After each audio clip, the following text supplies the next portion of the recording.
Good morning, everybody. Are you feeling stable yet?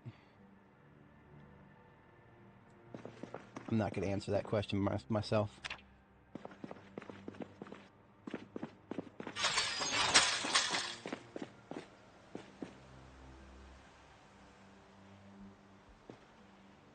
We have a guest up here.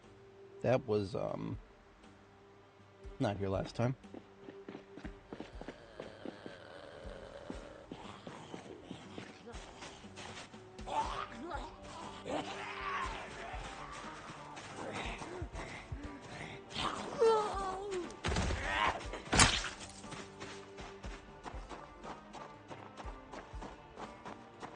I think I know exactly where she came from. This apartment building over here to the left.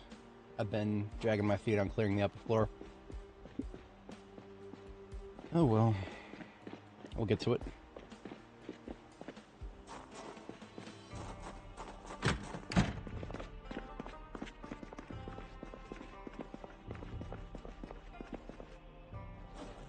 We have food for half the day here. What's going on with that?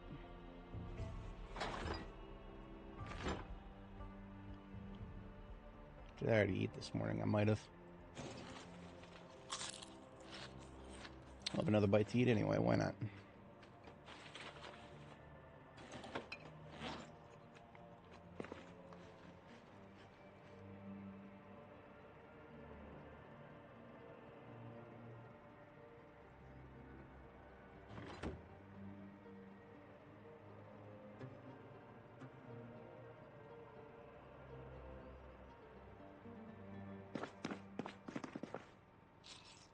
Should have left myself in a pretty good spot last time.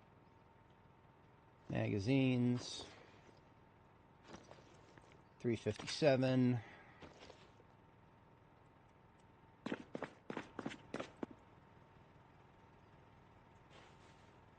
Yeah, we're looking good.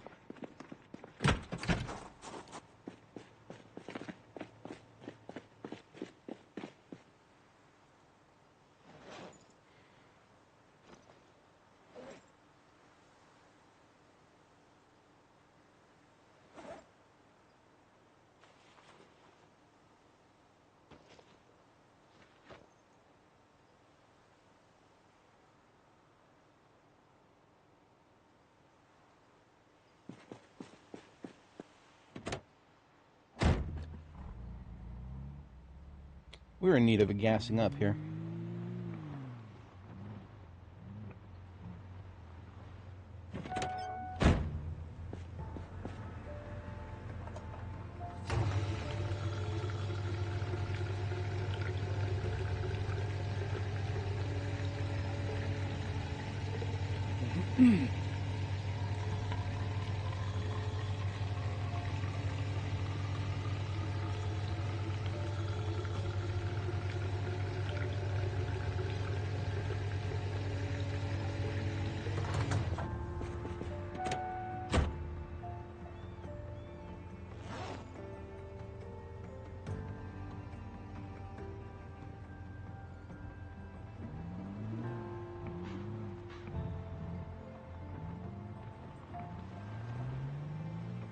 We're also in need of some repairs. Look at that.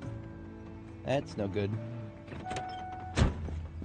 A couple of collisions when we were doing the bombing activities last time. Hood and windshields. I mean, honestly, the whole thing is in need of a good fixer-upper. There are better parts just right out there in the parking lot.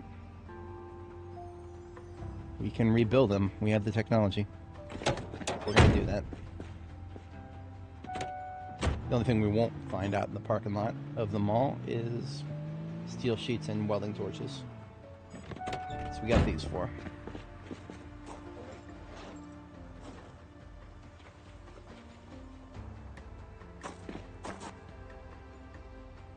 I am, Hey Kraken, good morning, how's it going?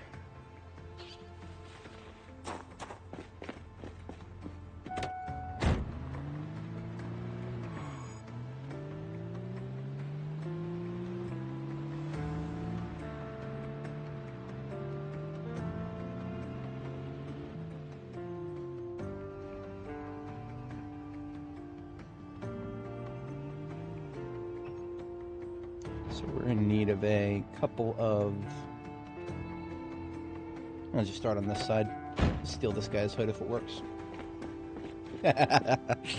Hey, you know what? Did you hear the news? I've got to make sure everybody hears the news. We are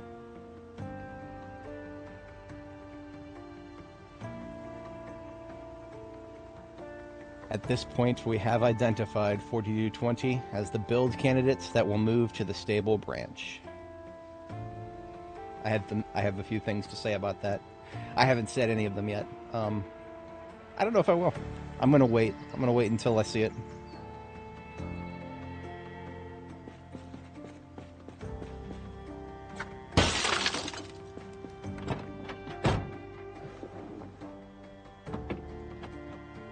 Can't steal the hood while it's locked.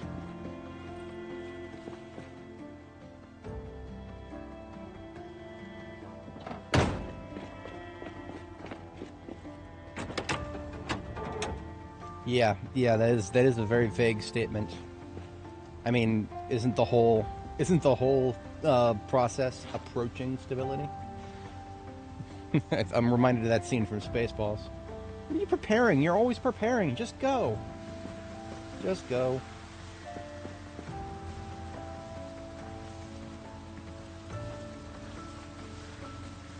Alright, that takes care of the trunk and the hood.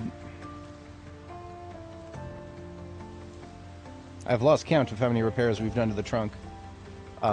It's massive. It's more than I've repaired any other trunk so far. And the potential for repair is it's still down to 63%. So we can just keep dumping steel sheets into the trunk and keep repairing it. I'm totally here for that. Windshield, 100%. Now that is what I like to see.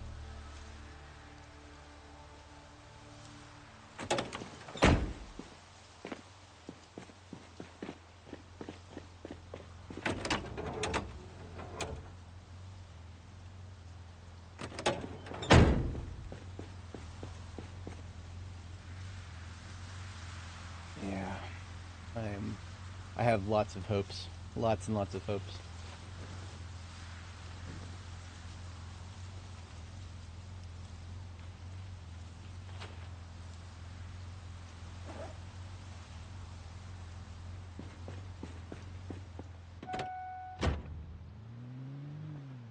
I am now interested in undercarriage replacements. Our tires are down to the mid-70s on this vehicle, which, considering my new thresholds of acceptance, I would like to see if there's anything better here in this lot. Got performance brakes over here, regular tires.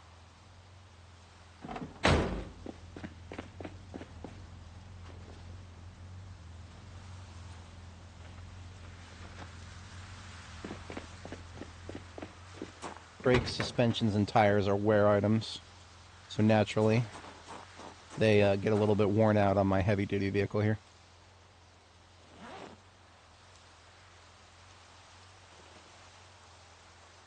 Oh, that was the wrong one.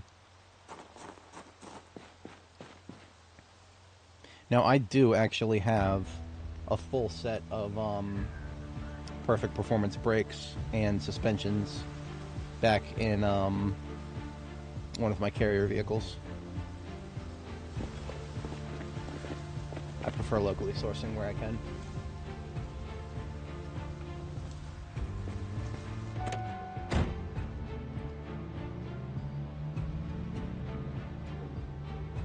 Absolutely.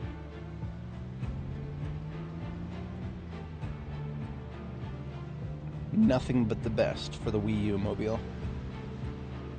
Looks like we got some upright foot mobiles in the lot down here. I thought this side of the area was cleared out. Gonna blame unsanctioned migration for that. The zombies will move where they want to move.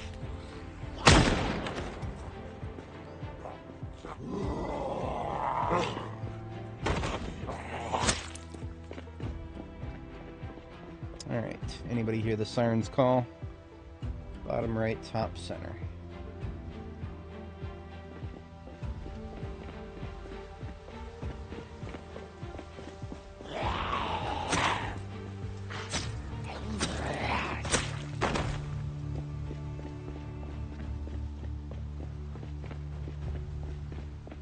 The latest blog post that came out is, of course, an indication that we're moving in the direction of an update that's going to break our save here. Thankfully, the devs are now in the business of letting us know ahead of time when that's going to happen. It was a question of when, not if. We've had a great journey here on Dani.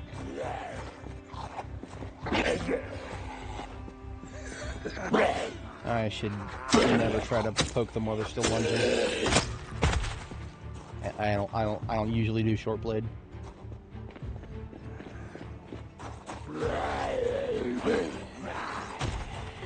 Had a few days off too, and that's not conducive to a healthy anything.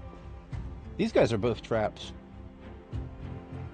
One on the right is obvious. He's a glitched, former glitched ragdoll. One on the left. It's the shadow that sends me off. Oh, okay. Yeah, that one, of course.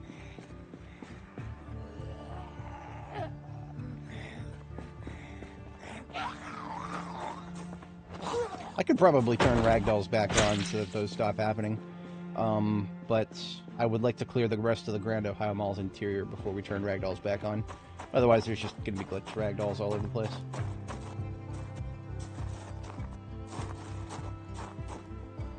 Fantastic.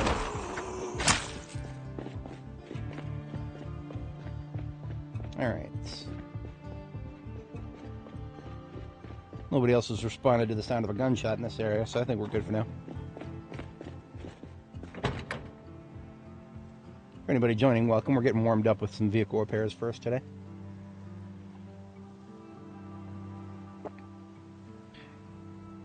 Got performance brakes, regular sus. Tires are garbage.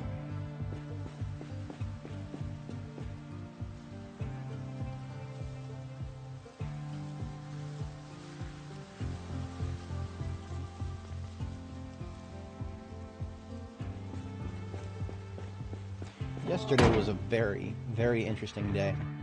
You remember one of those days where just like life is feeling a little bit slow for a little while, not too much is happening, and then just all of a sudden out of nowhere, everything all at once. Yesterday, we had inventory at work, so that was a lot of extra work for me, and I was getting a few things cleaned up in my apartment, and on a whim, I walked past my scooter, which has had a broken tire for a very long time. And I say broken tire because it's not, I don't think it ever had a flat. Since confirmed it doesn't have a flat, it just wouldn't bead. It's a tubeless tire. An 11-inch, very thick gauge tubeless tire. And the last time I tried to get it to bead was a very long time ago. And I just gave up. It was not worth the stress. On a whim, I tried again. And the fucking thing beaded, and I could inflate it. I have a scooter again. It's out of nowhere. So suddenly I have another means of transportation. It's great. I'm really happy about that. Baffled, but happy. And then, of course, I come home after testing it out, making sure it works. Project Zomboid has decided that it's time to go in the direction of stable. May you live in interesting times. This van right here has got 3 perfect performance tires. Let's take them all. We're also getting a little hungry here, so it's salad time.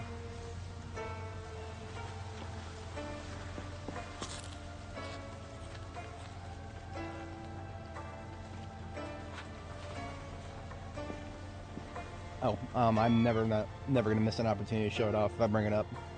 My scooter is a T-Wing S3. No longer available, as far as I can tell. I think there's like an identical version under a new name. I don't remember what it's called now. But T-Wing, if you go on Amazon and look for T-Wing, T-E-E-W-I-N-G. It's whatever their one that looks like that is. I chose it specifically because it does not have the arbitrary speed restrictions that most scooters these days seem to have. Not a particular fan of just electronic controls being built in for no reason. There's no reason, it's government regulations. Not my government regulations, but other government regulations that just get built in because that's easier. So I chose a brand specifically, in this case, regrettably from China. A lot of the United States brands have the lockdowns built in too, because of course they do. That's the world we're living in now.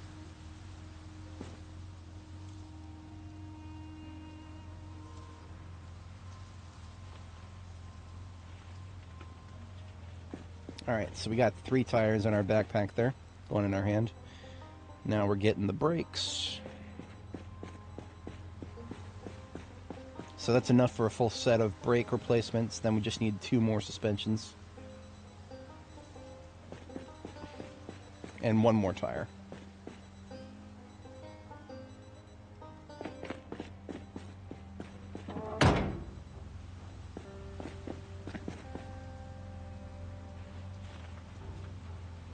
We'll actually be coming home with a extra good brake.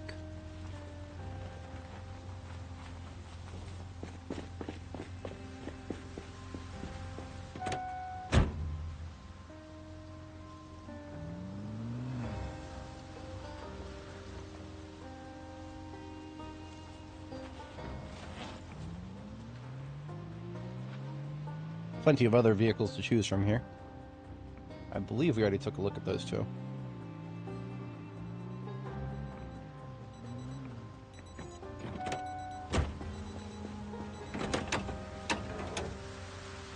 Perfect.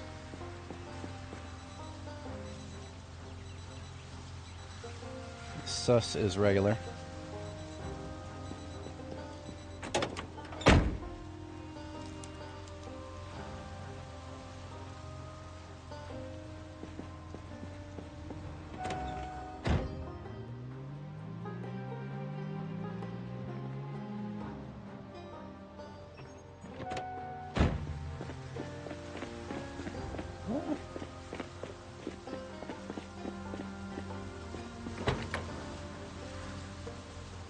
This is a preserved vehicle.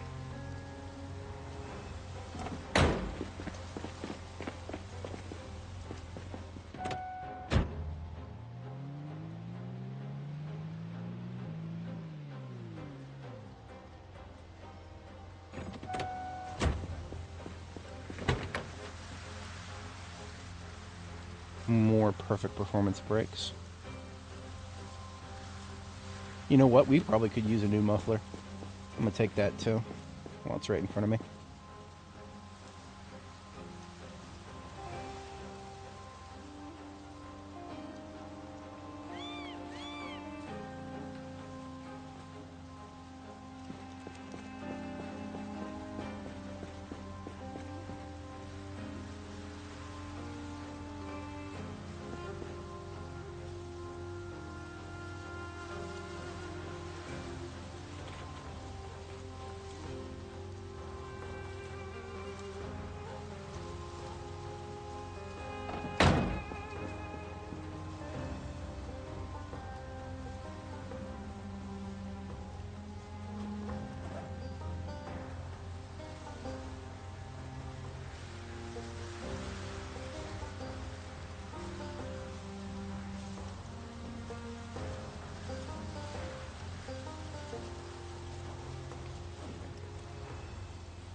Ooh, I do remember driving past this one a couple of days ago, and remembering that I wanted to check it. As you can see, it says Prestige Leather Creations.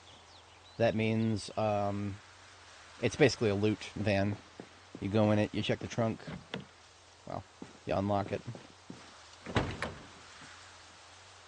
Wow, look at all them.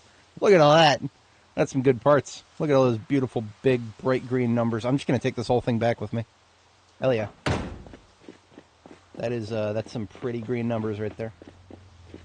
And we're full pretty much on other things, so couldn't bring it all home by hand if I wanted to. One of the most prominent things mentioned in the patch notes has been a fix for towing. I'm getting some Palindrome vibes here. Towing was inexplicably broken when B42 launched, and it was never touched again. Now, right as B42 is getting its stable candidates, now they're gonna finally take another fucking look at towing. I have a few words about that. I really do. So you just felt like making our lives miserable for moving vehicles around for the better part of 2.5 years or something like that. I don't remember how long it's been at this point. Wasn't it Christmas 2024 that we got before? I genuinely can't remember now.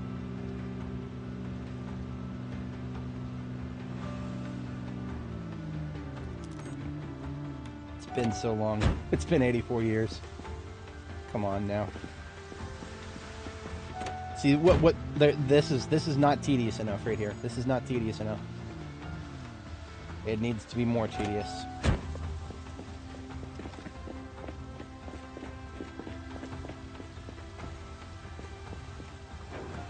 Public service announcement about the current patch 42.19. If anybody's not familiar, you have to attach a back to a front in order to tow.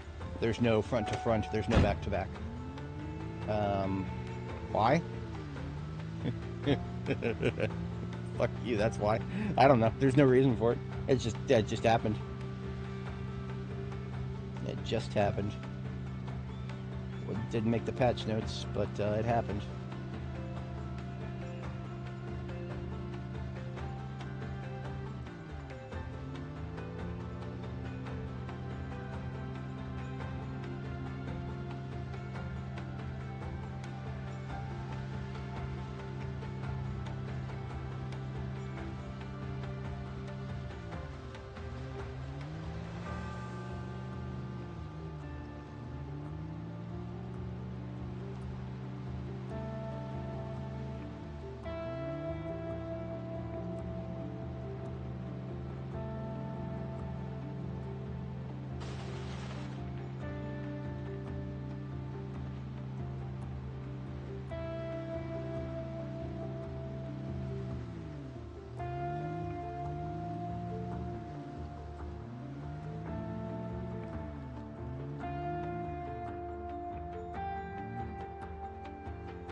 Alright, so we got our parts.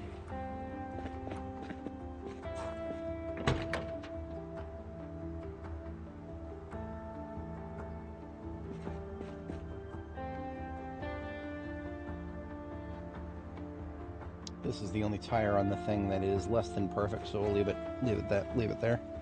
The rest of them can go with us.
So this pile of tires over here is basically just a collection of mid-70s stuff.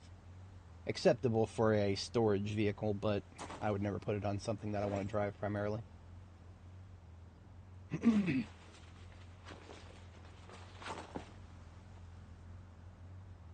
I mean, hell, even my storage vehicles can get really good stuff if I have spares.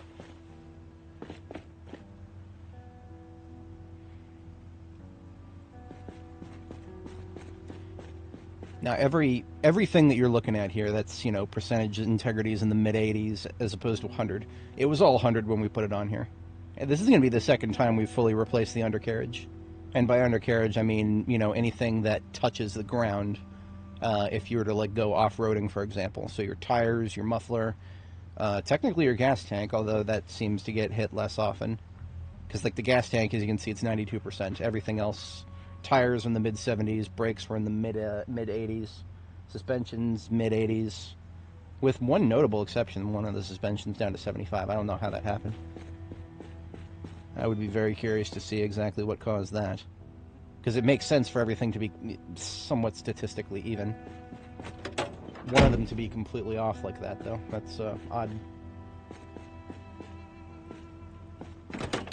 So is that we already have the muffler.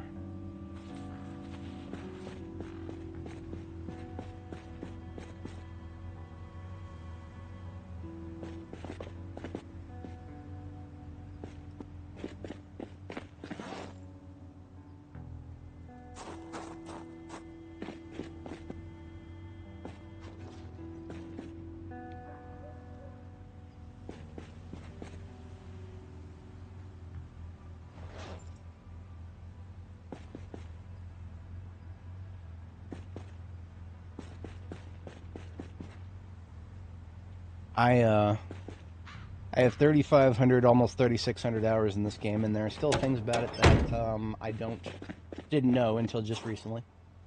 One of which I found in the comments section of another YouTuber's video. Some random guy was like, "Hey, did you know that you can queue actions for vehicle part replacements?" What does that mean? That means, let's say I just want to.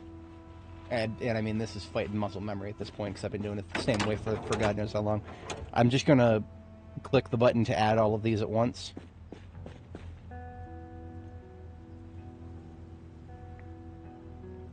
And as you can see, she's executing the command in sequence. And then she stopped. Why did she stop? Because I clicked on the wrong one. Okay, so you can't just sit there and fast forward through the whole thing because she will try to add the wrong one, the one that's already been added.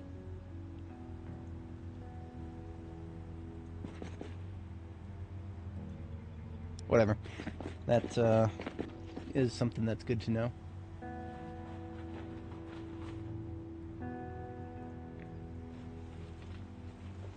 Hey, how's it going? We are so back. I think I can finally say that unironically. My schedule has been all over the place lately. I've been missing a lot of my days that I normally would like to stream. But I think I'm out of that phase where I was covering some unusual shifts, and then yeah, I think I'm in a good place now for some more regularly scheduled content. As always, I can't exactly make promises, but I think we're on track. Speaking of on track, look at this. Look at those beautiful 100% right there. It's the simple things. If you can't enjoy the simple things, this game's going to get really boring really fast.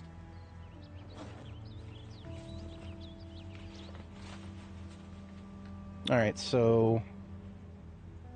Hey, how's it going? Oh yeah, this character's time is, no, I'm not, there's no headcanons that this is... Because if your save gets broken by an update, that's the good ending. That's the good ending, because that means that through literally no fault of your own, you can't play that character anymore. That's literally the best ending you can ever get in Project Zomboid, as far as I'm concerned. Perhaps it's a little bit copy, but no, I'll take the same approach with Dani the Drifter here as I did for my previous two characters, both of which linked in the description. Anime sailed off into the sunset. Nor the Explorer has sailed off into the sunset. Well, actually, Nor the Explorer is a helicopter pilot, so she flew off into the sunset with the Sons of the Forest menu theme played in the background. Yeah. You know, we brought this van back here to take a look at the interior, and then we never unlocked it. All we gotta do is this.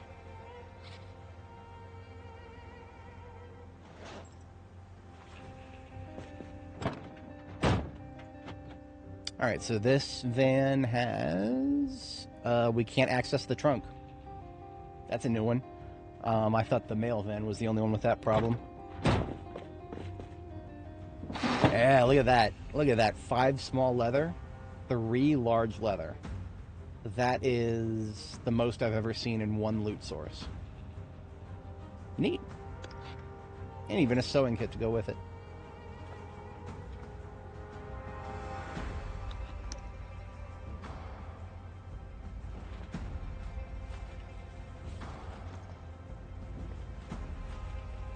How did I get white? Oh, it's a PowerShell script. So the long story behind it. I've got PowerShell scripts to do various things. The ugly face that you see on screen there is technically just a an FFplay video window just layered over top of the game. And it's the same with YouTube chat. It's just a borderless Firefox window with I use auto hotkey to inject transparency, so it's a little bit transparent. Yeah, no, that was that. You're not the only one. I would like to be streaming more often than I could recently. But like I said, yeah, I do think we're moving in the direction of doing it more often now, or you know, same as we used to be doing. The schedule is supposed to be Monday, Friday, Saturday, Sunday, Monday, and today is Friday, my dudes.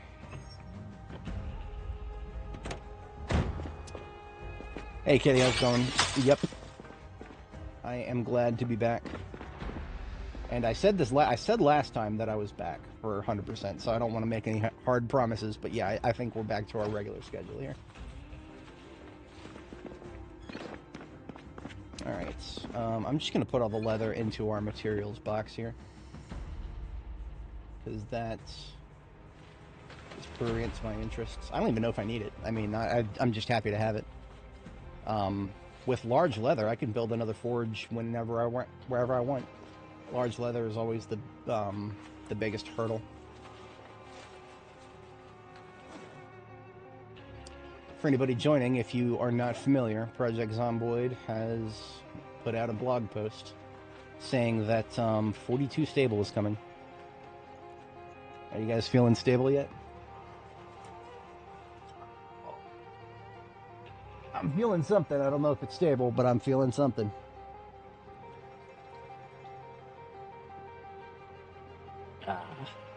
Drop the method. Oh, yeah. So, I will, but I mean, I don't want to sound like a fucking nerd. Actually, I do want to sound like a fucking nerd. I'm kind of proud of it. What you guys are looking at is a, I don't have it in my recents. It's been a little while since I've worked on this. I told myself I'm going to publish this to GitHub, so anybody who wants to see it can see it whenever they want. And then every time I look at it, try to clean it up to make it legible. I'm just like, no. So what you're looking at here is just a PowerShell script that I've adapted to set windows to the correct place on the screen. That's not the important one. A couple of... I can't talk about those on YouTube. That... can't... Here it is. So this right here takes the nearest Firefox window with no title, and it positions it to the correct place on the screen, coordinates 60x 764y, 610 width, 300, 610 length, 300 height. And it sets the styling. The styling is what makes it borderless. and uninteractable, right? So sometimes a window will pop up on your screen, and when you click on it, nothing happens. Your mouse just doesn't goes straight through it. That's an intentional thing you can do if you set the window styling and extended styling to these particular hexadecimal values. And whatchamacallit, it is even looking for the title of the window by name, because I launch it before I actually open the chat window. I have variants of it, because at one point I tried to stream to both YouTube and Steam. That didn't work. That did not work. That not even an RTX 4090 can encode to two different sources at once. It's not. Just doesn't. It's not feasible. And then this is different. This is just for the doing the same thing to all of the video feed windows here. Because remember, I don't use OBS to put the video feed into the stream for everybody. I don't like doing that because then I can't see on my screen where the window is. I have this weird obsession. Everything that I see needs to be what you see. Otherwise, it just doesn't feel right. So, whatever. Oh, I'm faking the overlay. Yeah. It's not an OBS window. It's literally just a window. I mean, like, yeah. Hang on a second. If I do this, see, if I do this, where Windows will just hide everything else. It's just a Firefox window. It's literally just a Firefox window. Oh, one other thing is I've used custom style sheets in Firefox to set the chat text font to the same one that is used in game, which is Noto sans condensed. That's the chat, or that's the font face that's used by the game. I still have all of the. Oh yeah, here it is. Hood and windshields need to go somewhere else. I'm doing all right. I am doing all right. I would say that. Oh, these are replacements too. Okay, so I already had replacements on standby. My past self knew that we would be needing new windshields and hoods, so now we have an entire collection here. Now I just need to not forget about them.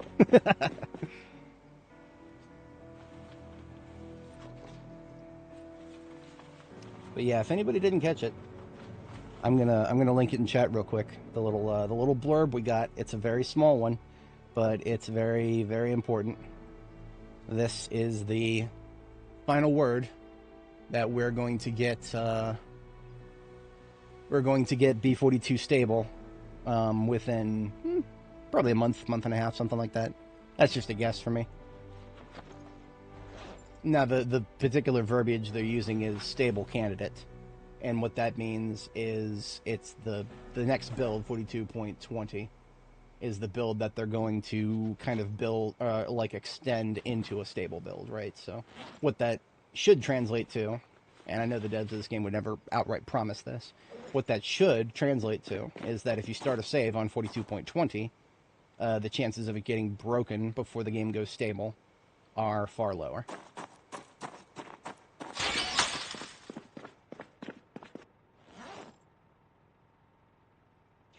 Yeah, you know, I had some. December wouldn't have. Yeah, I probably would have agreed with that. I don't know if I ever bothered trying to think of it in terms of a date, but December would have been that would have been exactly a 2-year anniversary. Actually, now that I think about it, it was Christmas 2024 that we got unstable. B42, was it?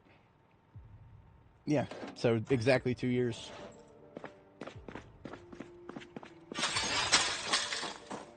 Oh yeah, one last thing, of course, about the vehicle repairs. We forgot to inflate the tires. Never forget to inflate the tires. The increased integrity doesn't mean much if it ain't got no pressure in it.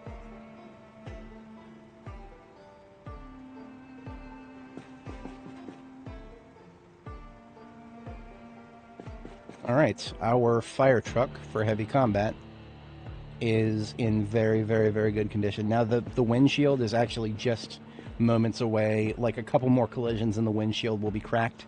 and I don't tolerate this. Not when I have replacements right there. So I'm just going to go ahead and get ahead of that now.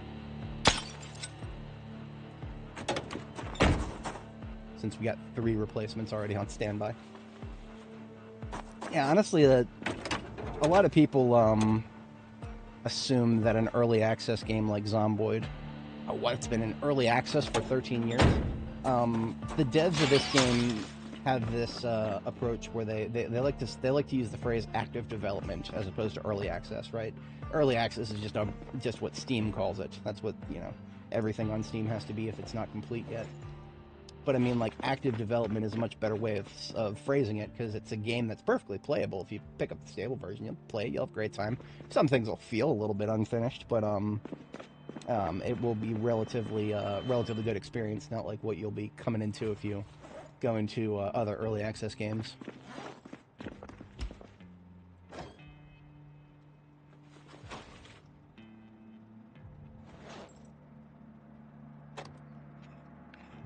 I don't even remember where I picked up this other battery, but we'll use it.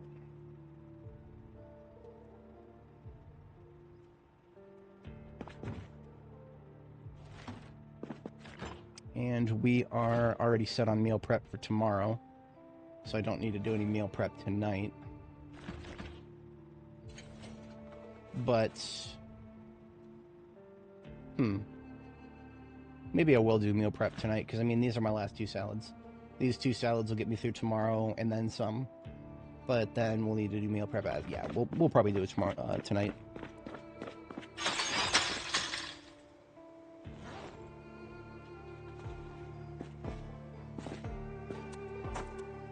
Refill the torches that I have on me.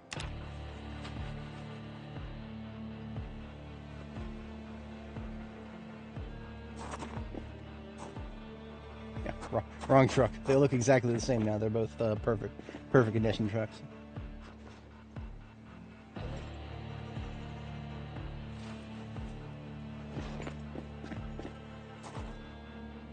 And that is truly wild.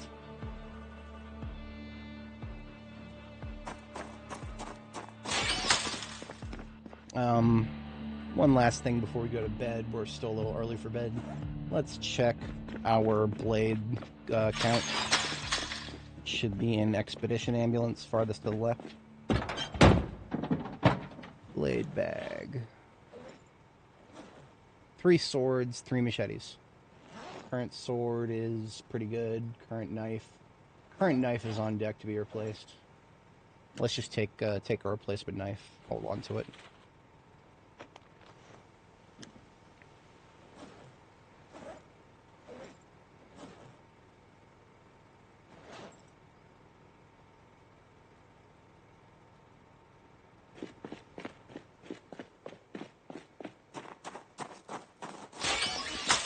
We have been getting a little bit cold when standing around outdoors, but I think we'll be fine when we're indoors.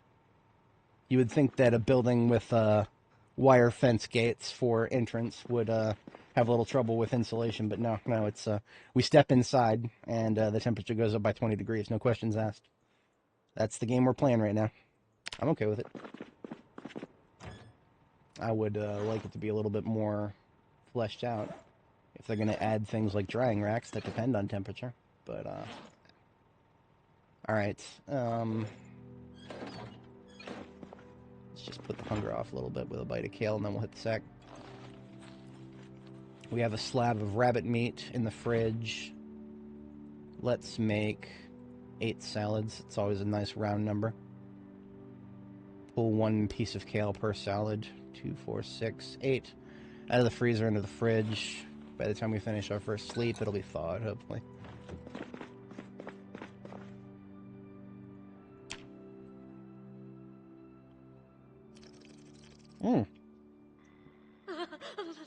We did get cold overnight. That's unacceptable. That means I'm putting back my warmer jacket.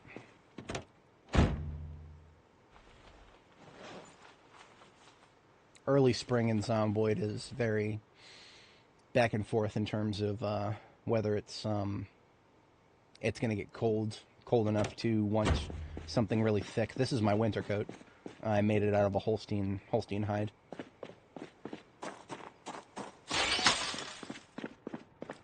Problem is, now that I'm wearing the winter coat, let's say I get into combat tomorrow afternoon, and it's mid-afternoon, and it's a little bit warmer. I start running around, the body heat comes out, and then I'm sweating again. You just can't win when the temperature's inconsistent like this. That's alright. It's unfortunately very realistic.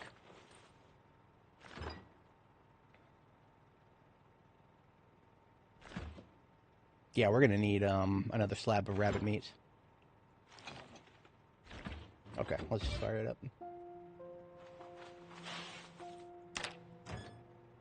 8 bowls for 8 salads. And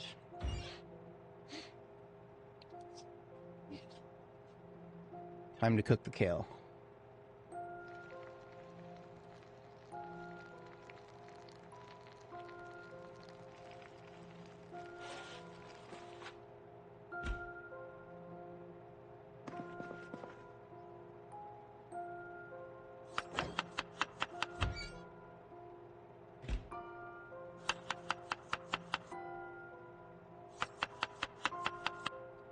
This location right here is the Fossil gas station that is the closest to the Grand Ohio Mall in Louisville.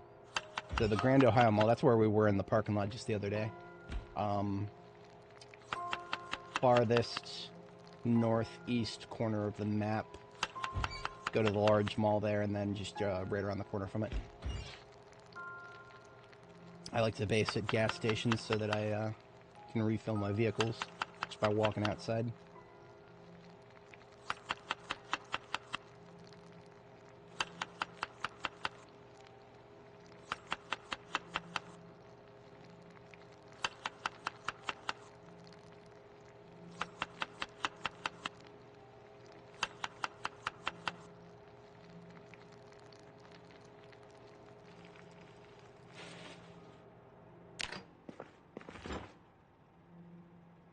I want to start by using up the rest of this cut that was already in the fridge.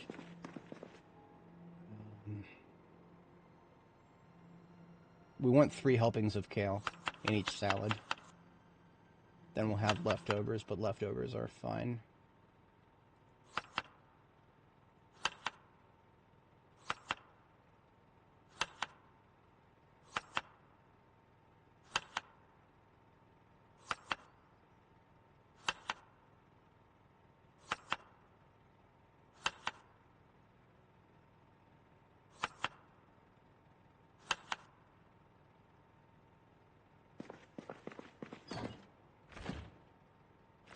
Now we can use the slab we just cooked.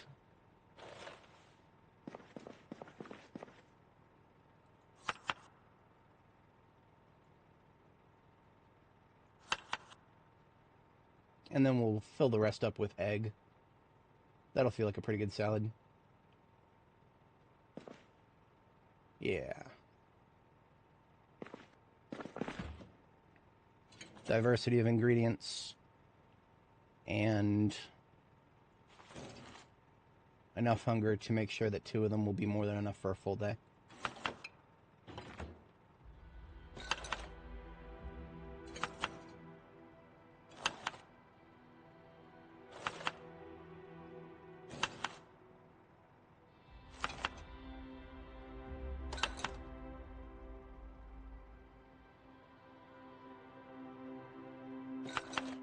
There was a way I could do this in bulk. Man, I would love that. I would love nothing more. But doing it in bulk is something that we are not going to get until the future build, most likely. Alright, so with these 8 salads we just made, 6 of them go into the freezer, 2 of them go into the fridge, and we've already got 2 in our backpack from the previous run of salads. And we just keep them rotating like that. Louisville is, I definitely think of it as an in-game destination, right? I always go here last, after clearing out the rest of the map first. We've got 2 hours left before it's our second bedtime here. Give me a moment, I'll think about that.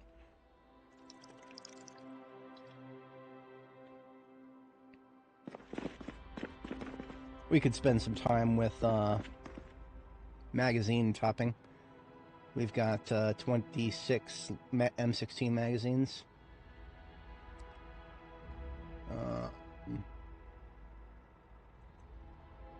Do some 9mm. Yeah. 9mm, I like the ratios for that. It's 3 boxes for every 10, or sorry. 3 boxes for every 10 magazines. Wait a minute. It's been a little while. Bear with me.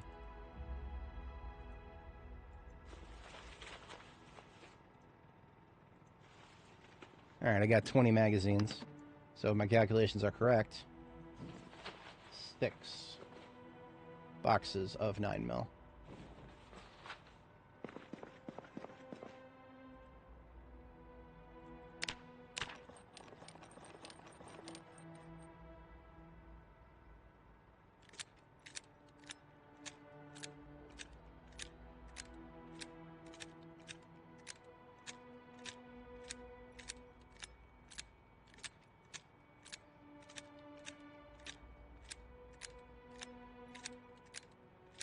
I'm not actually able to keep track of how many I've clicked on. I'm just clicking.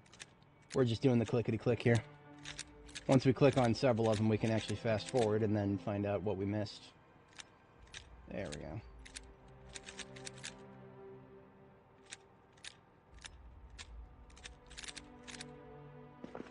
So there's 29mm magazines reloaded, and we got through most of the night with that. Let's just see if any more M16 mags need to go into the combat truck.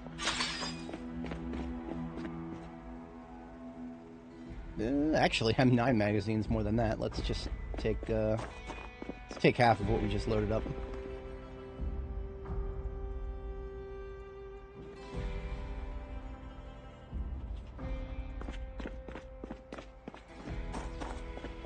Well, if you start in Louisville, that's gonna be personal preference and risk assessment. How you plan, how you feel about that.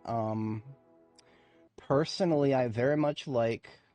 I mean, I've said this a billion times, but one of the best defensible locations in Louisville is this grocery store here. I call it Jericho. It's an unlabeled grocery store. It's off of the. It's basically the first residential turn to the right off of First Street after you get past the Cloverleaf here. However, if we're talking about like a place that is not going to be as densely populated that you can strike out from into Louisville and then go back to a place that is not going to be, you know, surrounded by zombies. Over here, if you go just past the boundary camp, take a left, the first left after coming out of the boundary camp, Lower River Road. There are a few houses going along the roadside here.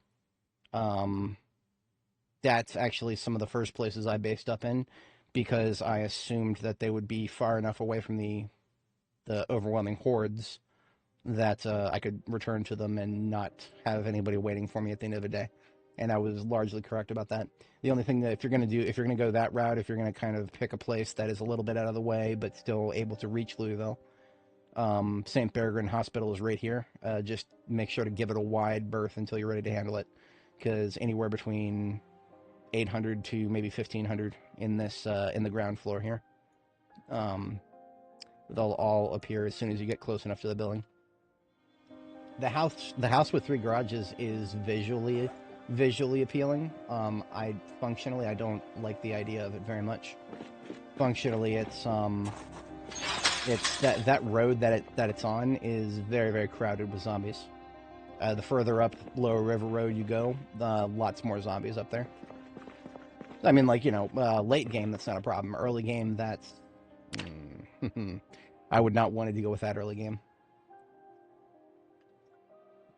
Oh, I mean, you know, where's your spawn point for anywhere else, right? The spawn points are random, so I don't know. I genuinely have no idea.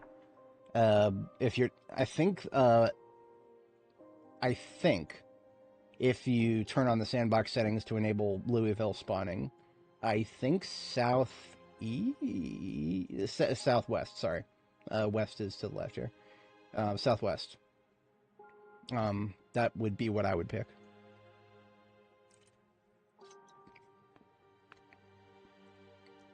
And right on time for our second bedtime here. So as long as the weather's good today, we are off to the races. Weather's looking good. All right, off we go. So our first thing we'll be looking at is Grand Ohio Mall quadrant 1 and 2 should be first floor clear. I never even marked an X for quadrant 4. I think quadrant 4 on the first floor is taken care of.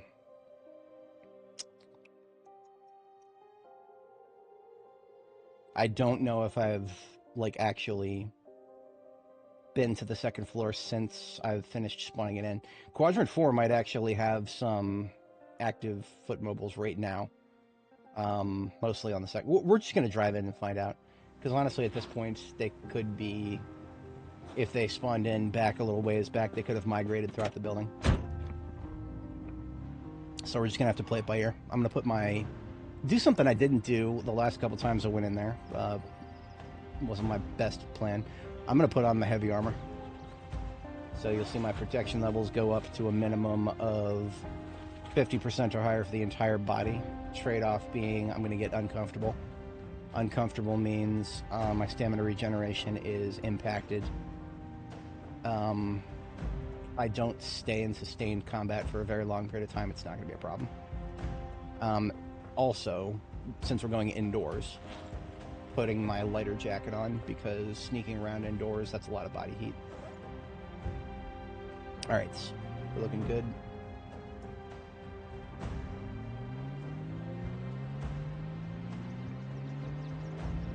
Now, if your emergency vehicles are very hard to source, to be honest. I mean, it's a bit rich for me to say that because I have a whole fleet of them literally on screen as I was saying that, but the emergency vehicles are, you find them when you find them and not when you want to find them. That's the best way I can say it. Anything with a light bar on top of it, you can't just go somewhere and expect to find one. Like, I could tell you that there's a chance to for one to spawn at the hospital. There's actually a chance for one to spawn at the Irvington Speedway. So if I was... Irvington Speedway is probably always going to be one of my early game destinations now. To see if there's race cars there, and then to see if there's... Because there's a... there's like an entire row of higher than normal chances for emergency vehicles to spawn in the Irvington Speedway, right next to where the racetrack is. So, we're looking for those kinds of things. I don't know anywhere in Louisville that specifically has elevated chances for EMS vehicles. I mean, with Louisville, you've got many parking lots, not unlike this one here, where there's just that many chances for vehicles to spawn. One of the ambulances in our fleet, the more recent edition, was actually in one of these lots here. So, I mean, we just by going here into the Louisville parking lot of the Grand Ohio Mall, we sourced ourselves a great ambulance. Now, would I ever suggest that somebody in the early game, shortly after spawning, actually go to the Grand Ohio Mall parking lot to secure it? Maybe not. Again, I'd never consider going to Louisville early game, so we're way outside of my wheelhouse here.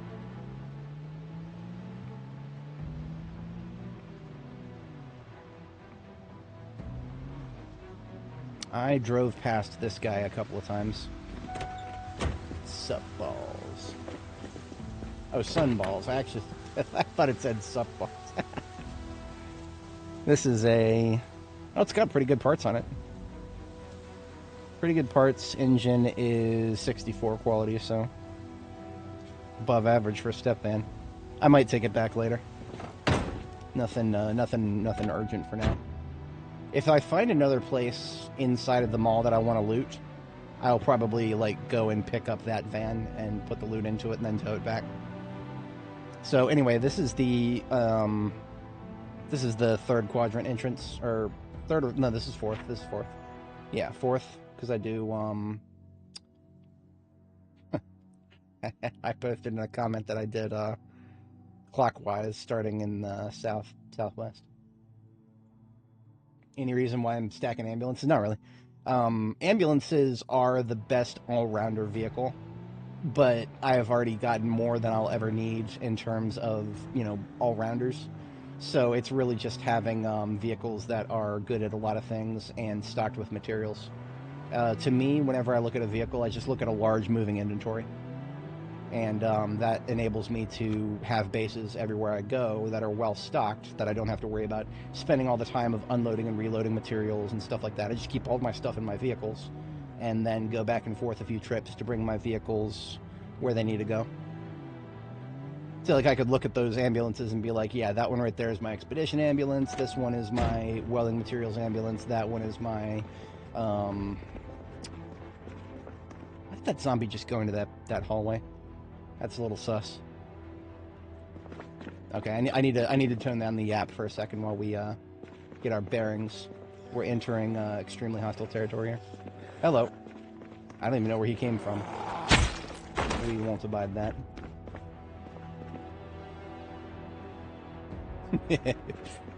Oh yeah, public service announcement, I suppose if anybody's not aware. You can drive straight into buildings if they have a double door. So the Grand Ohio Mall and any other building in this game that has the double doors and both doors are open, any vehicle can fit through those double doors. All of the vanilla vehicles in the game are only technically 2 tiles wide, even though they really look wider than that. It is a bit of a threading the needle situation. If you're gonna do this, I recommend practicing it before trying to do it while you're chased by zombies. But yeah, you can do that.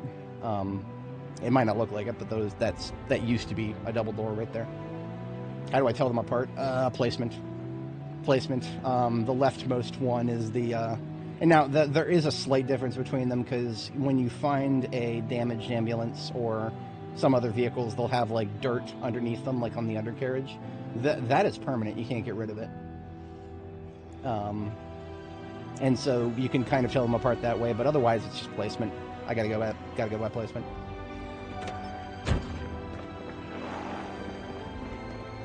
Yeah, there she is. Okay. This one right. Oh, 2 of them here. Okay. You know what? Let's just make some noise. Make a little bit more noise and observe their movements.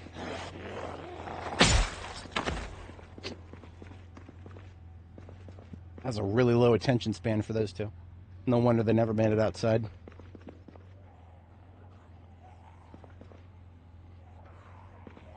Yeah. Placement is the best way to tell them apart, because honestly, other things will... My expedition ambulance is one of the only perfect ones that I have, like visually speaking, there's no dirt on it. But then the one I most recently found is also perfect. So. I don't even have a purpose for that one yet. It's just there. There to look pretty. It's my princess. But why do I like ambulances so much as an all-rounder? They've got enough towing force to tow any vehicle in the game through off-roading if you go backwards. And they can tow step vans forward if they've both got good tires. You know, the ambulance and the step van has good tires. You can actually tow a step van forward on pavement.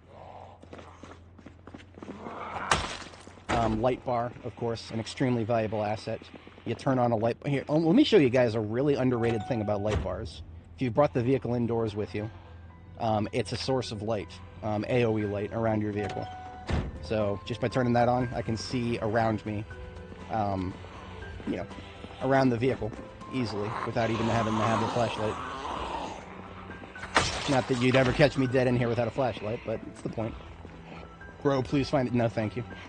No, I've got a job. I'm actually, I actually enjoy it a lot.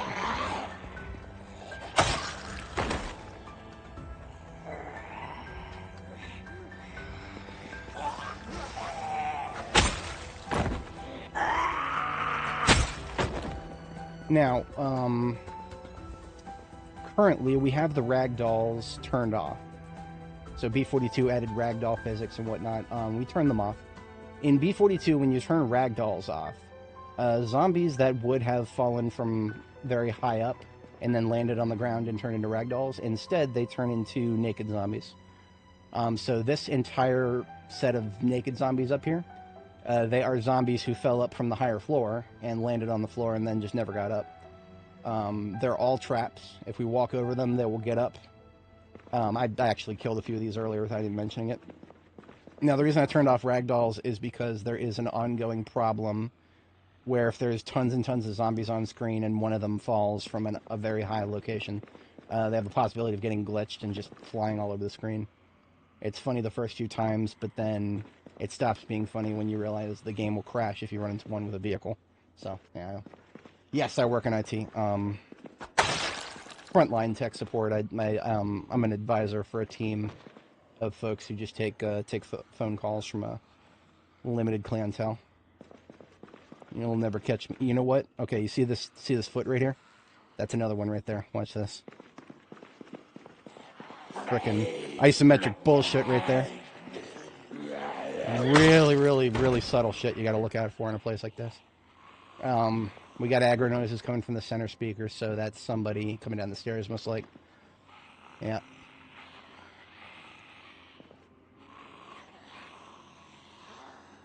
Something I was gonna post about on Reddit, but I never really got around to it.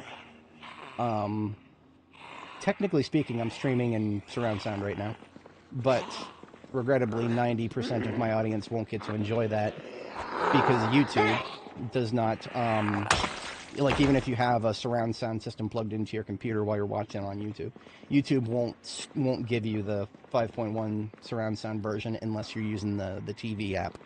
So some of my viewers, I know for a fact, use YouTube TV to watch me, and those folks, they got a home theater system. You get to enjoy the game in surround sound.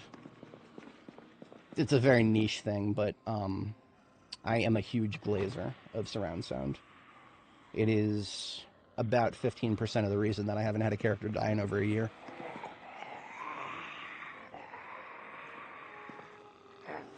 You know what? I'm starting to think we're just going to bring these guys outside.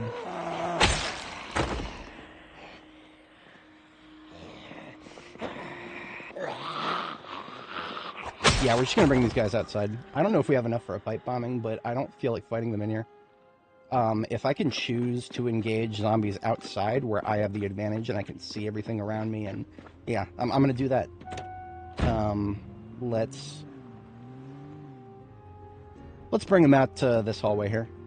The other door of this hallway was intact. Now it's not. That's suspicious. That's very suspicious because that means there's multiple zombies back here probably who could have broken it. I do see one person outside. I'm just going to bump my way through them. If they're in my way. Yeah. Okay, here, that's what I wanted to say. Plenty of them back here. We're going to lead all of those Zeds outside. Now, these trees actually make this little mini forest back here more dangerous than going inside and fighting. Because these trees, you know, you've got to keep in your brain neat. You've got to register which one of these trees block my line of sight. This one here, this one here, this one here, but not the smaller ones like this one. It's just a fucking nightmare. I don't like forests. I prefer parking lots. But yes, alarm. We'll be using the siren to get their attention and bring them outside. That's one of the reasons I have light bar equipped vehicles everywhere I go. Not that I almost ever use anything other than my fire truck here. You know what? We're not even going to use this side at all. We're just going to go right back out to the parking lot. When in doubt, scream and shout.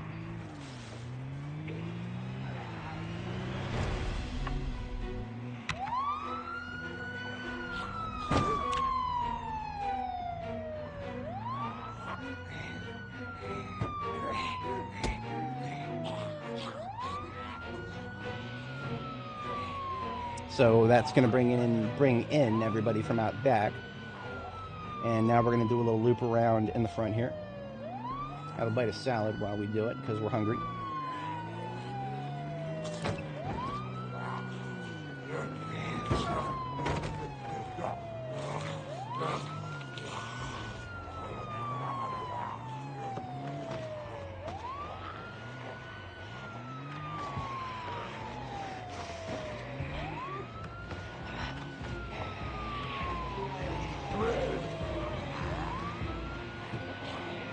Now, the reason there's so many zombies here, despite the fact that we've cleared this quadrant once already, is because they only recently spawned in on the upper floor. Why didn't they spawn in earlier on the upper? I don't know. Welcome to Zomboid.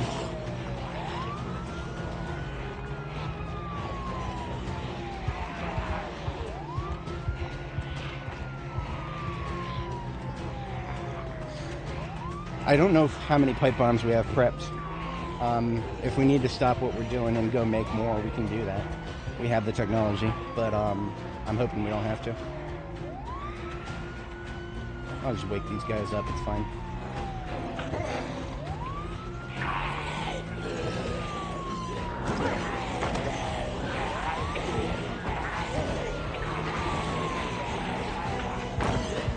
That's what I'm talking about. Now, this is a pipe bomb group right here. Now, honestly, I'm not even going to bother bringing them out the way I came in. There's no point. There's no good spots for a bombing out there.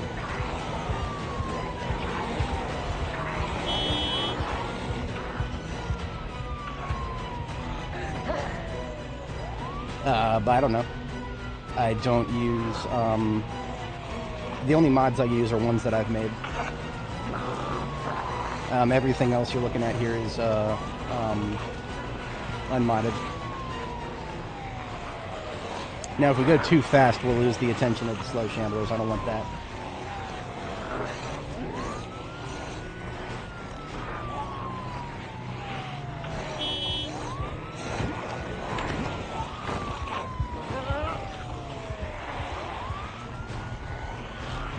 Oh, shit. Gotta go straight back there.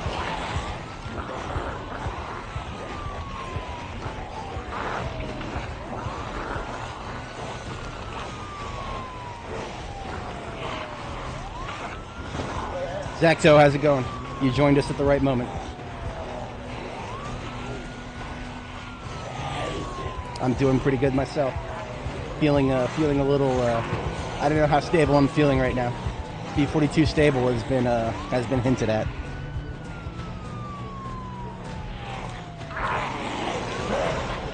All right, let's get the first wave outside, I guess.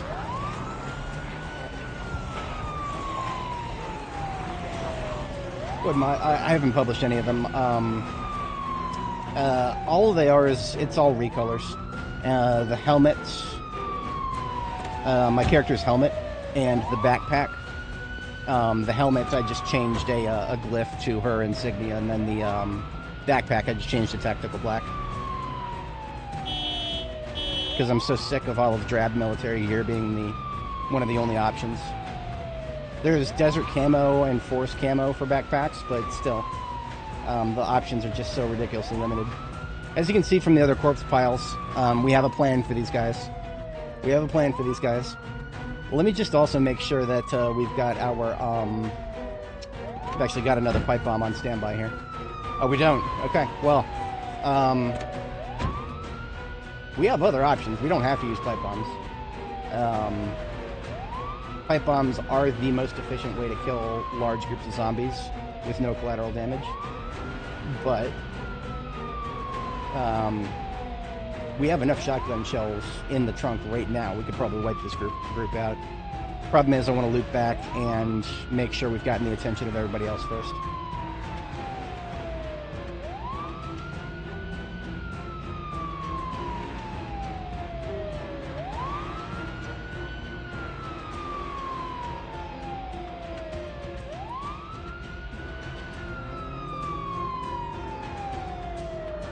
I can't. No entering at an angle there. You're threading the needle, you're not going in. See, it looks like everybody who's following us right now is mostly a fast shambler, so I don't think we got everybody that I wanted to get out of the building. That's one of the reasons. I'm gonna go into the parking garage here. This will allow me to do a partial loop back, and if I toot the horn here, they'll hear me a little further in.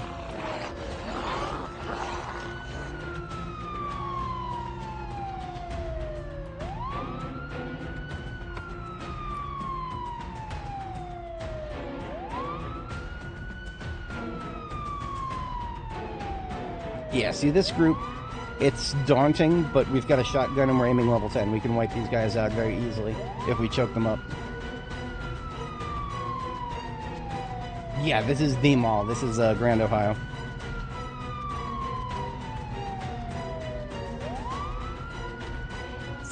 Now, speaking of choking them up, what would be the best way to choke this group up?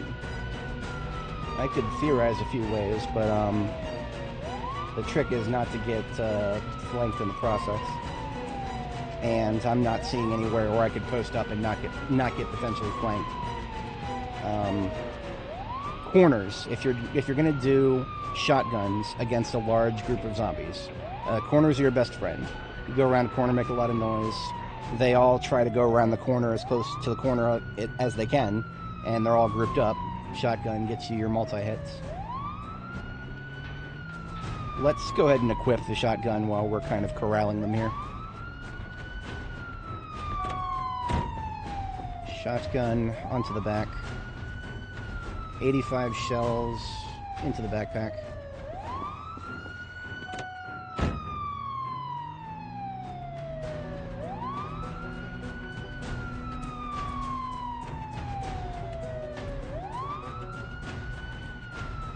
Let's see how many more are still inside.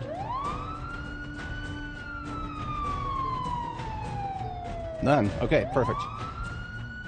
So I'm going to do one more loop back, get them around the corner again, and then we'll just use this corner right here. Yeah. See how they're all grouped up right there, trying to go around the corner as close as they can? Look at that. That's multi-kill hit opportunities right there.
Sorry, I gripped my mouse too tight and my hand started to shake.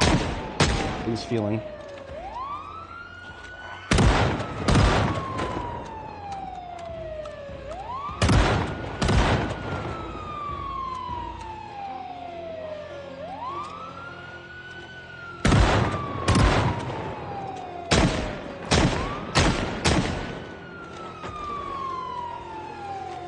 We are overwhelmed, falling back. Can't use this corner anymore. Not on this side, at least. We're also getting cold, so I'm going to switch jackets while we move here.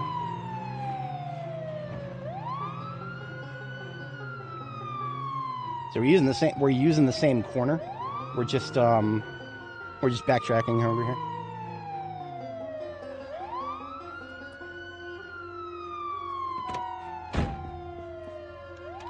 $61 shells remaining. 7 in the tube.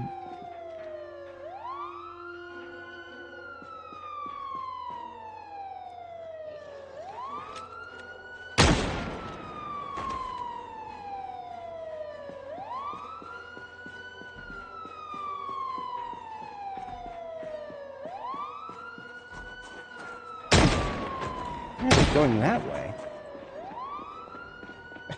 they're okay. Apparently they want to go through the building and come out these doors. All right, whatever you guys want to do, I guess. Zombie pathing is not always the most predictable thing. You'd be surprised how often it actually is. Did they change their mind? I've changed their mind.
Okay, we can cut the sirens now. I think it's just confusing the ones that are still inside there. Because they're hearing our gunshot, and then they're turning around, and then hearing the siren, and then, yeah, we're just not helping at that point.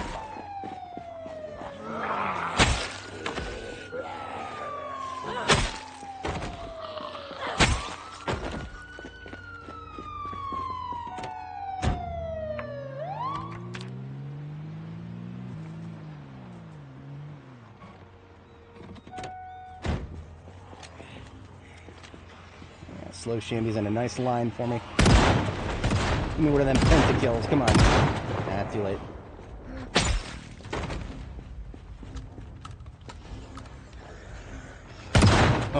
Quadra kill. I'll take it.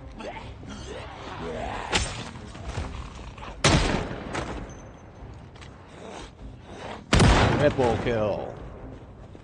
Kill-tacular. Kilimanjaro.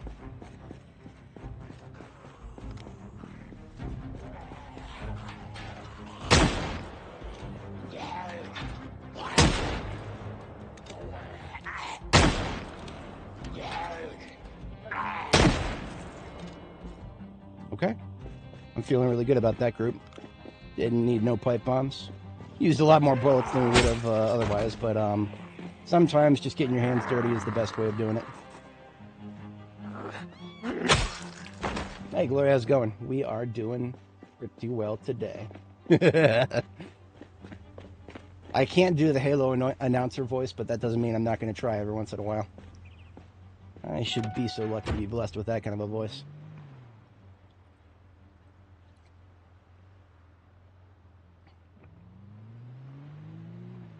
Another fast champion there. That tells me that we've definitely got a pocket who didn't make it outside to join the fun. Honestly, I'm just gonna turtle my way back in on foot. Yeah, I'm just gonna turtle my way back in on foot. We'll find stragglers that way.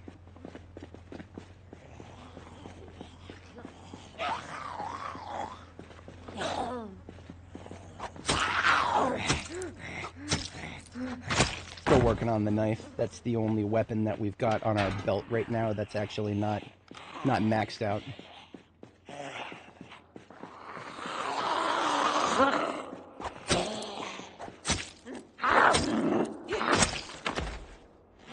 Very heavy right now. I'll put the shotgun in my backpack. That way I'm not over encumbered. I can run around freely.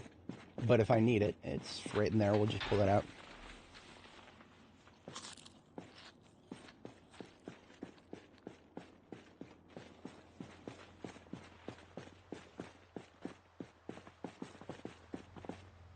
Okay.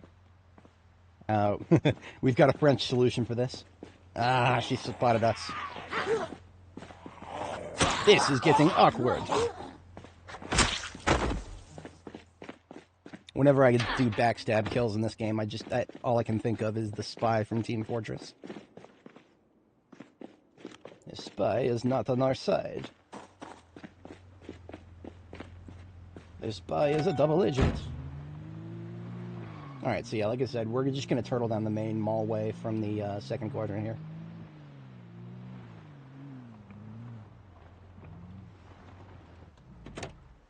Still got our heavy armor on, got our gun, got our everything else. We're good. Not a lot of room to carry loot, but we're not on a loot run right now. We need to clear the building before we worry about any of that nonsense.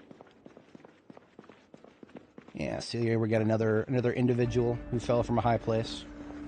This guy's got an axe in his back. He's trying to ask me a question. I'm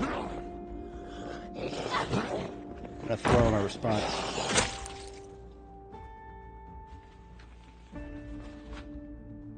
I am an expert. Actually, no, I'm not. I'm level 10 axes, level 10 fitness, level 10 stamina, but I do not have the expert trait from Lumberjack, so I actually am missing out on the swing speed increase. That was a flip from center right. Second floor, most like. no, I'm not really worried about it. I have already been up to the second floor from this stairwell. I was trying to explain this in a comment. Another, I don't even know if he's a YouTuber or a Twitch, whatever though. I saw another video of a guy who's doing the Grand Ohio Challenge of some sort, where you're supposed to like try to make it for helicopter extraction from the roof of the mall in the first 7 days or something like that. It was very, I got Dead Rising vibes from that encounter. Hello. There we go.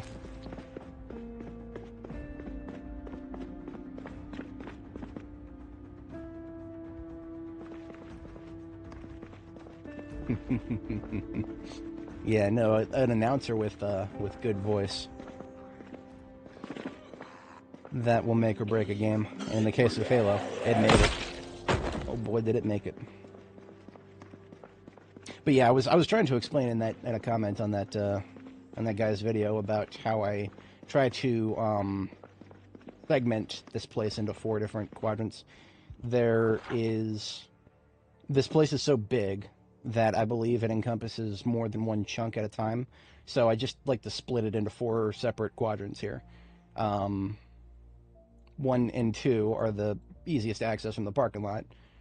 3 has got its own little entrance here, and 4 has got its own little entrance here. And they all kind of intersect. Actually, let me just put some arrows here. We can see it. That one, and that one, and that one, and that one. Those are our points of ingress. So each quadrant gets its own point of ingress. And then after you get into each quadrant, there is usually a staircase within spitting distance of the entrance. In the case of 4 is a little bit annoying because there's the food court, which not only is it hard to drive through if you're going to do insertion with a vehicle, it's also a little ways out from the nearest staircase. In fact, just for the hell of it, I will also put, because there's a way through there. So those are you've got multiple ways in and out of the joint. And of course, there's the Gigamart entrance too. So if you really want it hard, there's many ways in and out. Remember what that is. By the way, the game automatically pauses now when you open the map. For most of B42, it didn't do that. Now it does. So I'm not just, casually standing here while zombies could be approaching. The game is literally paused. So next update is stable. You know what? I don't know. Are you feeling stable right now, man? Are you feeling stable? I don't know. I have a huge opinion on the state of the game right now. And I actually started typing it up. I was going to do a Reddit. I was going to do a big ol' Reddit, but I decided against it at the last minute. Hello. I didn't realize those 2 were traps. Okay.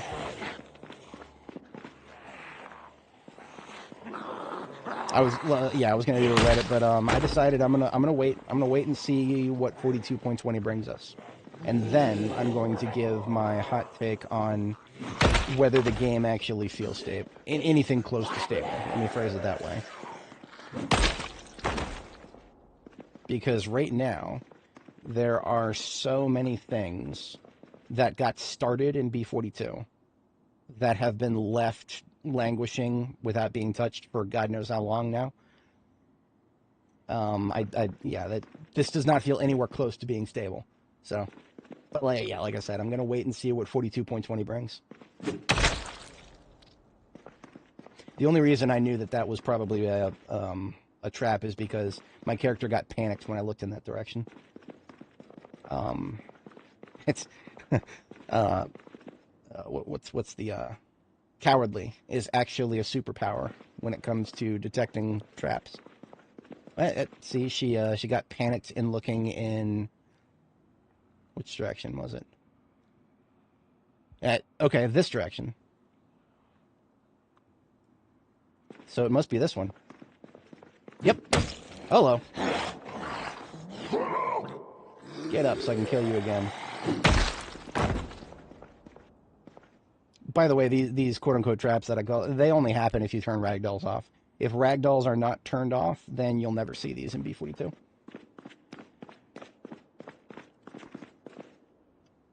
Four hours. Yeah, honestly, you know what? Yeah, I only did get about 4 hours of sleep, if that. I am a restless sleeper IRL for damn sure.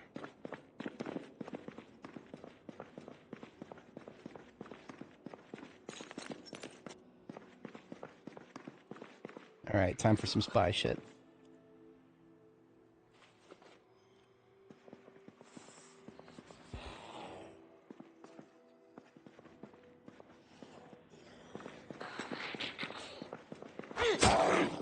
Nope. Yeah, see, we also got noticed by multiple people. If other zombies notice you, your ability to backstab goes away. Anything that would have been a backstab becomes a push. So, short blade right now is basically just a meme. I would never, ever, ever recommend making it your primary weapon type. I'm sure some people can make it work, but I recommend very strongly against it because it's former glory, which is the jaw stab, which is the insta-kill that's supposed to be that, you know, very, very high reward for the very high risk of getting point blank on a fucking zombie. It's been nerfed heavily in 42.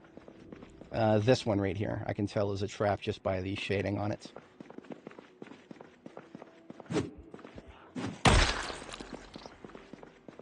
Oh, both of them. Okay. I was only sure of one of them. If you pay very close attention and you've got a good high refresh rate on your monitor, you'll see a bit of a stutter. You'll see a bit of a stutter to the ones that are traps. Yeah, see this one, it's kind of stuttering a little bit as I move. You see how it doesn't seem to want to stay in the same spot with the terrain.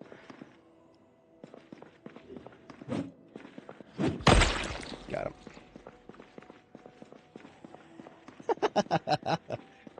I mean, honestly, that is one hell of a combo right there.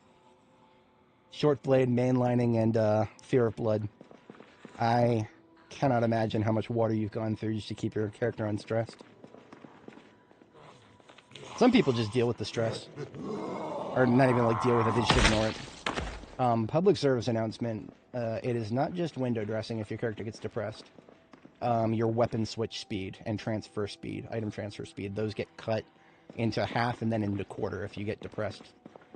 So this right here, this me being able to quickly switch weapons.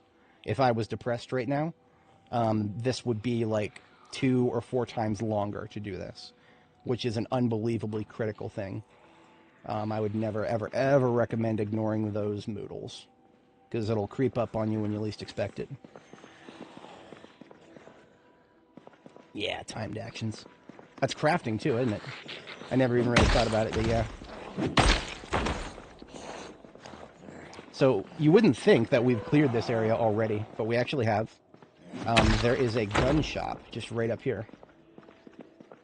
Every single one of these zombies are a trap. Yeah. I never killed anybody along this wall here where it says 4 leads. Every single one of these zombies is a trap. If I, like, go up there and run in a straight line across them, they'll all get up, I think. I don't even know if I should do that. But, in for a penny. Sup, everybody? It's so stupid, it really is. This is what happens if you turn off ragdolls. But, at least it's not going to crash my game. Right now, ragdolls are actually a threat to my game stability in this place. Yep, there were a lot of candidates for that lease. Yeah, it looks like an intimidating amount. And it kind of is, but I might fall back, we'll see. Just take this by ear. It's a lot of slow shamblers. Slow shamblers, you control their movement.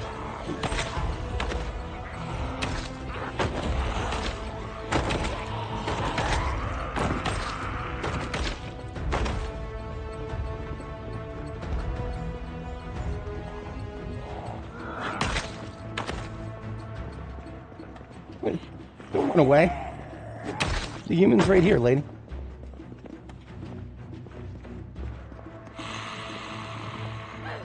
Ah! Damn it, that would have been a backstab, but another zombie is eyeballing me. I have no idea where, but that's what happens if your character is positioned for a jaw stab, but another zombie is targeting you elsewhere. Your character will just push instead. So I basically can't get away with a jaw stab in here. There's always somebody watching me somewhere. On the upper floors, zombies can get stuck on the railings. So there could be a zombie upstairs right now that's just trying to get to me that can't. I'd probably hear them, but yeah, I don't know. Oh, wait a minute. Yeah, see? You hear that to my right? I don't see anything to my right, but that's very close to my right that we're hearing that. It's a zombie on the upper floor. VTSS, how's it going? Yep, no, that's 100%. All those zombies were just chilling, and I had to wake them all up. I had to. I couldn't let them rest. They won't let me rest. Yeah, see, the one that we're hearing, I don't think she's making any progress towards coming down the stairs. Oh, oh, hey, here we go, here we go. Oh, this one is, okay. Well, now, we call this the act of mating. But there are several other very important differences between human beings and zombies that you should know about. I don't know why they do that. Sometimes they try to get up, and then they try to get up, and then they try to get up, and they just keep doing it. Maybe. Oh, that was okay. So that was the one I was hearing. Yeah. There never was one stuck on the second floor. There was just one stuck on the floor.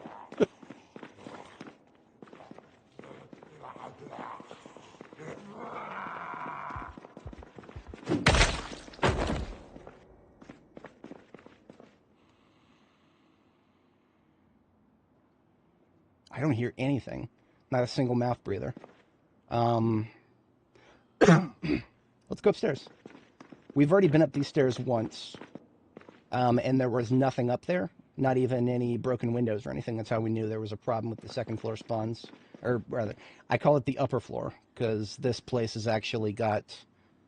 here, I'll just show you, right? So most buildings don't have, like, double tall walls. This one does.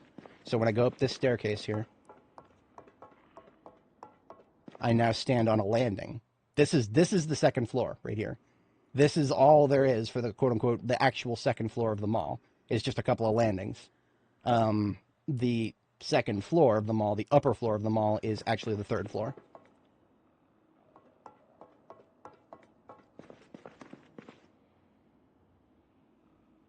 Okay, we're looking good up here. I'm going to go ahead and drop the axe so that I'm not over-encumbered. And we will top up my food, top up my water, and we'll get to checking for stragglers up here.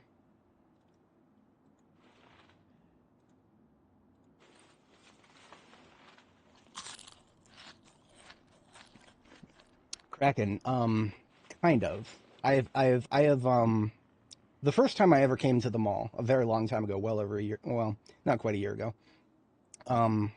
First time I came to the Grand Ohio Mall here, somebody in chat suggested bringing a generator, and I was like, oh, that's a good idea. Maybe I'll do that next time. And then next time came around, and I was like, that's a neat idea. Maybe I'll consider it. I had a generator. I never went forward with it. Now, one of the things that I ended up kind of, figuring out is that I don't have, being surrounded by darkness like this is a mental buff for me in a place like this.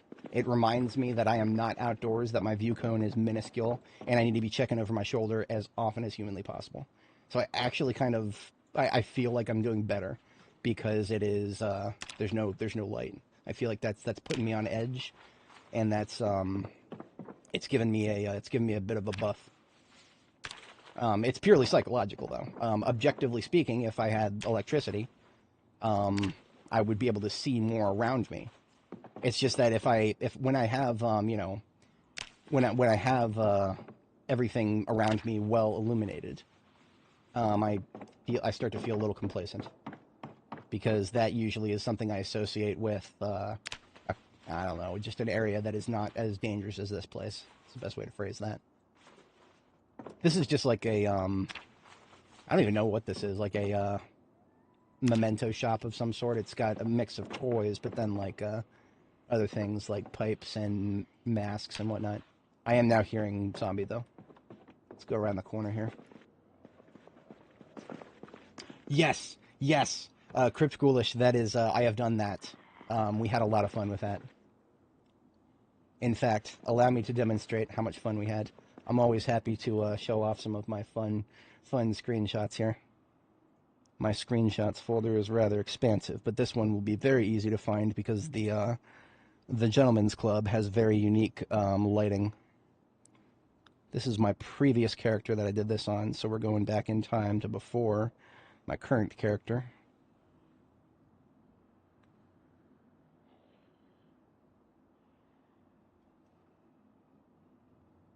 Here it is.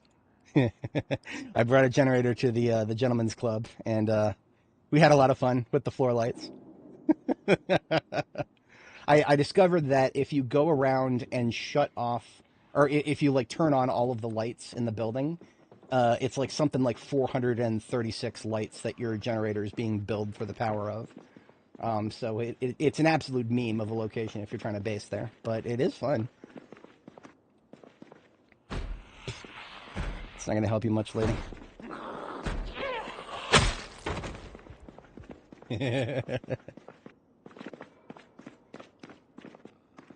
Now, I have been told that some of those lights that you find in the Gentleman's Club can actually be picked up.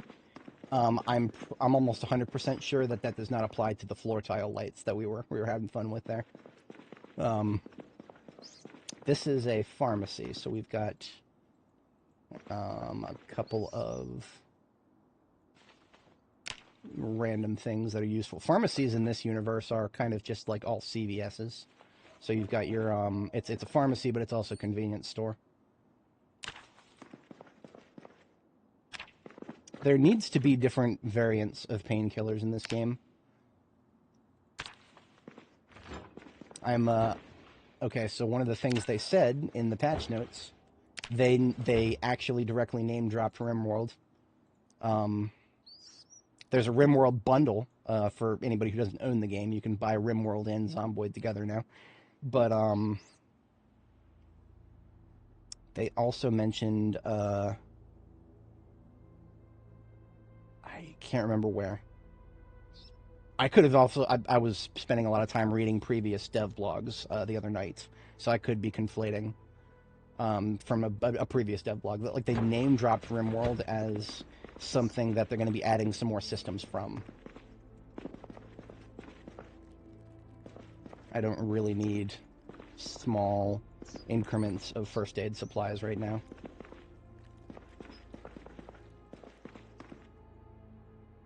What I do want is some soda.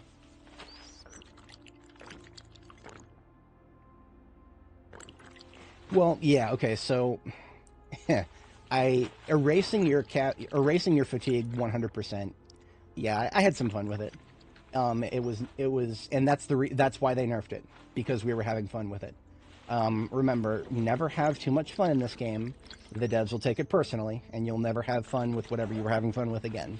So, I would like to state for the record that pipe bombs are incredibly boring, very functional. They do not need a buff or a nerf. They are just very straightforward. They're not fun. I do not have fun when doing pipe bombs. I just want that said for the record. I don't think the devs would ever consider watching my streams, but in case anything I say ever makes it in their direction, I want it said for the record that pipe bombs are quite droll and absolutely not the most fun thing in the game right now. Yeah. Reverse psychology works, doesn't it?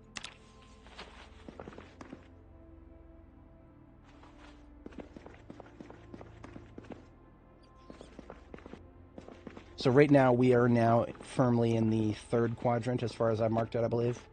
Yes, this is this entrance right here to the bottom left of the screen is the entrance for the third quadrant. So we've made it all the way across horizontally, and we initially entered the second. Yeah, so we've done a bit of a T. We went down the hallway for second quadrant, and then I would like to take a little bit more of a look-see through 4. Problem is, we're getting close to my bedtime here. So I'm just going to look for any potential coffee in this break room here. Coffee! Gimme.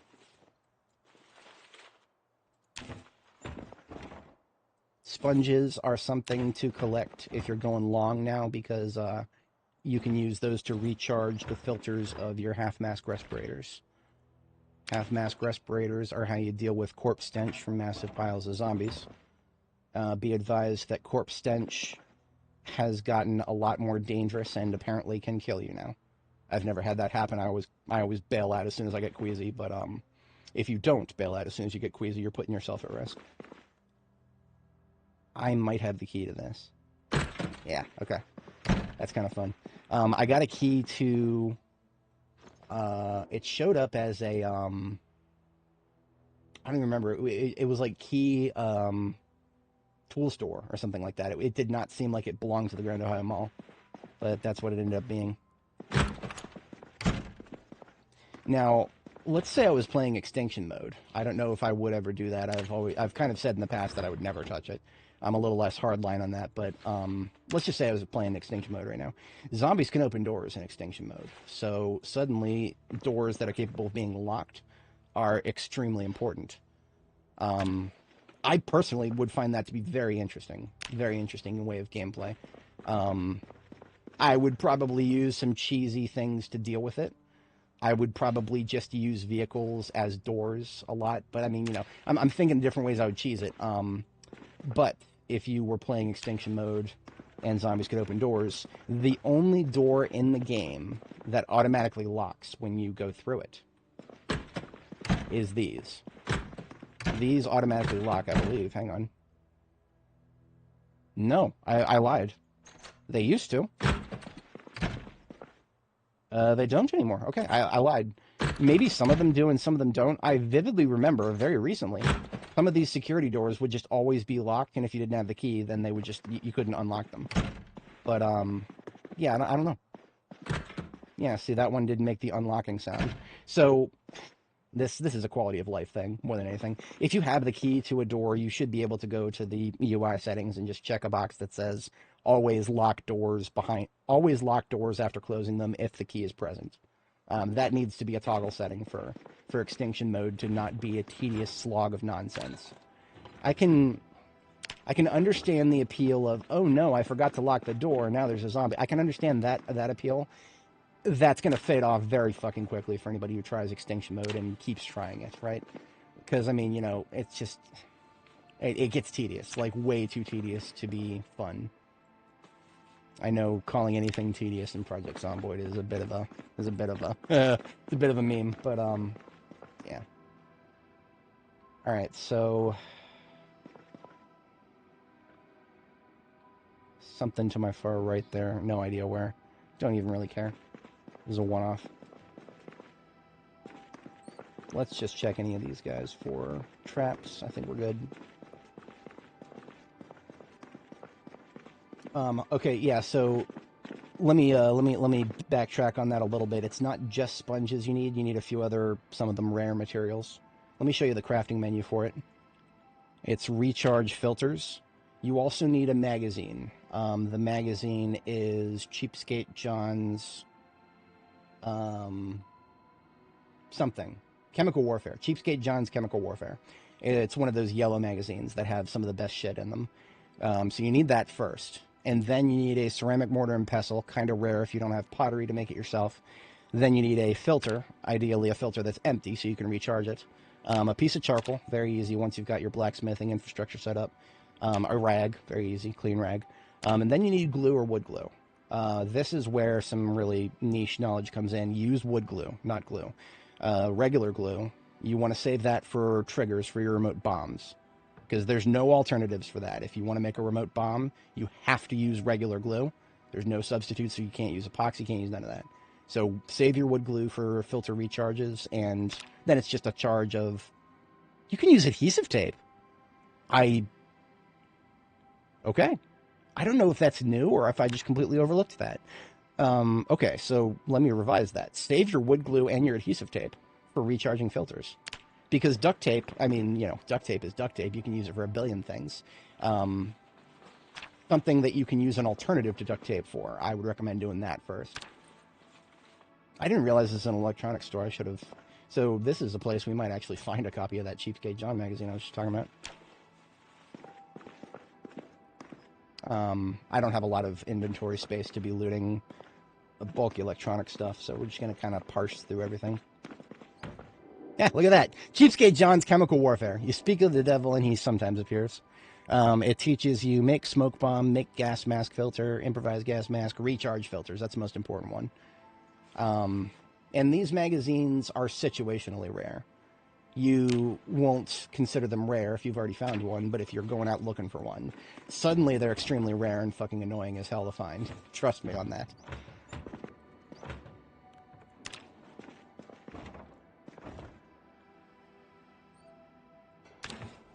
It looks like all the magazines we're seeing in this place are electrical related, so I would say you probably have an elevated chance in a place like this.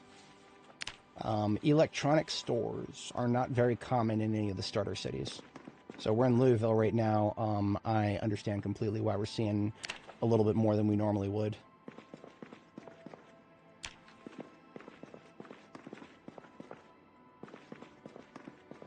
Ah, look at that. Another copy of Cheapskate John's Chemical Warfare. Beautiful. We've also found like 4 out of the 5 electrical books. I've just glossed over that because I've already read them all.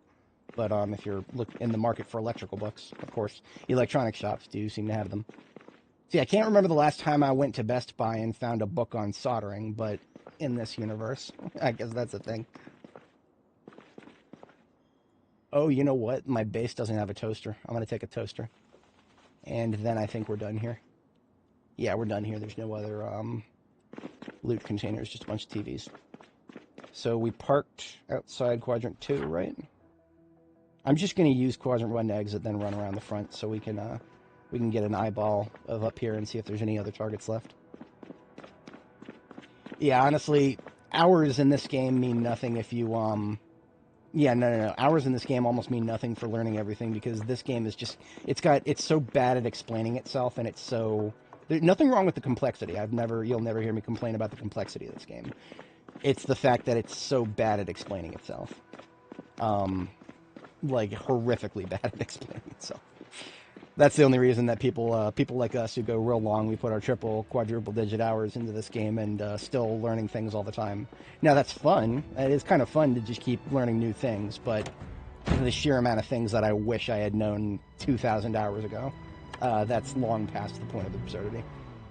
Now, that being said, every time you open the game now, you get this lovely thing. Don't discount this. Even if you're a veteran player, don't discount the new survival guide. This is something that has been putting effort into in the past couple of B42 versions.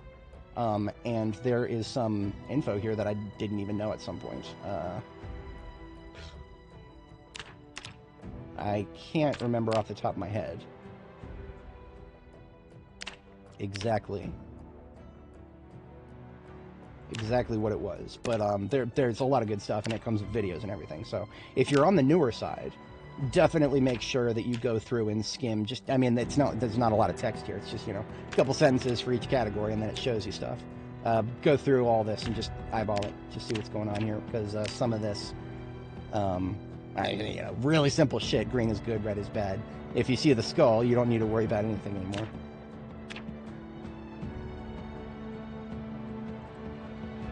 But yeah, the devs are actively working on the survival guide. So even though I seriously doubt we'll ever learn extremely niche stuff from the survival guide, you'll pick up some stuff. Loading tips, too. The loading tips have been expanded lately.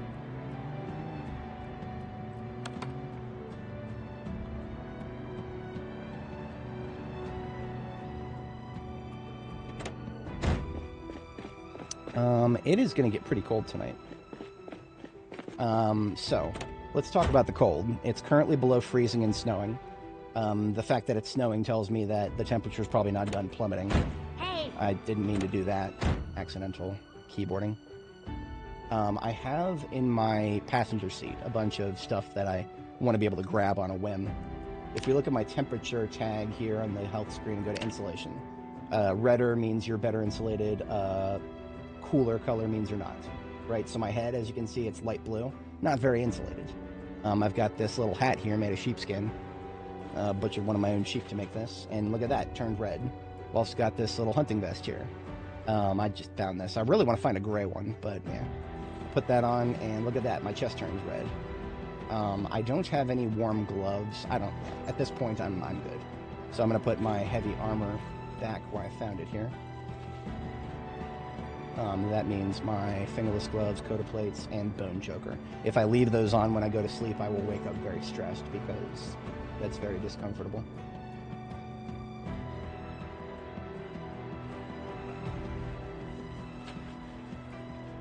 Oh, look at that. The leather gloves actually are high insulation. So my entire body is red now. I can go to sleep like this and be perfectly fine.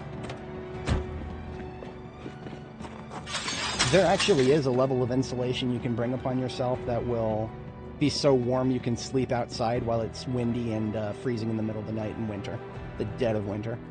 It is theoretically possible. Don't recommend it because then you're just throwing yourself way out of balance, but it's possible. All right, I'm gonna have a salad, and I actually have to step away briefly IRL. We've been at this for about 2 hours now, and I haven't even stepped away once, so we lock in here. But we're also still human. Okay, while I step away, I will have our character. She's just gonna chill. I would have her wash up, but it's gonna get really cold if her clothes are wet, so no. I will be right back, folks, and then we'll do some character maintenance overnight here and get our bags emptied out and whatnot.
Alrighty, I have returned. Appreciate everybody sticking around. So we are now hungry. Let's have a bite to eat, because we do actually have some salads right here in the fridge ready to go. I'm going to take those salads with me tomorrow. What I'm going to do tonight is just take this bowl, make a salad, make a leftover salad here.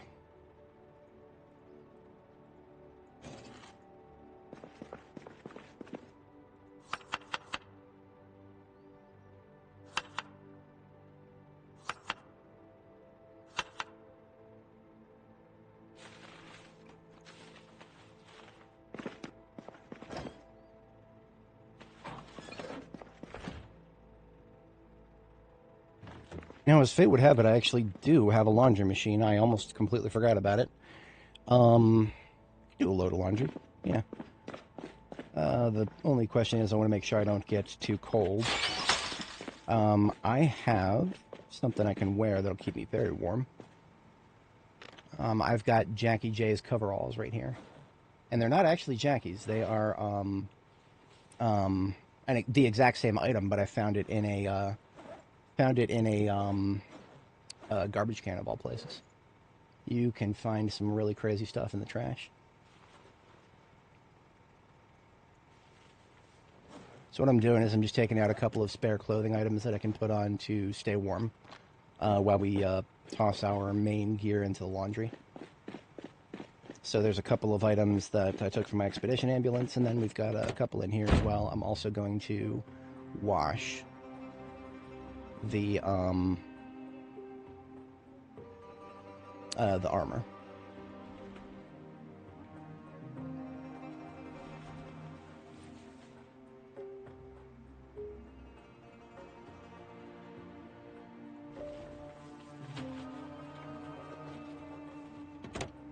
As you can see, we got all these rain barrels on the roof here. The roof wants to draw. The ones on the left are my drinking water. The ones to the right of the building is that's laundry infrastructure water, specifically just for the washing machine here. I don't even think I've ever used the washing machine yet. I remember installing it. I don't remember ever actually using it.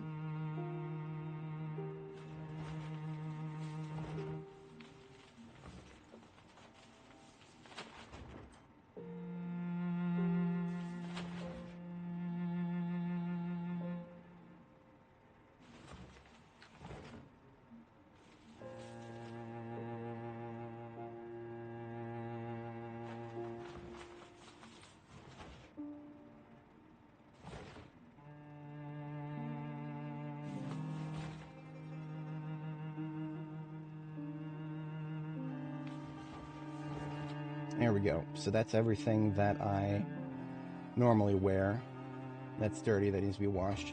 And I think I'm still going to be at least warm enough that I can not get cold if I keep my body heat going by running around a bit.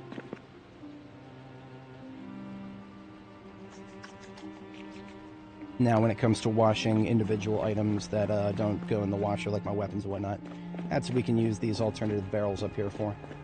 Rain barrels, when you attach them to a water fixture like a sink or a laundry machine, it'll use up the one directly above it first, and then it will go counterclockwise, starting directly above it to the top of the screen, right? So starting right here, goes counterclockwise in a 3x3 grid. So when this barrel is empty, it starts using this one, and then this one, and then this one. What that means is this one right here is the last one that would be used. So if I want to use this one specifically for something else, like just washing containers or weapons or whatever, I won't miss the water unless I'm really, really low.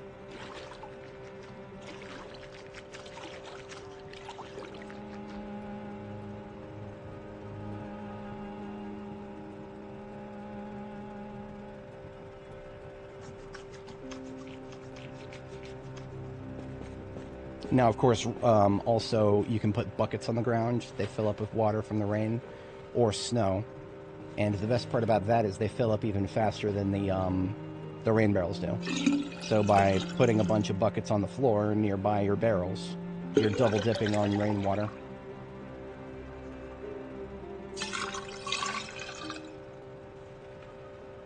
Don't ask me why these buckets are not frozen buckets of ice right now. That's just not how this game works right now. So the way snow works is snow is basically just rain, but very slow. Snow is, it does count as quote-unquote water falling from the sky. It'll fill up any containers, just much, much slower than rain.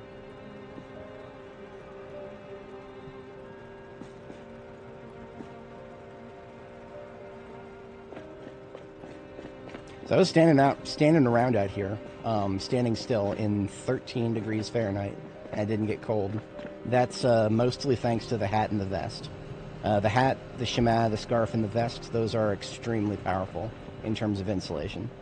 The coveralls are pretty good too. I mean, the coveralls, I like using them as the coveralls as pajamas because they take up the space of what would have, you know, be multiple different other items, but they are, whatchamacallit, they insulate you very well. So if you're going to do laundry in the middle of winter, coveralls are your best friend to wear in the meantime.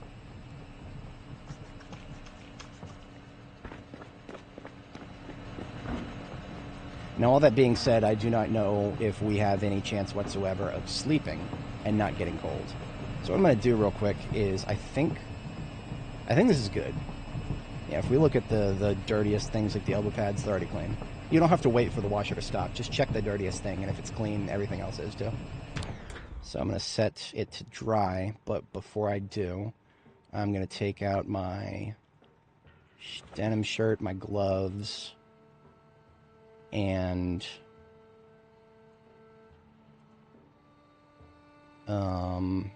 that's it. Yeah, that's it. That's all I need right now. Nothing else is going to help me sleep warmer. So all this stuff can get dry. What? There we go. The stuff that I pulled out that's still wet, we're just going to wring it out by hand so that we can put it on and not be cold. And then the rest of the stuff is not essential for sleeping, so we can just let it dry. My insulation levels are great. I mean, my forearms are actually only the latest, less insulated part. I think we'll be fine.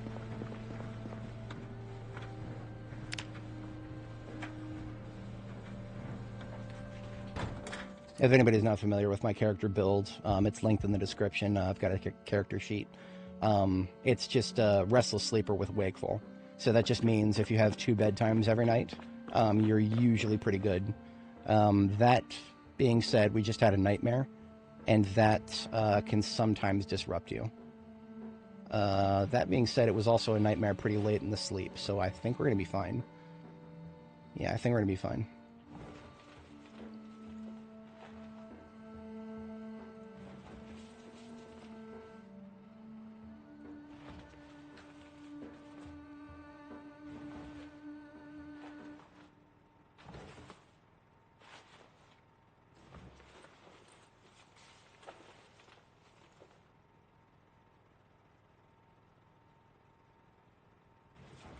Alright, so the clothing that I was using as pajamas will leave right here. This is Jackie J's outfit, so I do not ever want to leave this behind. This is a very unique item. You don't find those very often. This military t-shirt and these military boots that I was using, I have loads of those. I can afford to leave those in all of my bases.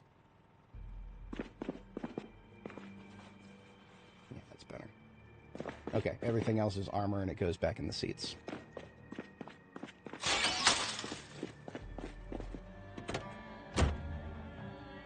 I should probably back up a little bit on the insulation. It models very, very well how the body heat escapes from the body. It's all chest, neck, and head. In real life, maybe it would be a little bit more underarms than this game, but let's not give the devs any ideas. It's fine right now.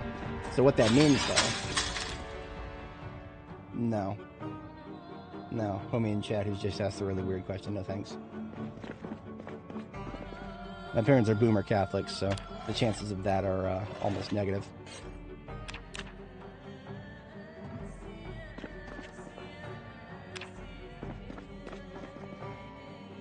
And we actually never got to sorting our loot that we picked up, so I will go ahead and empty my backpacks before we head back out.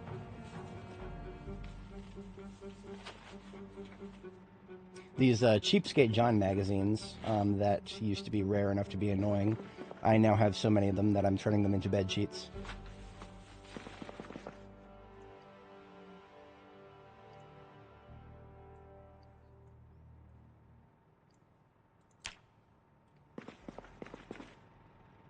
Replacement knife, gun, some mementos. Let's put those away first.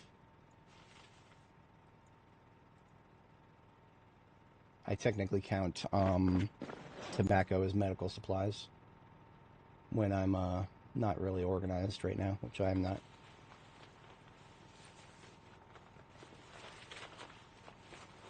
I was talking a little bit earlier about filter recharges. What I like to do for both bomb making and filter recharges is just carry around some bags specifically for those materials. So this golf bag right here has got my collection of sponges and wood glue and a ceramic mortar and pestle and some rags. So those materials right there, and then the wood charcoal. With these, I can recharge lots of filters whenever I want to. So I just hold on to those materials and just recharge filters in groups whenever I kind of run out of my stockpile of them. Everything else is food related. We actually already have a toaster here. Forgot about that completely. And yes, you can make toast in this game. First, you got to make bread, which requires yeast and wheat. Yeast and flour. No flatbread in this game, regrettably. I'm a big flatbread enthusiast in real life because it is a very simple thing.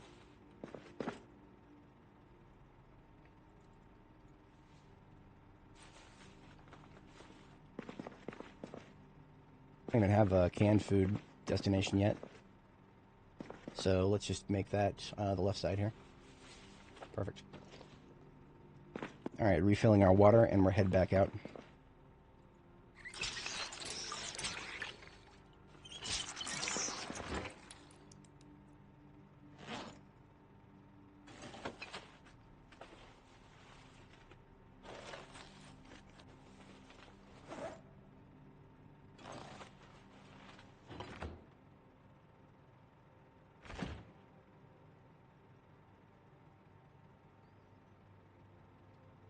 Sorry.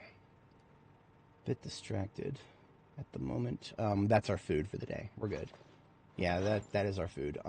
We need to open a couple more boxes of shotgun ammo, and then we're gonna put the shotgun back into the truck, and then we're also replacing our knife because it is now below, a little bit below half, and I'd rather not break it completely. Got this new knife on standby. Let's put that in the belt. And yep, we're good.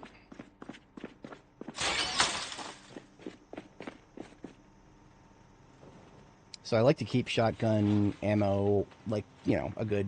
Last time I had 80 shells. Let's just open a couple more boxes and have the same. So that I can always just take the shotgun and a bunch of ammo out of the trunk whenever I need to. Yeah, we're looking good. So I like to also... I mean, if we're going to go in the mall, I'll have the respirator on me just in case we get lots of corpse stench around us. We do need to make more pipe bombs. I don't think I currently have any iron pipes in the area. If I did, they would be in one of these vehicles, most likely.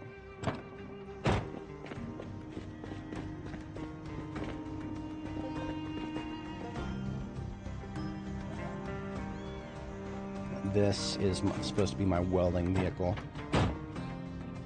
but it doesn't always have what I need.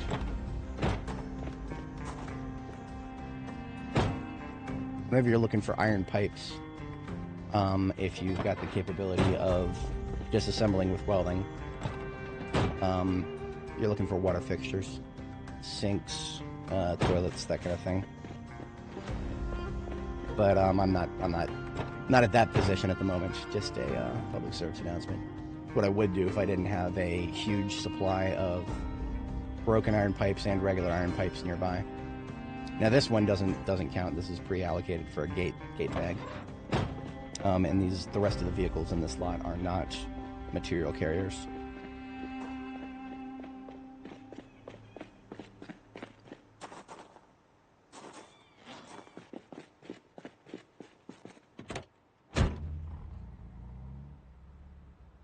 Yeah, I'm going to go ahead and get materials for another pipe bomb, a group of pipe bombs.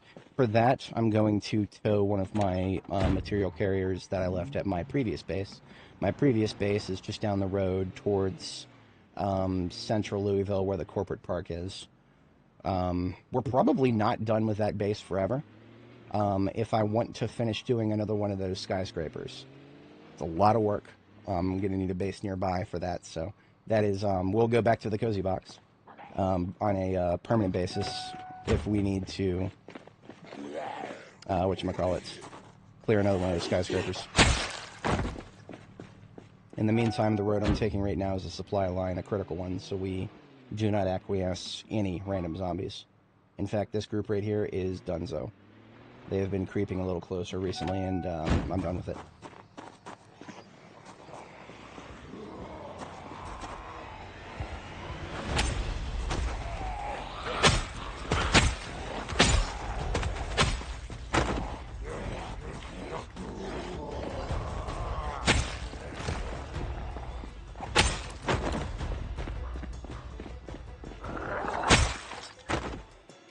They're not on my supply line, but close enough to be annoying. These guys to the bottom left, not yet. They're fine for now. But if I start getting distracted and just start going down that road, that's going to be like the rest of the morning. We've got a specific task in mind. We don't need to get too distracted. Somebody stay stable. I know, right? Yeah, 42.20 has been announced as the quote-unquote stable candidate. What that actually means for stable B42, I don't know. A stable candidate means that it's like the platform they're going to build everything off of. So 42.20 is probably going to constitute the last of the major additions to B42, and then everything from there is probably going to be stability fixes. I think some parts of what I just said were outright what the dev said, and then I think I might have extrapolated a little bit as well. So anyway, here is the cozy box. This is our previous base. Still has most of my ammo stockpile. So we've looted most of the gun stores on the map and consolidated all the bullets into boxes, all the boxes into cartons. These are my carton carriers. White one here is mostly shotgun. Kentucky Herald is mixed meat market. Black Boy here is even more mixed. A lot of 5.56. That's relevant to my interests. This one's got a 7.62 in it. 7.62 is probably the platform that I've pissed away the most of so far. Just because it is so easy to burn away your 7.62 if you start going nuts with the long-range sniping in this game. If I were to pull out the MSR-17 and just start going nuts clearing an area with it, I will piss away my 7.62 and without blinking an eye. So what I'm actually going to do is trade. These vehicles are all completely full, so I'm going to trade a 7.62 for like a 30-30 that doesn't need to be in there. So that the black step van here now has, it should have all the 7.62 from this lineup. And we'll bring that forward with us. Are you required to be mentally? I don't know. I have no idea. I don't know what stable means. The funniest part is the verbiage between stable in this game and stable in 7 days is 7 Days to Die, another game that I've played in the past on this channel. They both have a history of releasing unstable and then stable builds. I've got this meme thumbnail that I made for my last 7 days stream. Where's it at here? Desktop 70 live.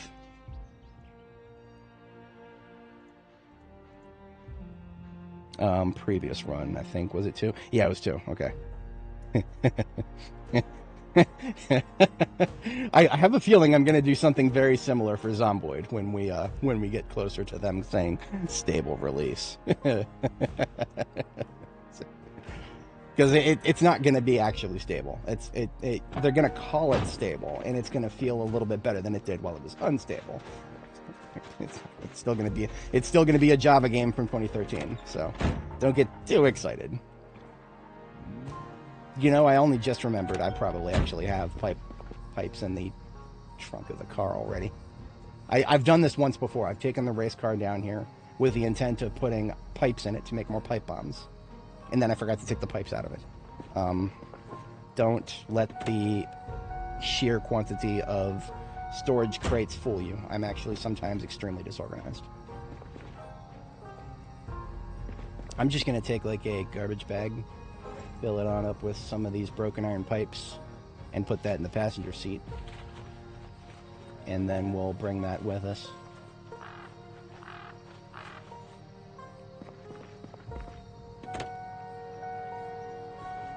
Public service announcement: garbage bags are a exact fit for seats.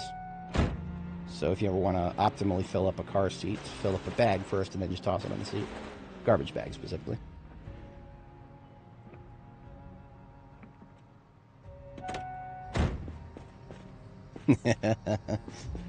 Video games will never complete you, but they may make you feel less incomplete for a while. Hassan, welcome back. Good to see you, man. Hope you're doing well. It has been quite a while. I think last time we chatted, you were watching me play my character Annie Mae. I've gone through another character since then. This is my character that I created about a month and a half ago IRL. This is Dani the Drifter here, so her name is Dani.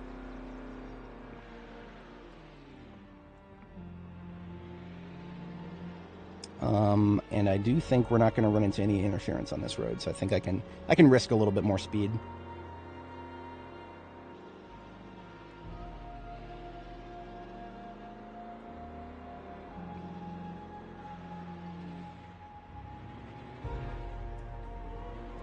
A little bit more speed. I still got to slow down those turns. This thing will flip over if I take these turns too quickly.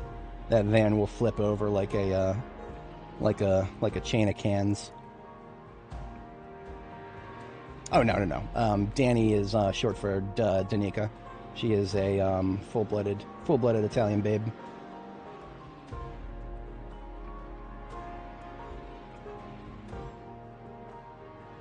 Now this van can go... I think I was doing ammo... Yeah, I'm doing ammo vans on the south facing. Yeah, okay. So we've got this. The white van here is the one with my most used calibers. It is completely full. Yeah, I think the black van here is also going to be completely full. So I don't think we're actually going to have a home for these loose cartons yet. There's nowhere near enough to fill up another van, so I'm not adding another van to the fleet yet. But we'll see. We may get some more guns and ammo at some point, and that will justify us getting another van, or maybe reallocating our existing ones.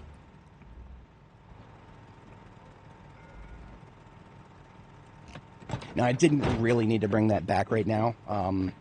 I just brought it this direction because I was going to go to the cozy box anyway, so these vans need to be kept together.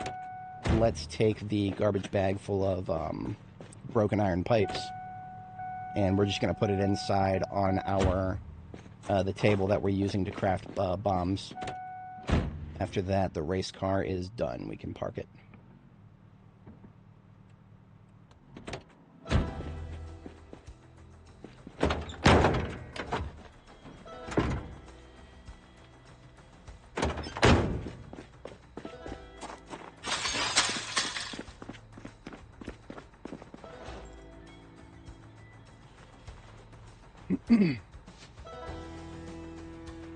We'll put the garbage bag of pipes just on the floor next to the crafting station. So now, all I need, if I want to make pipe bombs, right, just back it up a little second, we'll talk about pipe bombs. Pipe bombs, the critical ingredient is a iron pipe or a broken iron pipe. I prefer broken iron pipes because there's nothing else you can really do with them that's useful. So I save my broken iron pipes for pipe bombs. The other materials are just scrap electronics, twine, and gunpowder. Gunpowder comes from bullets. Right now, all bullets give the same amount of gunpowder, so... Nope. This has been in here for all of B42. It's just really rare. The SWAT van is you can only find it in Louisville, and it's just a really low chance to spawn at any parking spot in Louisville. When we found this SWAT van, it was just, it was in front of I marked it with a diamond. Here it is. It was just in front of a random townhouse unit right here at the corner of Wisteria and Gray. This is just a SWAT van parked in front of some dude's house. There were no SWAT zombies nearby. Sometimes you'll see a SWAT van and some SWAT zombies that'll have SWAT gear on them. That SWAT gear is pretty rare. But all we found was the van and nothing else. So that was kind of disappointing, all things considered. We didn't even get a hat. On Annie, my previous character, if anybody is not familiar, Annie's journey is in the description there. On Annie, we actually found a SWAT van right near the end of her run, and it had a hat in it. I might have to go really far back in time to find that. Scrolling and scrolling and scrolling and scrolling. And there's Annie's bases.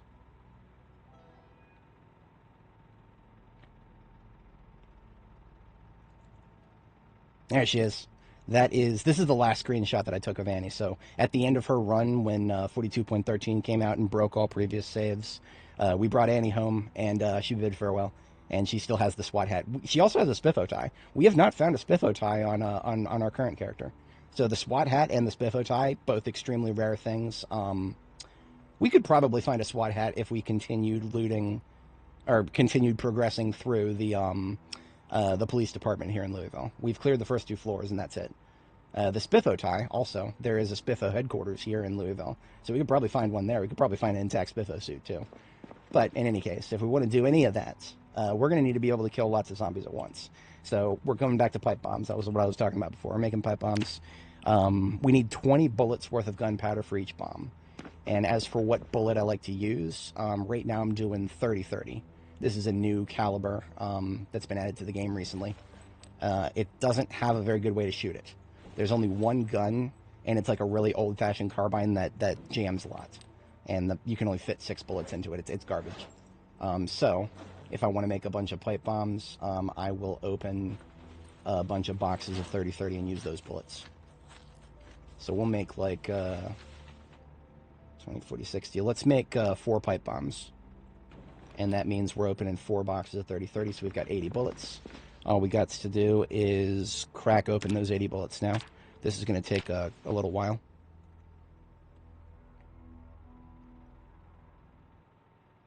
Nothing wrong with a shelter base. Base design is it's a thing that there's function and fashion in this game. There's definitely those 2 things, the very distinct things. Function is just having the storage containers in the right area. If you get that sorted out, that's the secret to everything else after that is you can make it look pretty. So once you've got a storage system that really works, everything else about base design is just optimizing and making it look pretty. So we've got our 80 units of gunpowder. That was all we needed. Every other material for the pipe bomb we've got plenty of. We've got loads of scrap electronics and twine and whatnot. So there's 4 bombs coming right up. 1, 2, 3, and 4. Now, just making the pipe bomb, the only way to use a pipe bomb is to throw it if you don't have a remote detonator. So I could throw it. I don't like throwing weapons in this game right now.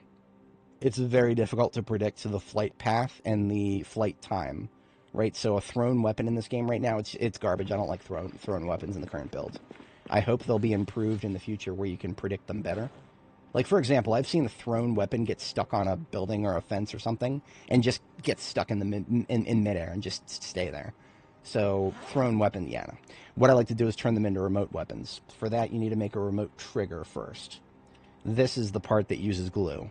So these remote triggers, just need a radio receiver, a couple scrap electronics, and most importantly, glue.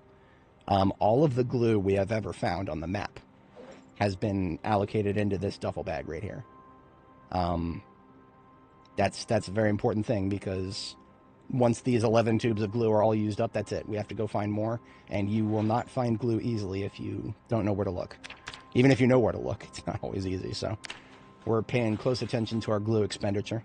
We still got plenty of tubes. You're getting like 2.5 triggers for each tube. Tube is 5 uses, and it costs 2 uses to make a trigger. So by making these 4 triggers right now, we're using, what is that? I'm not very math right now. And there goes the rest of my brain power, distracted by the stupid alarm clock that I'll never be able to find. So we've got our triggers, we got our pipe bombs, now we just got to put the triggers on the bombs. Add remote trigger to bomb. This costs duct tape, right? So we've spent gunpowder on the pipe bomb, we've spent glue on the trigger. Now we're spending duct tape on putting the trigger onto the bomb. Lots of annoyingly rare materials if you don't stockpile them properly.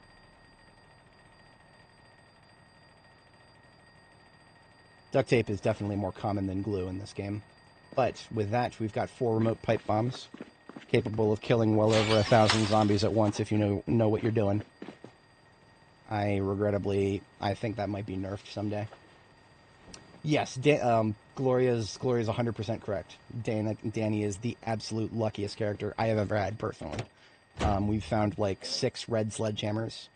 We have found like, I don't know, probably a dozen copies of Cheapskate John's Explosives Manual. Yeah, some items we have not found, obviously, but when it comes to like functional and very useful stuff, Danny has been extremely lucky. Anywho, this is the Grand Ohio Mall, if anybody was not here earlier when we were perusing its contents. These little piles of zombies here, this is what pipe bombs do. I will turn on the light bar, and I'll place a pipe bomb next to one of these street lights so that I can see where it is even when the zombies are crowded around it, and fire up the light bar, just kind of drive in circles around the detonation site until the zombies are blobbed up, and then click the button. And anywhere between anywhere up to like 1,000 or so will get blown away all at once. Oh yeah, if you're on insane pop, this is one of the reasons that I always just play default settings, everything. It's true that sometimes it feels like there's not much of a threat because, you know, wipe out all the zombies, no respawns. But after a certain point, high pop, or God forbid, insane pop, it just means you're just going to be spending all of your time killing zombies.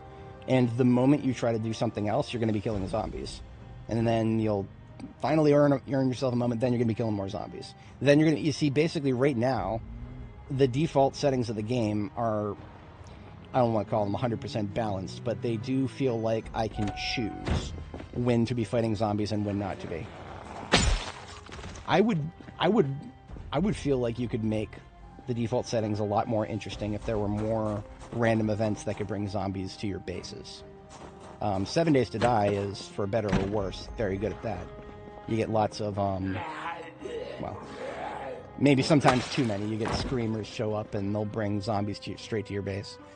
7 Days to Die is actually kind of a tower defense game, so it's not the best comparison. This guy has the Bane helmet here. Feral Dogs, homeboy.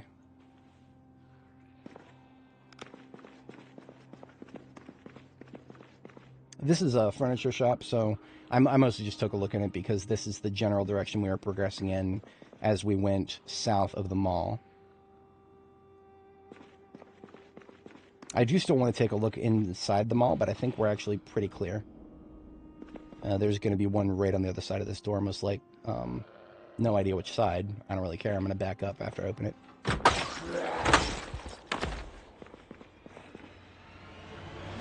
That other one is probably going to get stuck on the door. Maybe she'll come. Yeah, look at that. She's come around the corner. I'm so proud of you.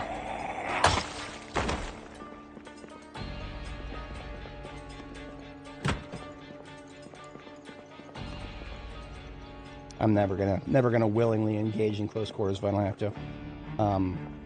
Took care of that group. That's what I'm most concerned about. Now, in this area, the next most interesting thing after the Grand Ohio Mall is actually there's some storage units. I think they're just right up here.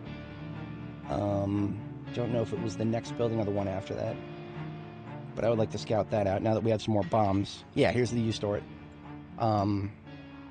Yeah, we've got a nice outdoor group right here. Let's... look at that. Look at that. A street light out in the middle of an open area. That I couldn't have asked for anything better for a pipe bombing. Let's take a bomb out in the controller. Link the bomb to the controller. Right-click, arm and set on the light. So we've got a pipe bomb placed right here, right now. And all we have to do is right-click the controller and hit trigger, and it'll blow up anybody underneath that light. So all we got to do is get a bunch of people under that light.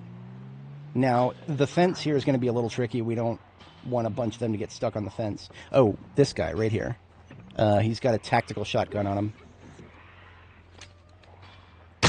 I'm going to straight up shoot his ass so that I don't have to dig through a pile of corpses to find his body later. Multiple fences in this area. That's fine.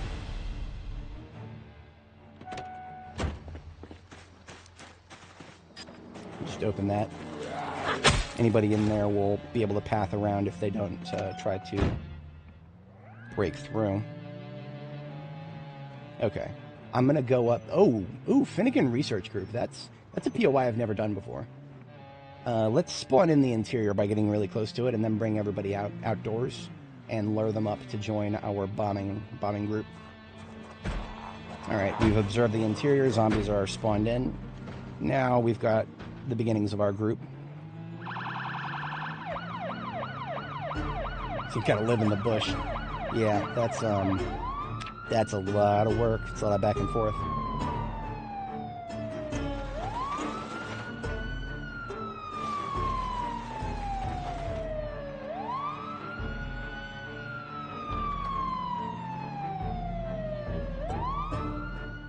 Oh dear. TIS construction, that is, there's not going to be a way through that. Not from behind, at least. Starbucks right there, and more townhouses to the bottom of the screen. Lots of slow ones. Let's set cruise control for 5 miles an hour. That is enough to stay ahead of fast shamblers and keep the slow ones' attention. We'll be fine, and as long as we don't get mogged from the front here. Oh yeah, it's Wii U time. Somebody call Nintendo's lawyers, because we're about to do some Wii U.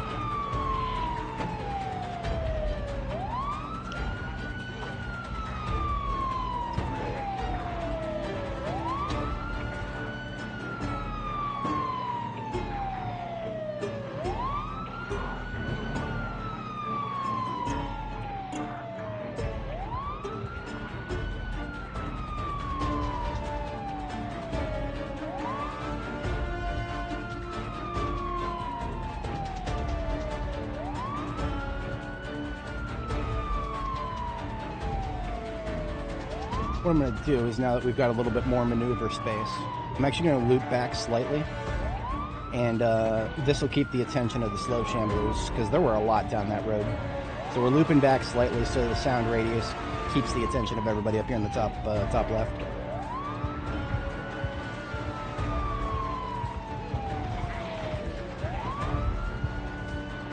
Ooh, fire department. I actually forgot that was there.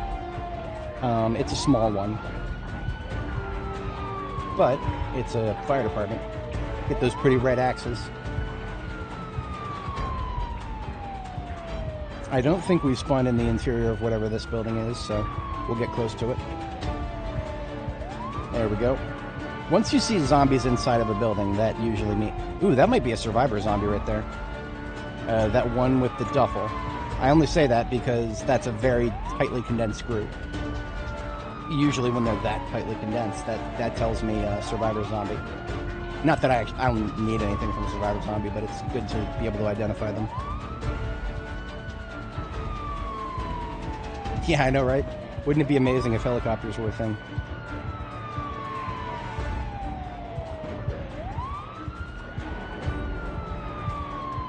So we're still in loop back territory here. This is going to be a bit of a risky way to loop back, but I think we'll be able to get through this. Staying close to the building will get everybody's attention inside.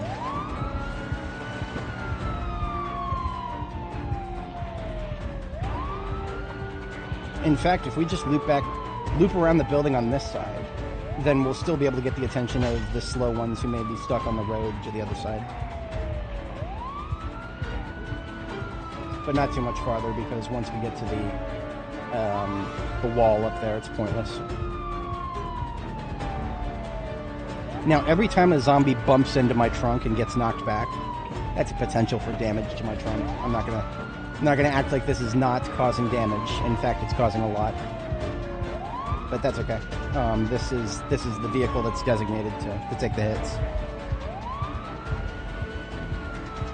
So we carry all of our heavy weapons over here. See a lot of these slow ones now that are in the bottom left. A lot of those are ones that were coming from all the way up the road. So now we can move further up, and they'll still be with us.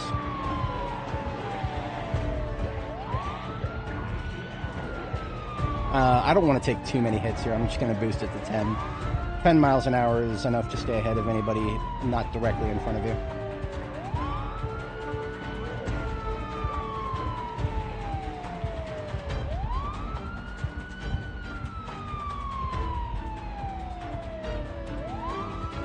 Now, this is having a double effect to our advantage. Because we're down here, we're pulling everybody out of the storage units through the gate area here, as opposed to them, you know, they would be getting stuck on the fence up there if we were all the way up there where the bomb's actually placed. So by looping back here, we're keeping the attention of the ones further to the bottom left, and we're getting the ones out of the storage unit without getting them stuck on the fence. Storage units make for pretty decent base locations if you're interested in having a place surrounded by chain link fences, which no longer cause stress when zombies slap them, so they're actually pretty useful.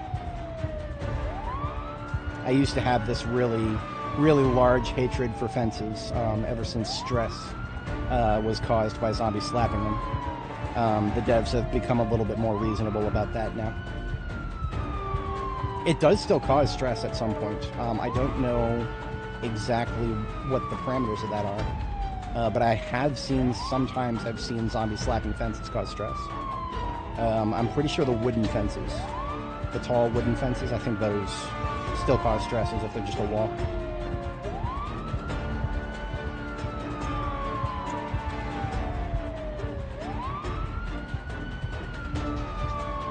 I'm actually going to loop around through the parking lot here, because we've still got them coming out of the, also, if I can nail it.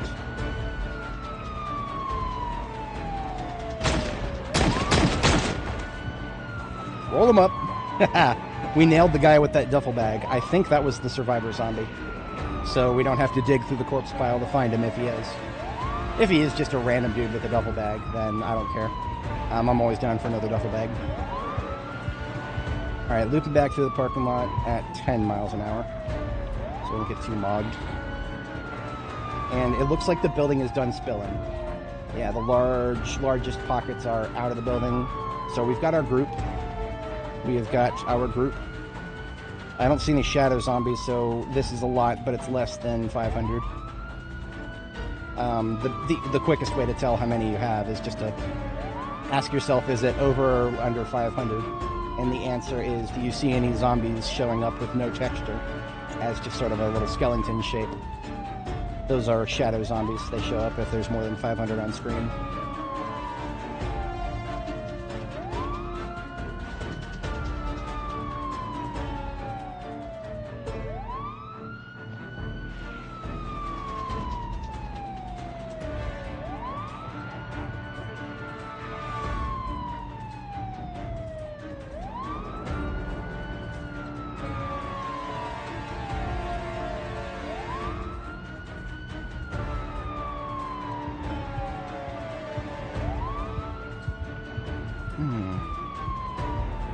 I don't even know what this structure is to my to the top of the screen here. Black licorice.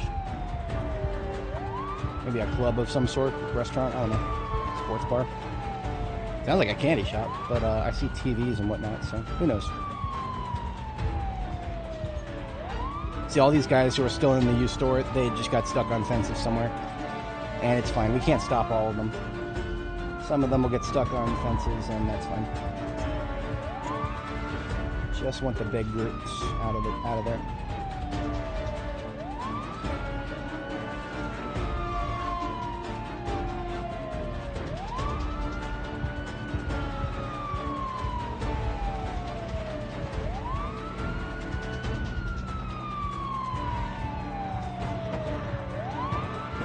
Alright, so if anybody wasn't here a few minutes ago, we placed the pipe bomb right here on the highlighted tile in the top right there. A little far up, but that was mostly because I didn't know what kind of prospects we had on the a little further down.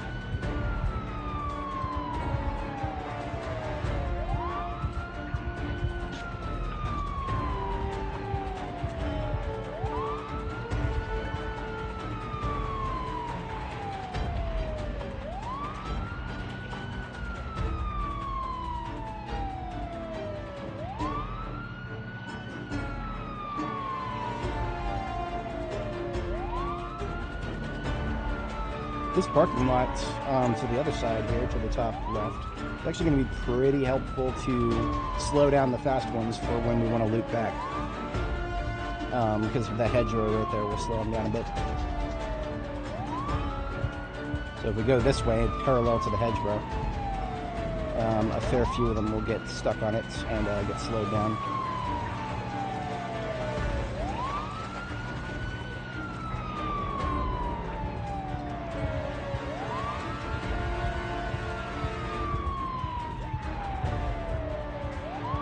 Now I would power through this, but I'm not going to power through this. I'm just going to loop back around this black car.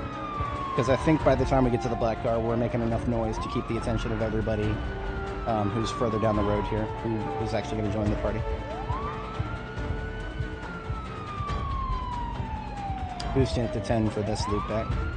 No need to plow through that.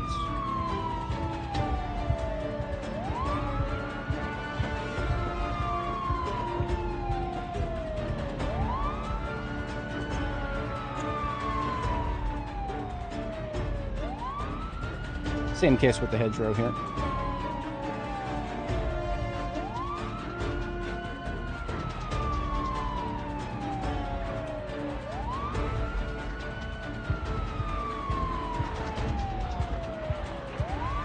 So whenever I'm doing a pipe bombing like this, there is a threshold that I look for. I call it critical mass. Critical mass means you've got a group of zombies close to the bombing area, and you can drive in circles around them unimpeded. That's critical mass. When you have critical mass and you can drive in circles around them, that's when you are condensing them into a very tight blob to blow them all up at once with the bomb.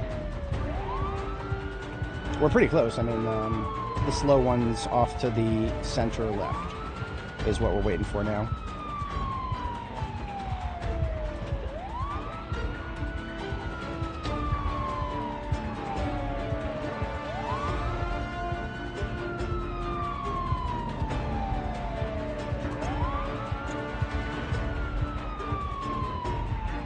I'm going to use tile measurement here. Pipe bombs currently destroy everything in a 7-tile radius. So the bombs right here, that's 1, 2, 3, 4, 5, 6, 7. So we've actually got all the way to the yellow line and then a little bit farther. And then on the other side, we've got 1, 2, 3, 4, 5, 6, 7, all the way up to the edge of the white lines of the parking spots. So we've got a lot of dead room to blow them up in. Just want to be aware of the radii. Oh, this road is done. We've got critical mass. As soon as they clear this little bus stop thing. I overestimated how many would be further down the road. We're good. As soon as they come out of there, we are critical.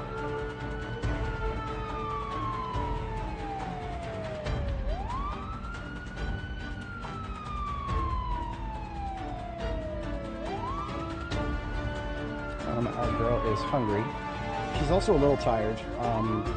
She's tired because of the nightmare we had that woke us up, like, I don't know, maybe like an hour or so early before we should have woken up. So look at that, we're tired an hour or so early. What a shocker. Maybe. That would not work very well for multiplayer. The devs are trying to kind of build systems that will work for both single and multiplayer now. I don't know if there's anything you can do to fix the problem like that without causing problems for attributing the kills to the correct player for multiplayer. Remember, some people take their kill count very seriously, so any system that could not attribute it to the correct character is that's no bueno for the sweaty multiplayer people.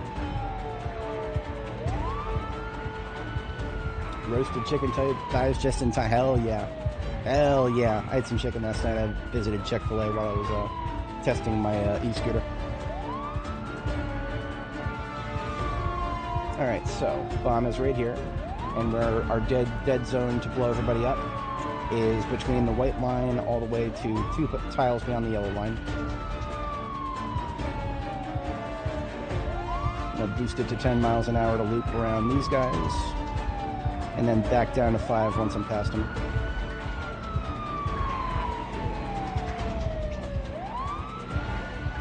See, if you go at 10 miles an hour the whole time, 10 miles an hour while you're doing all circles, That's actually a little too fast for the zombies to keep up with changes in direction. So if you stay at 10 miles an hour for longer than a couple seconds at a time at this juncture, you'll get a lot of people exiting the blob like these guys right here. You'll get 10 times as many if you stay at 10 miles an hour for too long. So that's counterproductive. You don't want to stay just 10 miles an hour for short, controlled bursts to take your turns, and then you're good. I'm going to get my UI ready here so we can do a quick clickety-click of the trigger here. And one more pass.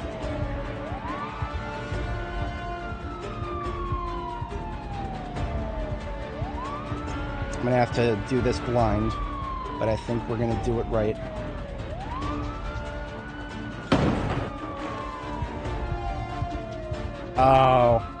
Oh man, I should have double checked. That's all right. I mean, that was a great total. That was probably about 80%. I have had as high as 95% efficacy with pipe bombing, but that's okay. This is not that big of a group compared to what we'll sometimes deal with bombing. Now we're tired, so melee combat is not as effective. We're going to be focusing on, I'm actually going to use the handgun.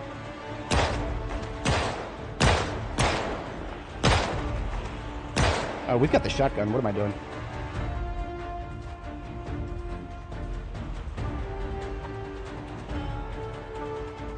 How condensed they are. 3 multi-kills.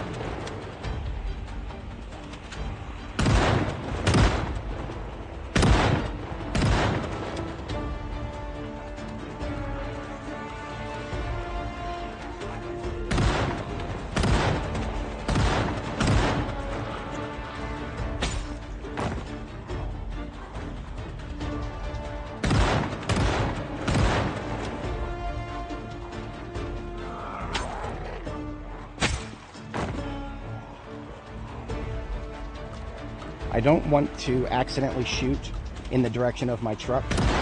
With the shotgun, I will hit it. So I'm just going to have to fall back in the truck for a minute. On my person, I have enough supplies that I could just walk away from everything and survive for multiple days. So the truck is convenience, not necessity.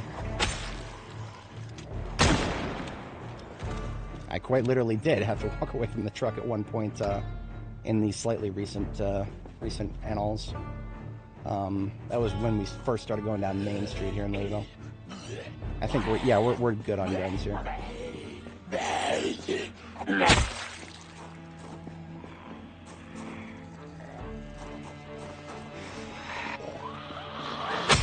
Even at stage 1 fatigue, I still have a very high likelihood of one-shotting them. But a failure to one-shot increases drastically. So we don't fuck around too much with melee while we're tired.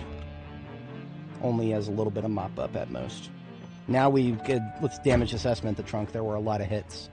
Yeah, we lost a lot of storage space in the trunk. I'm going to have to repair it like 2 or 3 times. And that's fine.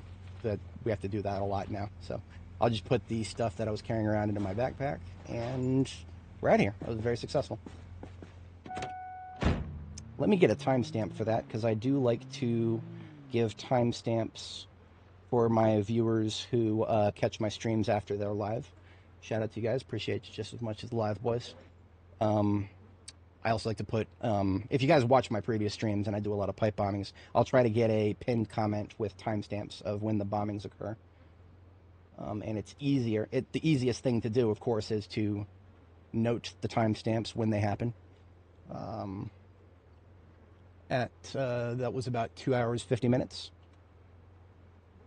when we started, roughly, so thereabouts. Maybe a little bit, I know where to look now, that's all I need. Saved me a lot of scrubbing.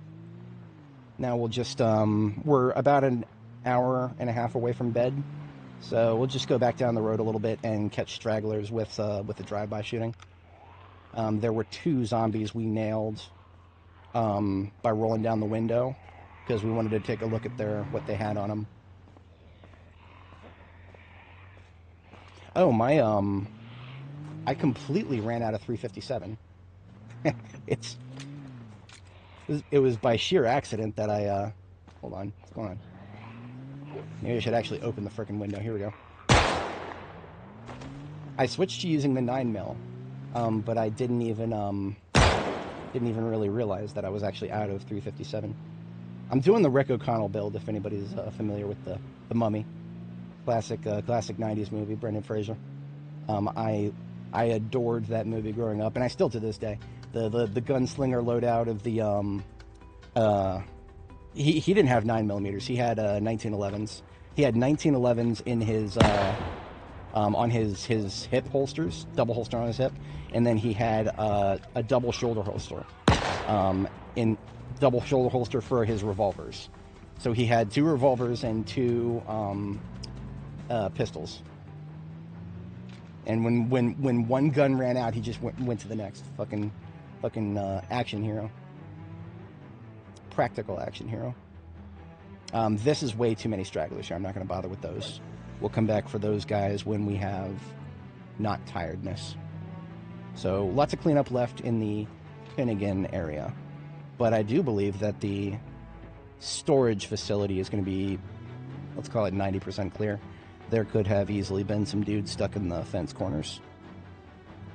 See, we were saved, the storage unit here. We were saved by the presence of this little window in here. On the other side of this interior. See this one window right here in the back? That window right there? That basically enabled most of the storage unit to empty into that parking lot up there. If my brain meat remembered that from last time I was here, it was definitely not conscious. Very useful, though. Whenever you're leading large groups like that, you always want to think about where their movement's going to get stopped up. But nowadays, much better than before, they're a lot better at finding a way, as opposed to just getting stuck on the nearest fence and slapping it forever. They used to do that a lot. That has been dramatically improved.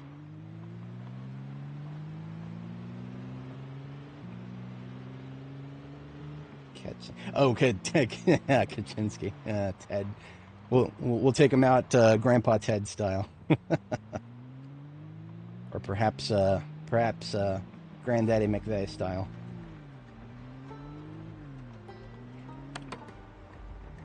About a half hour out from bed. That's just enough time to repair the trunk a couple times. We've got a supply of steel sheets laying on the floor over here for that specific purpose. We'll start with 2. We'll see what that looks like.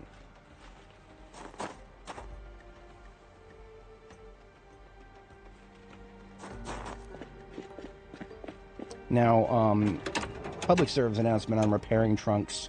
You get diminishing returns, but I've confirmed that there are diminishing returns to the diminishing returns.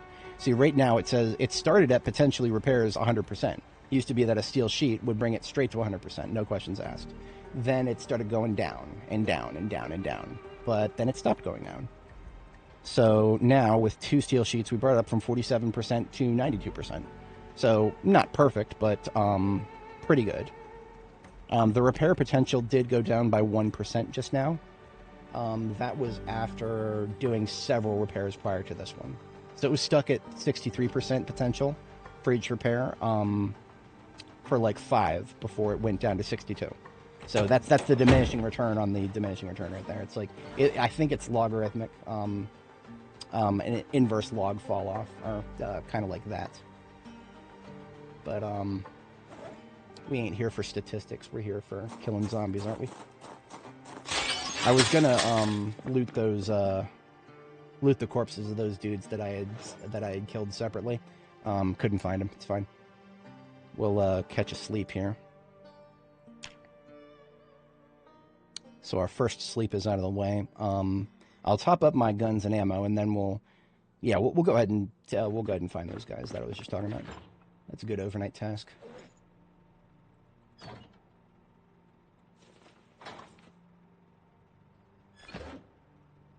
Two salads out of the freezer into the fridge. That will be my meal starting tomorrow. We've got a leftover to eat when we get hungry overnight here.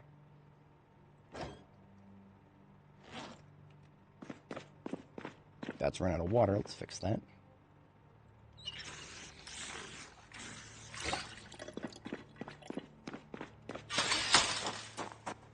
Fill up the torch.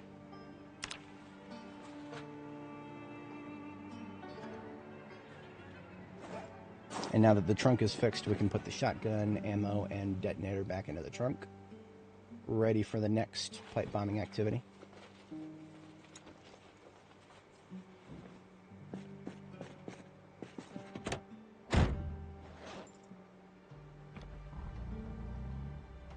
I was going to... Let me top up my 9mm really quick. We should have some loose ammo.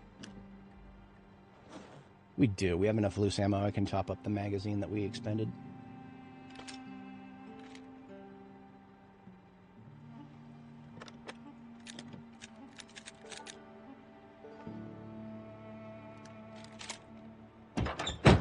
And then we've got a couple of... No, we don't. No 357 in the trunk. Should be some in the heavy combat. Yeah, let's open 2 of those. So we've got... where's just one? I'm going nuts? My, No, my revolver was loaded. It didn't shoot for some reason. Yeah, it's working fine. Hey, welcome back.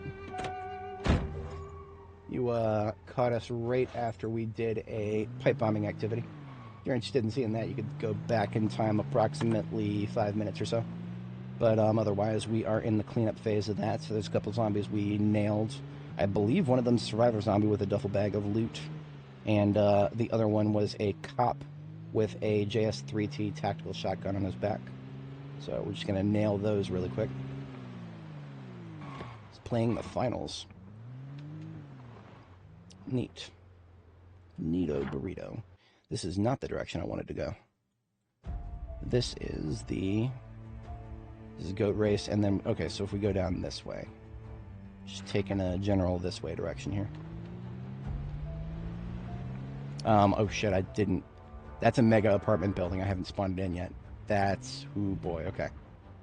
If I had gotten a little closer to this building, about 1,000 zombies would have popped into existence. Louisville is a wild place, I tell you. Get too close to the wrong building and suddenly it spills. Alright, so this right here, this is the pipe bombing we just did. Fair kill count. No idea how many.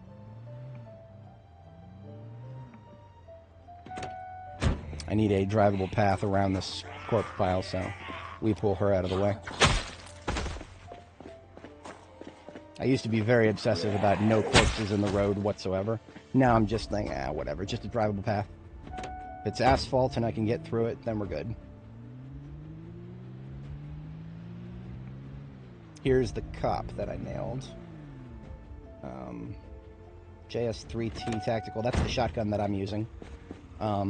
Whenever you pull it off of a zombie, it's going to be damaged, which is fine. You can actually use the JS2000s, the slightly weaker shotgun. You can use those to repair the JS3T, the Tacticals.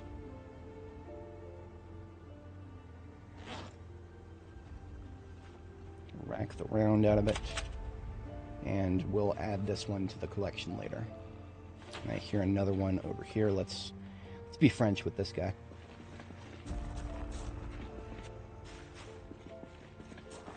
Nope. That was just a random wander.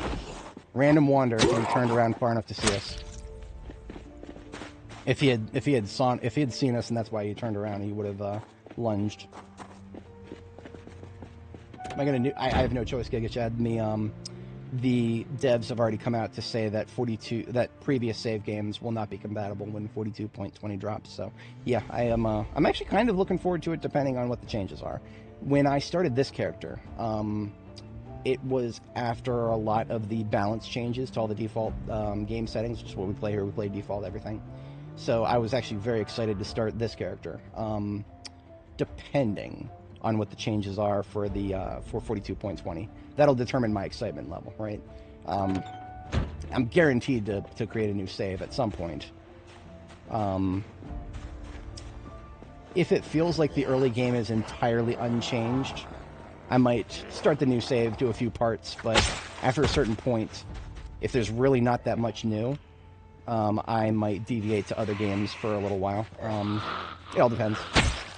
I do play other games on this channel. It's just Zomboid is currently my bread and butter, and it has been for quite a while. I might cave and try 7 Days to Die. I was in a bit of a soft boycott of it for a while because the Fun Pimps did the fucking streamer weekend shit again. I doesn't matter that I'm a streamer or that I'm a micro streamer now. I don't like streamer exclusive shit. I've always hated that, and the only thing I can do to protest it is just not participate. Maybe put the game on my shit list for a little while. But after a certain point, I do still enjoy the game, so I'm gonna play it again. 7 Days to Die is a very fun game in its own right. It's not anywhere near as complex as Zomboid. Now, everybody we're killing, I believe, is from the fire department. Their movement patterns are going to be a little bit wild because they're going to be trying to go around this fence. That's bigger than I thought. Okay. Not quite enough for another pipe bombing, but also not... I don't want to be taking that group with just with my sword. Yeah, I do hope the new stuff is worth it. I wrote a goddamn manifesto on what I would want to see before calling anything B42 related stable. I still have it on screen here. Bro had some yap. Bro had some goddamn yap. I was gonna post this yesterday. I was kind of in the middle of going back and forth between a project I got hit with at work. That's why I couldn't stream yesterday. I wrote a lot of shit and I got receipts. I have receipts. And the only receipts I don't have, I was gonna pull some timestamps from my previous streams. Almost all of my complaints right now are for B42 or are regarding the agriculture system. There are plenty of gaping holes in it that would take literally 5 seconds to fix, that for some reason have not been fixed for years at this point. I've said this multiple times on this channel about my bug report for tobacco, for our homies with the smoker trait. If you want to be able to sustainably support your habit that you can never get rid of, well, you can grow tobacco in this game. You can start to grow it. You can plant it. You can care for it for 4 months in a row. And on the 5th month, it will fucking die.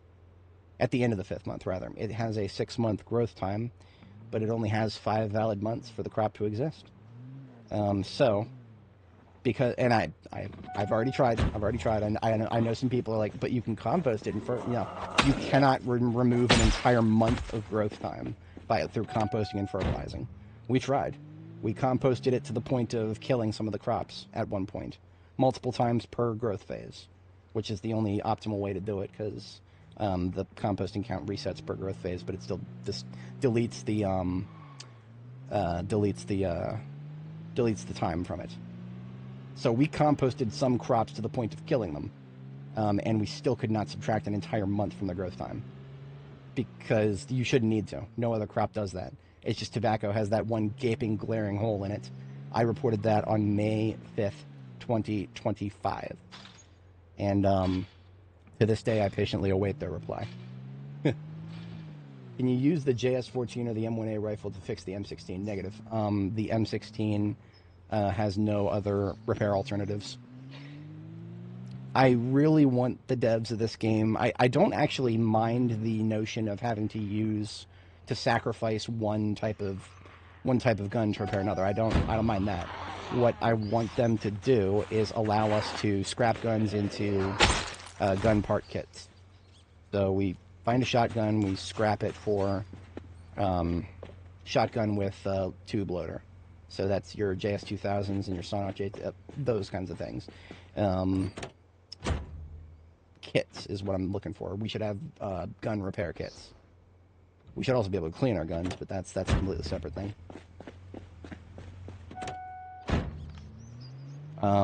There was one other zombie that I wanted to find, but might be a little ways into that massive group that we're not going to take tonight. Let me take one more look for it here. Oh no, it was closer. It's not this one here, but it was in the middle of the road, IRC. Yes, okay. You found an M16 day one in a basement. I think they're more common. I don't know that for sure, but it's definitely seeming like they are. For the longest time, it used to be not possible to find M16s at military checkpoints. That has definitely been fixed. We found... this is not a survivor zombie. This is not a survivor zombie. We found like, what was it, 12 or so M16s at the Brandenburg military checkpoint. And I don't even remember how many I found at the Louisville one. A metric lot, to say the least. But yeah, that's... Duffel bag was our last potential target overnight. We're going to go sleep again, and then tomorrow morning we are clear to wipe out that group down there by the fire department.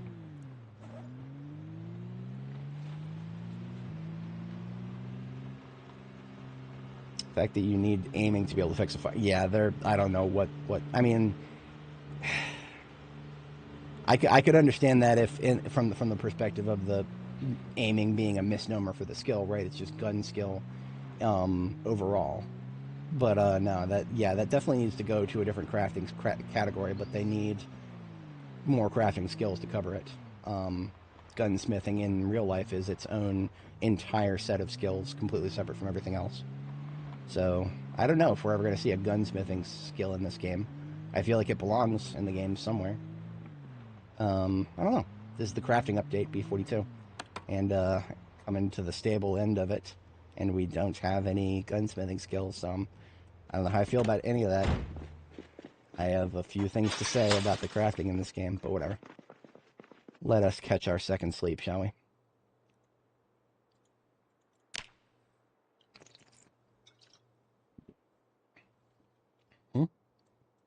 Sleep, please. Let's try that again. There we go.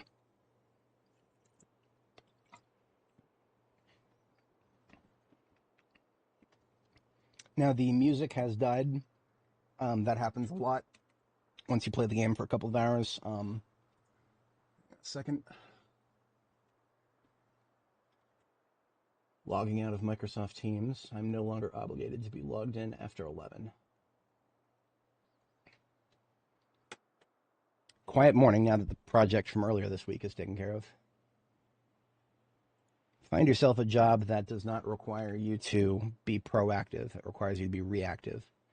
Then you've probably got yourself a pretty good job. Because it means that when things are going well, you don't got to do nothing. Build 43 in 2050. Yeah, no, Gaming Wonder, that's that, yep, that's about it. So we'll find a purpose for this duffel bag later. For now, it's just going to chill here. Tactical shotgun, I need to repair this before we do anything with it, so put it on the table over here.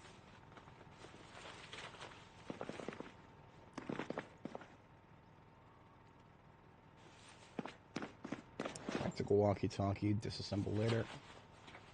And good to go. Just need some food. Put those salads in the fridge. Empty bowl. Beautiful. Temperature is still below freezing outside. However, I'm probably going to be doing a fair bit of melee to clean up those zombies.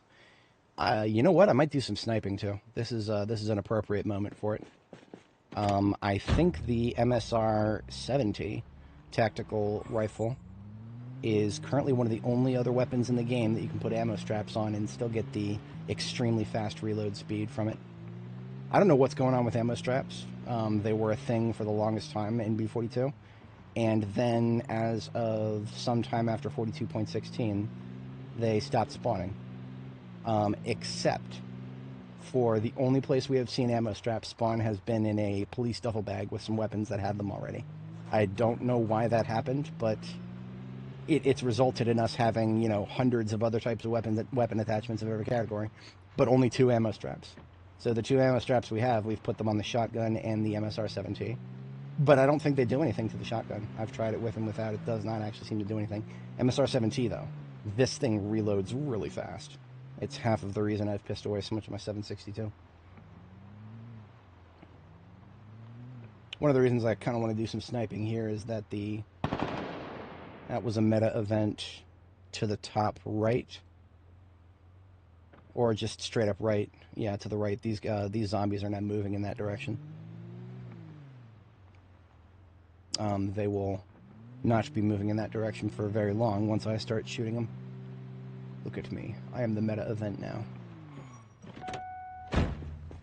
Alright, MSR-7T onto my back, and 762 bullets into the bag. Let's go hunting.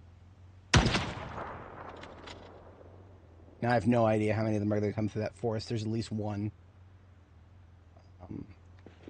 Keep our eye peeled for that. Now when I switch to melee for cleanup, I will take this vest off because this vest is very hot. I will get overheated very quickly. But while I'm standing still, like I am now, I actually need it, otherwise I'll get cold. Zomboid Winters for you right there. Hello.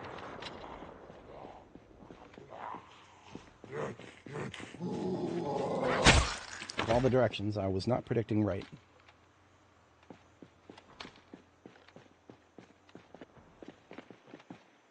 What's going on with this parking lot? There were dozens of them in here.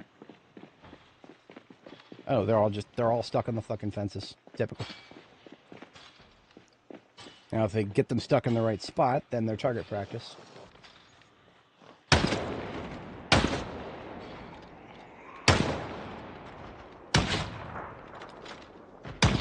I'm gonna expend all the rounds in the tube for this rifle, and I think it's less than a second to reload the whole thing right now. Watch this. Fucking amazing, I love it. Ammo straps used to do that for every gun you could put it on, and then they just stopped spawning, and then some of the guns that you could put them on don't have any effect anymore. But the MSR-7T, I guess they forgot to nerf it. Don't tell them, please, because this is really fun, being able to just really quickly reload.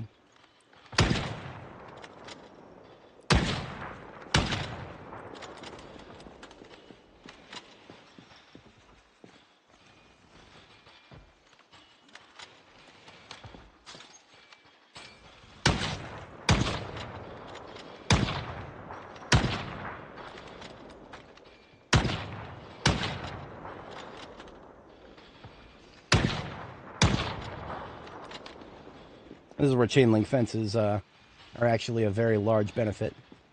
Looks like we've got multiple coming through that house now because the door just broke. Seems like a single zombie these days is almost completely incapable of breaking a door in a reasonable time frame. But as soon as a second zombie shows up anywhere nearby, they make short work of it. It makes sense, but it's a little weighted. It's a little stacked.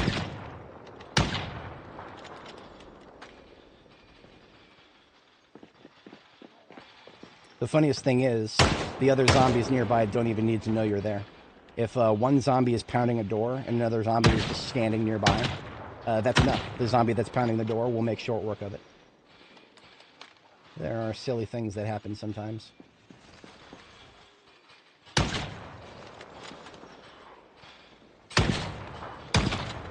And you know that the British Sten gun and what was the one that the boys in Warsaw used? When they needed to resist the German occupation.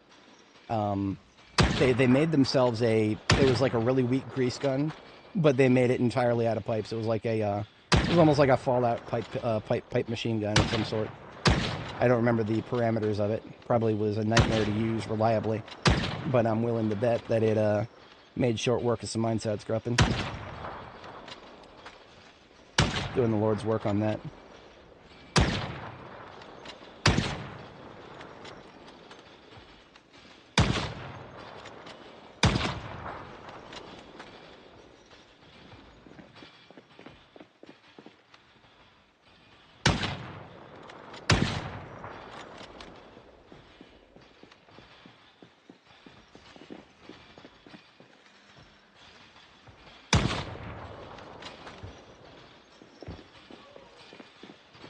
We're gonna need ammo. Oh, yeah, it's a good thing I did an ammo check. We got 3 bullets left. This is how I piss away all of my 762. It's great, but 762 is 20 bullets to a box. So I have another carton over here. I'm gonna open that carton. That's 12 boxes. But remember, 20 bullets to a box. We're gonna fist through these boxes if we. I just find it profoundly funny that the one gun that you can still reload extremely fast is the one gun that you really don't want to be pissing the bullets away from. The Lemmy works in strange ways. Speaking of Lemmy, I have a theory. I could be wrong about this, but after rereading the blog posts, the Zomboid, the Thursdoids, as they were, how do they not hear me blasting? They do. They hear me blasting. They're just, what happens is, they see me through the fence, and that causes them to get stuck slapping the fence. So all those zombies that were just standing there slapping the fence, they heard me, and they were trying to get to me, but they were just failing miserably. But yeah, I had this theory that Lemmy, the reason we have stopped hearing from him completely is because I think he's the one that's working on B43. I collected some for my big Reddit post that I showed earlier that I didn't actually post, that I might post later, depending. But I was looking at all their older blog posts for anything anytime they mentioned B43, basically. Anytime they mentioned B43, I just went back and double checked to make sure my memory wasn't confusing me, and it wasn't. They do have a dedicated team that's working on B43 in parallel to B42. And that led to me believing maybe we would see a simultaneous, B42 unstable. B42 goes stable, and then 43 goes unstable. Hoping that it would be seamless would maybe be a little bit. Maybe that would be a little too much. But maybe the turnover would be a lot lower since somebody's already working on it. But I think when I say somebody, I think I'm being very literal. I think it's just Lemmy. I think they just put Lemmy on working on that. I have no direct evidence of that. But when I was trawling for information, I also went back through their everybody's Reddit posts, and Lemmy basically went radio silent on Reddit after a certain point, and it seemed to coincide very closely to the split where they started getting people working on 43 separately. So I have no idea. It's just a potentially misinformed speculation is all that is.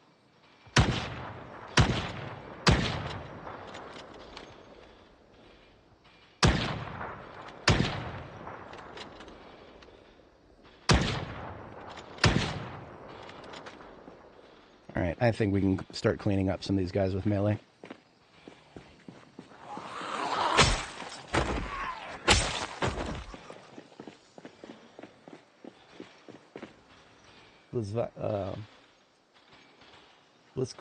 Bliskovica, or my sometimes Polish W's make no sense to me.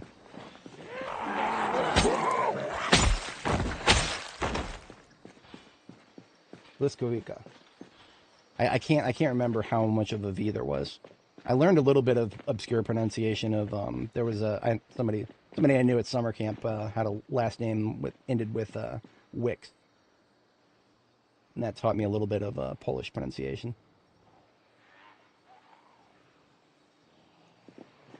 See, there's a lot of people stuck on the fence that wasn't even the fire department. So that's this park down here. Just kind of observing the movements for a moment there. Let's get the vest off so we stop getting overheated.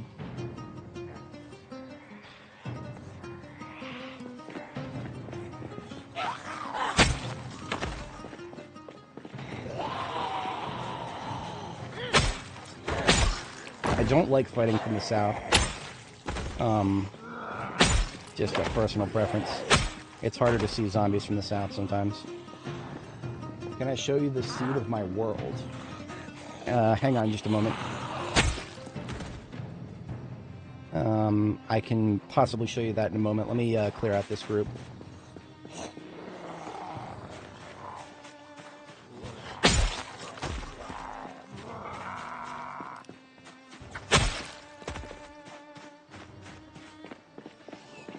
Actually, I might be able to pull it out of the save file.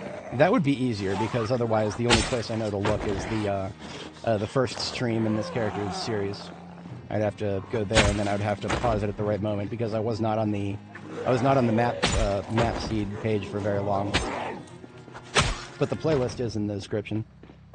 But yeah, stand by. Let me check really quick. It might just be in the save file.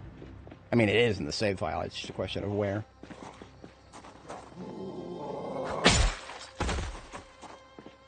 step outside of the corpse stench zone here. We'll have a bite to eat.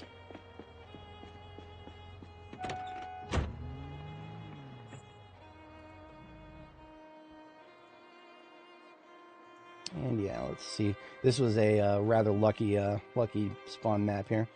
I have no idea if the spawn map affects buildings, but if it does, this spawn map will give you an empty Ekron Community College. Saves right here. Apocalypse, sorted by date modified. Here's the most recent one at the top.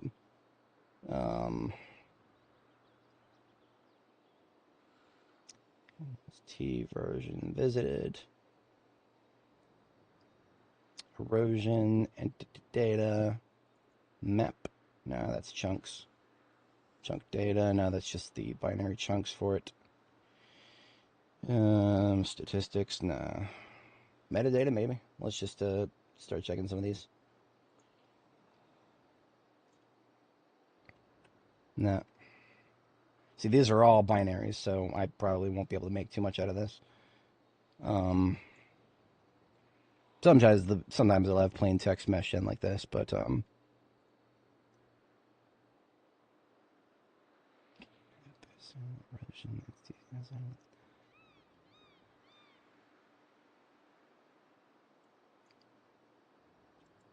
that's the World Dictionary. I didn't realize that was kept in plain text. That is massive. Not going to be in there either.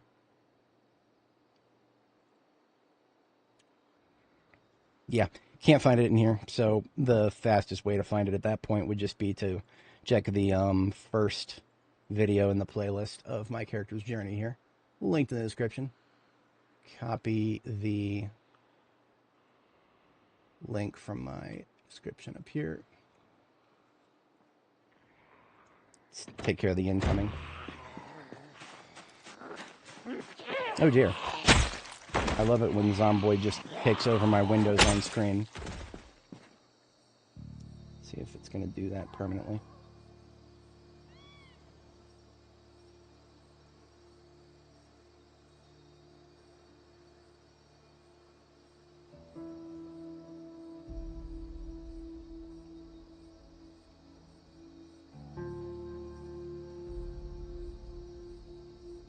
There we go. Use my auto hotkey binding to get it back on top. Anyway. Here's the playlist. Here's part 1. And we just pull up bottom and scrub over to where that's character creation. I spent the most time there. Here's map. Here's map. Okay, now here's a problem. Here's a problem. My ugly fucking face is in the way. Is it? Oh no, it's at the bottom here. So we just got to set the quality up to original here. Set the quality to original and then zoom in a little farther.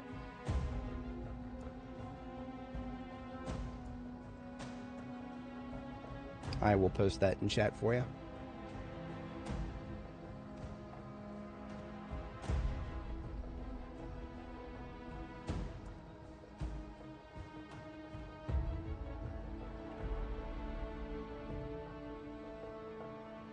That would be the map seed. And if you ever follow other YouTubers who create their saves right in front of you like that, that's where to look. Bottom left-hand corner when they select their spawn points. Alright, so moving further south here, let's take a look and see what the fire department has for us. Yeah, sure. Absolutely. Now, okay, so does the world seed actually affect loot? I actually thought the world seed was just zombie spawn heat mapping. I could be wrong though. I never actually really paid attention to that, so. But yeah, I could do that. I could add that seed to the description there. In fact, before I forget, there's a reason I went ahead and did it now, because I have 2 modes of time, now and not now. And whenever I go into not now mode, I start to forget things.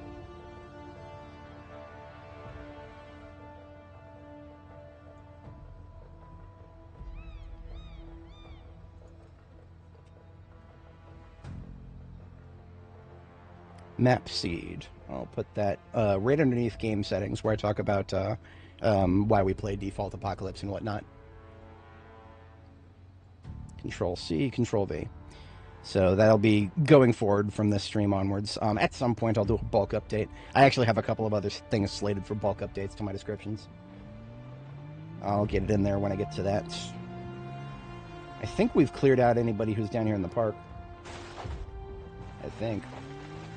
Most certainly. Definitely let me know. Like, if it does actually affect the race car spawns, hit me up in chat. Let me know that, because that is... I don't know that for sure, but confirmation would be awesome. We got Karen there. I think, yeah, that was it. She was the last remnant. All right, fire department. This one has a garage, despite how small it is. Not all of them do. Garages of fire departments are one of the few chances for light bar repairs in this game. Oh, this one's got... Okay, this one... different from what I remember. Don't know if that means they changed anything. Out of my road.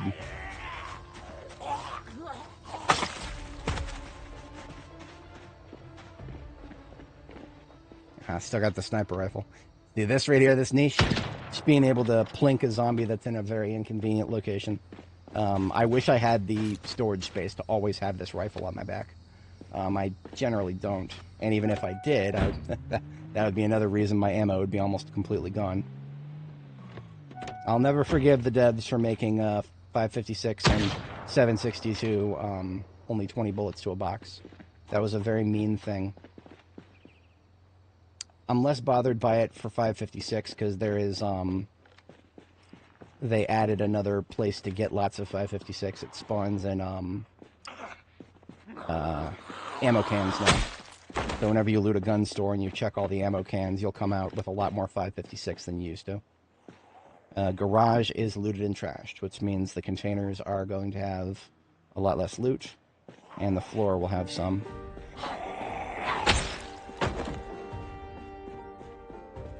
I'm just going to make some noise right here. Because I can see there are people wandering around inside. We'll bring them out somewhere where they're easy to see. Yeah, see, look at this. All these people, they're probably hiding in the trees. Another one to my left. Inside, okay. And where were all these guys just a few minutes ago? It's like the park. I don't know. It's like they tried to get out of the park and they went the wrong way. Whatever. We can probably handle most of them with melee. Sword needs a sharpen, switch to machete.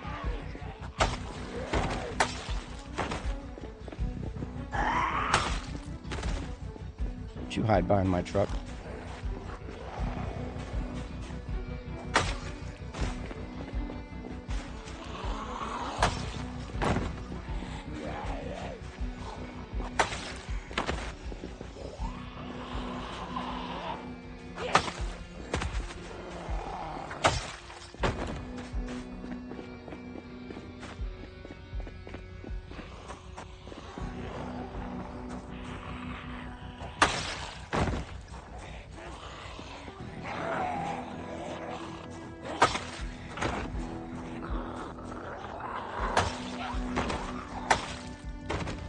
Now they both need sharpened.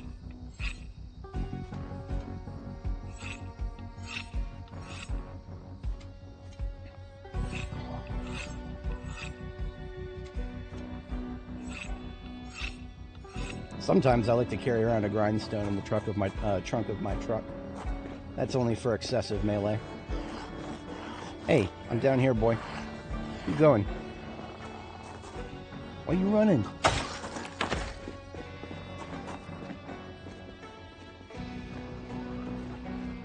No sneaky sneak right now.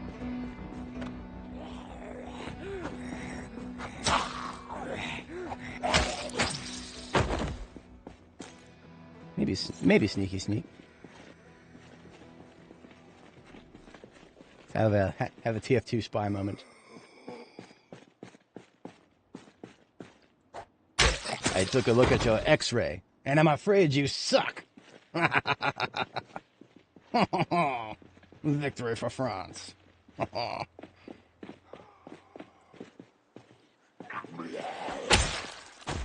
all these firefighters wearing their firefighter jackets and pants. If I was in a tailoring need, I could rip those up for aramid thread. Aramid being a generic brand Kevlar. Kevlar thread is necessary for high-level armor crafting in this game. But we've got a massive stockpile at our power center here in Louisville, so we don't really need any right now.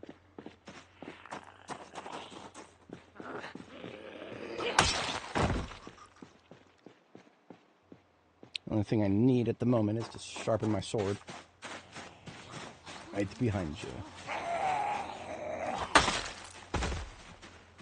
you. The zombie has already penetrated our defenses. You see what he has done to our colleagues.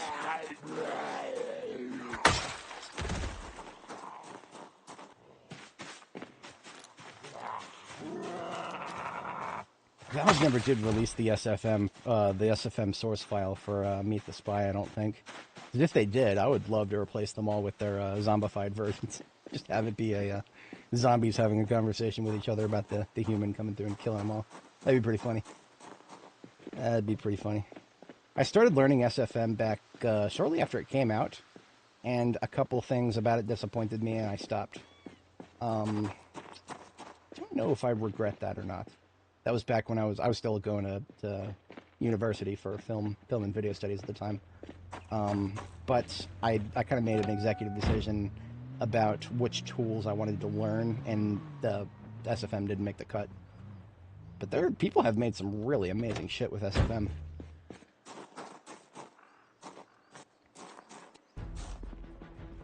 One of my favorite horror movies of the modern era, and I'm not a horror movie connoisseur, so don't take that too deeply. One of my favorite horror movies is actually a SFM movie. It's called Emesis Blue.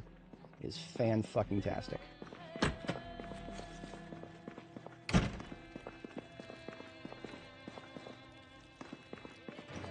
Let's say that I was in desperate need for steel sheets. I could rip these apart. At high-level electrical, which is what I am, if I rip these monitoring banks apart, high-level electrical will produce steel sheets in large amounts. We could get maybe one or two.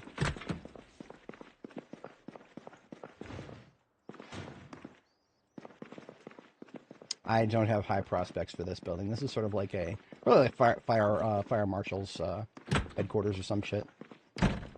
Check upstairs after we clear ground.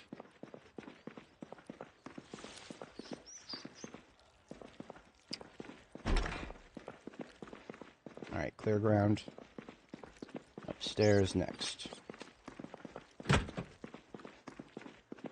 So, what if there was a zombie standing at this tile on the top of the stairs? I would not, and let's just say I couldn't hear them for some reason, I would not be able to do anything about it. Or I would not be able to know it's there until I got up there, unless we aimed. If you use the aiming, the B42 aiming system, the crosshair will turn red if there's something you're pointing at, and you can point to things on upper floors. So if there was a zombie up there, that would be the best way to know, is to just pull out your gun and scan a little bit. But we're good. This is, this doesn't even have a second. Okay. I forgot what this building was. Just a helipad, and that's it. Neat. Probably not the worst place for a base, all things considered. I'm not in need of a base right now, but if I was...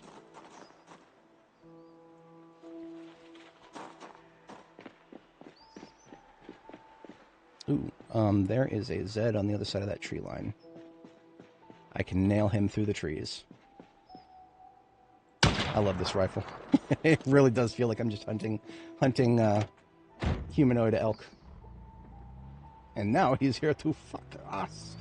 So listen up, boy. Pornography starring your mother will be the second worst thing that happens to you today. I can't do French, but I can make fun of him.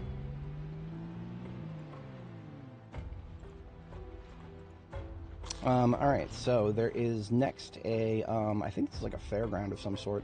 This probably is where a lot of the ones that try to come through the park. Yeah. I think this is a music festival. You know what? I'm just gonna plow straight through it with the truck and see what's going on here. Lots of construction lights. I think we have enough at our current base, but this is where I would collect some more for the future if I need it. This is a double tile. I don't know if I can make this. I think these barricades actually block this tile. Oh no, they don't. Okay, so if I'm very, very straight about it, yeah. Vehicles can fit through double tiles. Any two tiles here. Just don't always take it for granted. Just a trailer park looking joint here. Perhaps this is where the musician stayed. Hello. What? The game is frozen. Okay, I don't fuck with this. Yeah, I don't fuck with this. When the game freezes up like this and I'm still hearing zombie noises, we're closing the game and we're reloading it. I hate it when that happens. Last time that happened, it was because of the ragdoll system. But we turned the ragdoll system off, so I don't know what could have happened there. We literally were just driving a little ways through a very not dense area. Not dense with zombies, I mean. Anyway, I don't think that that's going to be a problem. That's another thing that I could say very positively about B42. If what just happened right there, if that had happened to us in B41, that would be a potential save break. B41 and early B42 were very, very, very, very, very bad for crashes. Your save file could get fucked up in very strange ways. There are still ways your save can get fucked up, but a simple crash is not enough to do it these days. In fact, the only thing that I see get fucked up with crashes now is vehicle inventories. Vehicle inventories sometimes get fucked up, as in, like, the game will forget that you may have removed or added something to a vehicle inventory. Everything else seems to get... Oh, this is a baseball field right here. Look at, you see the bases? There's the diamond right there, and there's the whatchamacallit, pitcher stand in the middle there, first, second, third. I don't know why there's a bunch of trailers on it. I guess it's being used for something else right now. That's not very good for the state of the field, I don't think. It's been a little while since I stopped watching MLB in protest, but I do seem to remember that field turf is something they take very seriously. But yeah, looks like nothing changed with our vehicle inventory recently, so we have nothing to worry about for that crash. The last time I saw what I was describing there with vehicle inventories, I haven't seen that since B42 point... I don't even remember if it was since the multiplayer update, so it could have been before 42.13. I do remember seeing it on Annie, so 42.10 to 13. Yeah, this is a music festival, okay. Yeah, that also means these zombies are going to be hard to see, because these trees are going to be everywhere. There's probably a lot more zombies than we can actually see because they're all hidden behind trees. In fact, we're probably very well positioned to pull them all out of here if we just do a little bit of that,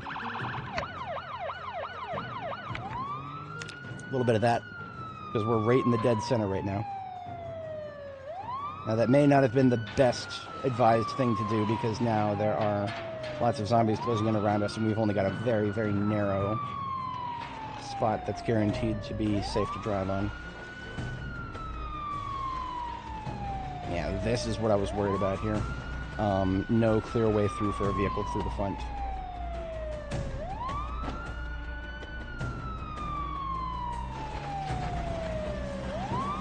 I would laugh so hard if the way that we took to get in here is actually the only way out right now. That would mean that we have put ourselves in a very awkward position. I don't think that's the case, and even if it is, we've got options, but none of them are preferred options, let me put it that way. I'm already taking way more collisions than I wanted to. Hold on, let me confirm something. Yeah, you can no-clip through chairs. It should just destroy the chairs when you do this. high horsepower fire marshal truck would make short work of all those.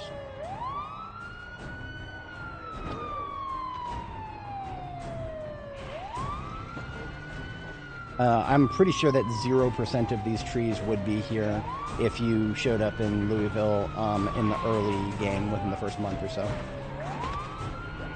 Oh, be very careful with tents. Tents don't... They're a lot bigger than they look. They're actually a six-tile object. Yeah, this is very awkward, actually. This is extremely awkward. It's alright. We've got a way out.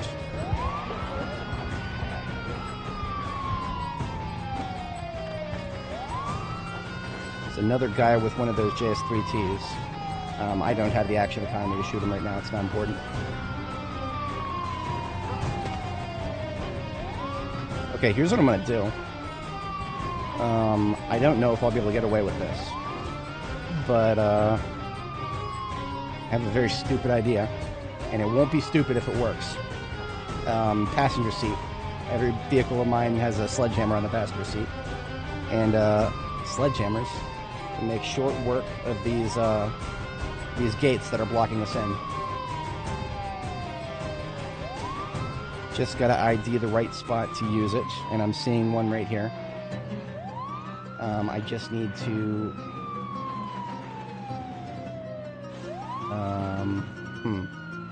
Here we go.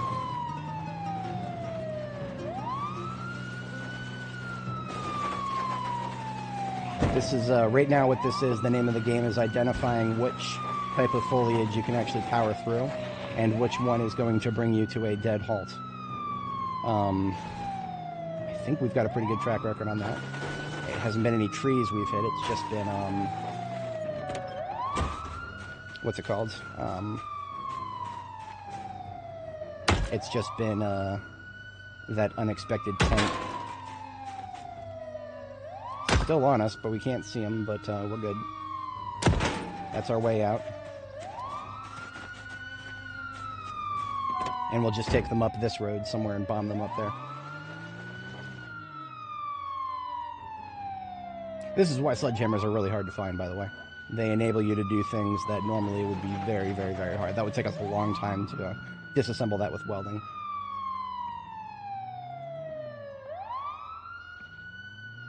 KTO, how's it going? Have you read the latest blog post? Are you feeling stable right now? I don't know about you guys, but I'm feeling something. I don't know how stable it is, though.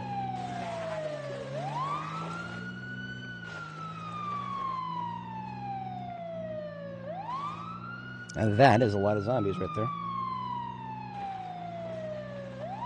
But it does look like we have successfully pulled most of them from the left-hand side here.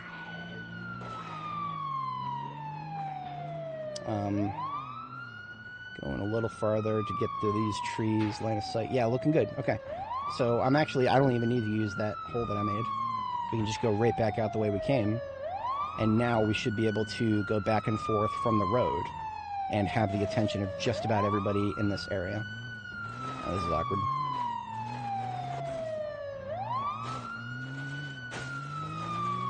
There we go.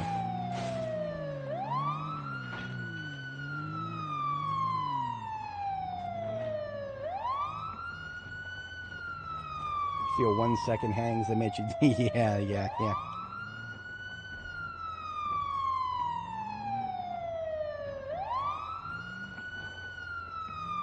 Okay, we're out of here, and now we can go back and forth on this road right here.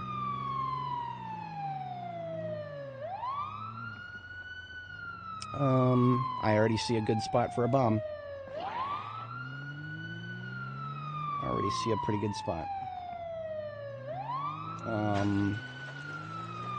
I do believe there's a parking lot down here. I don't remember how big it is. It's an animal trailer right there. Oh, look at that. There's a dead sheep.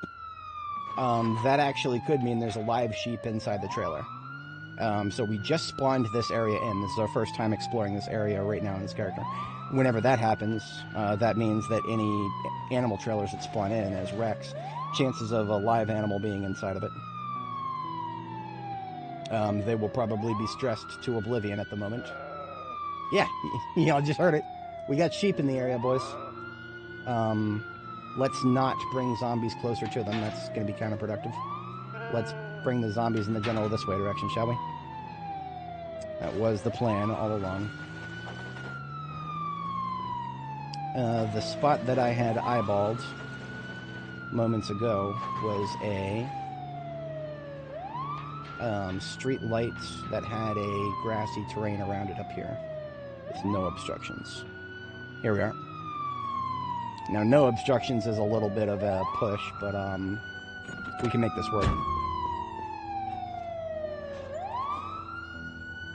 One remote pipe bomb, one remote controller, one linked pipe bomb to a remote controller, one pipe bomb arm and set on the street light. And there's a cheat code to get rid of this table. You hit pick up, and that it's out of the way now. Look at that, we got more drivable space.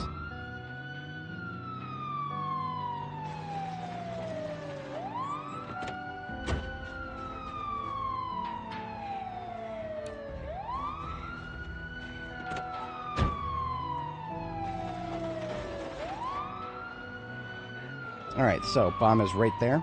Let me get a timestamp for the start of this bombing activity. We're at 3 hours, 54 minutes.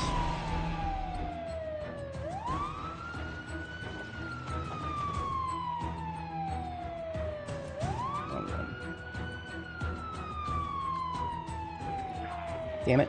I'm trying to do something, lady.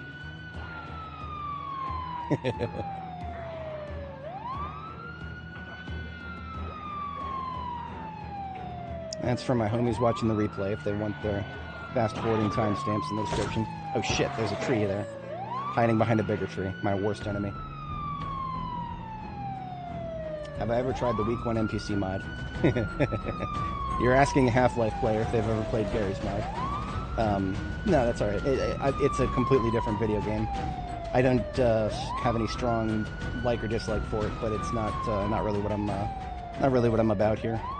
When the devs add NPCs, that's the point where I'll be interested in interfacing with NPCs. Every project that has tried to add NPCs into the game using the current systems has been very lackluster. So, not really interested. The memes are funny, though. Memes are very funny. Can we milk the sheep? Yes, you can. You can milk sheep. You can even make butter out of sheep milk.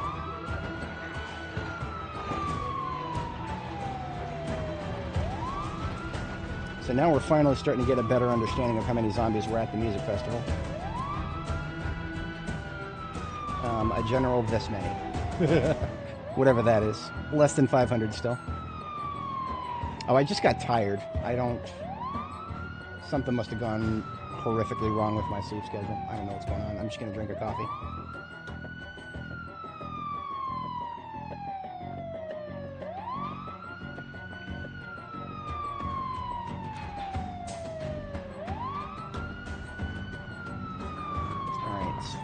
We want to stay close to the fences for the music festival here, but we also don't want to get mogged, so we'll go back and forth at a slight distance, and then while they catch up, we'll spend some time next to the fence. Bomb is right here.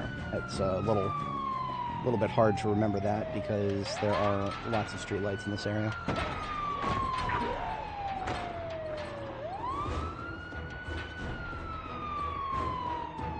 Still got lots in this spot. We're gonna just mosey forward at 5 here. 5 mile an hour cruise. Hey Richard, how's it going? Good to see you again. We are doing a pipe bombing in East Louisville. Like kind of East Central-ish. We're next to the fire department on the east side. Park there. The Grand Ohio Mall is not too far to the north of us. We have cleared most of it.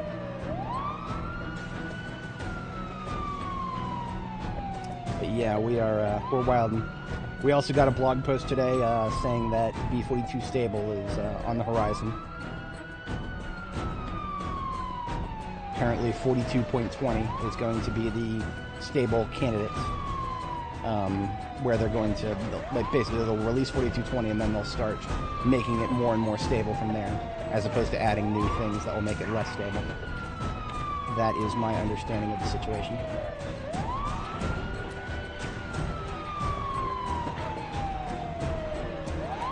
Well, it is its own item. Sheep milk is its own thing. I do not know if the calories are different. I've never actually measured them. But I do know it's a separate type of liquid, and every liquid has its own stats. Yeah. We got ourselves a nice group here. Definitely enough to merit a pipe bombing. I was actually unsure initially whether we would have enough for a pipe bombing to go with it. If there was one thing I could have done to prep better for this, it would be wiping out these small trees right here, those 3. It's alright. They're slowing down the zombies, but they're also tripping us up. Yeah, most likely. I'm curious. I've actually got a massive screed right here. Massive screed talking about asking questions mostly, making a case and asking for some information. And I'm trying to be nice about it. I haven't posted it yet. I don't even know if I will. The sensible thing is probably just going to be to wait until we actually see what 42.20 brings. Because maybe some of the things I'm complaining about will be addressed. This is the double-edged sword of the Indie Stone playing very coy with us, giving us only a very tiny amount of information. They're not helping the fact that players are going to try to fill in the blanks with the best they can. And I almost fell for it this time. I almost did it, but I stopped myself. I'll wait. I'm patient.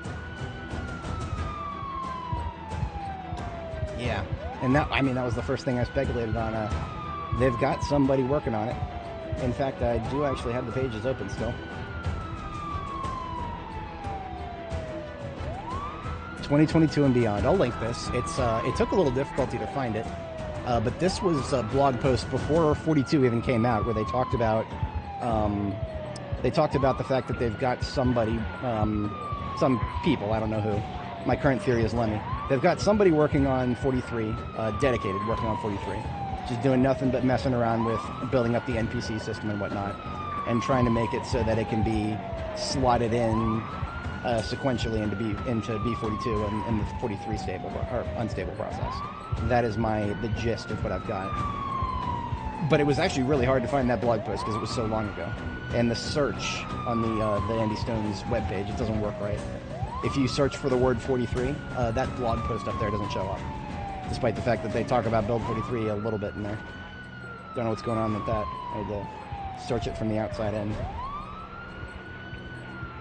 There was also a video I saw at some point posted by one of the devs, not the official channel, it's one of those unlisted ones somewhere, where they showcased the NPC driving system as a work in progress. It's just all it was the video, them driving around and seeing other cars being driven by NPCs out there, that was pretty neat.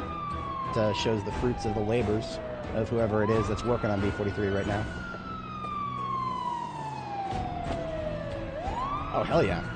East Frisian is, they produce more milk too, in terms of total output. Total output from an East Frisian can actually be pretty wild. Back on Annie, I think we got like, anywhere between, I don't think we got full dispenser bottles, so it wasn't 15 liters per milking, but it was at least a full gas can, so 10 liters for a milking. Yeah, definitely save breaking. This character's journey will end when 42.20 comes out, and that's perfectly fine. We have had a great run here, and I was talking about this earlier, but it will depend on what 42.20 brings as to how excited I will be to start a new character. I will start a new character, that's not even a question, but as to how hard I'll go. Will I do another 14-hour stream? Or will I kind of, just take it in good manageable chunks like I'm trying to do right now? That is all subject to what comes out. Alright, so we're getting really close to critical mass here. The bomb is on that streetlight.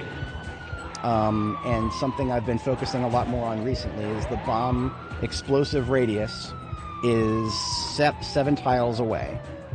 So what we're going to do is loop back once, and then count tiles while we're going back this way.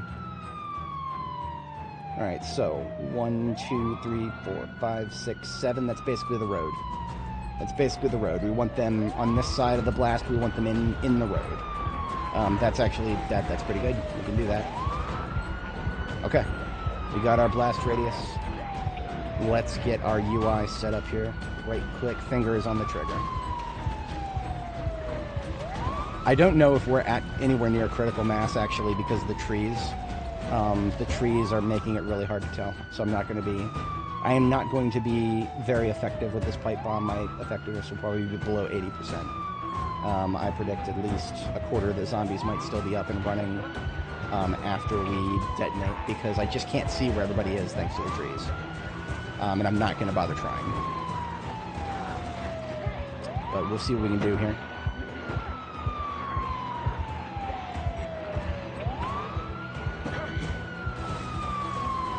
Oh no, he posted those numbers. My own mod posted one of those numbers. Oh no. You summoned the alpha zoomers. How could you?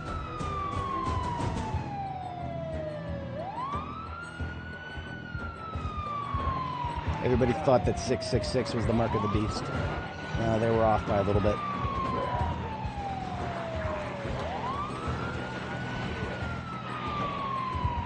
Alright, as soon as I get up to where the picnic table is, we blow it. And... oh, hell yes! Oh, and I did that mostly blind, too. Hell yes, I think we're good. We're good for a cleanup. I was thinking I might have to come back tomorrow morning for the cleanup, but honestly, this is great.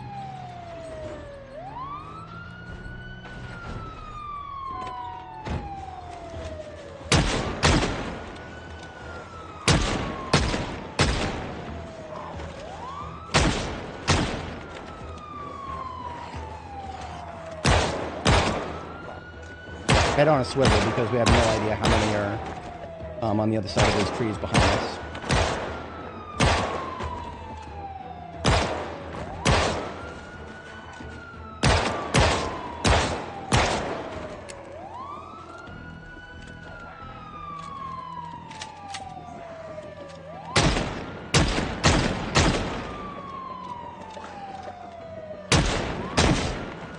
B-E-A, beautiful.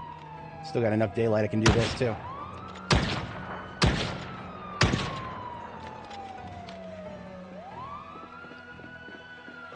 It's like boom, headshot, boom, headshot, boom, headshot.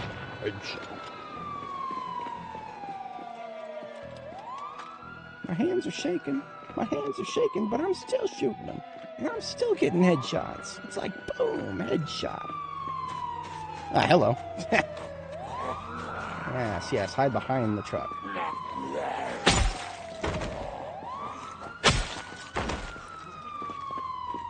Okay, that was better, much better than I'd hoped.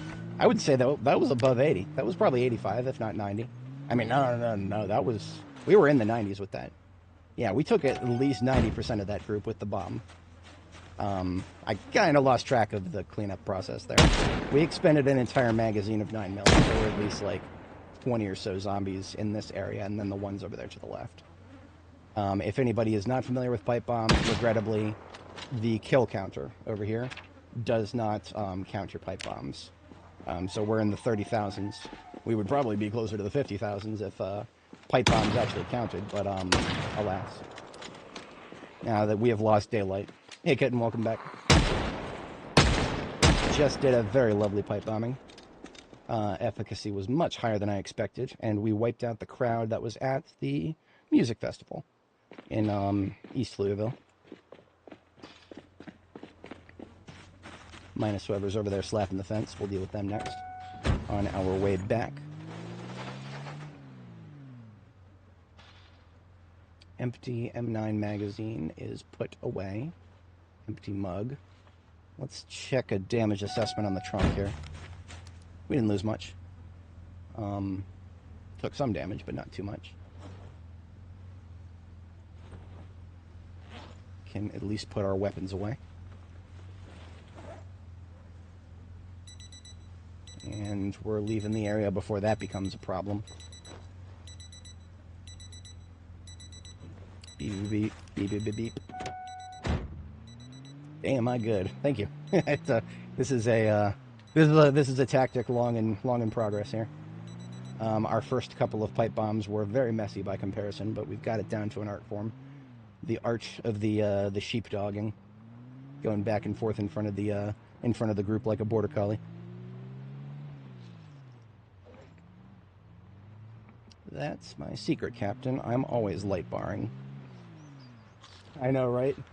Yep. 42 is, well, okay, we've got a stable candidate. We've got a stable, you know what? I broke it out earlier. I need to, like, make this my desktop background or something.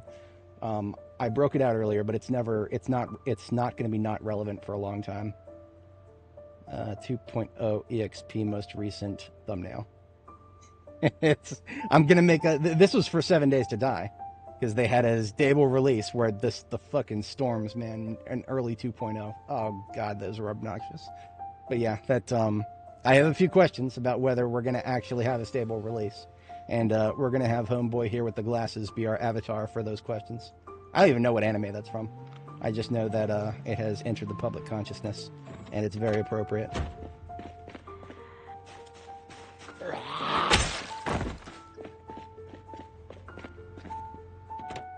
So our initial target going in this direction was the storage units.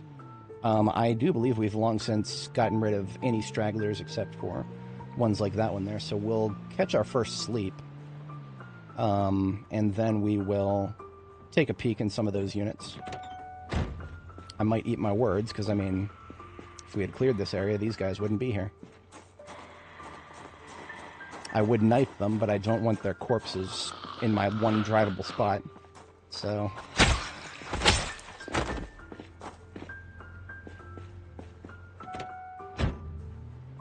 You know, when I was writing my screed yesterday, the one that I never posted, I didn't actually get to the point of... I was going to make a reference to the Steam review that I posted for this game when I first started playing it. It was only 6 hours in, and for the longest time, I have stood behind my words here. The words being... where the hell is it? I hate it when you try to open a specific... Here it is.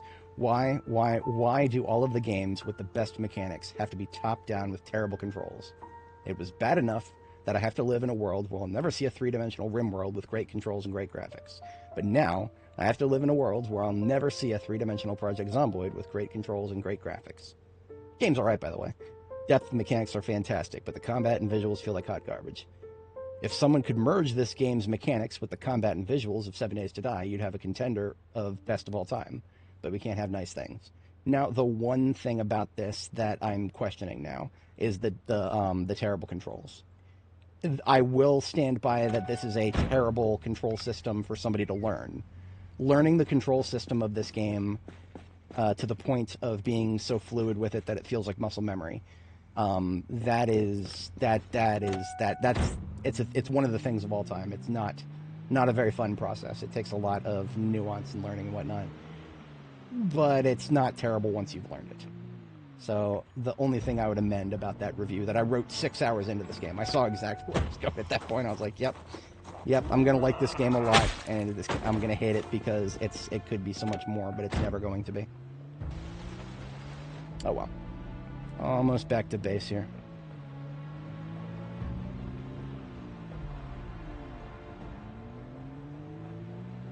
Right on up here. Another slight thing I'm probably... You know what? Instead of looking at storage units overnight, we need to do a generator run. We've been out here in the field for several days now.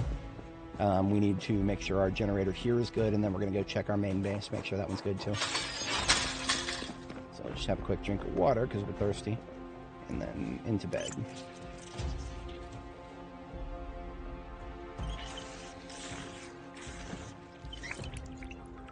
Hoping for some... Oh, controller is better, huh?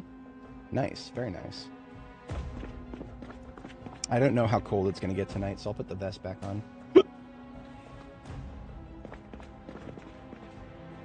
This is going to be a feature going forward for me. I am going to have my loose ammo carrier vans are going to be parked inside of my bases whenever I go there. Because this is just so convenient. I always like to get my magazines cleaned up and topped up before I go to bed. So having the SWAT van, which is my loose ammo carrier, right next to the bed is just, that is, I wish I had done that a long time ago. And I forgot to put the vest on, but I think we'll be fine. Vest is just kind of like a blankie at this point.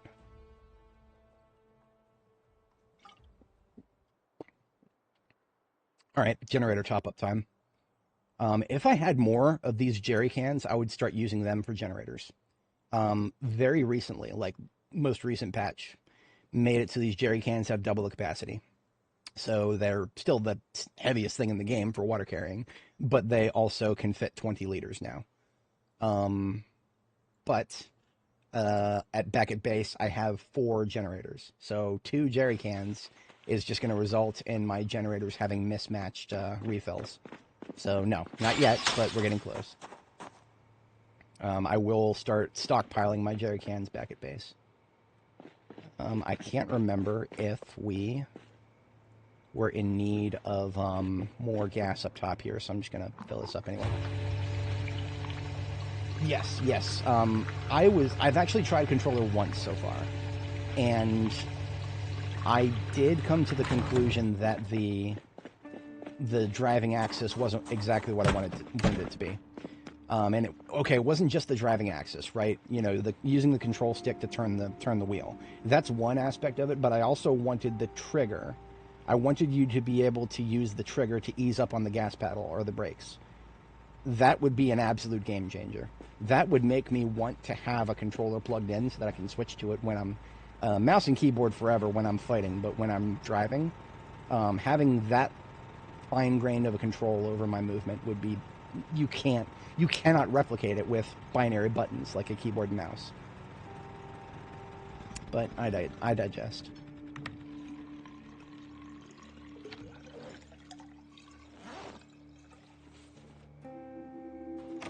Plenty of electrical parts in the bag for this generator to get fixed up.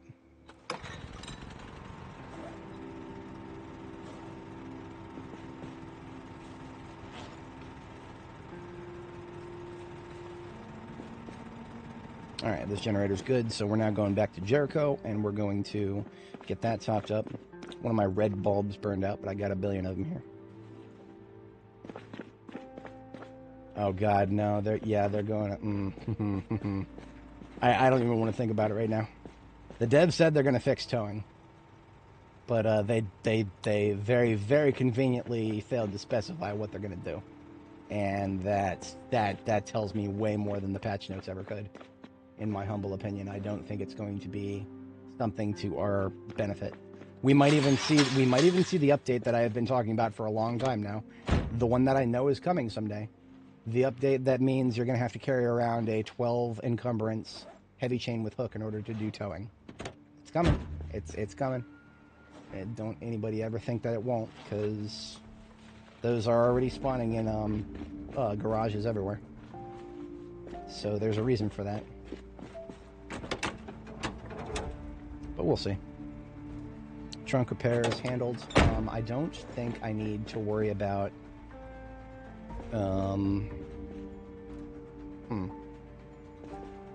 which vehicle am I taking back with me? I don't have an answer to that. Do I have anything that's RTB worthy right now? I don't think I do. All of these are field supplies. This one is empty. This one is also field supplies. I mean, maybe a couple of these propane tanks. I should already have a few full ones back at Jericho, but yeah, we don't need that many out here. Jericho needs to have everything that I've got out here and more.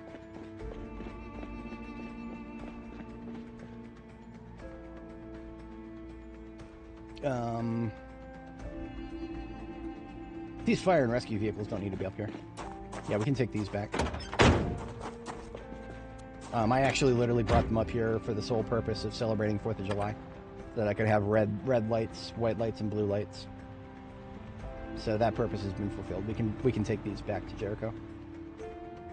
Now, once I'm back there, I'm probably going to swap vehicles to one of my other vans that's on site. Is this the best way to go? Taking a bit of a shortcut here. Yeah, we want to get it back out to Maine. Do we? Is baseball to men's? Is that secure? Well, okay, let's get to Maine and let's take a left at Virginia.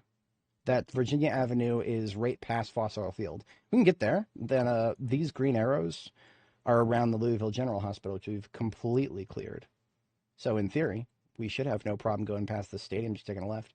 But Virginia Avenue here, this is a question mark. Let's turn it into an exclamation mark.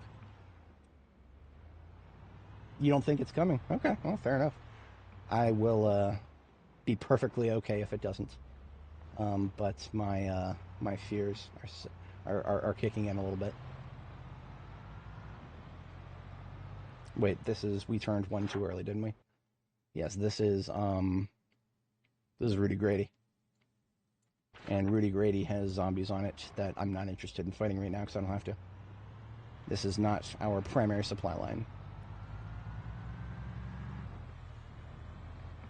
We're taking the left after the fossil oil field. So here's fossil oil field to the bottom left, and then next intersection after the parking lot up here.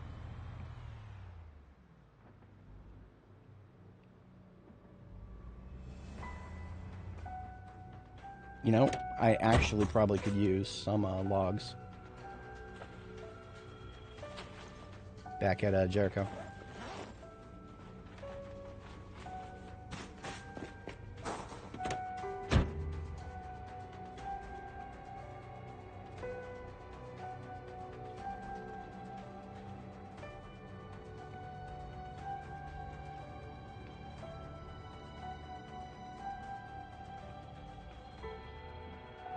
Just toss these directly into the trunk on our way back. The Jericho, okay, I have logs in massive quantities at the Cozy Box, but Jericho does not have logs in mass quantities. Instead of taking a shortcut, I should have just stopped by Jericho, and then I could take those stacks of logs I've got at the Cozy Box. Cozy Box, if anybody's not familiar, is just a base that I built in the corporate park next to all the skyscrapers in the center of Louisville, across from City Hall.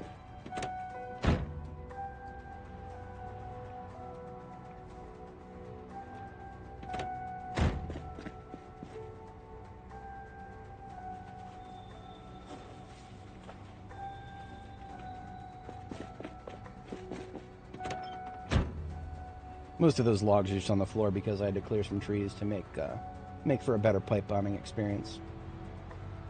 So we literally just head straight down this road until we pass the hospital.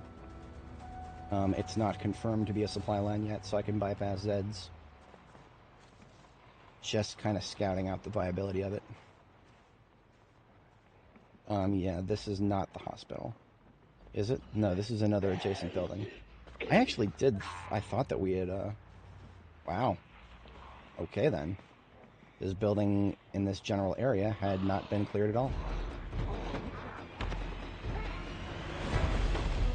So definitely not a supply line here.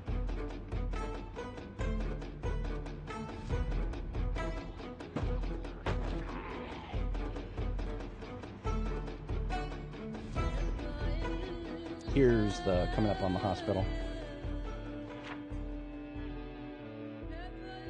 Yeah, so everything beyond this is going to be cleared.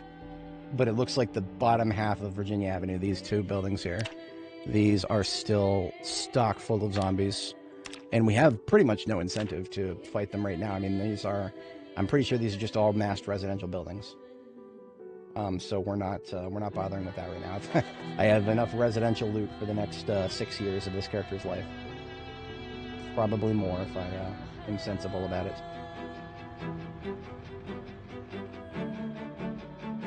From the hospital, fastest way to Jericho is through the train yard. Train yard, we come up here, take a left.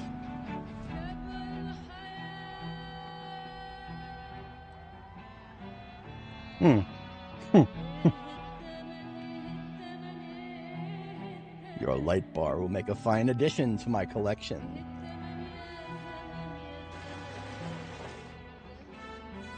I mean, if I'm going back to one of my bases and I'm not towing anything, why not?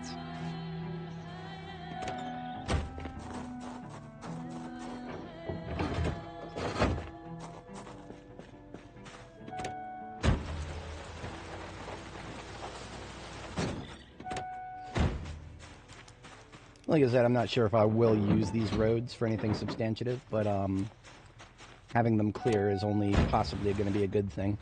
I like having clear roads. I don't suspect we're going to be able to tow this thing forward. Yet my brain meat is compelling me to try, and I can't even explain why. Let's just do it. Let's see what happens. I predict we'll bottom out halfway to second gear. I've seen worse, but we're not even in second gear. We're gaining RPM. What the hell?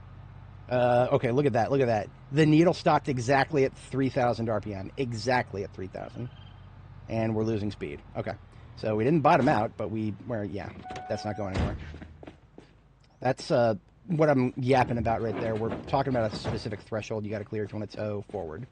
If you can't make it out of second gear quickly, just stop what you're doing and tow backwards. It's not worth it to try to tow forwards if you can't do that. Airport security. Yeah, the airport security D6 is equivalent to the fire truck. It is. It's the only blue and it's the only non-cherry and berry light bar vehicle that can actually do powerful towing.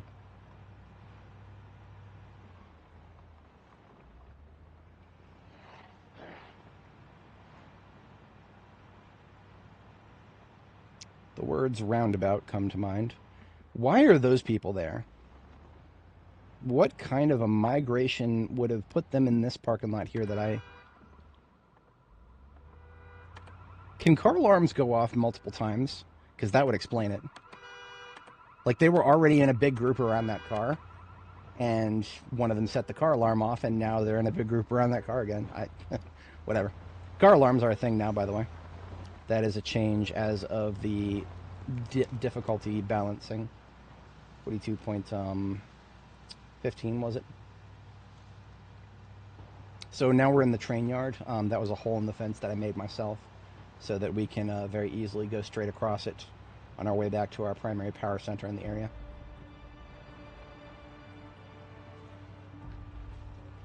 Okay, I have no idea where these guys could have come from. The train yard should have been cleared completely. There should not have been a single hidey hole for these assholes to hide in. So I am now officially sussed. I don't know. No idea what could cause this. Because this area was clear for, like, literally months. This area was clear for literal months. Whatever. Migrations, I can't explain them. They just do things. 3 alarms in the airport. Oof. On high pop, that's a double oofers right there. That is a yike in the multiple. A yikes, if you will.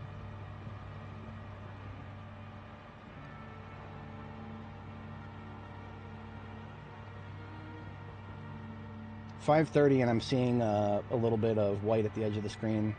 That tells me we might have fog today. I have no idea yet. We'll find out in an hour or so. Maybe I might just be seeing things. Totally okay with it if I am.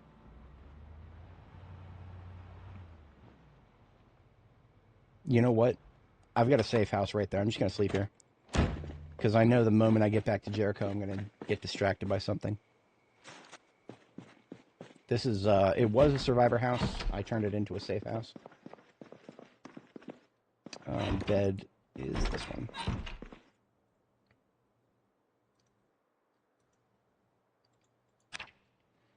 If I had continued back to base, then it would be like, I don't know, it would be 7:30 or 8 by the time I got to bed. Prefer to be on time with my bedtimes.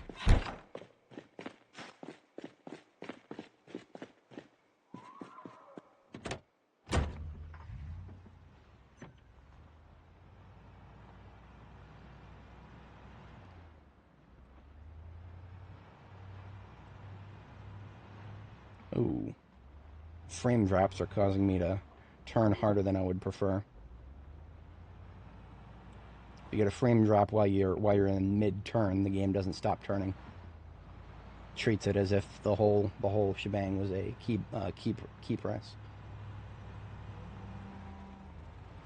And there's the moose we have returned. Let's park this down in the south lot. South lot is where I do my vehicle repairs. So we do have some crops here. I'm pretty sure there's nothing wrong with their well-being, but we'll take a look at them while we're here. Generators first, then crops. We also have aminals.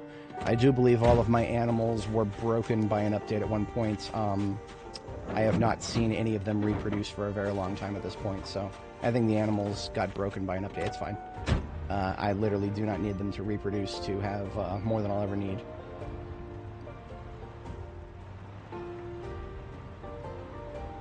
Alright, so we've got 4 generators here, and the reason for that is by spreading out the electrical consumption across 4 generators, we can make them last longer while we're away from base. See, like, this is only down to 70%. The only reason I came back, because I wasn't really sure exactly how long it's been, so it's fine. We'll get them all topped up, and then we'll know that we'll be good for most of March, because I'm pretty sure these can last at least 2 weeks. So it's halfway through March, so we'll want to be back here for April anyway, because April is a planting season for sunflowers. And sunflowers are actually a great way to get some weight, some nutritional improvement into your diet. You harvest the sunflowers, you dry the sunflower heads, yank the seeds out of them, and you got tons of seeds. That is seed oil.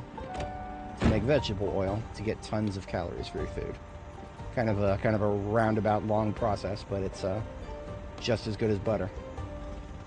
Better in a way because you can put it in salads. Set all of your rabbits free before the save breakage. Free, my little things, free.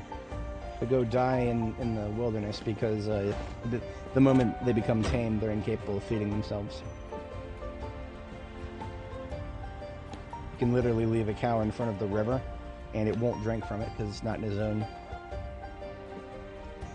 Right, down here.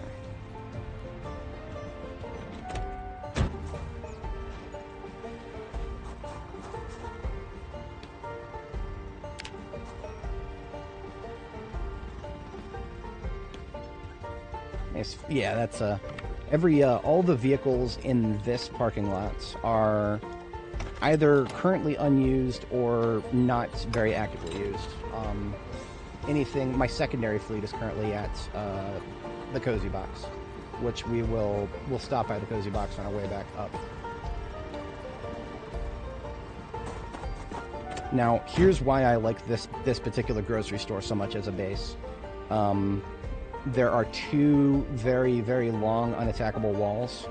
What is it? This is the east wall is completely unattackable, and the north wall is completely unattackable. Basically, every wall that is pointing towards the right side of the screen right now, completely unattackable. Zombies have to go all the way around it. So great defensive value. Comes with a built-in garage already. Of course, whenever I do a base of my own, I always make sure that I can go in and out wherever I want to. I won't bind myself to existing garage doors. So I've got, I can drive straight through it by going up here to the gates that I built.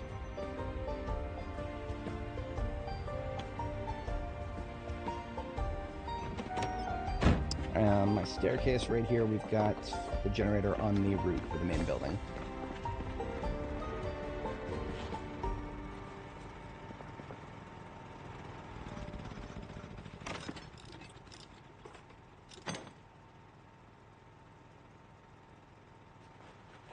This generator actually now is utilized less than the ones on the ground floor.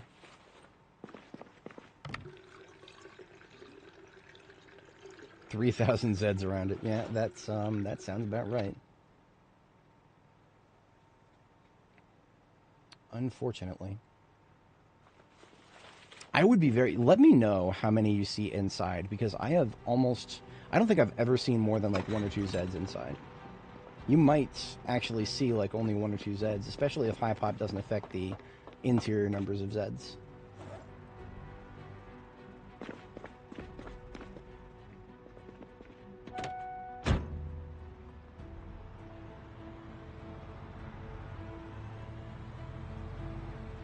Alright, so what is the purpose of this van now that we've gotten it back to Jericho? Let's just turn it into another steel sheet carrier. These garbage bags on the floor right here, I believe they are all steel sheet bags. Yeah, so let's just put... this is like 104 encumbrance of steel sheets. Let's just put them straight into the trunk. Voila. Now we take the logs out, and we'll go put them where they need to go. I just got a little lineup of logs for crafting purposes.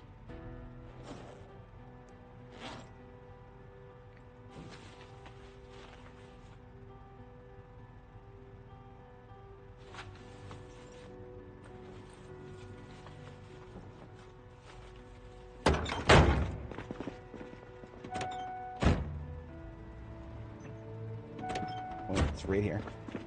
See, these logs, because I placed them right here, I can either use them for burning the charcoal in the charcoal burner bin right there, or I've got the crafting tools and surface right over there to craft other things with them if that's necessary.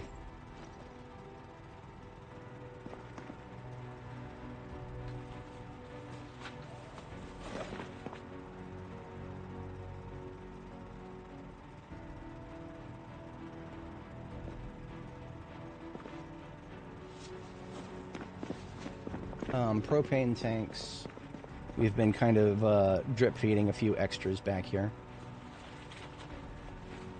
Just kind of keep them somewhere visible, relatively speaking. Now these jerry cans, I'm collecting the 20-liter ones until I have enough for all 4 generators here. So right now I only have 2, so I'll just leave these somewhere nice and visible.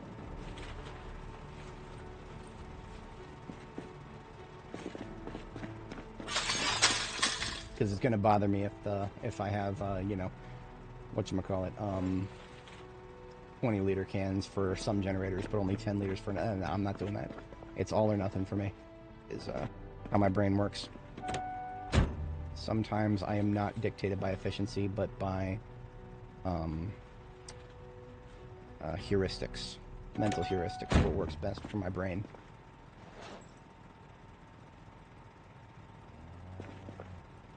Multiplies by a fraction. That does sound interesting.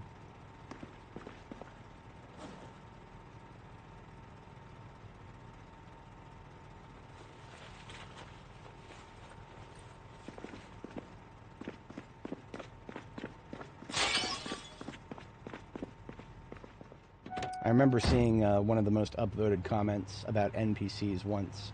It was somebody saying that the only thing I want NPCs for right now is to have somebody open the gates for me at my base. And, yeah, I felt it. When he said that, I felt it. Because, real. Very real.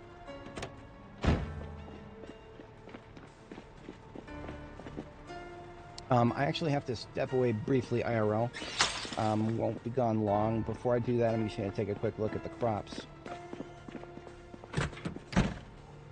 Garlic is looking good. How about the onions? Look at this. They didn't die this time. So we have 5 onions right here. The last set of onions we planted all died for no apparent reason. I think that reason was actually they're not cold hardy. Now, we've had a lot of cold recently, so they should have died if that's the case. It also could be that just because we weren't in the area, they didn't get hit by... They didn't get hit by the cold because we weren't around for it to calculate. So maybe the fact that we haven't been spending a lot of time here, especially while it's cold, that might have been working in our favor. But otherwise, our current set of crops are looking okay.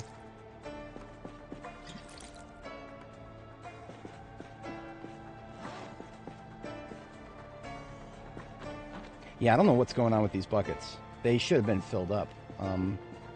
I guess we just didn't have enough snow.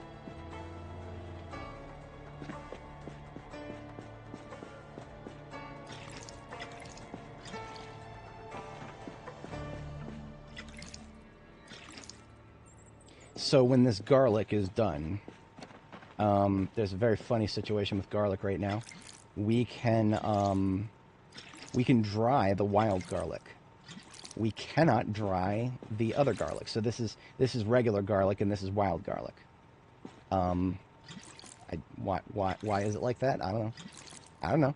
You go to the drying rack and there's a recipe to dry wild garlic. There is not a recipe to dry regular garlic. I guess regular garlic is too wet or something. Oh shit, that was my water bottle. Oops. Now garlic is one of those crops that you rarely need to actually water. If you set it somewhere where zombies aren't going to walk, you can probably just set it and forget it. I'm just obsessive, so take of that what you will.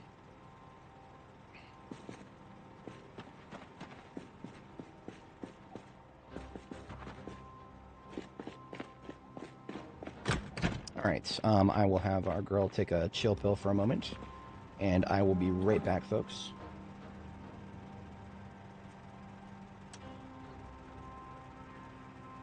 Yeah, you know, if I could make a remote to detonate a bomb, why can't I make a remote to open a garage door? It's simple quality of life stuff.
Getting some deep lore for the chair, are we?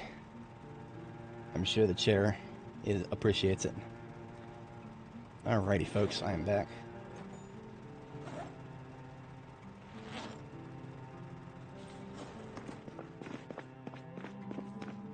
She's hungry for a bite to eat, so I'm going to feed her a bite to eat. She's going to take something out of the snack bin. Actually, we need some butter.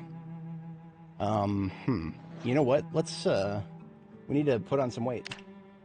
Yeah, we need to put on some weight. We're at 75 kilo, and if we get any lighter, then we get the low weight debuff. It doesn't say this in the tooltip, but the low weight debuff comes with negative 20% melee damage. Wouldn't it be nice if the game explained that kind of stuff to us?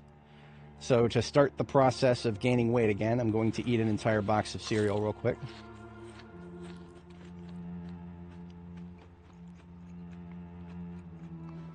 Now that was enough to actually take me out of weight loss, but we need to get back into weight gain now. For that, I shall take this partial stick of butter here, and an extra tub of margarine, which we do not have at our current Ford base. And we do have some vegetable oil, but I'm going to take this one since it's partial. I like to use up the partials wherever possible.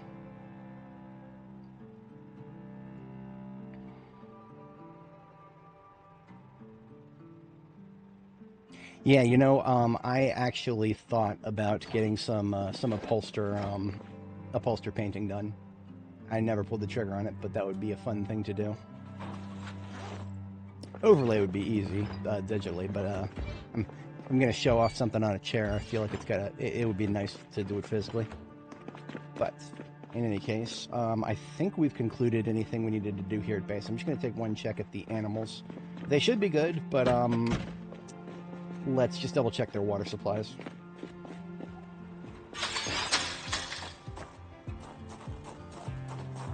Food we can visually see is fine. As long as these troughs are all full, we're fine. Water is basically full. Okay. I'll gather the eggs. I don't really see... we have tons of eggs at our destination, but we've got room for more, so... And none of the eggs are fertilized, despite the fact that there is a rooster in the hen pen here, so... In real life, these will almost all be fertilized, but they're not. Not sure what's going on there. And yes, we do have a fawn in our enclosure here. The fawn, we caught it. I think I can actually show you since I've got one here. You have to go in an area where there's a deer that happens to spawn, and there's also a fence nearby. What you do is you right-click on it ahead of time, and then move to the right spot to intercept them, and then wait until then to click on the pickup animal. And then you've got to just, you know, predict how your character is going to move. And nailing them in this corner would be almost too easy, but you could do that in the wild too. You just got to set it up properly. So we've got a fawn in our hands right now. I could then put it in an animal trailer and carry it around with me. You can do this with actual literal deer too if you somehow catch them. Fawns are slower. But then, once you bring them back to your animal pen, they will not breed, but you can, I mean, you can just, at that point, they're just venison that doesn't need to be refrigerated, right? And it's been the same deal with my turkeys, too. I've got males and females, but in the case of the turkeys, they're even lazier. They don't lay eggs. These turkeys I've had for at least 8 months now. Something around that, some ballparking it at 8 months. Not a single egg has been laid. I know turkeys have a 20 times the ovulation rate, a slower ovulation rate than a chicken, but still that they would lay an egg at some point. Otherwise, these things would just not exist. Let's see here. Which vehicle am I taking back with me? Let's just do a spider with the step vans here. Actual Louisville Zoo. All right. I think all of these are far less used calibers. Oh, and you know what? I was actually not going to take these forward because we are at some point going to be done with Louisville, like the inner city area. And at that point, we're going to want to start migrating back out of the periphery of Louisville. So ammo vans are better to come back here than go forward. If we've got an excess of ammo in the forward locations, we don't need to come back here with it.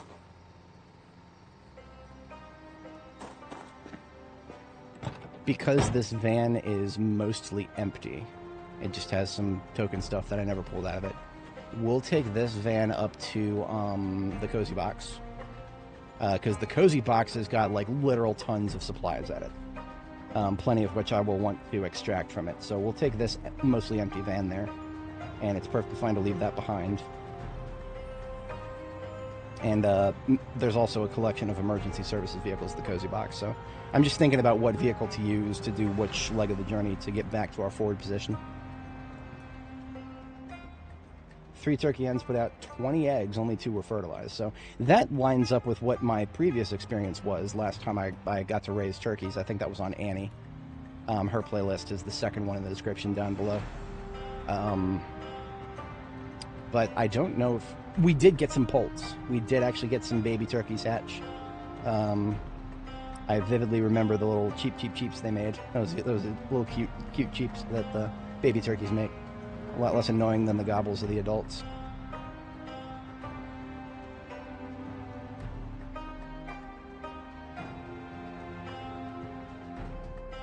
Speaking of field bases that are full of supplies, I do have one right here. But I don't think any of the supplies in it are ever going to need to be moved anywhere. This is a parking lot base I established to handle the progression down First Street.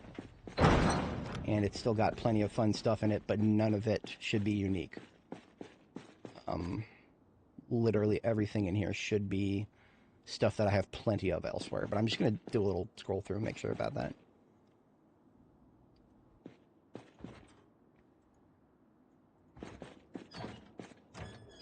Oh, I need to put on weight, so a completely untouched stick of butter. Yeah, it's coming with me.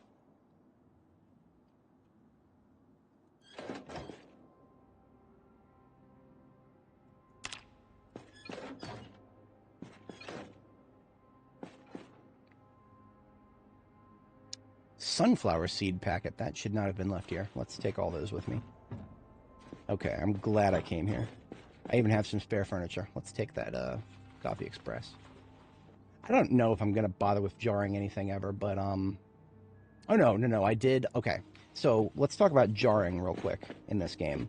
Jarring is a way of preserving food, but it's useless to a certain extent. It stops being useless after you get to the point of you're trying to fit as much as you can into a single freezer. At that point, when you jar food, you're actually packing a lot more nutrition into a slightly smaller package. So jarring food and then freezing it, as stupid as that sounds, because, you know, jarring is supposed to be part of the preservation process, jarring it and freezing it is actually not a meme. That is actually something useful objectively that you can do. Speaking of useful, what I'm doing now is I'm just taking one step van with another, and we'll leave both of these at Cozy Box, because if we actually want to empty Cozy Box of its useful stuff, we'll need both of these. Yeah, remember to cook and freeze, because, I mean, honestly, jarring... I'm not going to say that all manner of food preservation methods in this game should be indefinite, but it's not fair that, you know, cans will last forever until we open them, but our jars last only a teeny bit longer than raw stuff until we open them. It's stupid. I don't like it. I'm just glad that we have freezers that are very highly effective right now. You know, it's not highly effective is this towing method right here. But we'll at least get up to 30 miles an hour. One step van can indeed tow another step van backwards.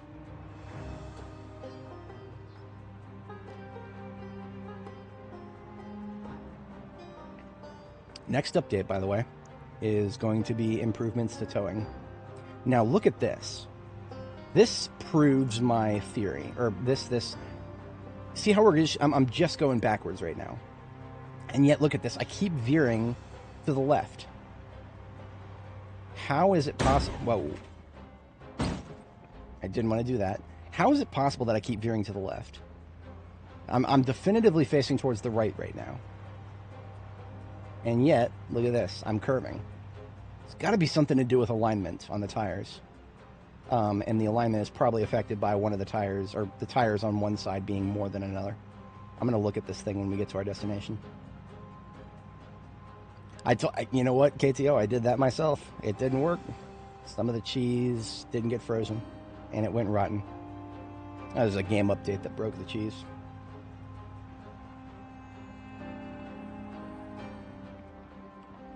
All right, so here is the cozy box.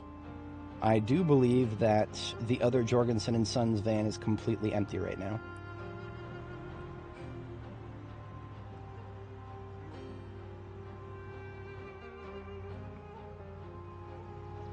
We no longer need to be towing. It gets worse off-road. A lot of what's in the trunk of these things can just go straight into the trash.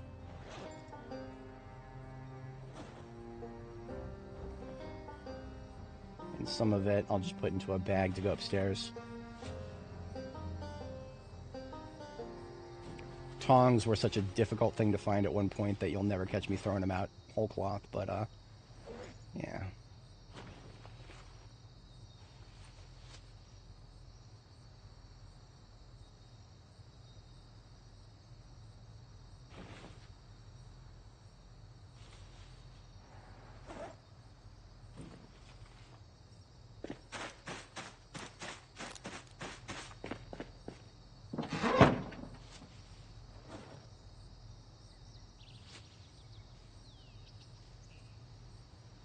Adhesive tape. Highly underrated after I discovered that we can use it to replace filters with. That is a very important thing. Wish I knew that earlier. I've been using wood glue. I've been using duct tape. But I could have used adhesive tape in place of that, and that would have been a much better trade-off for me.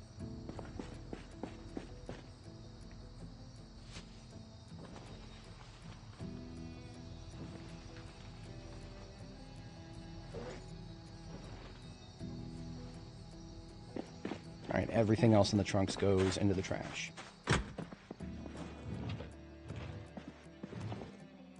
A lot of the supplies here at the Cozy Box are really just things that need to go back to Jericho, really. In fact, let's just take this garbage bag and establish it as a should have stayed at Jericho bag. That's easy enough if we put that in these, and then we can actually take some stuff out as opposed to putting it in here. That's the whole goal at the moment. I won't be jarring stuff anywhere except Jericho, so this vinegar can go back.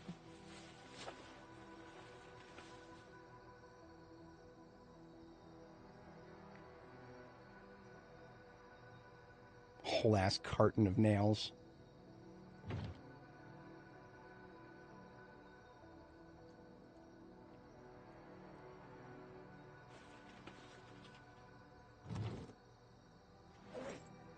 Oh, that is a sewing bag. That absolutely should have been accounted for earlier. I'm just going to eat some chips now preemptively because I know I'm going to get hungry soon if I don't. So, got plenty of small form food here to nibble on in the meantime.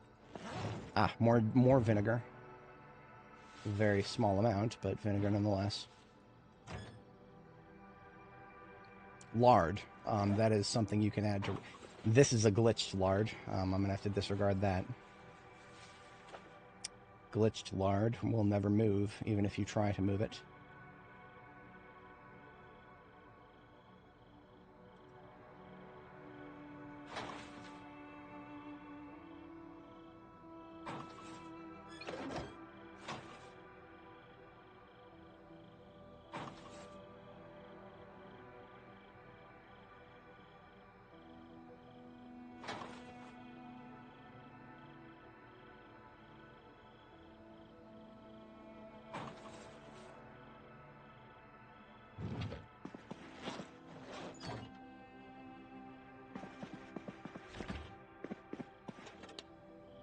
And there are some scrap electronics here, but not much. I just want to make sure there's also no disassemblables, which also not much. I don't even bother keeping caffeine pills with me at this point because they have been nerfed so far into the ground they're halfway to China.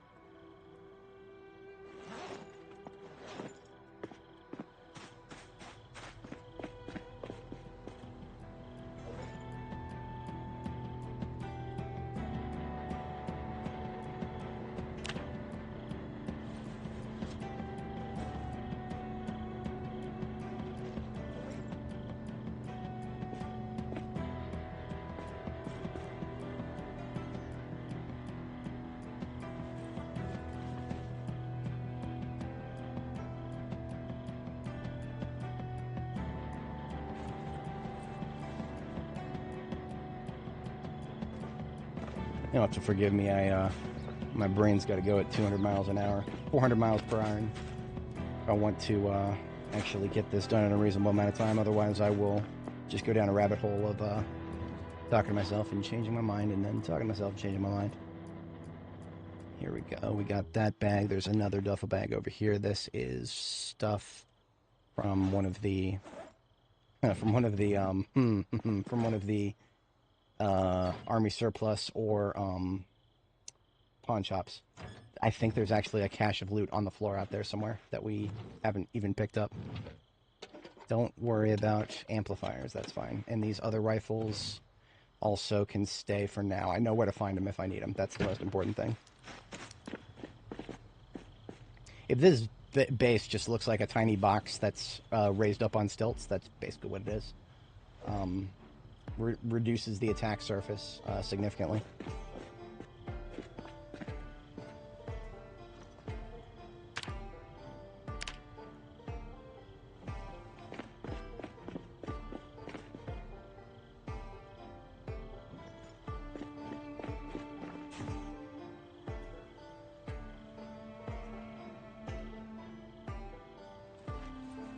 No need for none of that.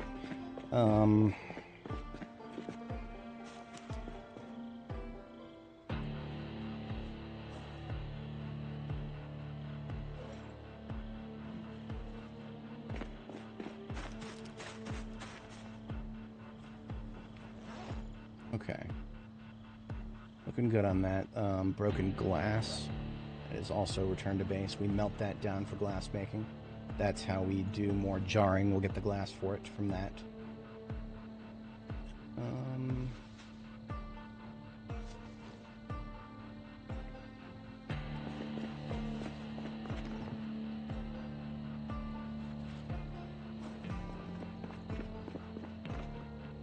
That is heavy-duty performance. Okay, we could use another one of those.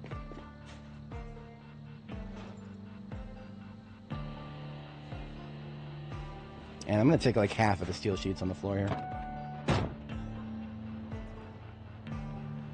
And would you look at that? There's another large stone on the floor over there, so that's good to know. We might be able to actually fill the trunk of this thing up.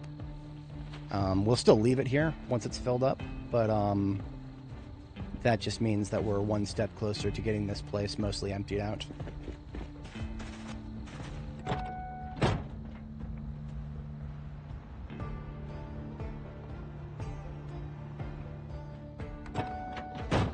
Enjoying Pal World 1.0. Does that mean that it's out of early access? Because I have thought about playing Pal World. I've never decided to pull the trigger on it. I've got this irrational aversion to Unreal Engine games. Unreal Engine, I am somebody who has tried to do mods for Unreal Engine games in the past, and I have been extremely disappointed by my by what I have to do to just get started with it.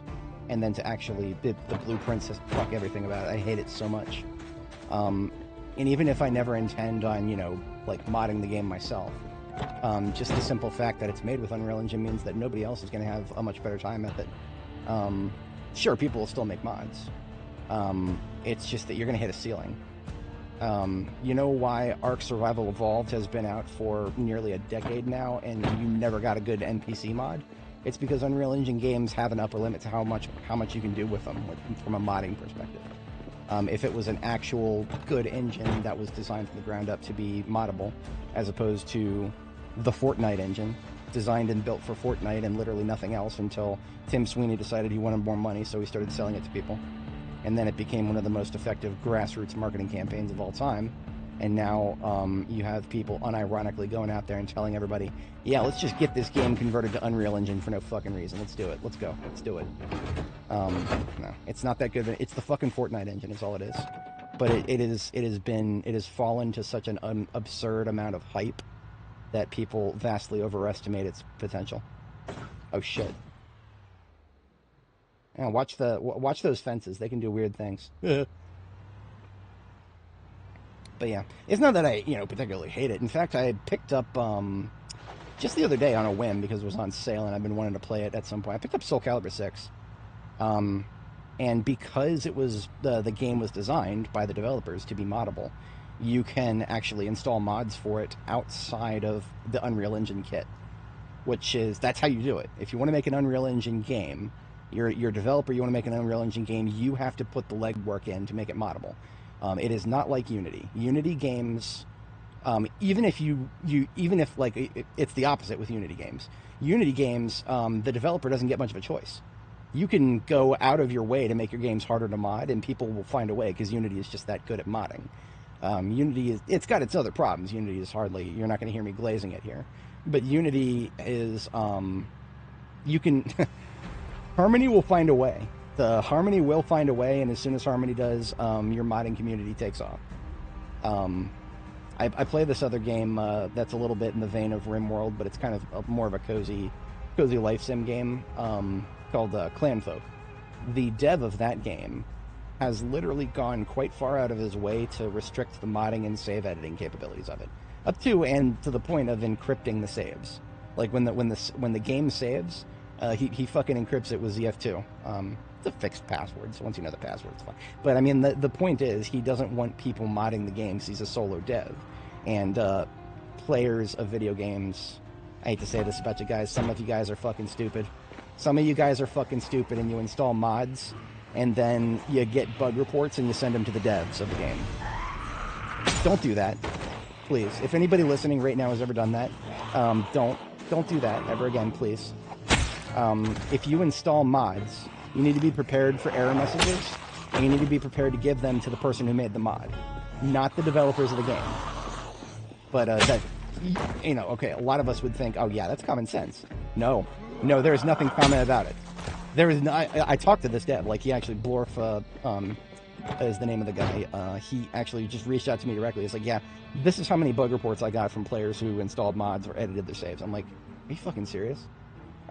Are there this many fucking morons out there who took an early access game, went out of their way to... You cannot very easily mod an IL-2 CPP game.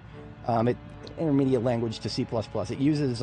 it takes Unity code and makes it very hard to decompile. And it's basically an obfuscation layer. It's difficult to mod those games, but people, find a way.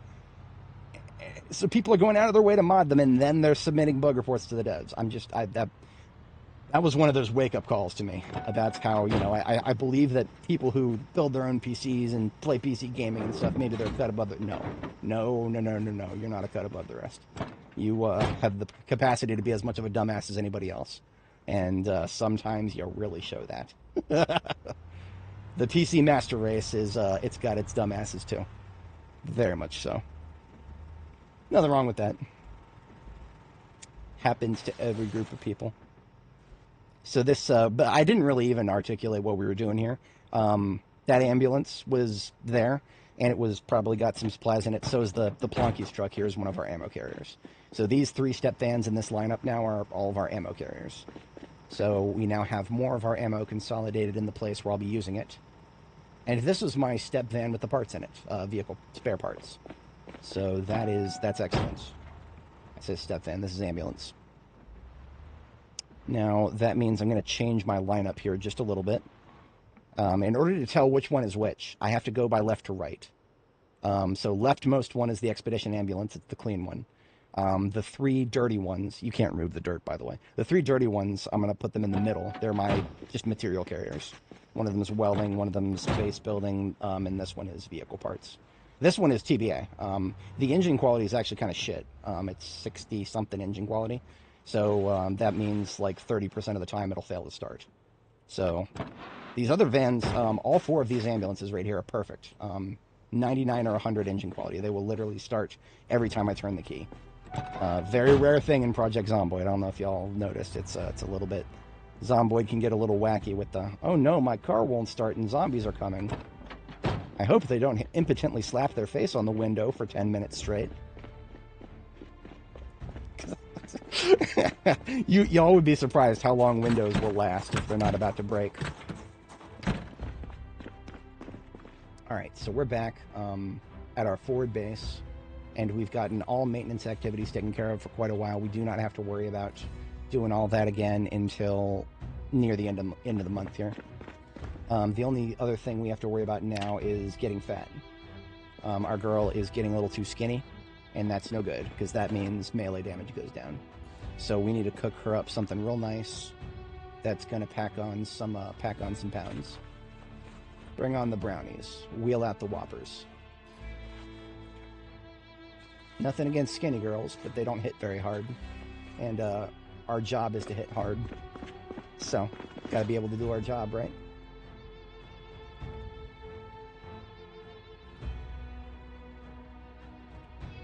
Adhesive tape is now getting put into the filter recharge bag over here, along with the sponges. A public service announcement. Yet another thing I didn't know that I wish I had known earlier.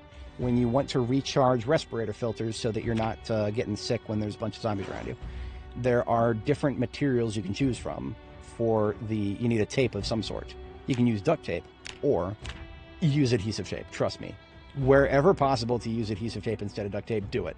Because duct tape is more annoying to get, and adhesive tape, the number of uses are smaller. Like, there's fewer uses. Same deal with wood glue, honestly. Wood glue I keep in here particularly because I could use regular glue or wood glue. Regular glue is a lot more harder to source. So I save my wood glue for filter recharges, which I do a lot less often than things like making pipe bombs. We still have plenty of cooked eggs, so I'm going to take these eggs we just got from the Chickamajiggins and put them into a carton. 2 cartons, actually.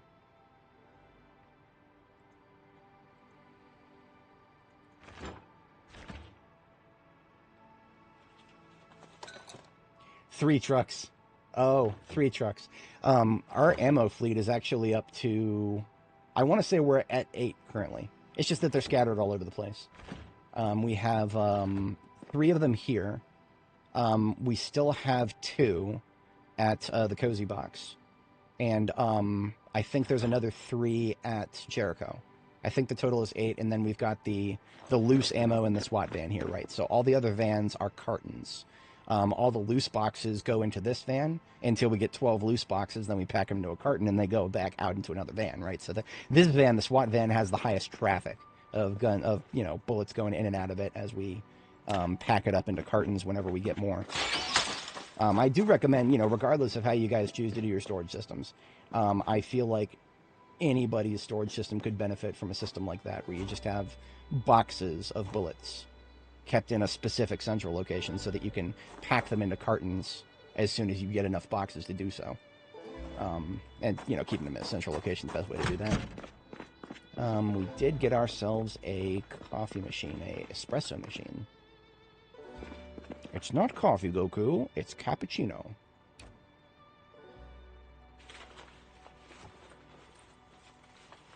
A muffin button?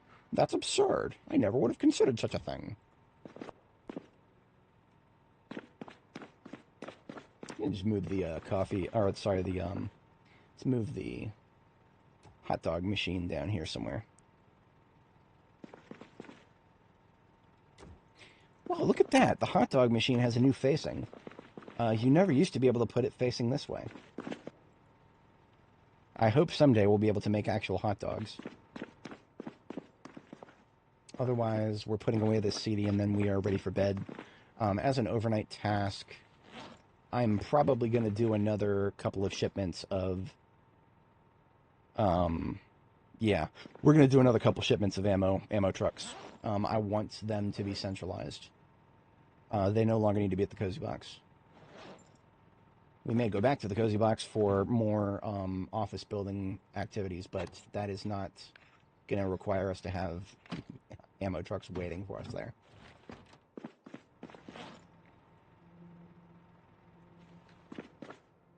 We have so many boxes of batteries, I do not need ones that are almost empty. We're also getting stutters. I don't know if you guys are noticing that. This happens whenever you travel back and forth in Louisville a lot. There's just so many buildings, and I think there's some sort of memory leak with the textures. Whatever it is, it's a problem that builds up over time, and then it gets worse if you don't. The simple fix, just close and reopen the game. So if you find yourself traveling back and forth a lot in Louisville, at some point you'll want to just close and reopen the game. It'll make it stutter less.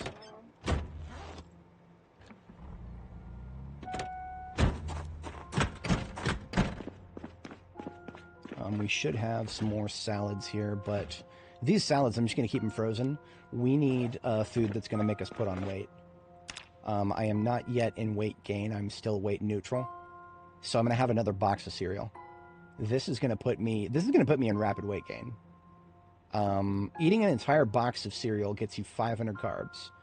Eating a second box of cereal will put you at a surplus of 500 because your floor is negative 500. So this will put me at about a surplus of 500 carbs. That will be well into rapid weight gain times 2. 2 planks in your bag and then put them in a... I know, right? Yeah. That is, this game has, and especially, I don't know if you guys noticed, but if anybody didn't notice, 42.20 is going to be the stable candidate for 42 stable. I don't know about you guys. I'm not sure how stable I feel right now. This truck, before we have to go to sleep, and then we'll take this truck down to the cozy box for the ammo van commute. I need to park it on the other facing to fill it up. Only one of these pumps has power. It is the corner one. Costs energy to keep your gasoline pumps powered, so you don't need to have the whole station powered.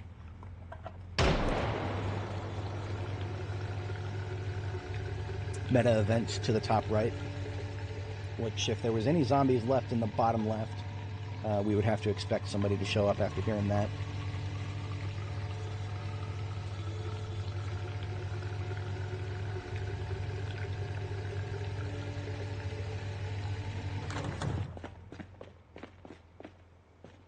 Oh, nobody's moving, so we're looking good.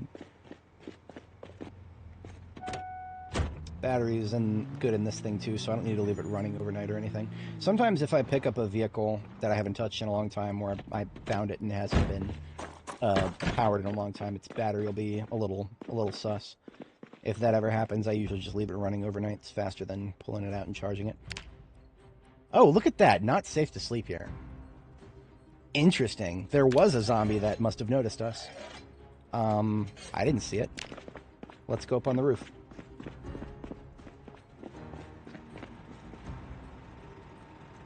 You know, the funniest thing is, it might be behind one of the vans. Step vans are tall enough to hide something behind them. Yeah, let's just check behind the vans.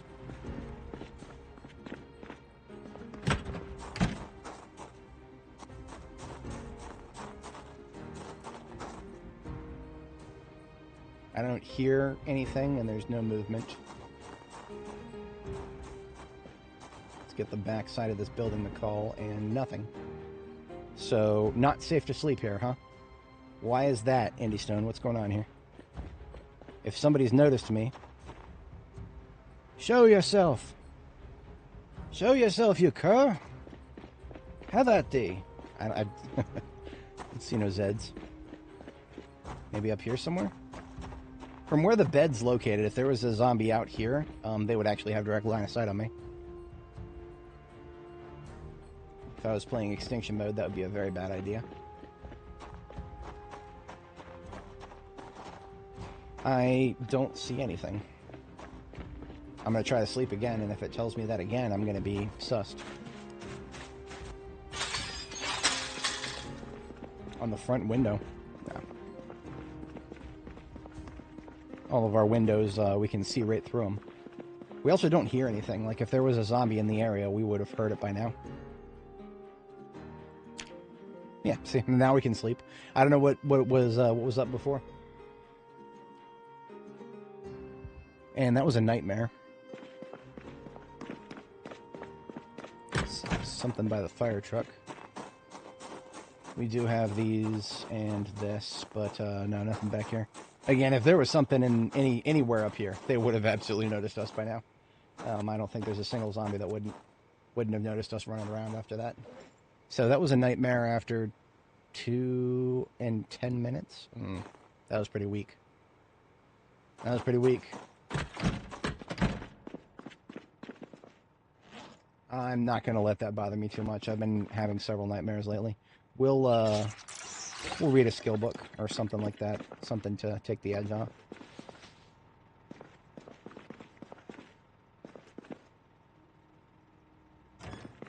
Oh, magazines over here. Carlo Crystal Guide.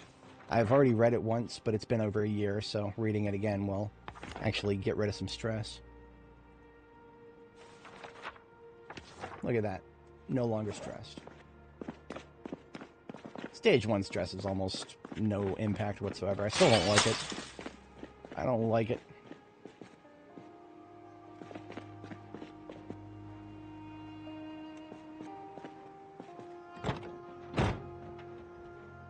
I'm going to trade Mr. Hung's right here for, what's it called? For a couple of ammo vans from the Cozy Box. The stuff that's in Mr. Hung's right now is mostly low priority stuff. Building related as well, so I can put it into one of these ambulances here. I think the middle one has got base building stuff.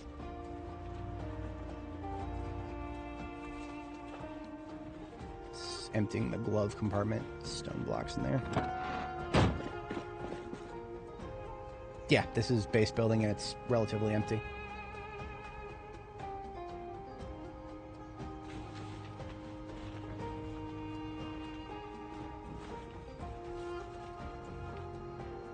Now it's relatively completely full. Perfect. So we've got another empty step van that we can leave at the Cozy Box for exfiltrating supplies from it later on. For now, the name of the game is just consolidating our ammo. And that, after we finish this commute overnight, we can close and reopen the game, get rid of the stutter, and at that point we won't have to travel again through Louisville and have it come back on us. That's kind of why I'm rushing to get it done now, so that when I close and reopen the game, it won't happen again for a bit.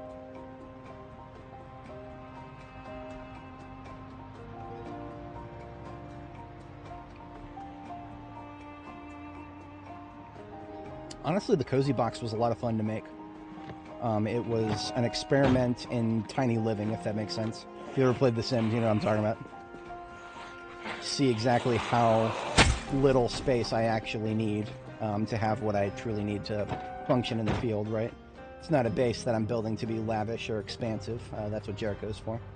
The Cozy Box is supposed to be functional 90%. A little bit of, wouldn't be cozy if it didn't have the fireplace. But the fireplace is actually quite functional in so far as we needed to sleep there in the dead of winter a few times.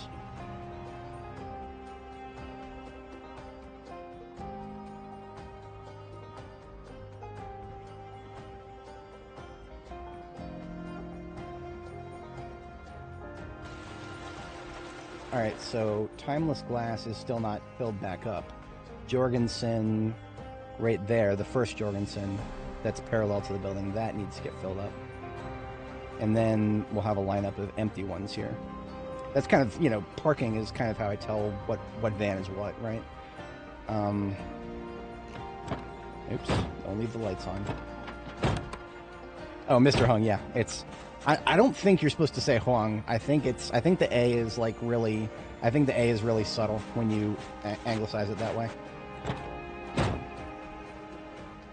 Yeah, this one's like... I don't know...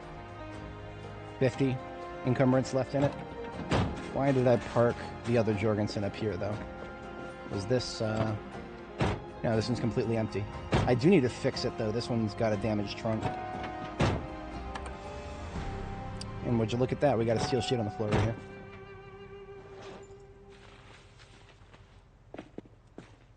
So I love having a little bit of materials of every type at my bases. Even when I don't need to be there anymore. Except we don't have a torch. And I don't think I actually left a torch here.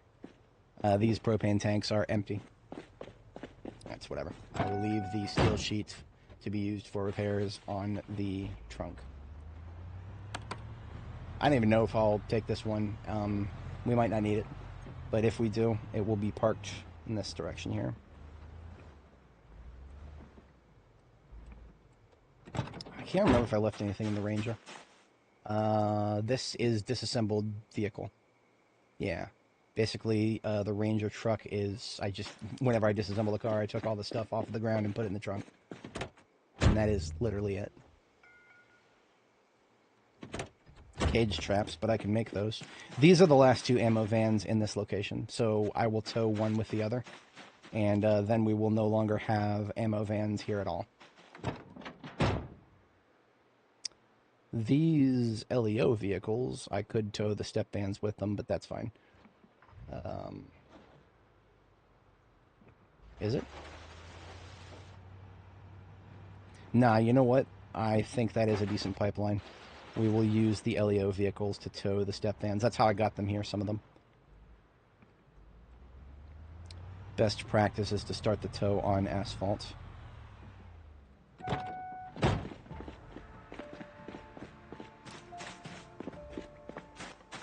Leave any loot in these? No.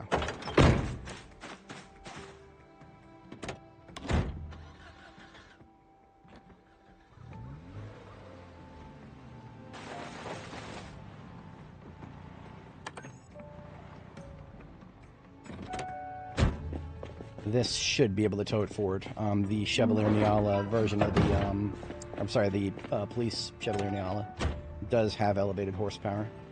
So as long as the tires are good, we are making it out of second gear with this one, boys. Yep, still gaining RPM and going over 30. That's the threshold. It ain't no race car, but it'll get the job done.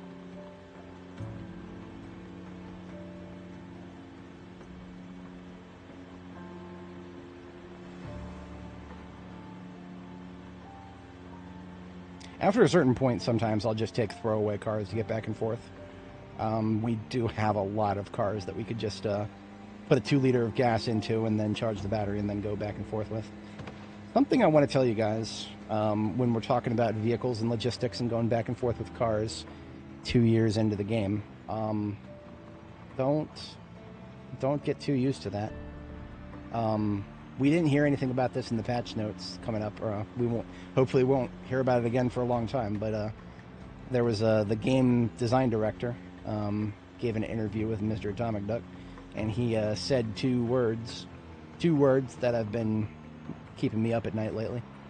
Not really, but I mean, gasoline spoilage.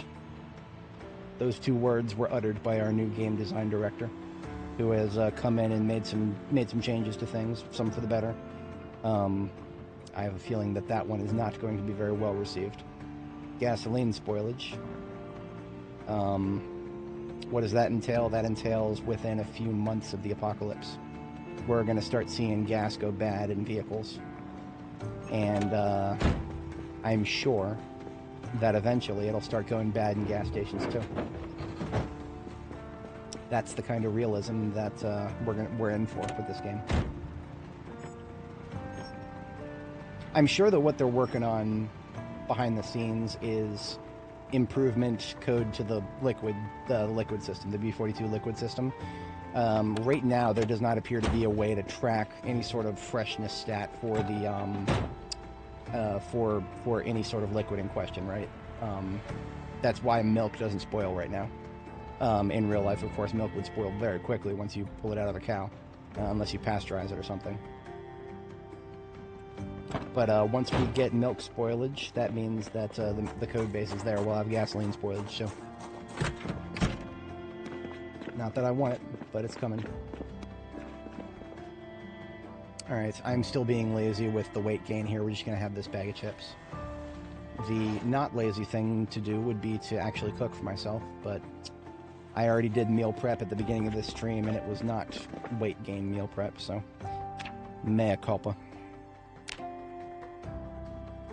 Yeah, I mean, okay, that was the second goddamn nightmare in a row. I'm getting a little pissed off with this. I can deal with the occasional nightmare, but 2 in a row is really starting to push it. I'll read a book and fast forward a little bit and try to sleep again. But yeah, no, the fuel stabilizers are that's a real thing. I feel like they don't last forever. I could be wrong on that. I have no idea.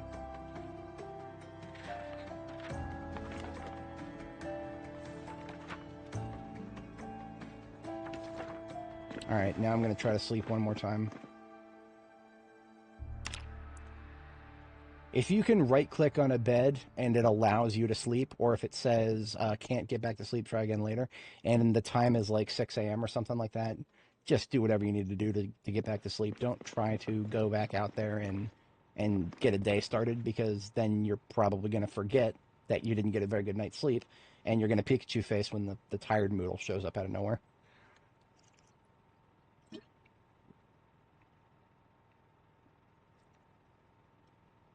Oh, yeah. I see that. Water being too stagnant to drink. I mean, well, tainted water from the plumbing systems. I have a feeling that that's going to come eventually.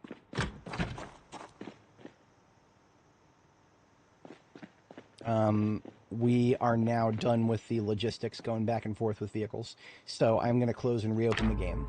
That is going to cause the stuttering that we are occasionally seeing to cease. I only just noticed something. We had a homie in the chat earlier who was asking about my world seed. I forgot that it shows on the pause menu, so I just paused the game. You can actually see it on the bottom there. So, oops.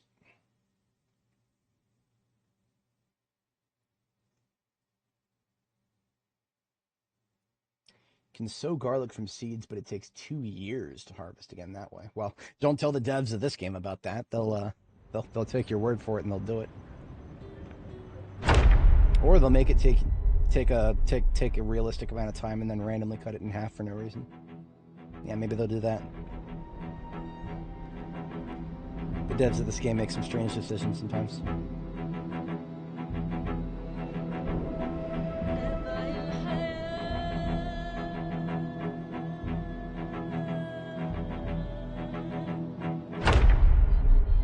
Alright, we are back and we no longer have lag spikes. It's 9 a.m. on March 15th, 1995.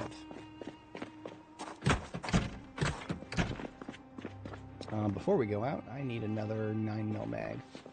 Do I? No, we're good. Yeah, we're good.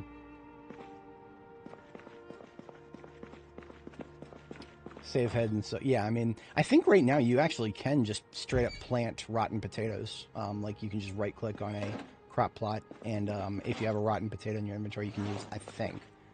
Don't quote me on that, because I feel like I tried it and it didn't work. Didn't work reliably.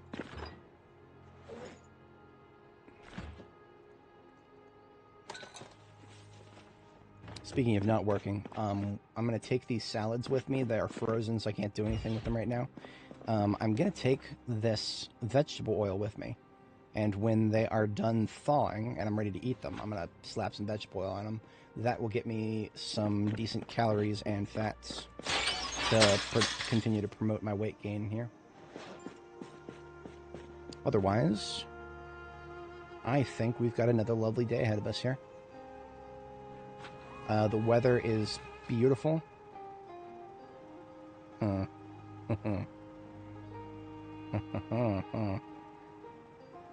I wonder. I'm actually considering the Trapper Carbine. I don't know. You know what? Let's give it a shot. Okay, so the Trapper Carbine. Trapper Carbine is, it uses the same magazines as an M1911. So the M1911 and the Trapper Carbine are the only two options to shoot 45 ACP in this game. And 45 ACP only comes in 7-bullet magazines. I have always disliked that. However, briefly, at one point in the past, we have been able to... the reloading skill has made it so that 1911 magazines can be reloaded quite quickly by just popping them out, shoving bullets in, and popping it back in. Then that got nerfed. It was a silent nerf. The devs never seemed to acknowledge it. So I don't know what it feels like now. I have not tried it in quite a while. And I'm now reloading level 7.9, so I'm really close to the next level of reloading. So let's see what this feels like. I got the carbine. I've got a magazine, and the magazine's now in it. I would like to have some boxes And look at that, there's a carton of 45 ACP just waiting for us. So let's crack open that carton. Oops, and let's open one of the boxes.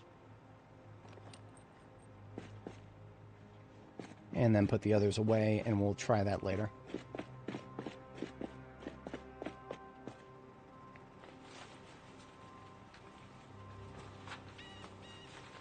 I wish I had somewhere I could plant a garden.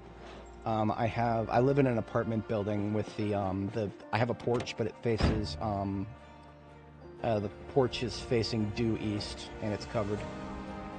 So I get a little bit of direct sunlight in the morning if it's not cloudy, and that's it. Some of my neighbors get away with potted plants, but I don't think I could. I don't think I'd be able to get away with anything substantive. Just garlic or anything else? Because garlic is one thing. I'm actually a big fan of garlic in powdered form right now. Papa John's has gotten me addicted to garlic on my pizza. Papa John's, this is not an advertisement, but they can do garlic stuffed crust pizza. Fucking amazing.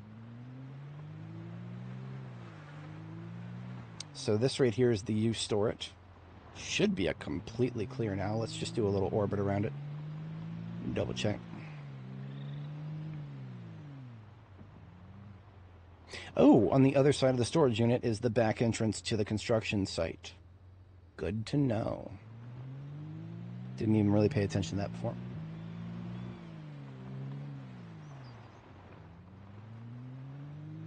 I can't remember if I ever took a look at any of the vehicles in this lot. Always peep your local heavy-duty vehicles. Nothing particularly interesting here. That is a metalworking loot table. These things, when you're in Louisville, sometimes they have really good parts on them. Look at those 100s. Look at all those 100s. 4 perfect tires on this bad boy. Everything else is kind of garbage. Good to know. I'll keep that in mind for later. So we are now hungry, and these salads are still not unfrozen, so I'll hold off on eating for a moment.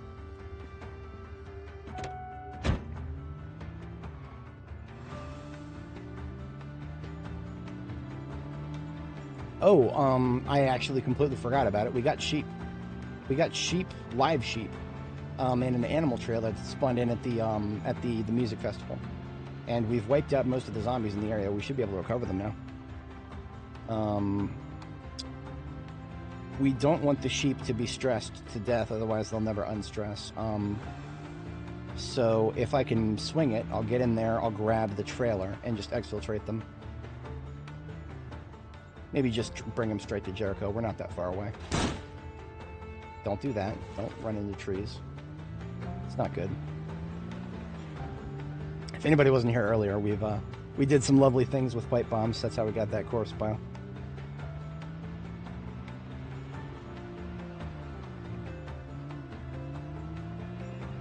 So, if you're a pizza nerd, tell me, did Pizza Hut ever have a like any sort of copyright claim over the concept of stuffed crust? Because I feel like only recently has anyone ever, other than Pizza Hut, done stuffed crust. Like recently, as in like the last couple of years. I started seeing every other joint do it. It used to be the only reason I would go to Pizza Hut. But yeah, we've got sheep in this animal trailer, and it is surrounded by zombies. These sheep are probably stressed to death. But if we can get the zombies away from them and kill the zombies, we'll take the sheep, we'll do something with them. Now this is where problems of attracting zombies are. Animals attract them now, so I'm just gonna have to hand kill these guys. I should have already gotten started. Let's just do it. Okay, back in heavy combat.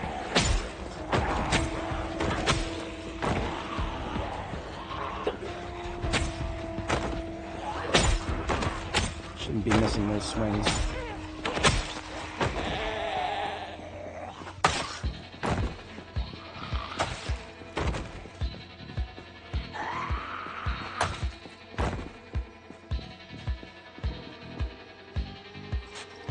Sorry to the live ones, but you're gonna have to deal with your dead compatriot here.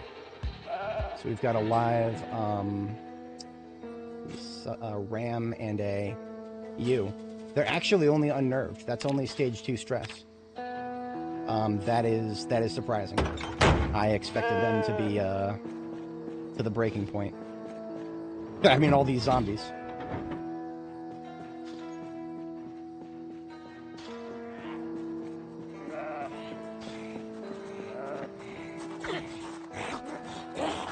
Yeah, can't poke you. You're too far away.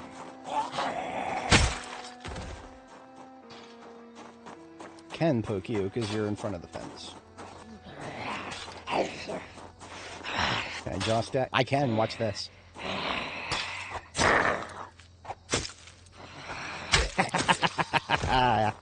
Jaw stabbing straight through the fence, baby. I'm not going to start trying to get the towing started until these guys are all out of the way. Animal noises will attract zombies from a surprisingly long distance. Not all at once either. They'll kind of mosey in your direction, then they'll stop, and then they'll mosey, and then they'll stop.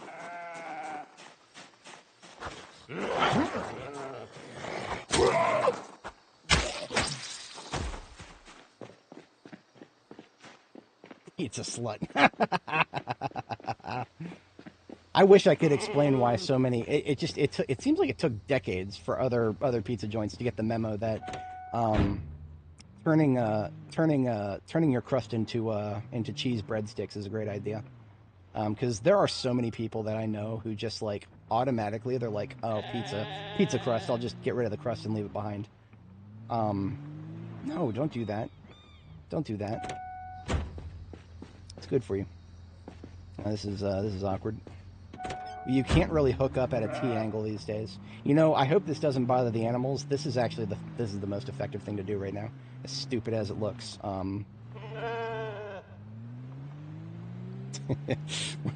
just fucking ram it. Ram it, get it reoriented, and now I can hook it up. I was trying to hook up to the truck that was in the way, but no. Can't do that without a lot of finagling. This is much easier.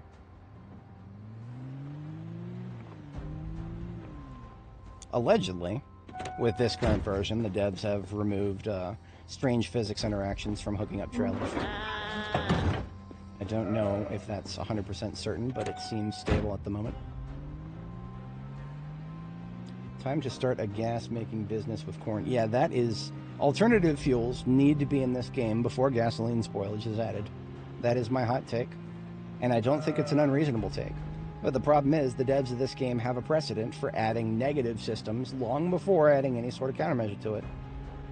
Almost as if they want us to suffer first, and then see how we respond to the suffering, and then maybe dial things back a little bit. That's exactly what happened with Muscle Strain. It was a negotiation. The outrage machine on Reddit got it reduced. Then it got reduced a little further. But it's still here. It's still here. You got to go into sandbox settings. If you don't want to be one of those filthy people who changes that. I'm kidding, by the way. I do sometimes make it sound like I'm that guy who's like, nah, don't change the sandbox settings. I am an advocate of understanding what you're changing. If you've never played the game before, I don't recommend just going in there and fucking with all the sandbox settings. I do recommend actually trying the game on default everything first and giving it an honest effort before you go in there and start messing with things. From my own experience, when I went in there and started messing with things, it ended up in me just getting bored really fast. And I think people who do that, when they go in there and fuck with the sandbox settings and start getting bored really fast, that's how you lead to the challenges. People start not knowing what to do, so they start coming up with challenges to give them something to do. That's going to give you diminishing returns. If you can't enjoy the game as it's presented to you and you have to start screwing around with it too much, screw around with it just a little bit until you find something that feels good. That is my recommendation. Going nuts with it is just going to make it harder to strike a balance. I don't really have a place to put these animals here.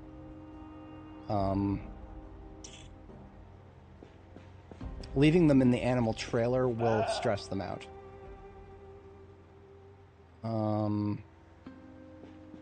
Oh, difficult. You know what? I have a great idea. I have a great idea. We actually do have a fenced outdoor location right here. Like 90% fenced. Yes, yes, horses belong in this game long before gasoline spoilage.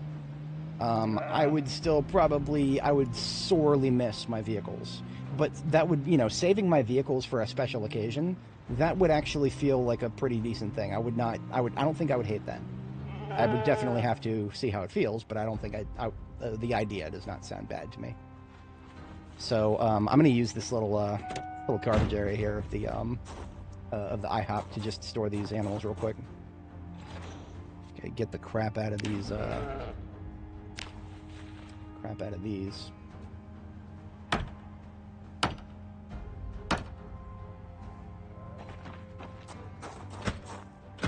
But I had opened that.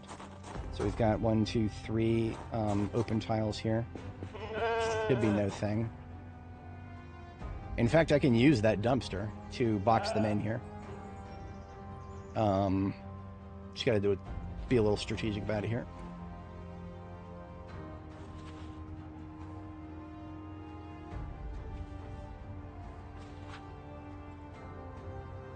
Whenever you don't have a immediate way to get an animal pen put together, remember that anything that blocks you will block them too. Then you just got to make sure that they're not going to attack it, which these animals I don't think are stressed enough to attack things yet. Unnerved, I don't think is enough for them to start attacking things. So I'm going to put the dumpster here to block first 2 tiles, and then I'll put, go inside, open the interior door. Those should have both been opened. What I like to do, if I'm going to do just a temporary animal pen, is I like to have a, something I can rotate to get it in and out. It's a bit of a niche thing.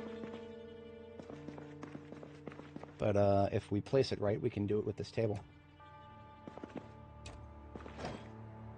Now, why don't I just put them inside? I'm glad you asked. I used to do that. That's what I used to do. When animals are stuck inside, I don't know exactly what, but something weird happens with their stress levels. And instead of losing stress, they seem to either like stay at the same level of stress or actually gain it. It's kind of weird. Not sure exactly what's going on there. I'm going to move the dumpster over just one more tile.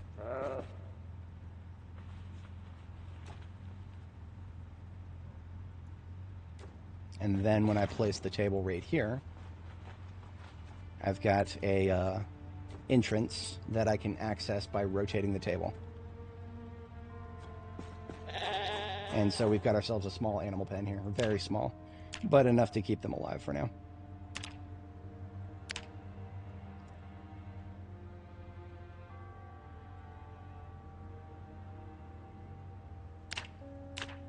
Now they just need water.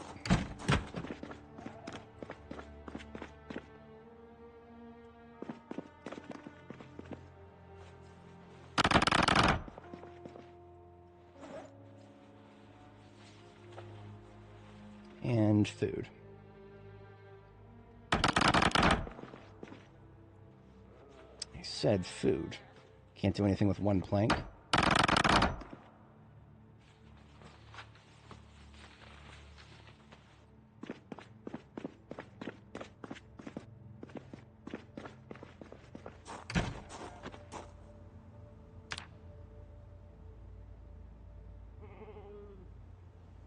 Short wooden feeding trough, 1 for food and 1 for water.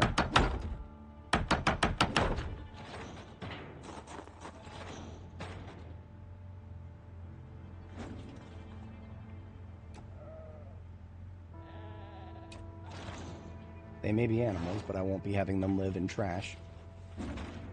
Can at least pick that up off the floor. Alright, so now I just I have grass somewhere here.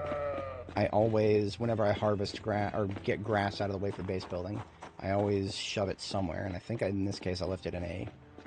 I may have deleted it. Check the garbage can real quick. Grass cuttings, a little bit. It's not going to keep them alive forever, but it'll keep them alive for now. Speaking of alive, time for salad.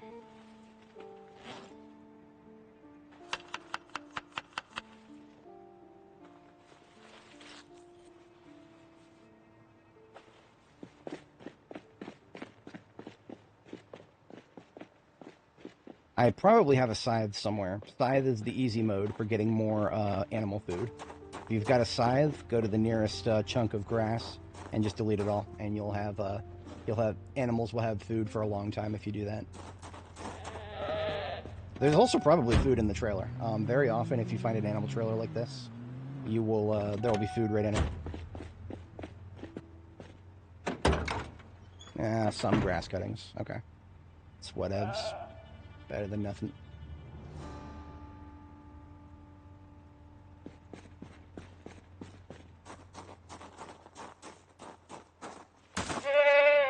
Now, when animals are stressed, the player can pet them, and that reduces stress a little bit.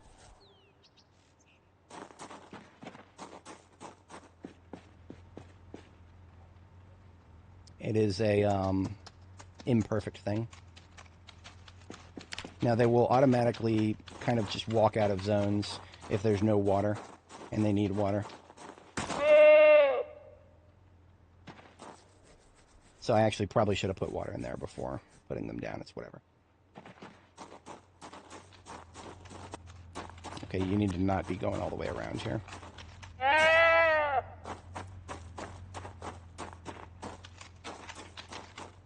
That's right, in there. There you go.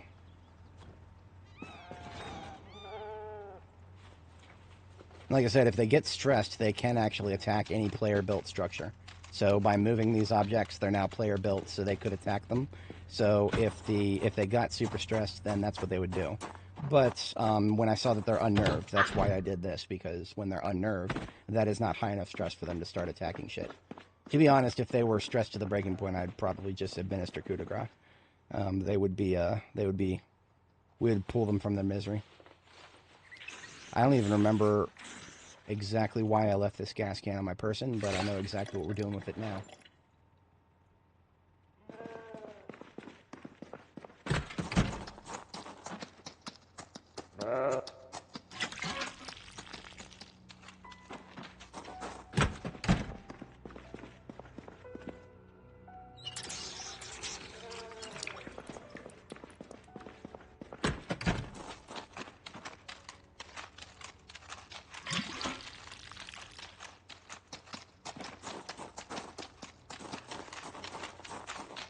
Well, I guess they don't want me to go out that way.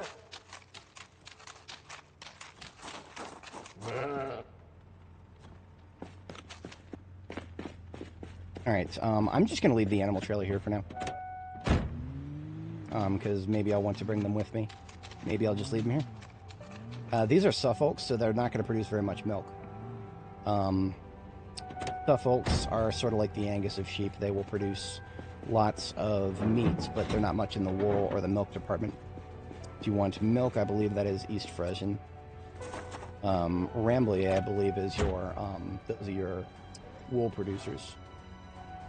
But otherwise, side quest completed. We now have sheep at the forward base. Grass cutting still on my person. I'll just leave those in here. I can transfer them to the other side. Later on, I'll probably like put a proper fence up here when I feel like actually doing wood cutting and whatnot.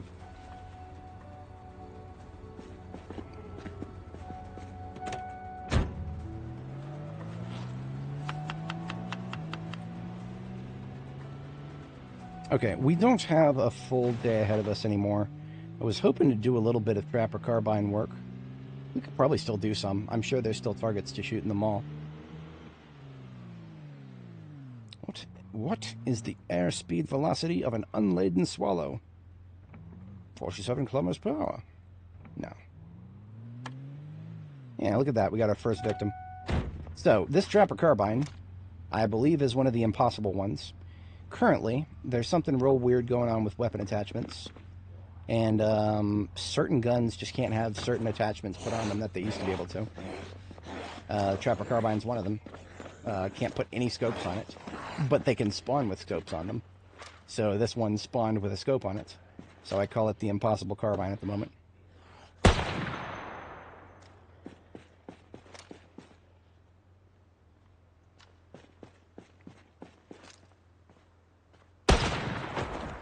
Not bad. Let's, we've got replacement magazines in the backpack. Oh, wait a minute. If we hold down R.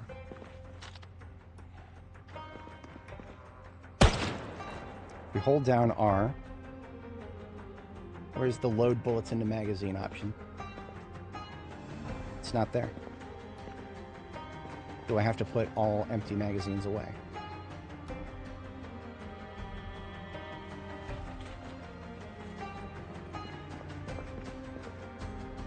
No, it isn't in the wheel. Now, if I hit R right now, the only thing I can do is shove bullets into the magazine. That right there used to be about twice as fast as it was, based on your reloading skill. So we're reloading 7.9. We're really close to 8. Honestly, that's a bit pathetic for how high skill we are. But it's alright. I'm probably going to go ahead and do this place on foot. We'll leave the truck right here.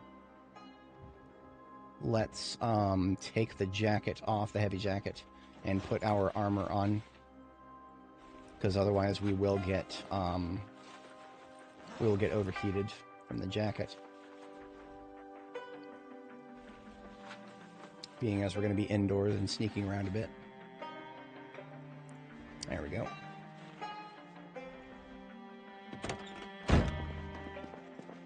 Alright, be chill. Hello. That was a trap. I don't know why I'm going to sneak if I'm going to have the gun on me.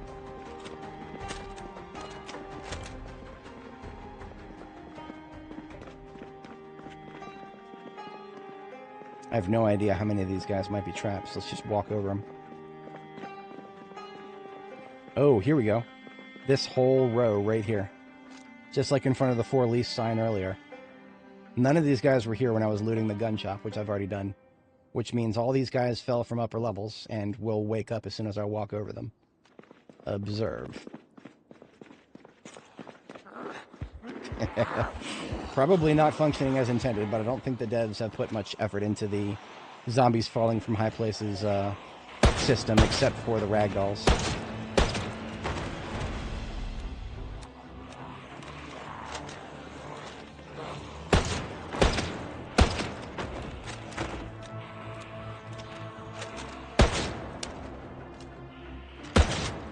Brand new gun, aiming level 10, and it still jams, because of course it does. Welcome to Project Zomboid. 42 I know, right? Okay, so it's not stable yet, but if you guys go to the go to the game's Steam page, take a look at the latest blog post. It's coming. The next build of the game is going to be a stable candidate, is what they call it, which means if they find it suitable, they will use it as a platform to make more and more stable until they can actually call it a stable release. That's I believe is the process. But because they use the word stable candidate as opposed to saying it's going to be stable, that tells me that they're probably going to be paying attention to feedback. Make sure they hear it. Make sure they hear it. I already started typing mine. That was a trap too. But I decided that it was a little premature to post it before the update. Because the update is apparently going to address some long unaddressed stuff, including towing, which is major. Towing has been broken since B42 dropped. And it never should have been broken because it was fine in B41. I don't know. Retnar did a video. Retnar did a video on exactly what got broken. It's some new value that got added, and some truly asinine results were put into it. Something towing impedance or something like that. I forget the name of it.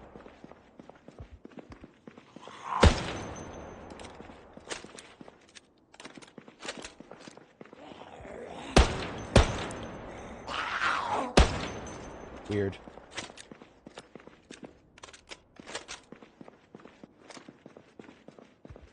There's one thing that I'm actually curious about right now. Am I double dipping on reloading experience by pulling the magazine out, shoving the bullet in, and putting it back in? Like, is that getting me more reloading experience than just putting a bullet in?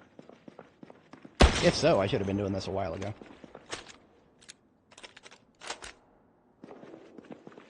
Yeah, multiplayer is, well, we'll see how stable it gets before they call it stable. Because remember, once they call it stable, that means that the largest amount of developer effort goes away to new things. So, make sure that they have some standards to follow. So after all that cleanup down here, I'm not hearing anything coming from above. I think, honestly, we're... Nope. Left. Downstairs or up. If it was downstairs, I'd probably see them by now. So let's try here. Got an idea here.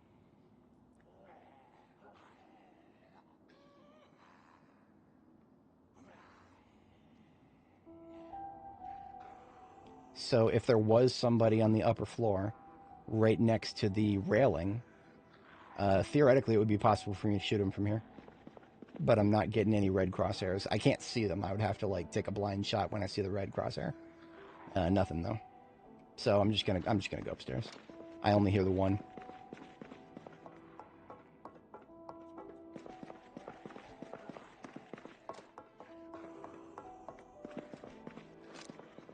Yeah, see where he was? If I had aimed in the perfect spot, I probably could have shot him from below. Or I don't even know. If the flashlight doesn't reach, then I might just not have seen him. I do not know if the flashlight has any capability of going up there.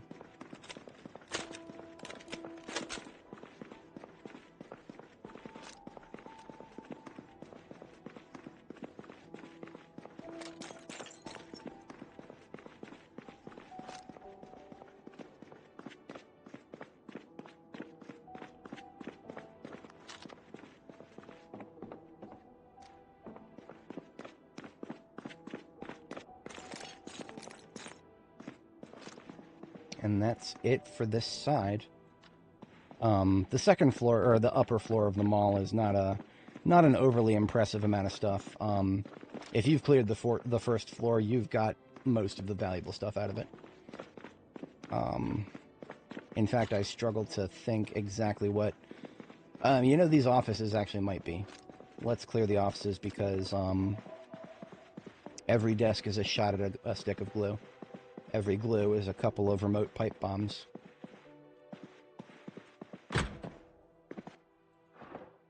Spiffo pen.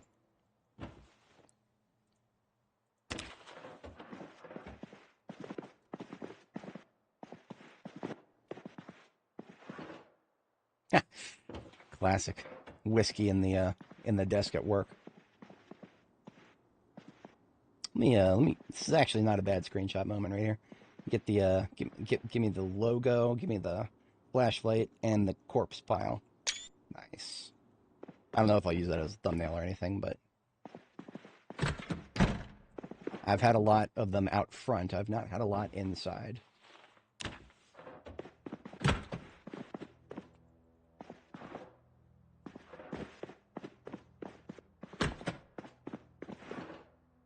Adhesive tape has new value to me.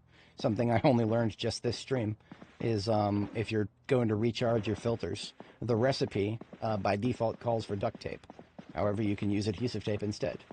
Duct tape is far too valuable to be pissing away on something like filter recharges, so save your adhesive tape for that. Coffee. One of many break rooms in this place. There are probably another dozen or so break rooms throughout the entire mall. Every one of them is a shot at coffee and cereal and whatnot. That should be all the offices in this row. I didn't get this big bullpen here, but these are pleb desks. These are hotelers. These are desks that don't get any storage in them. Yeah. If you've ever worked in an office, that's most of them now. You're not important enough for your own desk drawer.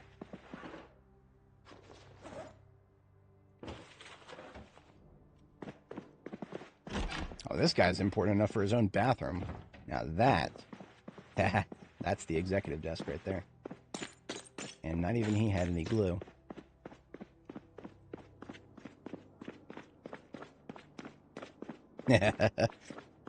I would call myself a whiskey enjoyer, but I don't think Fireball even counts as whiskey.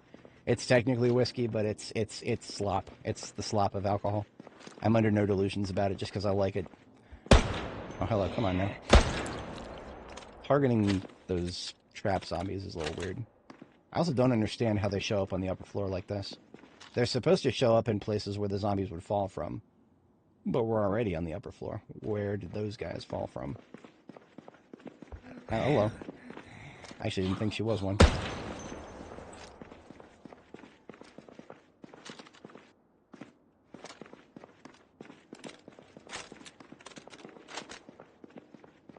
Meat market. Oh, you know what? We have something I almost forgot about. One of the sheep is dead, and I need to do something with the corpse. It's going to go bad. We might have a butcher hook somewhere in here. Maybe. I can always make one myself, but that's not the point. It'd be nice to have some mutton. Remember I said that we've got Suffolks, and they give the most meat, so we've actually got a lot of meat that is waiting to be butchered out of that bad boy. Oh, that's another thing that made the patch notes, actually.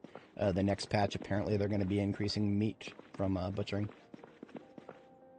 I actually thought that it's okay for some animals, and then other animals, it's really weird. So hopefully they'll fix all that.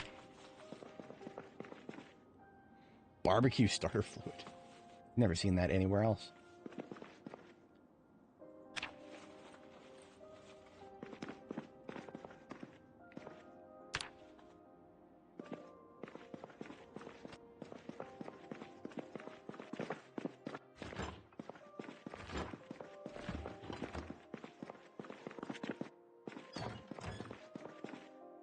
Fleshing tool.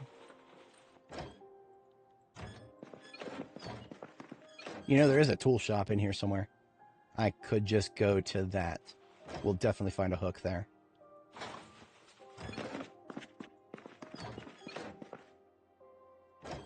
Sometimes wooden mallets are really annoying to find. I can't make them, despite being carving level 10. So I'll take a couple.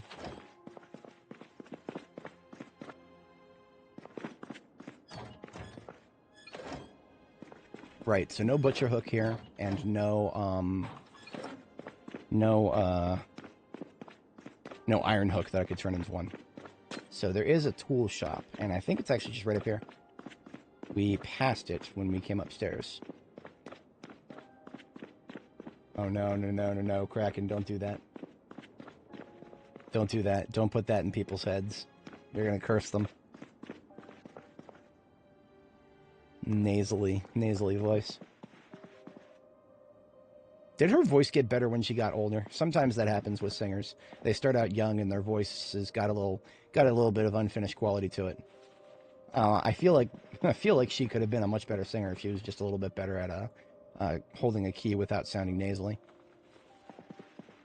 There's probably a surgery for that. Not that I would ever recommend people butcher themselves for the music industry. It's not worth it. The fact that I haven't heard about her since that one single is that's a damning indictment in and of itself. Tired at 1900 hours. All right then. It's another. What is this place? I'm seeing cookware. I'm seeing electronics. I'm seeing clothes. This is just like a freaking like mini Target, like a mini department store. Yeah. I'm seeing literally everything here. A lot of these stores in the mall are, you can't see the label, so I have no idea what this store is actually supposed to be. I just know that it's got a lot of random stuff. Almost as if the whoever was designing it was starting to run out of ideas. There's like 50 toy shops in this place. Or shops that sell a lot of toys, I should say. Anyway, we are looking for a butcher hook so that we can get that sheep butchered before it goes bad. And I do think we've got a tool store on the other side here.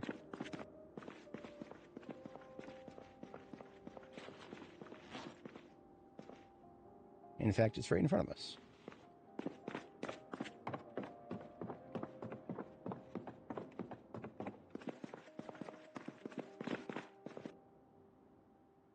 Back wall up here is prime territory for stragglers.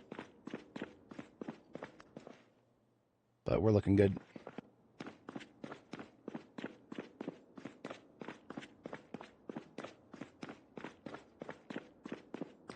My favorite non-hard liquor product these days has been it's actually hard root beer. It's called Not Your Father's Root Beer. It's like a 6% like malt beverage sort of thing. It tastes really good. It tastes just like root beer, but it's got a nice kick to it. Okay, so I don't have a lot of room for loot, as much as I would like to take everything I see here. We're gonna focus on rare stuff like wood glue. Hell yeah. Give me some more. Give me some of that there. Tobacco seeds. Well, I'll take respirator filters, sure. I'm looking for lightweight stuff mostly.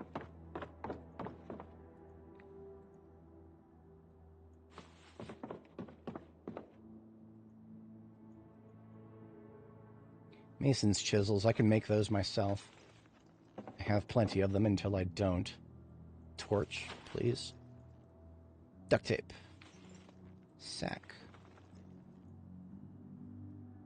Seed. Feeding bottle.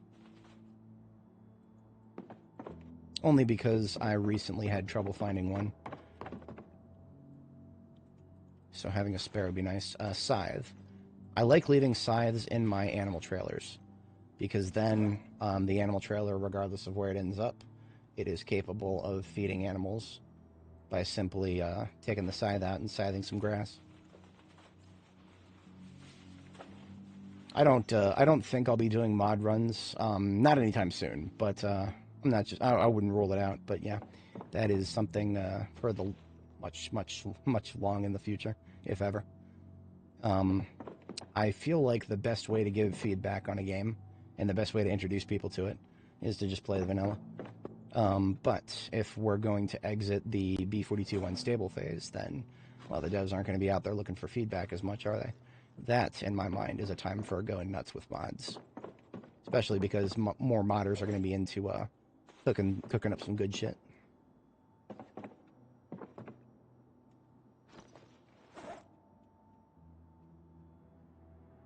I didn't even say this out loud, but I found another wizard hat.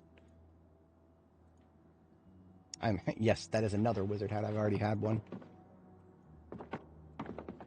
I don't think there's a single iron hook in here, so I don't think we're going to be able to butcher that sheep.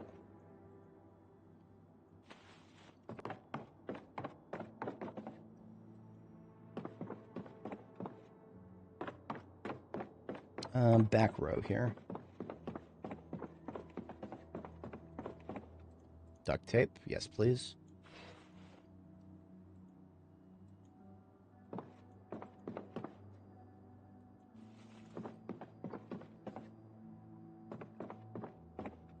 Nope, not a single iron hook. Sometimes they just don't show up.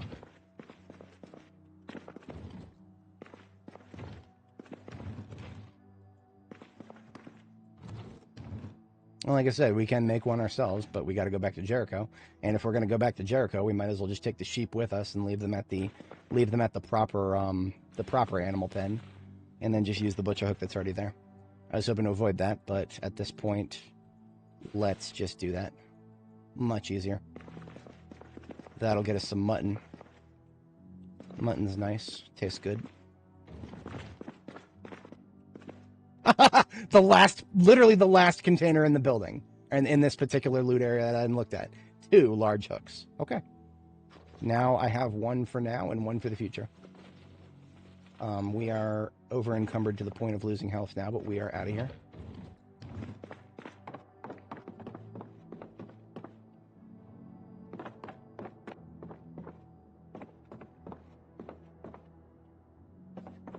Like 1 encumbrance left. I really don't need to use every single encumbrance point that I have. We parked up here. There is no staircase directly in front of that entrance.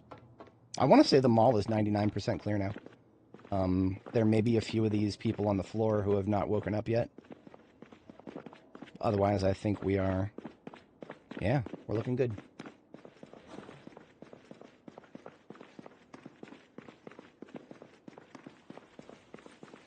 Finish off this salad since we're super hungry. Oh, I think I almost tripped over a zombie just now, a live one. No?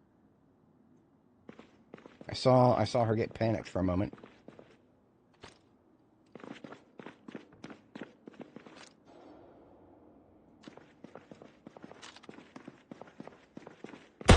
Ah! Bitch.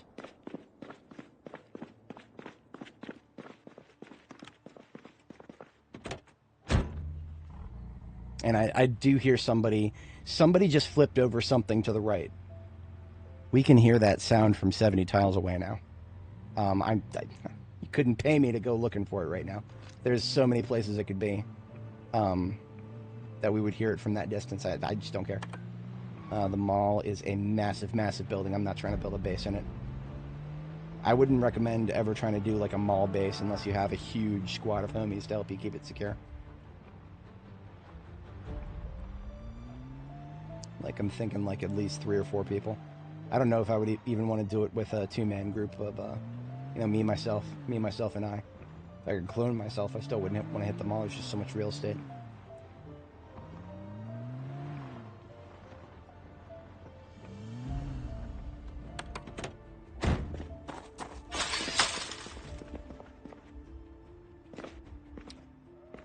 Organizing all the stuff we picked up.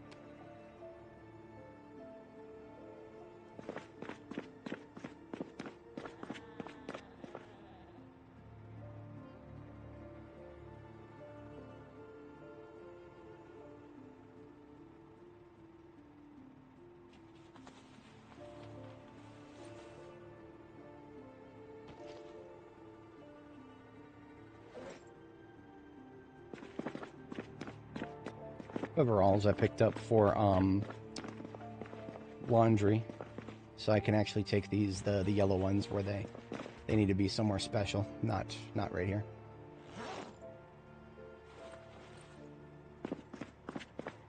And also I'm wearing my armor. I need to not be wearing that.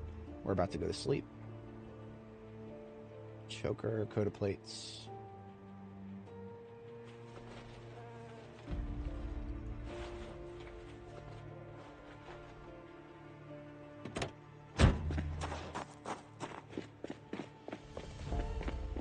Building supplies can receive... Actually, we're going to need surplus building supplies down here in Plonkies. That can receive my things that I'll need later on, like these mallets and chisel, and the second of these hooks.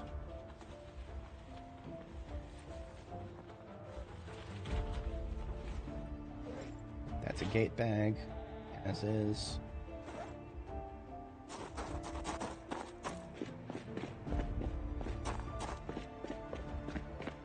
We'll need 2 planks to make a butcher hook. I don't see any logs up here. I think I've used up all the locally sourced logs.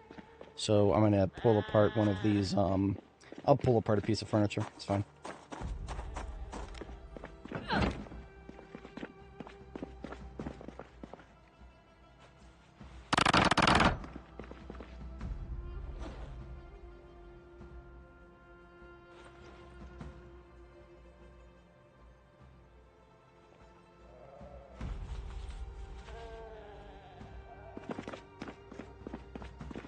There's only 2 sheep, and yet it sounds like more than that.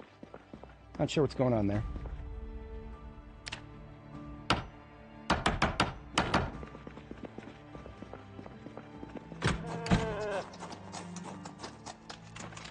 I don't think they're stressed anymore. Let me check. Nope, they're calm now.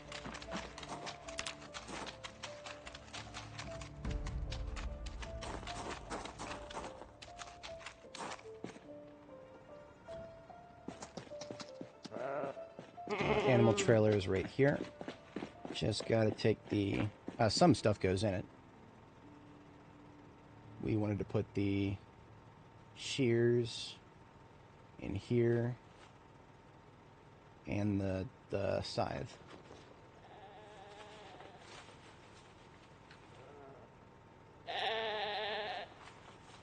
And then take the corpse out of it.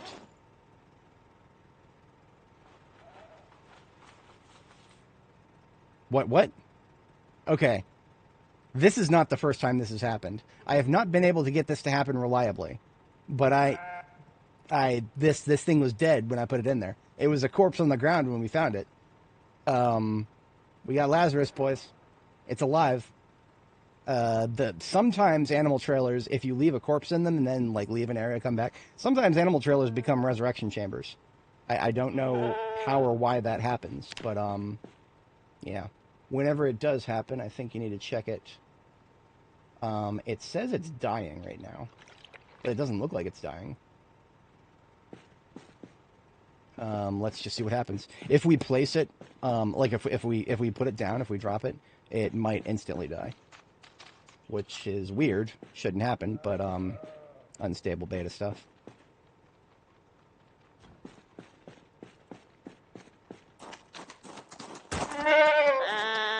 Oh. Okay then. Let's not push her out, please.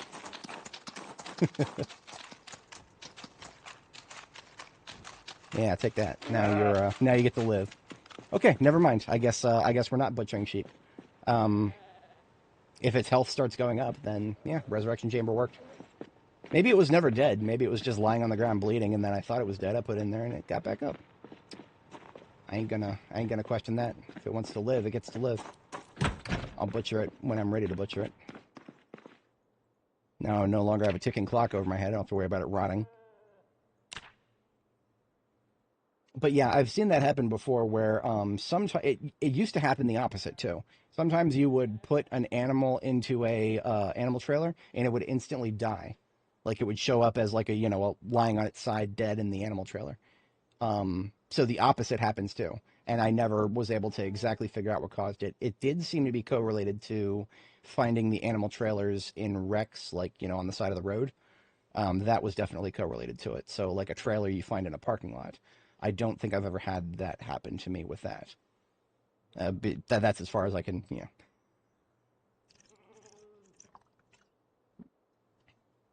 More stuff I would submit as a bug report if the devs actually listen to mine. But they don't, so whatever.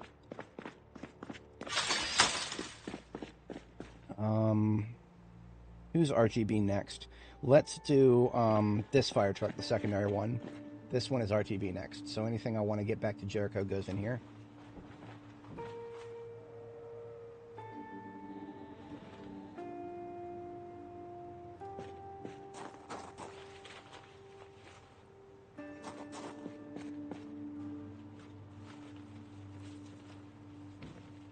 Cotton gravy.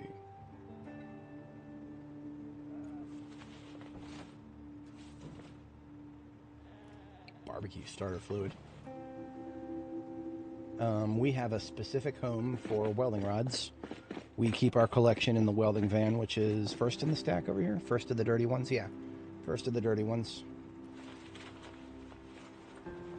And we also have some adhesive tape, twine, wood glue. Those are all sponges. Those are all specifically for filter recharging or bomb making. So those are bags right here.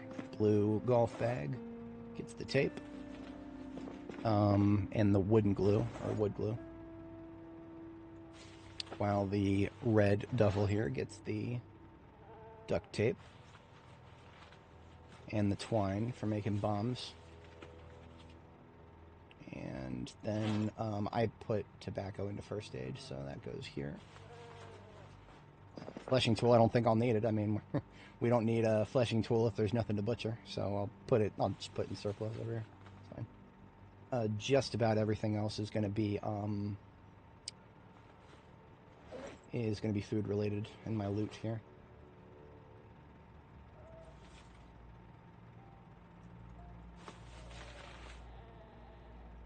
Yep, everything else is food related.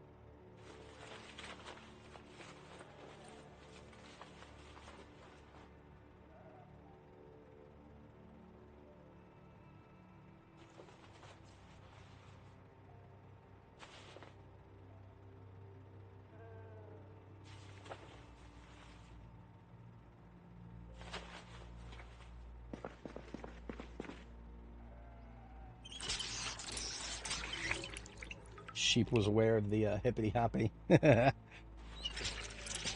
Okay, so I have a story. Yesterday was a very interesting day, not just because of all the new patch notes for the game and everything, but I also, yesterday, on a whim, I was doing some cleaning in my apartment, and I had to move my e-scooter. My e-scooter has been broken for the longest time, and I was under the impression that I was not going to be able to fix it unless I had to buy either a new tire or a whole-ass new rim. Because for some reason I just could not get the tires to bead. It's 11-inch tubeless tires with a really thick gauge. I just couldn't get the fucking thing to bead. So I assumed there was either something wrong with the rim or something wrong with the tire, and that meant I would have to buy something new, either a tire or a whole ass new motor or some shit. I didn't want to think about it, so I just ignored it for a long time. But on a whim, I decided to try inflating the tire again. There was some slime left in it, and it took on the air. It actually inflated. I have an e-scooter again. I actually went outside and spent a fair bit of time yesterday driving around with it. And in the evening, on my way down the W&D trail, we actually had a random ass rabbit just show up right in the middle of the trail. And it did not run right back into the woods. It ran, well, it kind of did like this back and forth for some reason, like it didn't know what the fuck it wanted to do. Needless to say, all of my bitching about the rabbits in this game showing up in the middle of the road for no apparent reason, and not knowing how to run out of the road and into the bushes like any sensible creature with a survival instinct would probably be supposed to do. No. Nope, this game does it right. This game does it way too right. And the funniest thing is, I think I actually do have footage of that. I was testing my chest rig. I built a chest rig to turn my cell phone into a Steadicam. It's a couple of dumb things went wrong. The audio dropped off, so 90% of it doesn't have any audio. We're about an hour out from bed. Let me make another salad.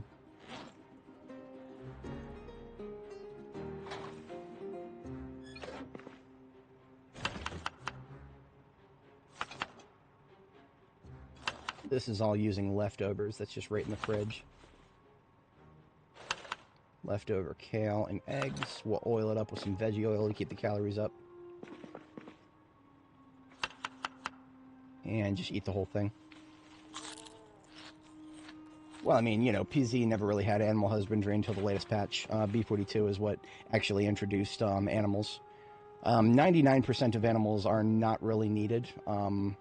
Meat is kind of superfluous. I recommend one Holstein cow, the black and white cow.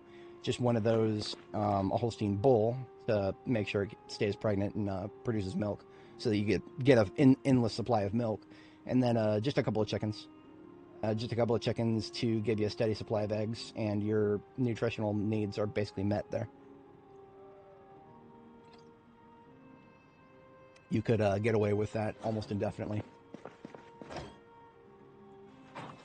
You would eventually your chickens would die of old age. On Annie, my first long character for B42, we did have a few chickens go geriatric and die. Same with rabbits. Nothing you can do to stop that. Just make sure that they're able to breed so you have another generation. I don't hate the Trapper Carbine. I think it's working out all right. I think we're going to continue using it. There's not much else I can accomplish tonight. It is, yeah, we've only got 40 minutes till the next second bedtime, so I'll have her chill. If I can't find that clip. I have the video from yesterday's excursion. I can't show the whole thing because I don't want to show where I live necessarily. Let's start right around. This is a lot of fun. When I stopped at Chick-fil-A, and I found out that my cup holder could fit a Chick-fil-A milkshake. That was really fun. It looks like it might bounce out with a hard bounce, and to be honest, I didn't test that. I didn't mount any curbs, and I didn't take it off-roading while the milkshake was in there. But it was on my way home down the trail after we get off of the road.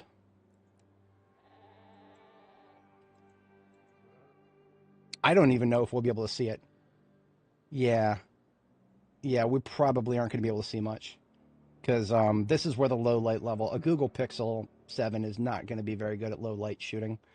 Maybe with some specific parameters, like I would set if I turned the gain all the way off, and then I set the exposure higher, and then made sure that the focus stayed at infinity, so it didn't constantly. The autofocus is the bane of existence if you're using a Google Pixel 7 for its camera. The camera's amazing, but the autofocus is fucking garbage. Oh, this is where I dropped something. It was after that. It's right around here. Or was I closer? A little closer in this direction.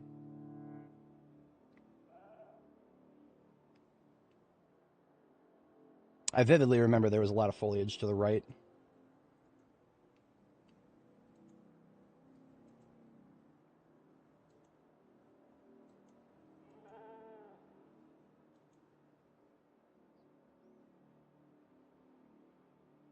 There it is. See it? To the left there? And watch how instead of going across the road, where there's foliage for it to disappear into, and so I can't chase it like the predator that I am. No, the stupid thing stays in the road and goes back and forth because it's a dumb animal. It doesn't know what to do. Survival instincts are in the gutter. But yeah, I had an audio issue, so it never picked up any of the audio. I was actually yapping the whole time because I wanted to test my I got a lapel mic, one of those little tiny ones you see the YouTubers like to hold in front of their face like that. Can't stand that. If you're gonna hold a mic, get a real one. But yeah, look at the stupid thing. It keeps going back and forth. I think it loops back yet another time. Oh no, just once, just once. Okay, I can't hit it too much if it only goes back and forth once. I did find that really funny though. You would think the thing would just disappear into the woods, but nope, just like a deer in headlights, it doesn't know what to do. All right, today we are checking the map first. I can now definitively put some more X's on the Grand Ohio Mall. I had put previously 1 X for the first floors, and now for the upper floors because we basically cleared the building. Beautiful. So, couple of targets on this side of the map.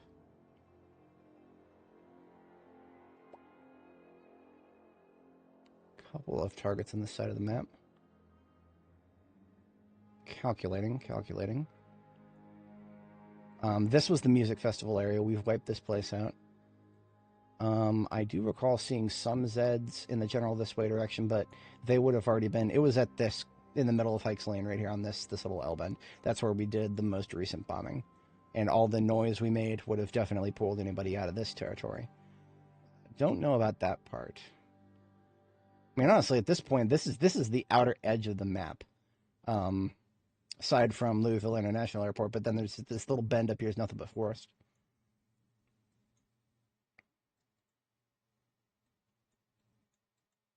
If anybody's not familiar with our character's journey, a full playlist of it is in the description. We've been on this character for quite a long time.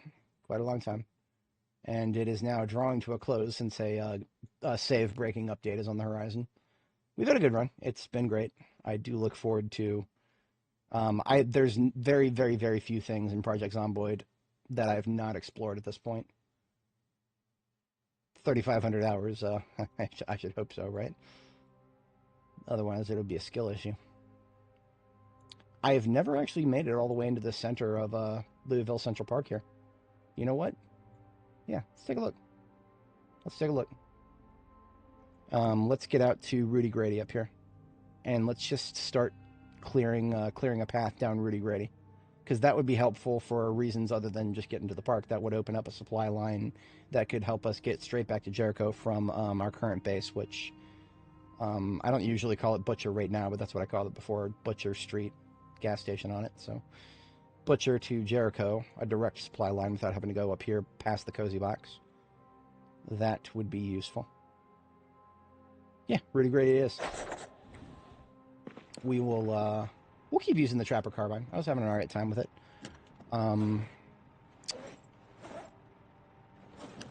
Don't think we had any other Trapper Carbines on us with different attachments.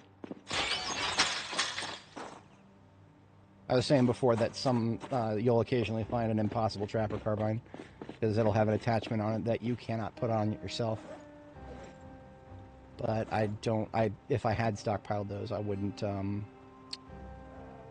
have any of them here. Oh, they fixed it. I think they fixed it. I think they fixed it. Okay. So the attachments now say that they can be put on a Trapper Carbine. That was not the case before. Here's an easy test. This Trapper Carbine doesn't have a laser sight, so we can't. Look at this. We cannot put. Oh, there already is a laser sight on it. The hell? It doesn't look like it, but yeah. See the little undermount underneath the barrel. Okay. We got a laser sight already then. See, I'm reticent to take off this 2x scope, but I do want to see what a 4x feels like. If I take this off and it's still broken, then I won't be able to put it back on. Yeah, in for a penny, I suppose. Worst case scenario, I've got other Trapper Carbines collected back at Jericho. We can go pick it up later. I mean, hell, I might even try it without a scope. See what it feels like as a medium distance weapon.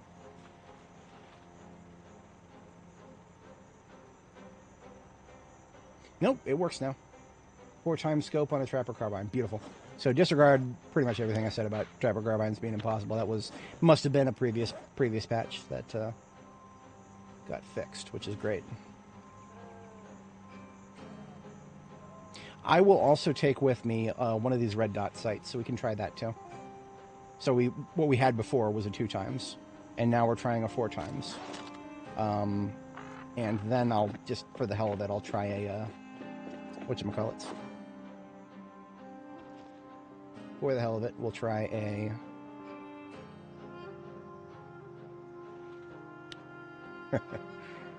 when my brain wakes up. For the hell of it, we'll try the red dot. There might be a situational thing to that. At night, when our flashlight radius doesn't go very far, the red dot might be better.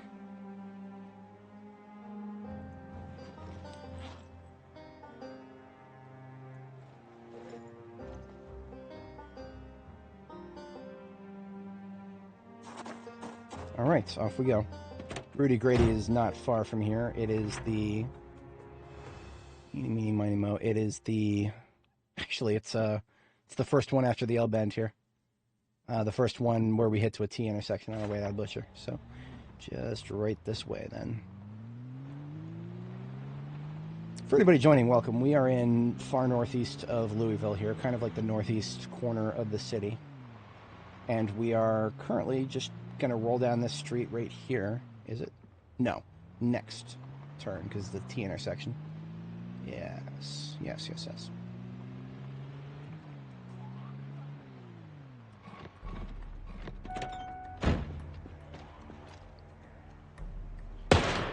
Not bad. Ooh, that is a zombie with a JS3T. Best shotgun in the game.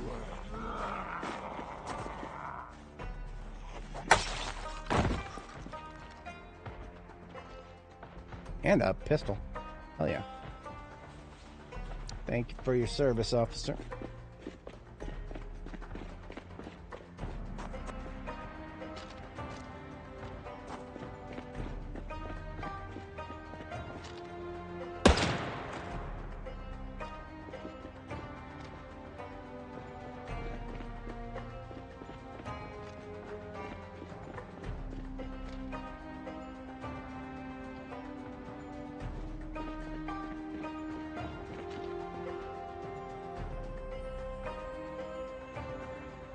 I have no idea where those door slappers are, and I'm going to be honest with you guys, I don't really care. It's extremely dangerous to go back behind these houses because it's nothing but close quarters combat back there, and there's no point. I want this road clear, but I also don't want to go in there and cause myself problems.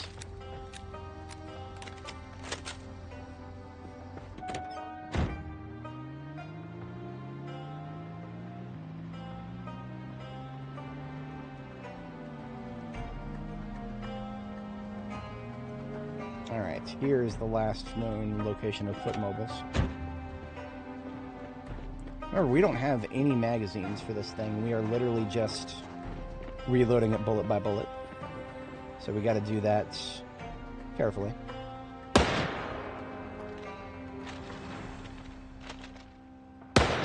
Oh, okay, this thing is not a... Oh, this is not going to work. There are way too many zombies. Maybe if we take a hybrid approach. This gun may be sufficient to wipe the fast shamblers out before they get to us. Then we can, well, we have more time to deal with the slow ones.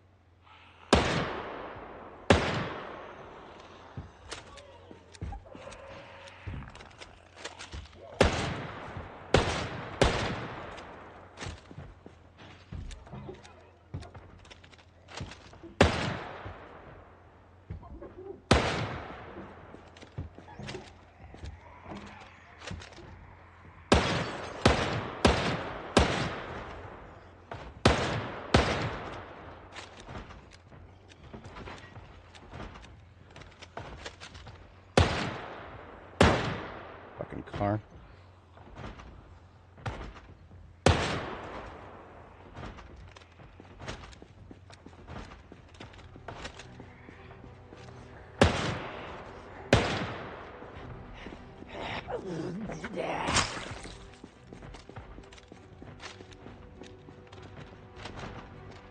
Ooh, this is the set of townhouses with the purple carpet. Very rare. You won't find that very many places. There's only like 9 tiles of it in all of Riverside. Some towns have none at all.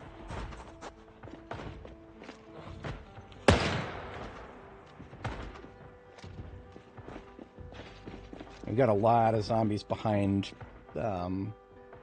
stuff here.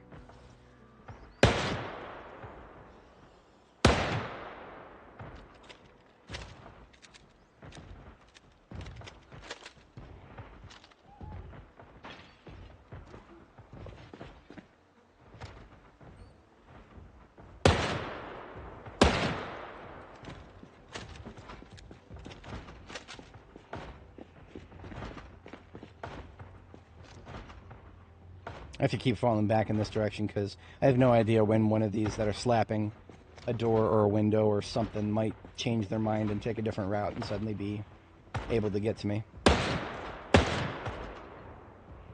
You would think I'd be able to just shoot right through the door's transom window there. No, can't do that.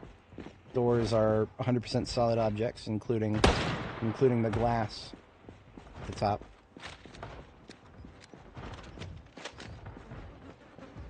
That is the sound of 1,000 terrible things heading this way.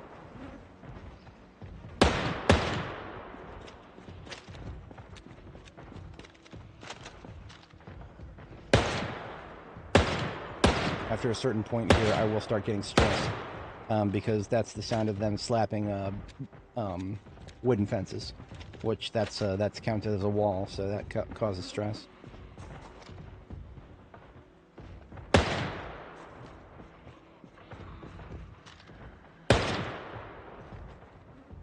Now, in theory, if I fall back far enough and break line of sight, they should stop slapping, but continue moving in this direction.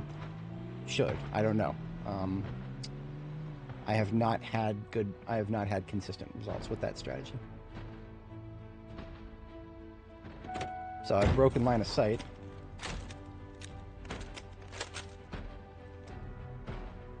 Let's see if that results in some of them coming out of these buildings. We'll switch from guns to melee for now. Hello. Die when I kill you.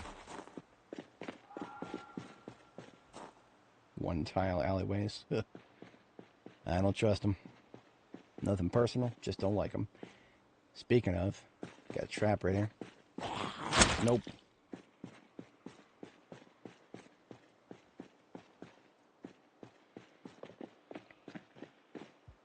Ooh, okay, so that's a big old apartment building over there.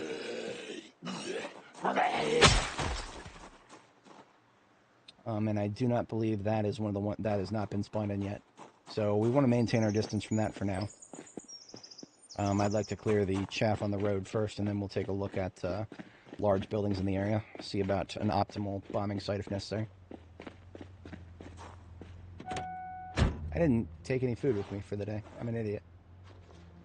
I'm an idiot. I jumped right into it, and I didn't... I do have food, but it's not fattening food. How's my weight gain? We're in regular weight gain, not rapid. Probably some things I can chomp on in one of these. Hear all that stupid ass slapping? We gave them time to stop slapping and come outside. They didn't take it. Extinction mode is for people who like to watch their characters get eaten.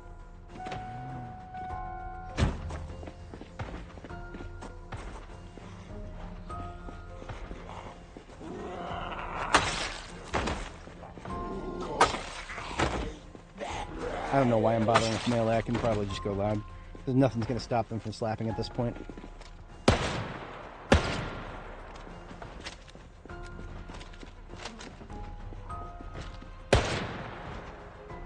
Probably just this one. Can I nail her through the window? No, that's a different unit. No, there's no nailing this one. Is the door unlocked? Nope.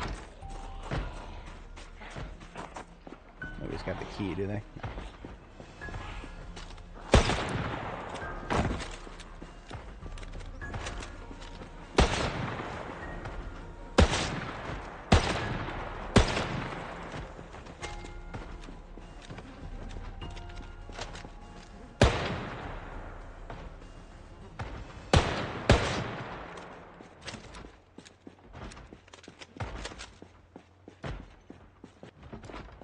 We are unfortunately in the stink zone here.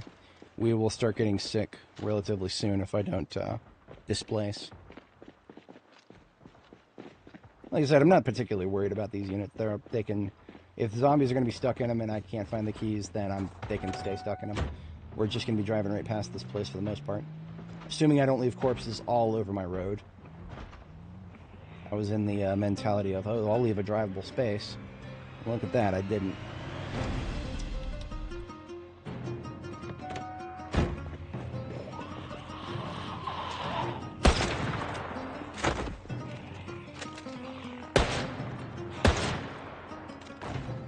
No idea what's going to come out of these buildings to the left, so I don't swivel.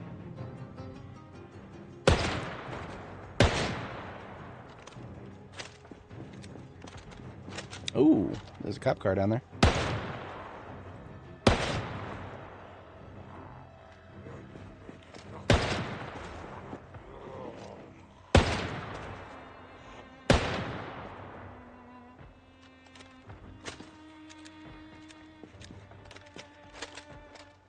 Out of the road.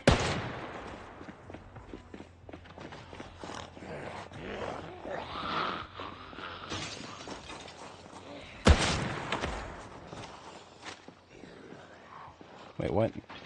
Oh, we're out of loose ammo. Great, okay. Well, we do actually have spare magazines. I never loaded them, but I have them. So let's use them. YOLO. 1911 auto magazine times 9. I don't have time for mental math right now. We'll find out what that is later. Now we can go nuts, because when we're ready to reload, there's just a full magazine.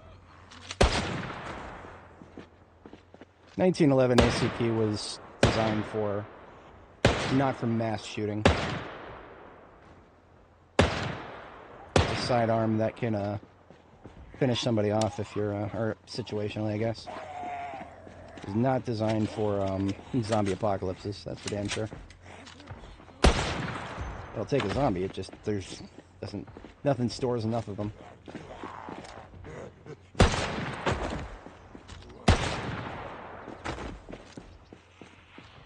Nothing from the top, nothing from the top.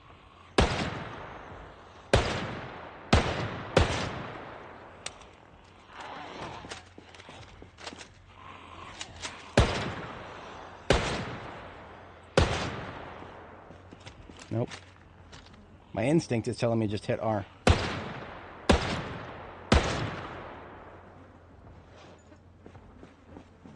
Now I can hit R.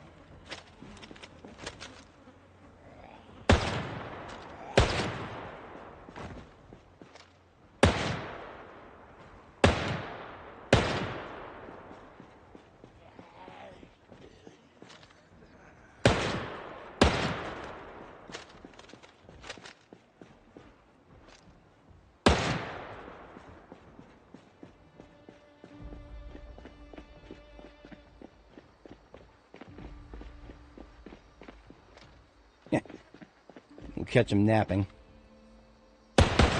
What? Why did that double shoot? That was a waste of a bullet that's already in a very small magazine.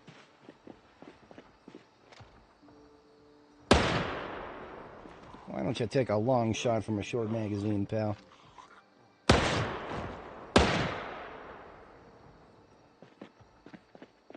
For a handgun caliber, this is not bad.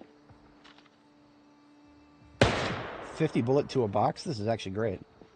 Honestly, I think 45 ACP actually is... It's probably competitive with 357, but at this point I'm thinking it's probably one of the closest, or the longest range... The longest range you can throw a bullet that is 50 to a box. Right, so all of the rifle calibers in this game are 20 bullets to a box. The handgun calibers are... everything except for the 44 Magnum are 20 bullets, or 50 bullets to a box. Magnum is, 44 Magnum is, only 20.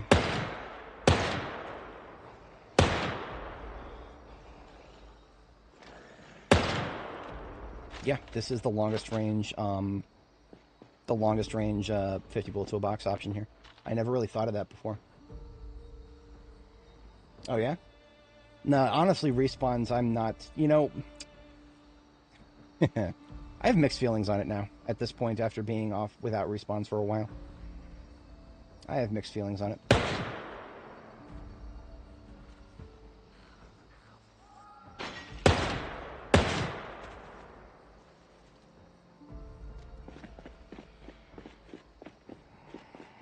The hunger is now real.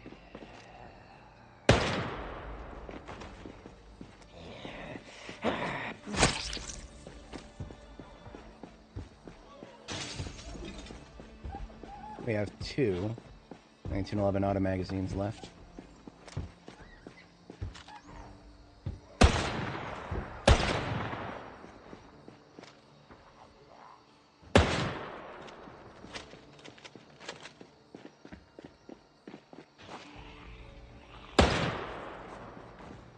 It's a Gigamar right here, so we've got this is our food for the day, since I was not Didn't have my brain suited enough to get meal prep for fat today. Got to put on that weight.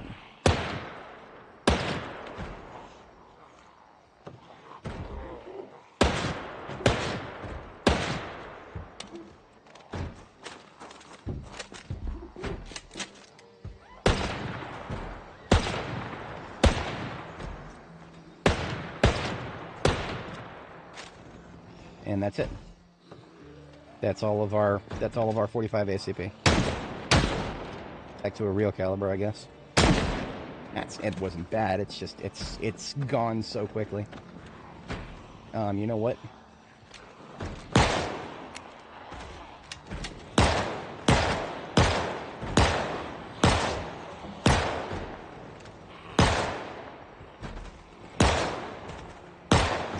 Rick O'Connell up in this bitch. Those doors should be gone a long time ago. How many there are. Those doors should be gone. It's very inconsistent sometimes.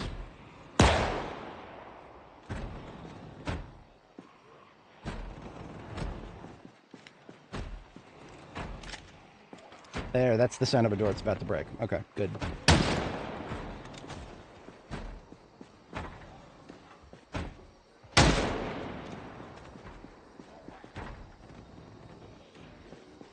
Okay, I'm just gonna drop the carbine right now because I need to be foot mobile for some melee here, and it's gonna weigh me down.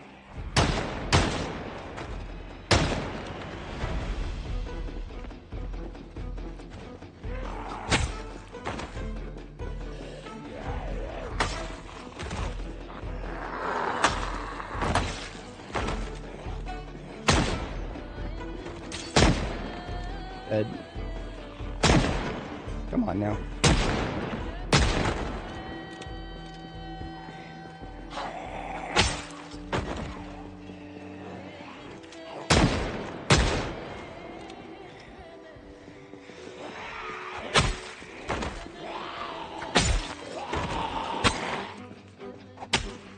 What? Why would I kill you? Know that?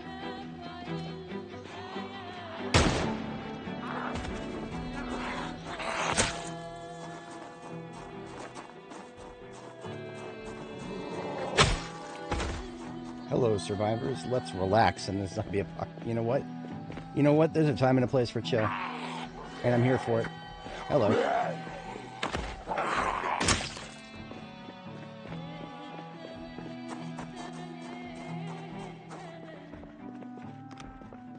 Do you know that laughing is a healthy response to a truly traumatic situation? Because if you're quiet, if you're not laughing, that is a sign of something really bad. That is a sign of lots of bad things. Gotta learn how to take everything in stride, even the worst things. Give me something fat to eat here. Canned food is all well and good, but it's not particularly... Yeah, that's what I'm talking about.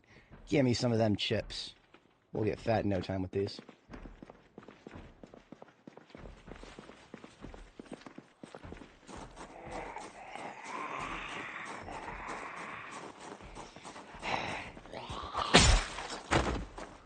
Now I can put the gun back on. No risk of overloading myself. Just had to get myself fed, that's all.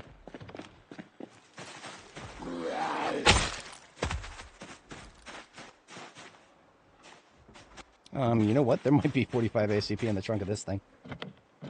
The key's right there? Yeah.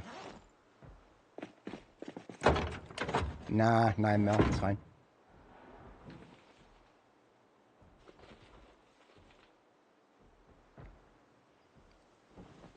That replaces the 9 mil mag I just expended. Oh yeah. This MSR 788 I just picked up is actually something I can use to repair the MSR 7T, the far rarer tactical rifle. I'm just for now going to leave the key to this on the driver's seat. If I feel like coming back for it later, another vehicle that can tow a step van, then I'll come back for it later.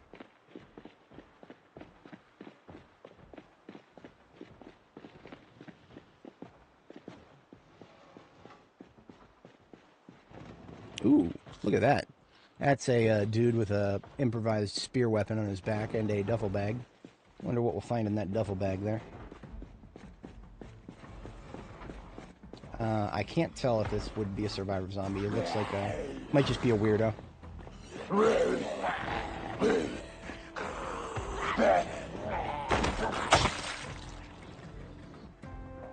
Troll revolver. It's in better condition than mine.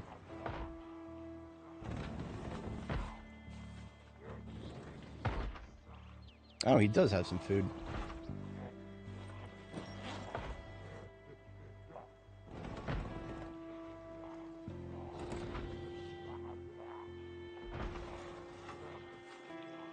My combat flow is to put empty magazines into my satchel.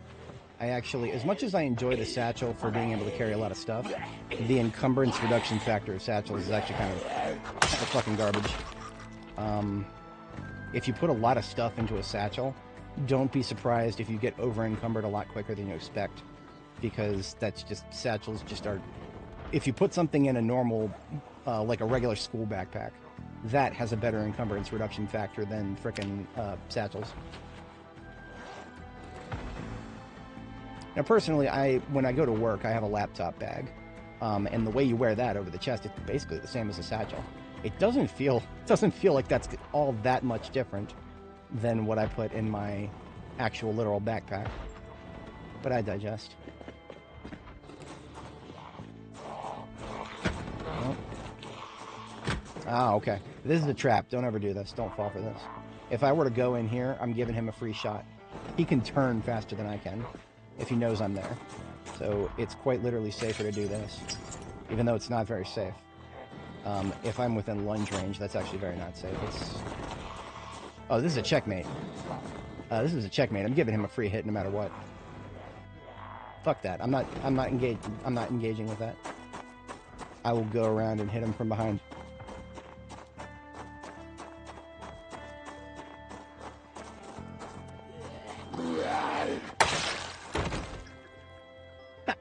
Sawed-off double-barrel shotgun in this guy. There's literally no points to those at all. So I'm just going to leave it there. It's decorative at best. Hello. Fuck you.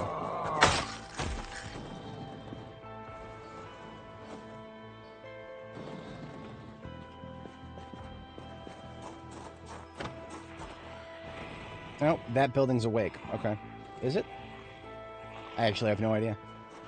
It's possible that those zombies aren't actually from that building. They might have been from behind it.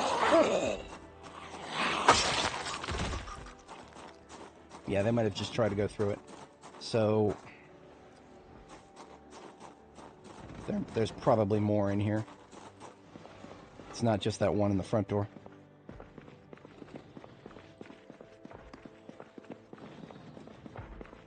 No? Okay, good. Checkmate this, bitch. Think you're gonna stand in a spot where I can't go around you without giving you a free hit? Nope. Not in this universe. I'll sledgehammer the wall behind him before I'll give him a free hit.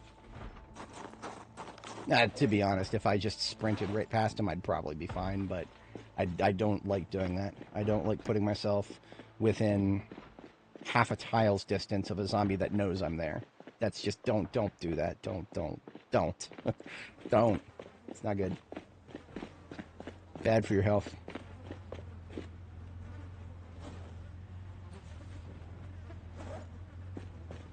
We got a little bit of room in the trunk. I'll just put all the foodstuffs we picked up, except for the chips.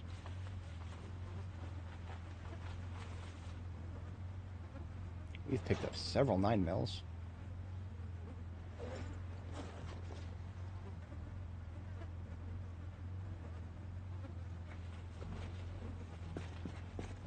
We are in the nasty stench zone here. I'm just gonna put this respirator on. I can feel myself getting sick soon.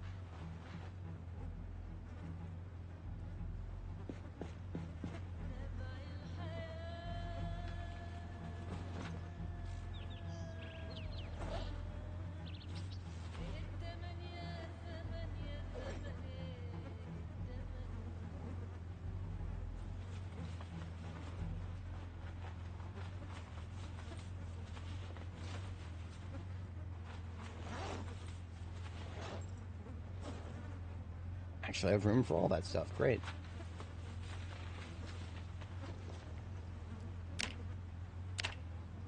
And we can make more room if I open up 2 more boxes of 45 ACP. And then get, yeah, we'll just go back to shot by shot. We don't need these magazines.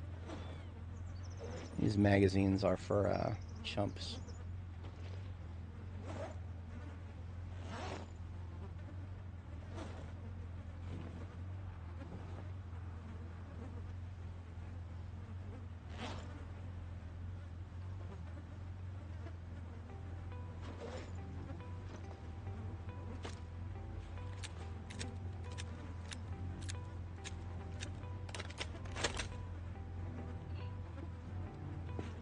All right, we're on Rudy Grady. I think we're halfway there. Something, not even half. Not even half. Butcher's right there. Our destination is all the way down here. We will have cleared a good chunk of it at this corner here, because that's just so close to the gas station base there that we took the Louisville General Hospital from. But everything in this segment with the orange buildings around it, that is going to be a jungle. Especially right here, this unexplored chunk. So, let me open up the supply line here while I've got my mask on. We don't have to do too much corpse movement, just anybody in the left lane here.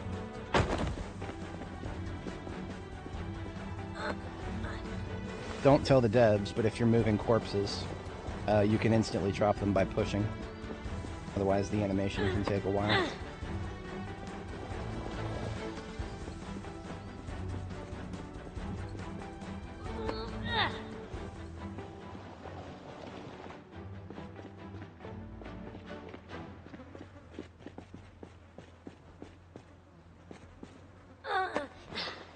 Just this one and then those 2 right there, and then we've got a lane, mostly.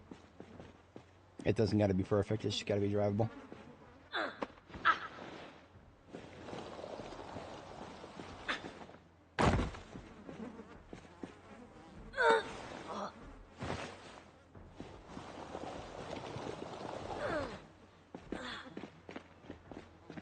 Now, even at strength 10 and fitness 10, that can still wind me pretty fast. It would not surprise me if my character was like at halfway to the point of getting winded. But that's alright, we're done now. Just means we'll be shooting instead of sorting for a minute. Another one.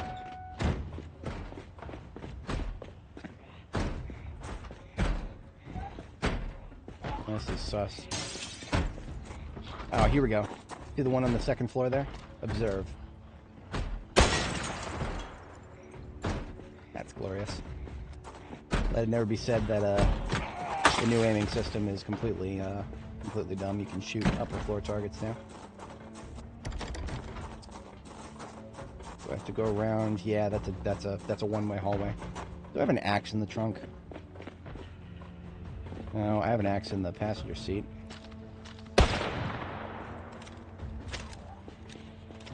But I'm not cutting down any doors while there's zombies coming in.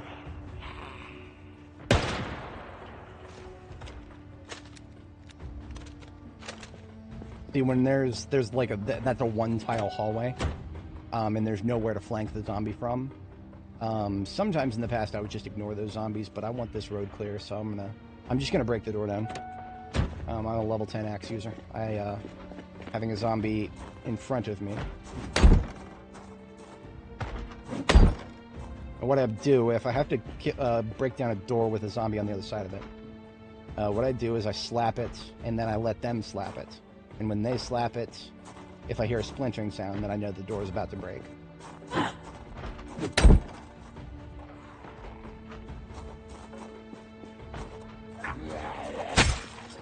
Sometimes, if I'm the one doing the cutting and I just keep cutting really quickly, it'll break a little sooner than I expect. So by stopping and listening, we can stay ahead of any potential surprises. Yeah, that's the splintering. So it's about to break.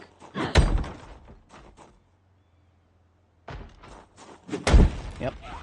Easy peasy. Basically, whenever it's about to break, treat every swing as if it's going to be the last one, and you'll be fine at that point.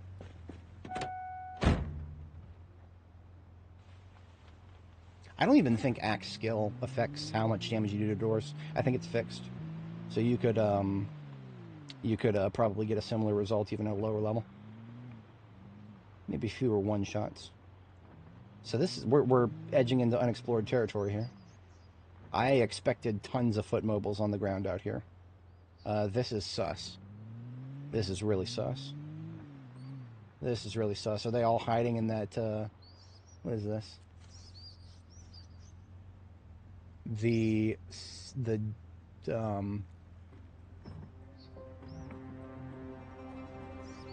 pamplemousse. The pamplemousse croix. It's French, more French shit. I shouldn't be so surprised when this city is named after a French guy. Fucking Louisville. Louisville or some shit. That's not a good opener.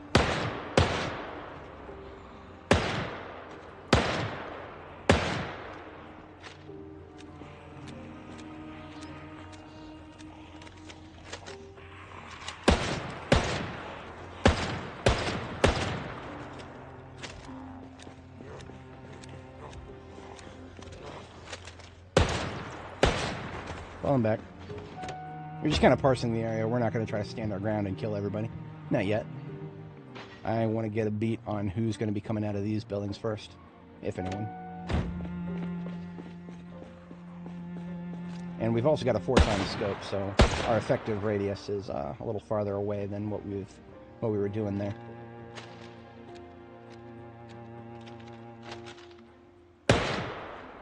Actually looks great right there. Let's just see if we can get them in a line right there at that spot.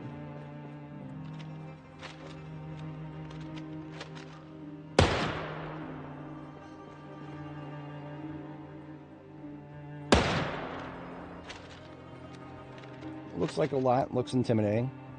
Looks can be deceiving. This is nothing yet.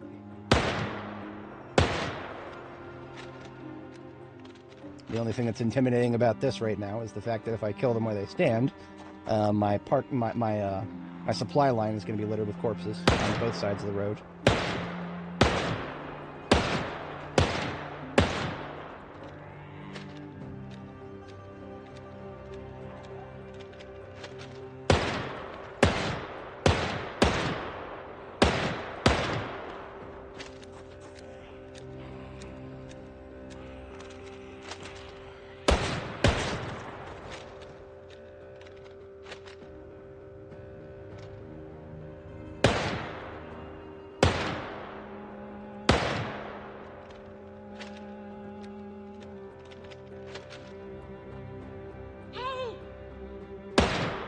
It's like they're specifically programmed to fan out so that they, well, it's probably to surround the player. It's probably not actually just to pollute the streets, but the same outcome tends to happen.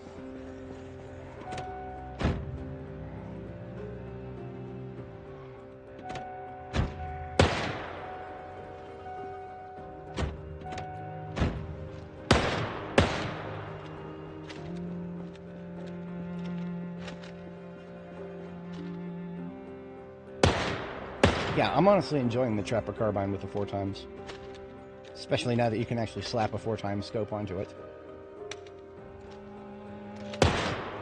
I'm not enjoying the jams, but I never am.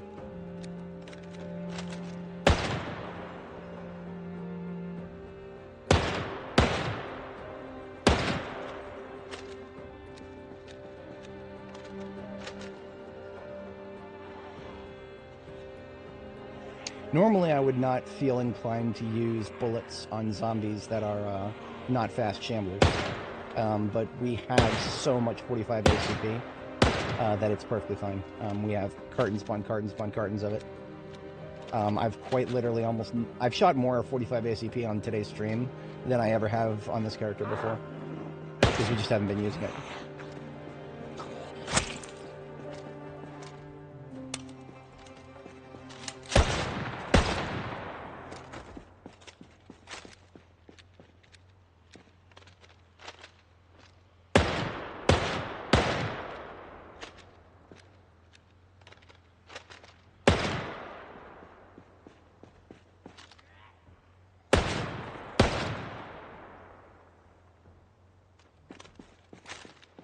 Only 2 on my on the correct lane here, so that's good. We might have a supply line to Jericho by tonight after all. Definitely not a perfect one, but preliminary. I can put some red arrows down.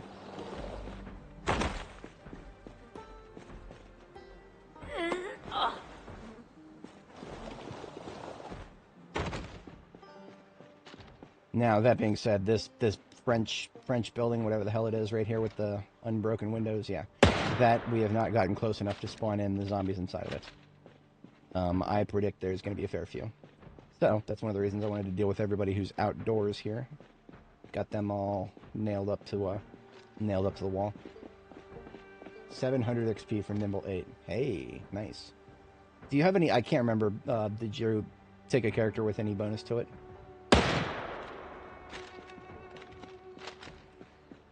A bonus to Nimble is something that I'm going to really try to get into my next character build. If I can somehow get a fire officer with a bonus to Nimble, I will, I'll have feelings. Fire officer is what I'm rolling right now. Basically, all our starting stats were 10 strength, 10 fitness, +1 axe, +1 running. And the +1 running has been amazing.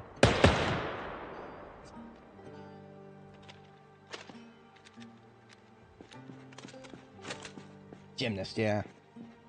Gymnast is, it's nimble, and what was the other one? Didn't it give you 2 things? I forget what the other thing was, if there was one. Assuming there was.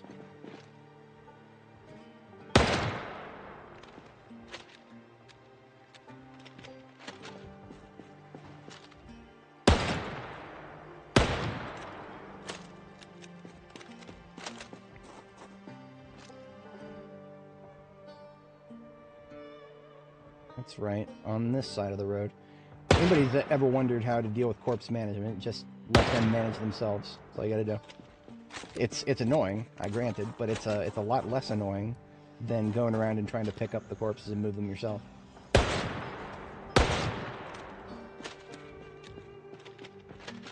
This is not my turn. In fact, I think we're supposed to stay on this road, which is really great. We're supposed to stay on it until it hits a T intersection. Double check that. Yeah. Not a T, or this is a T. Wellington Heights is a T.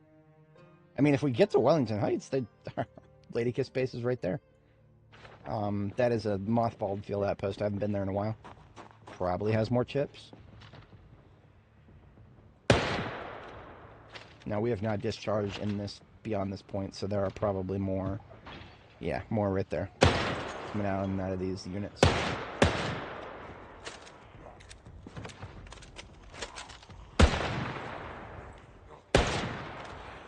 There's also plenty of backyard people here. Is that it for... Hold on. Yeah, holy shit. I went through this 45 ACP faster than I thought. It's a good thing it's 50 bullets to a box. Light-footed. Ah, okay. Nice. Very nice.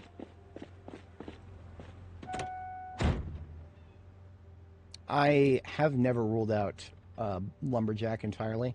Now that I feel like I've felt what Axe feels like, I like it a lot. But I don't want to ever have to think about fitness again, ever. And so I don't know if I'll ever not play a fire officer because of that.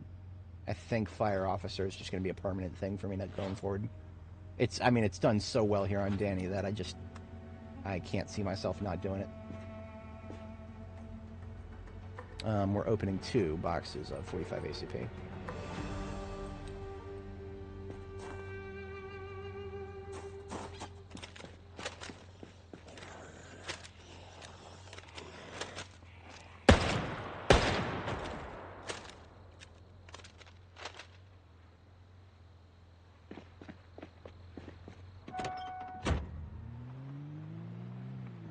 Oh wow, I'm already up to 7 hours. Okay, not bad.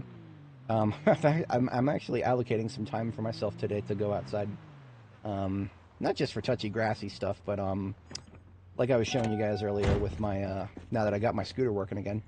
That scooter is hopefully supposed to be my new means of commuting. I've got to commute from, if anybody's familiar with the Northern Virginia area, I got to commute from the Dulles Airport region to the Fairfax region, kind of like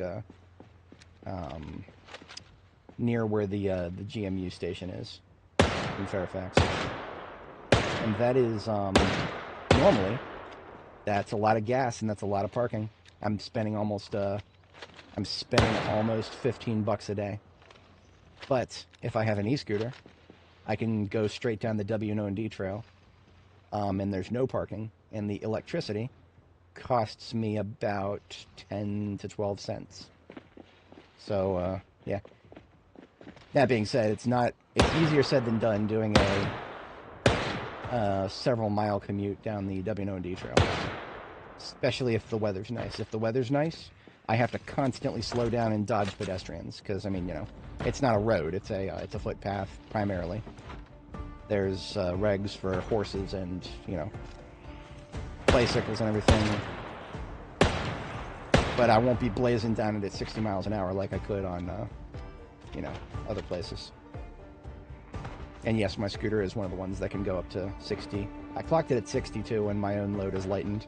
I'll have to wear my backpack when I'm going to work, so I won't be hitting. Even if I could, if I had room to hit 60, I wouldn't be. Also, even just my aerodynamics. If I wear my my light jacket for work, then that's a little bit of speed shaved off too. I think it's so much fun. Anybody who's ever grown up with a Razor scooter, do yourself a favor and try out an unlocked e-scooter someday. Specifically an unlocked one. Do not spend money on one of those ones that can only go like top speed 20 miles an hour. Don't waste your time with that. It's okay. It's not the worst thing, but it's you can do so much better. You should try it.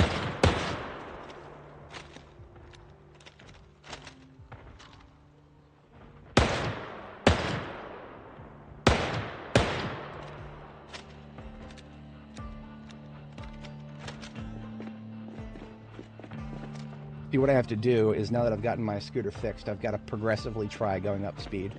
Yesterday night, especially because it was evening, I didn't try going very fast. I barely touched, I touched second gear briefly. When you're in turbo, it kind of does 30 kilometers per hour per gear, and there's 3 gears. It's just a it's an e-scooter, so there's no physical gears. It's just a how much power it's putting out. So you'll get up to ease on the clutch very, very, very, very, very slowly on the in first gear. You get to 30, and then from there it's just going faster and faster. I think 95 kilometers per hour is my record at the moment.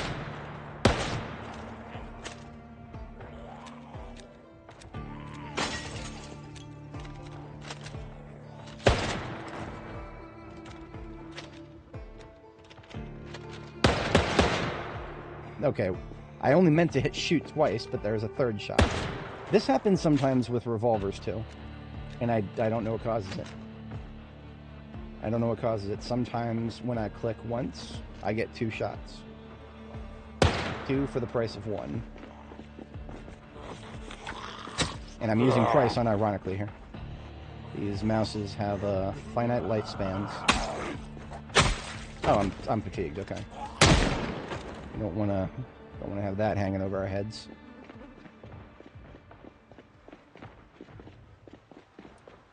Okay, here's what I'm going to do. We definitely don't have anything close to resembling a supply line yet. I'm going to see what the gas station base up ahead looks like, and the route between us. I mean, if it's not bad, we can just go there and sleep. Go there, sleep, get rid of the middle fatigue, and continue. Just continue from the other direction.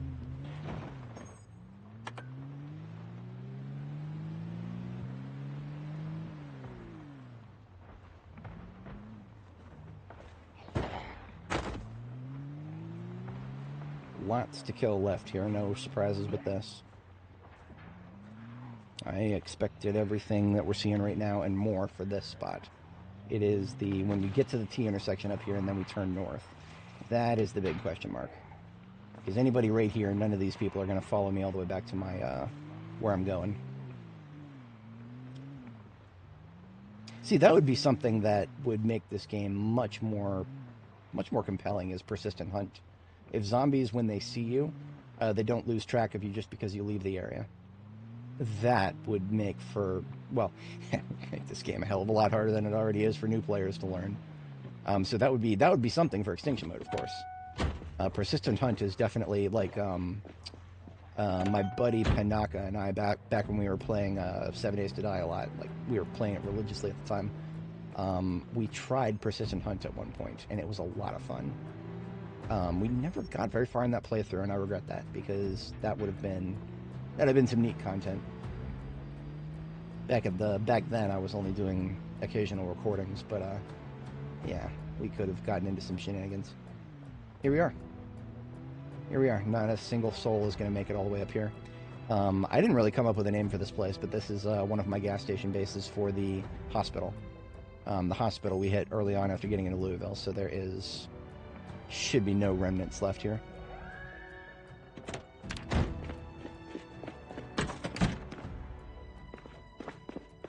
I'll just fire up the generator so I got lights.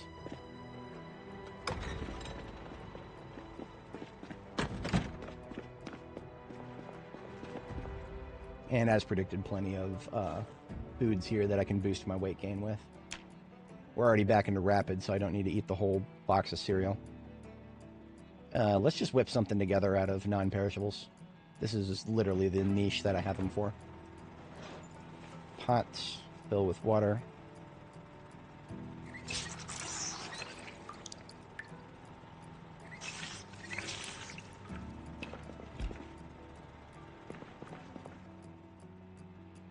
And we got black beans, chickpeas, and macaroni. That is a three bean soup here. Even though macaroni isn't really beans, it's fine. 2 charges of the fattening things here.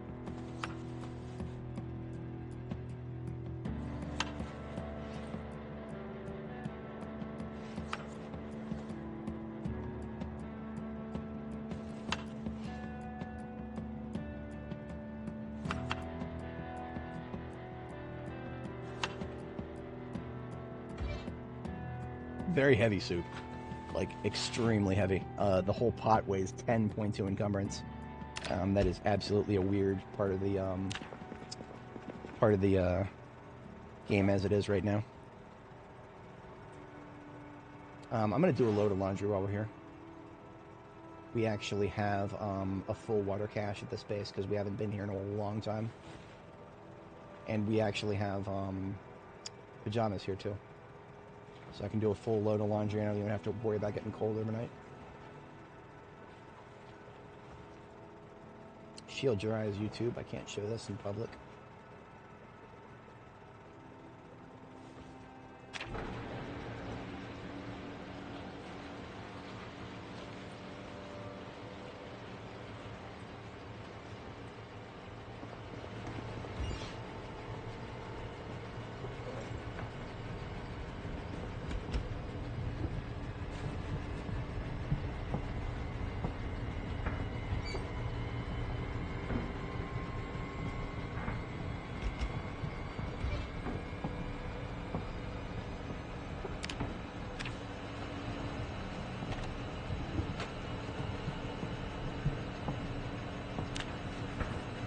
Brief moment, I thought I heard the sound of a zombie slapping a window.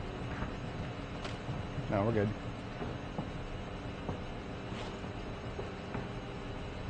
It's the washing machine. It's just obnoxious because it's that close.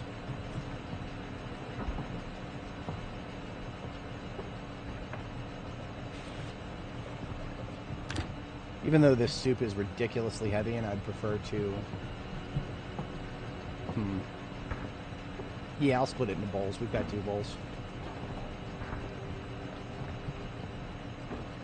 When you split something into bowls, it's still weird. Both of these bowls weigh 8.2. I think I might have actually made it worse. That's is what it is.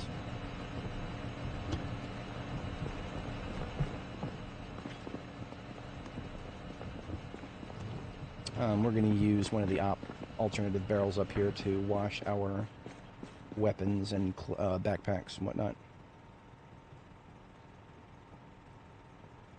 So for a full washing of my clothes in the washing machine, I only used, what is that? 32 liters.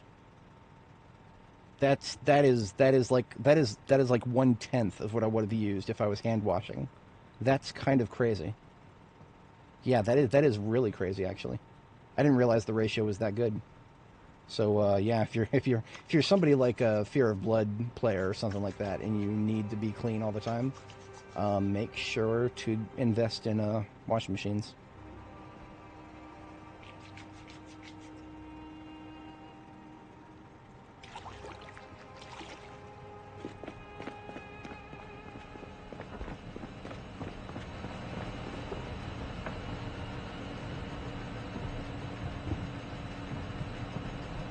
Alright, everything's looking clean enough.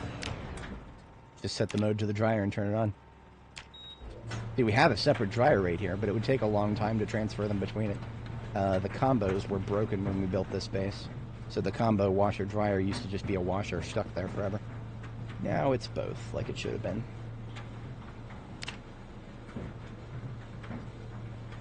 They said 42.20 is going to break saves. Yes. Yes, I am going to start a new character. It is a question of when, not if, and it's a question of how obsessive I'm going to be with it. When I started this character, that was the first time I had played the new difficulty settings, so I went nuts with it, you know. My first stream was like 14 hours, my second was 11, you know, going on, go forth with a brand new start, but I don't know yet. It's going to be TBA, what the changes are, how substantial they seem. I'm going to be real with you guys. If they come out with the list of changes for 42.20 and they don't touch agriculture at all, like everything that's broken about agriculture right now stays broken, and everything that's broken with, I don't know, I have like an unconfirmed set of things in my head that I'm just going to go off of vibe. I'm going to go off of vibe. I'm going to look at the patch notes. I'll probably do this live. I'll look at the patch notes and we're going to find out whether I'm going to go hard again or whether I'm going to like step back from Zomboid for a bit. I love this game way too much to ever be like, I'm done with it. No, I'm not that guy. I will always be back. It's just a question of when and how hard.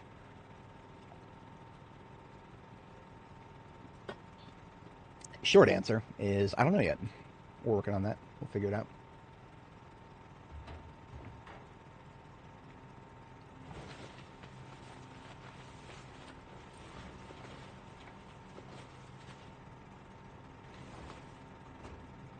Would you believe that this outfit actually doesn't insulate me too warmly?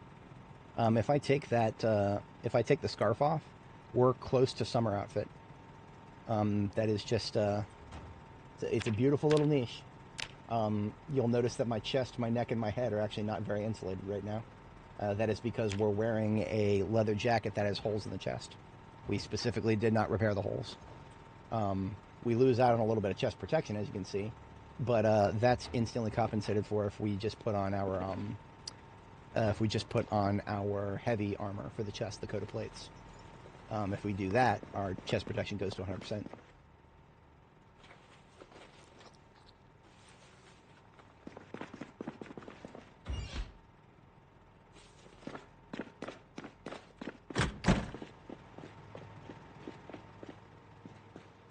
Alright, so I have absolutely no assets in this region that I need to worry about transferring. This base is, it is as is. I don't have to worry about any logistics. I take what I need from it and everything else stays. It is serving its exact purpose now, sustaining me as I handle cleanup of the adjacent area.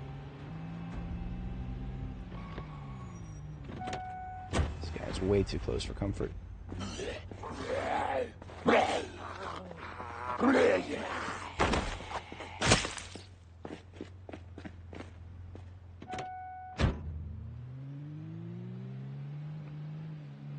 I believe the 4x scope on the Trapper Carbine that I'm using right now, I believe that is actually perfect for use at night if I've got headlights of the vehicle. It's range test this. Yeah, I've had better. What about my light? Oh, no difference. I know for a fact we're going to get some interference from the north here. South too? Yeah, a little bit south.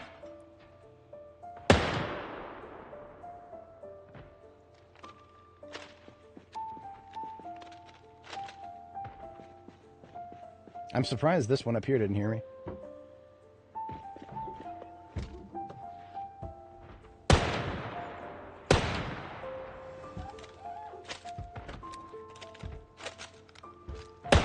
Nice. I like it. Okay.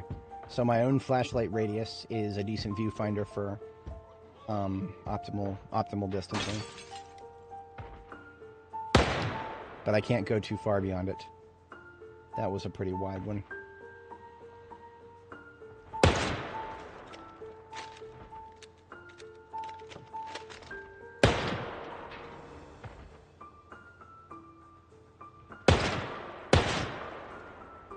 He says as he shoots twice outside of the radius.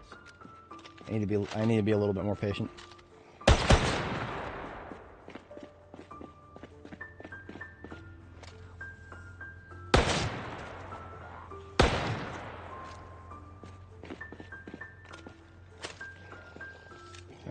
Yeah, no, we're good. Second there, I thought we were out again.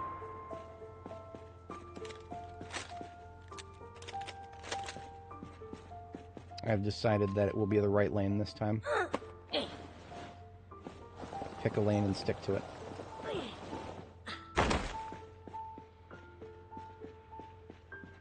Well, sorry, left lane if we're going this way.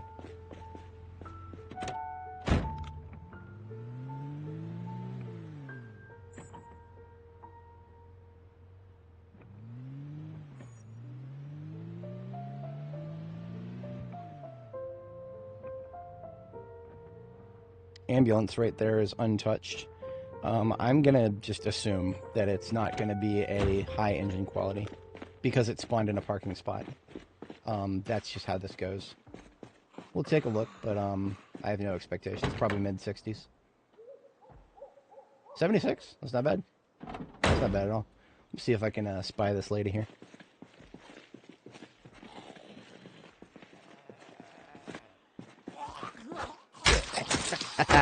We even had another incoming. I don't even think that's supposed to happen. I was under the impression you shouldn't be able to backstab if there is another zombie on their way. Ooh. That's violet carpeting. And that's violet tiles that match the violet carpeting. Okay, hang on a second. What building is this? Just a random little green one here.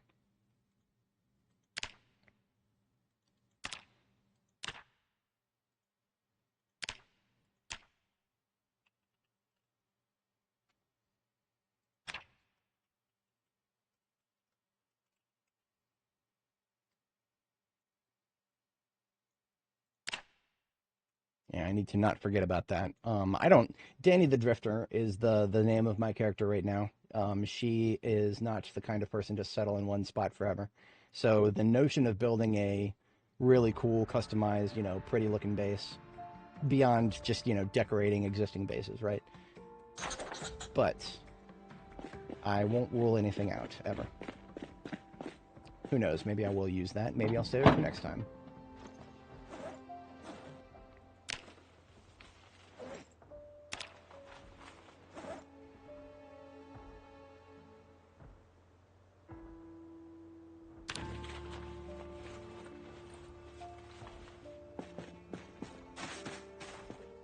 Oh, I was supposed to go in my backpack.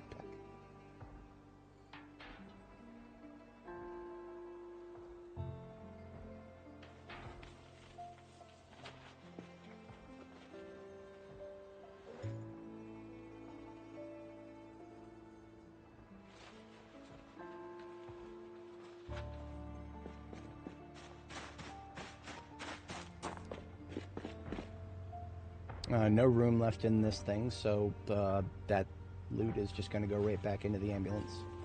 Because we'll take the ambulance with us. If nothing else, it's another loot carrier for the fleet. Loot carrier with a light bar with a decent engine quality.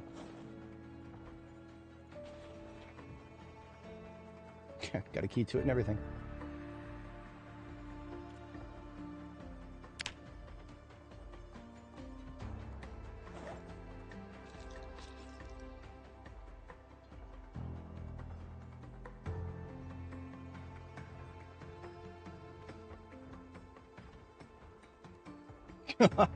Don't do that. Don't burn your base down. That's no good.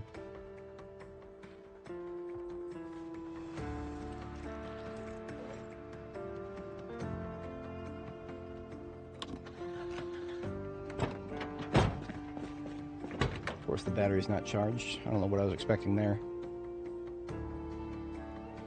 Tires already performance. Brakes already performance. Sus is already performance. 100% light bar. I don't know if... maybe one or two, but very few of the rest of my fleet has a 100% light bar. That's a novelty. I mean, you know, if your light bar is above 0, it'll work. There's no quality degradation that I know of. It's just I like big green numbers, and I cannot lie.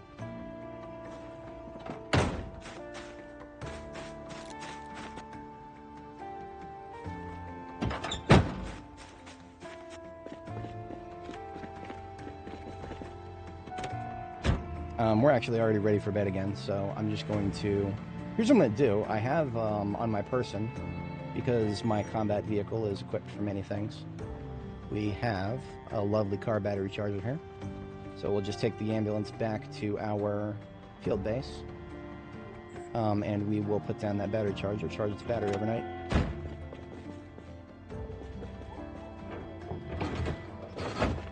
Y'all listen to this man in chat right here. He's speaking some real words. He's spitting fire, as it were. That's not happening. Towing forward, no, not happening. We gotta tow backwards for this lineup.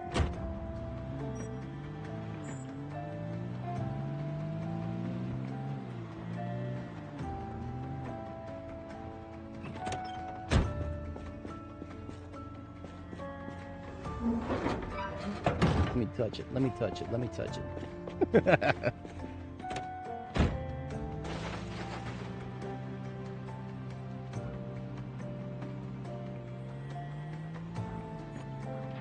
Looks like we got some action awaiting us tomorrow morning in that parking lot right there. That's actually not a bad spot for a pipe bombing if we end up needing to do something with large quantity spawn buildings here.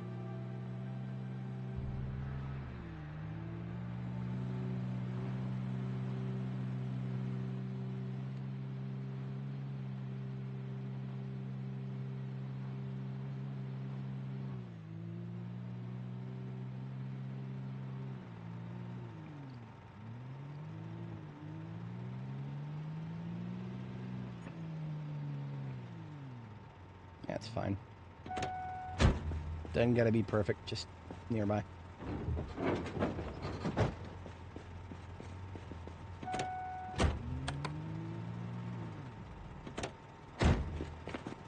Car battery charger somewhere where I won't hear it. It's too close to the base, I'll hear the buzzing and it'll annoy me over time.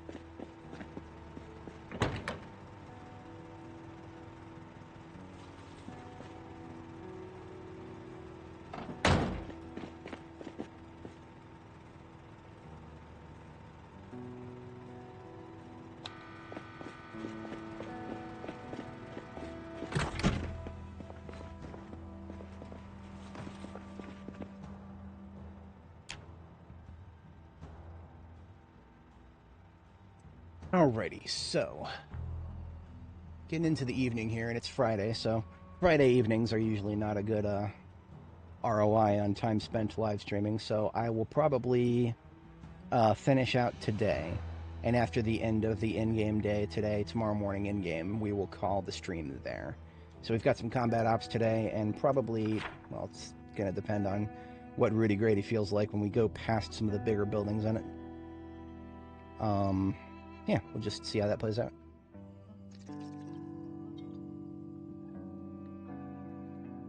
We are so close to reloading level 8, I can almost taste it.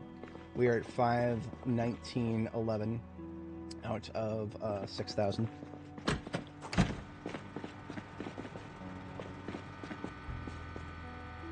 It's about half charged. We'll come back later and finish that up.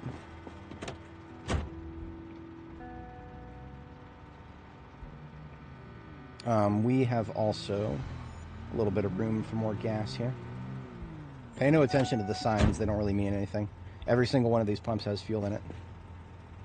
I don't know why these little signs spawned here, but that just happens sometimes.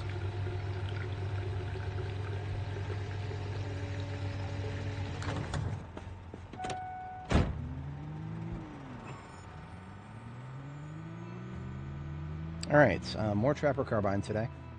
We could use another box.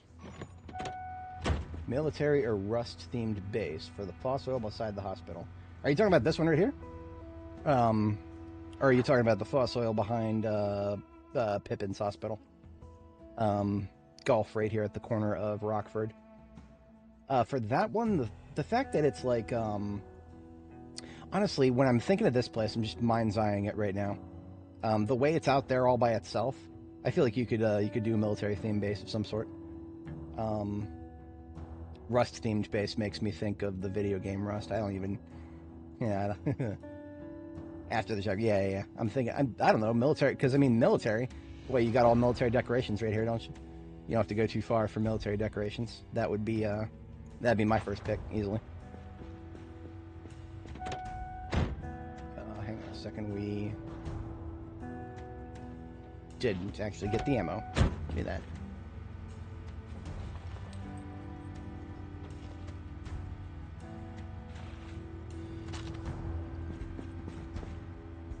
Right, yeah. I mean, that Survivor-themed sort of joint is, you can take very liberal interpretations with that and make it look very different things. When I think of military-themed, and I think of the checkpoint right there, I think of easy access to decor.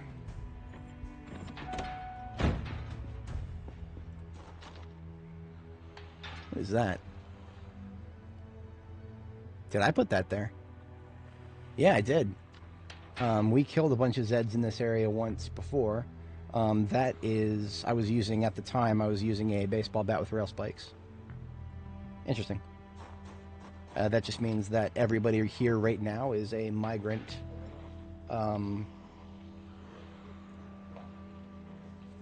That moved here from somewhere else.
United.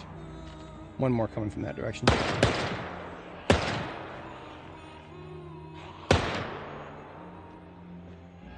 Possibly something to my left. Head on a swivel either way. Coming around the side of my truck, of course you are. What an asshole. Just back up a little bit. To be entirely honest, I just ruined this parking lot as a prospect for a pipe bombing. Now it's littered with corpses that will bother me if I have to run over them. It's alright. We have other options.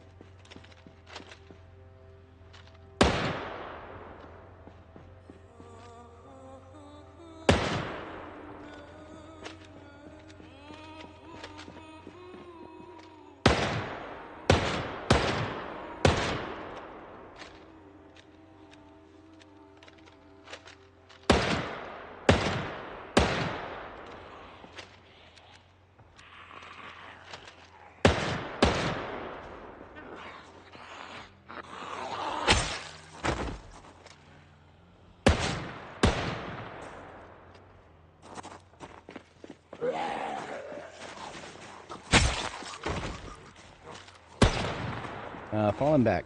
More coming from the right than I expected. It's okay. Just gotta stay aware of them.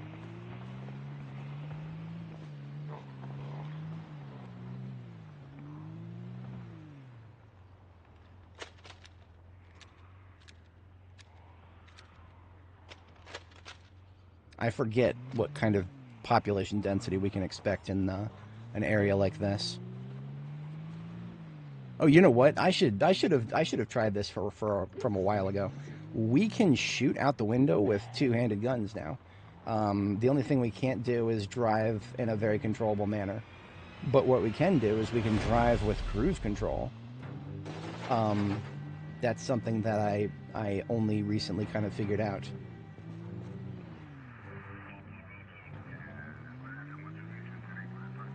Give me a spot to shoot them, maybe.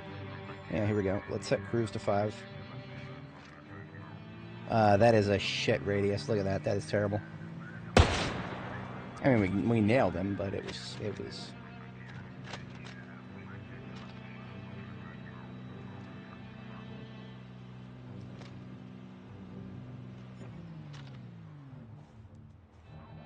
See, the unfortunate thing is you forget how your feet work while you're aiming a two-handed gun in this game. So even though in real life cops will pull out their... I watch enough Midwest Safety, you'll see this all the time. In real life, cops will put their long gun on their dash or something, shoot through their own windshield if they have to, if they really got to nail a perp. That doesn't cause them to forget how their feet work, though. They're still able to, you know, hit the gas or hit the brakes as they need.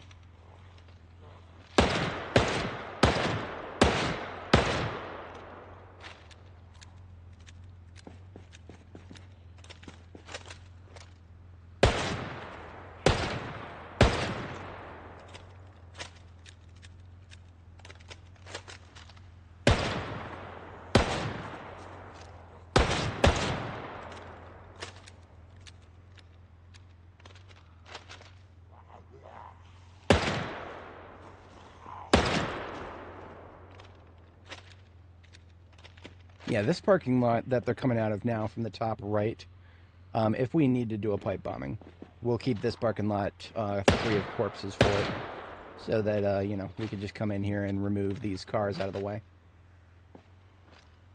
It all depends on what kind of stuff falls out of the woodwork when we get a little further down Rudy Grady past the turn here. This is the T intersection that I was talking about earlier. So, as I predicted, everything up to the T intersection should now be good. It's just beyond it, right here. This segment right here is just going to be filled with Zed. So, we'll see.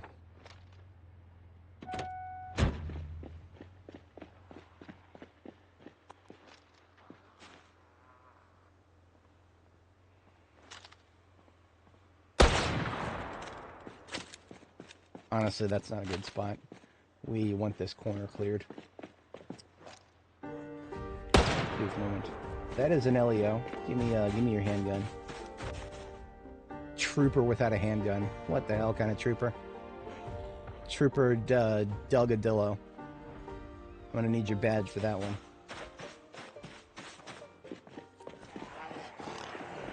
That's not good. Let's fall back a little bit.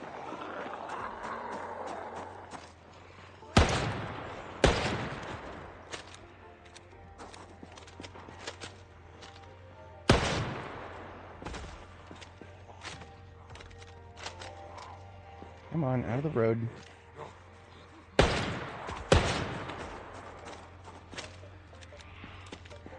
Fall back a little further.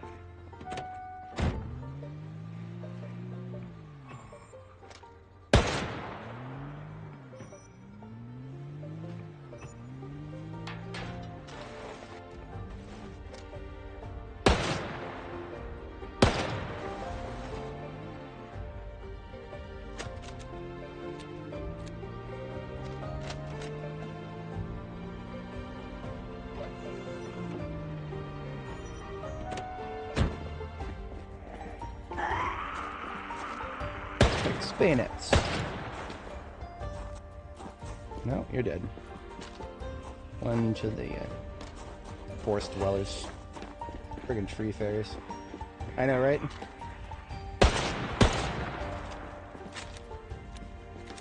Everything my girl does is fire.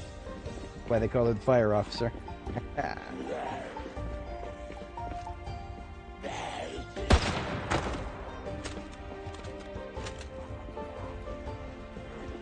Out of the road with y'all. Damn it, I ruined the music.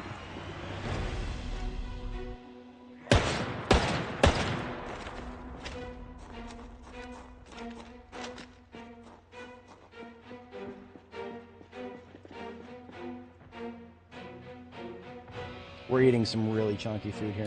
I think we'll have no problem putting on weight.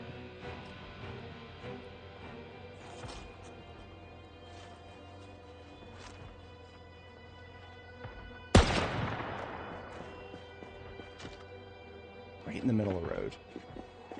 So inconsiderate.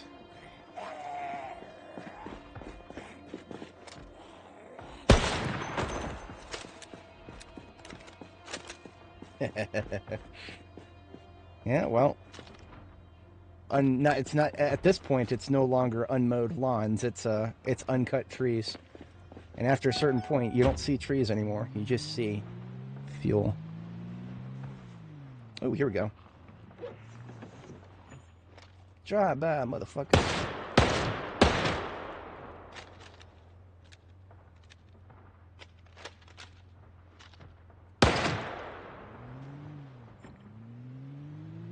There's probably more where that came from. You know what? Can I just... Nah, I can't.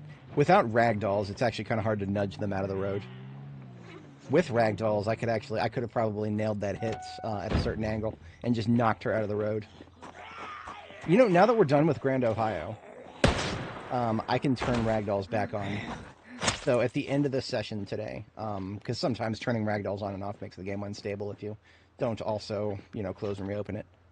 After today's session, I will turn ragdolls back on because the reason we turned it off, if anybody's not familiar, when there's multi-story buildings with lots of zombies on the screen, zombies falling from a high place with the ragdoll system can sometimes result in them flying all over the map, and it just gets distracting and slightly dangerous because if you bump into one with a car, it crashes the game.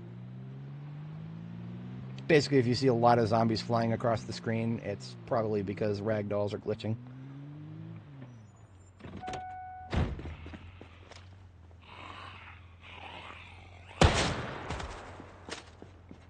Oh, that's it for... We're going through this going through this ammo very quickly. But we've only ever done one carton on today's session, so we're doing good.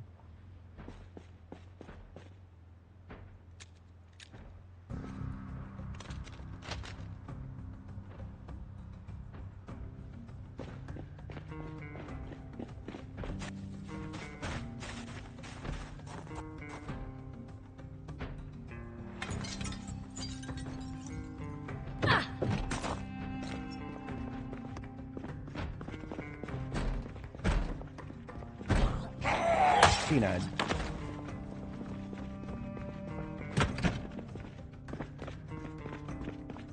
It's a coffee shop, so if I wanted more coffee. I don't have a lot of spare room for loot without over-encumbering myself right now. I will probably come back to... Yeah, we'll just come back to this place. Just eyeballing it real quick. Nothing overly impressive.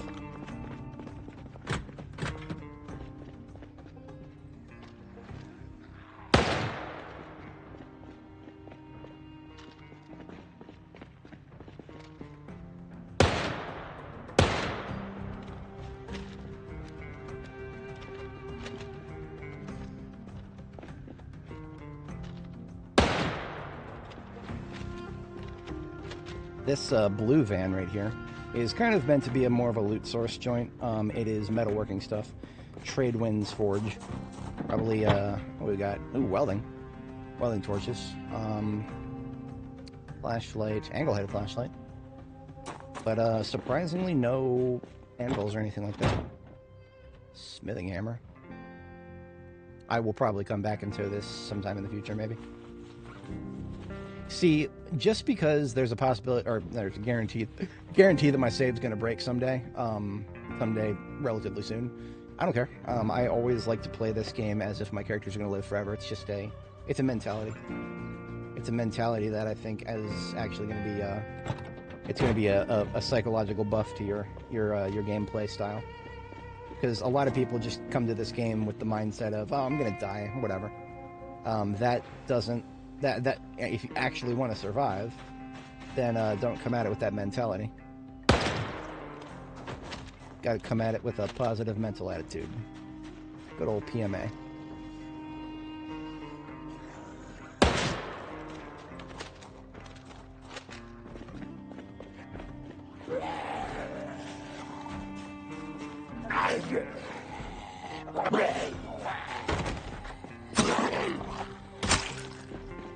Didn't I just... Oh, you're on the outside this time.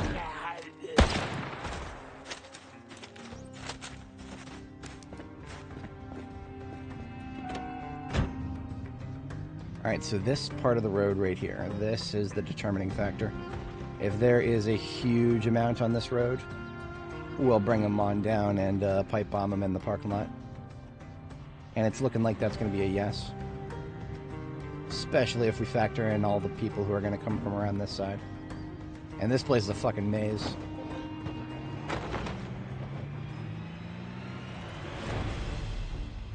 Yeah, let's just start on this side.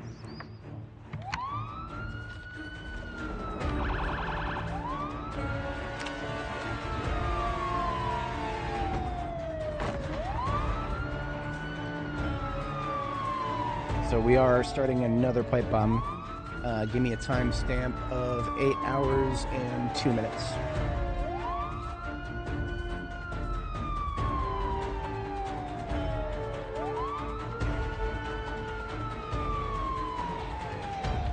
Let's not let them pound my driver's side window, please.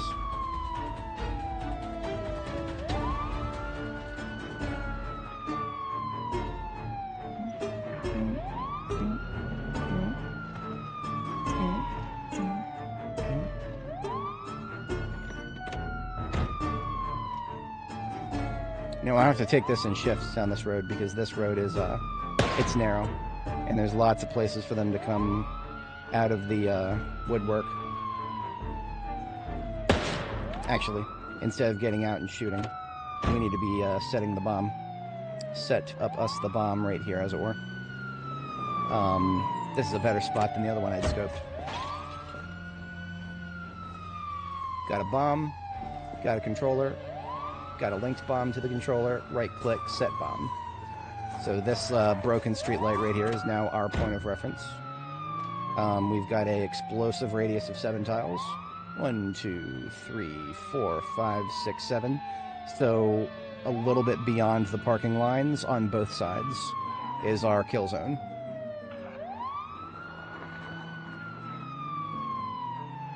Ooh, here we go. I didn't realize we had a little way through here. So we can actually loop back this way and gather more from the neighborhoods here.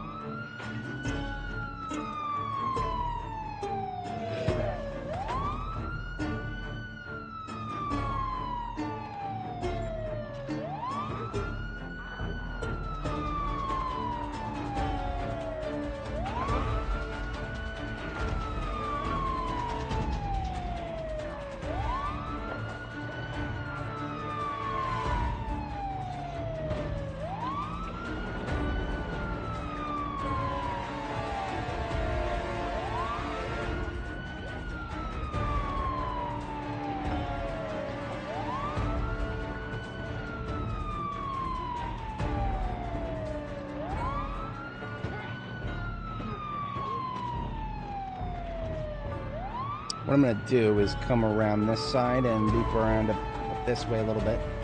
Try to lead the human snake out of the neighborhood there. We're going to take a lot of hits from this operation. It's fine. It'll be worth it. We'll be able to clear this whole segment of road.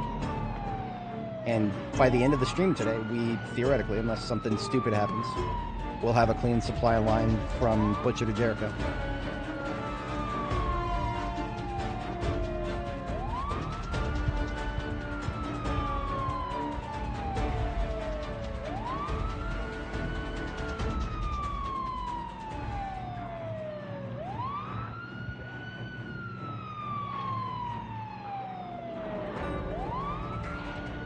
What I'm doing my best to keep them on the right side of the road right now, because then I should be able to loop back on the left side, theoretically. Well, again, this place is very tight. My opportunities to loop back might be much more limited than I'm thinking of in the back of my brain meat.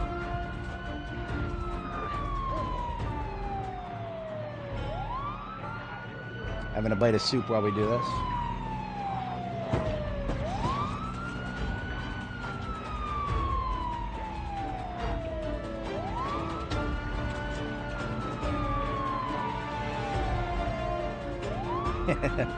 Hey, you know what? We go hard here.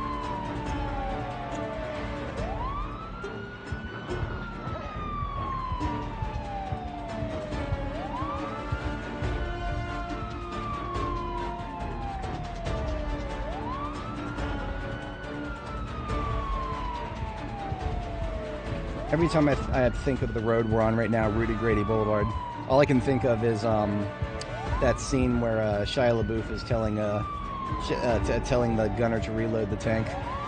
Grady, one more. Grady, one more. Grady, Grady, Grady, Grady, Grady, Grady, Grady, Grady, Grady, Grady, Grady, Grady. He says it like 16 times in 10 seconds. Best method actor ever.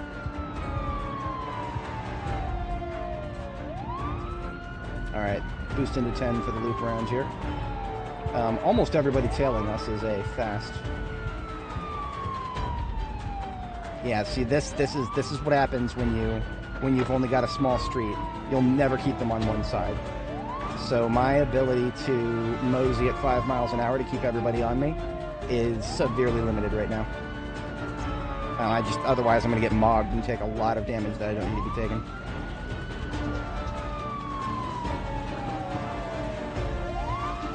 I'll catch you later, Richard. Have a good one.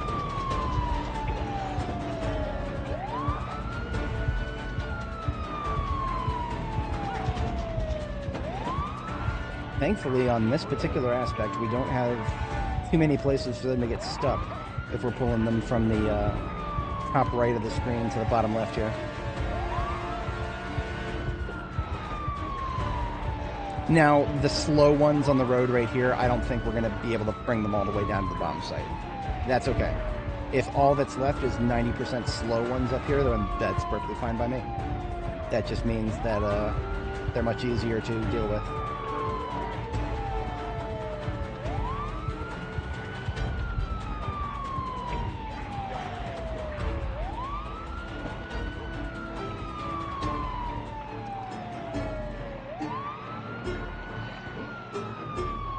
Usual YouTuber dribble. If you guys are interested in helping me grow, feel free to like and subscribe and whatnot. YouTube will recommend me to more people if others do that. But I ain't your dad. I ain't gonna tell you what to do.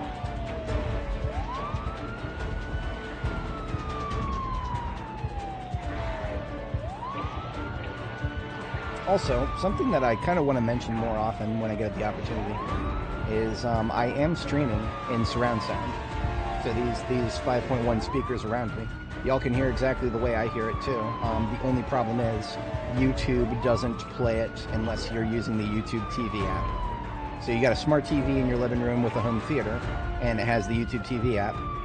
Try one of my streams sometime, especially if I'm doing like indoor combat, and see what it sounds like. You can hear the zombies behind you. It's pretty cool. It has definitely helped me survive a lot more than I'm crediting it with 15% of my survival rate at this point.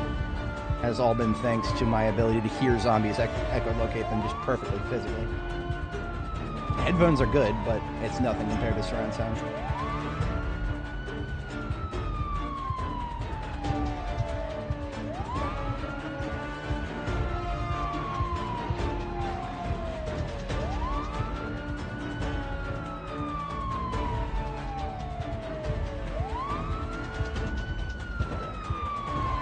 This is going to be awkward, but I think I can do it.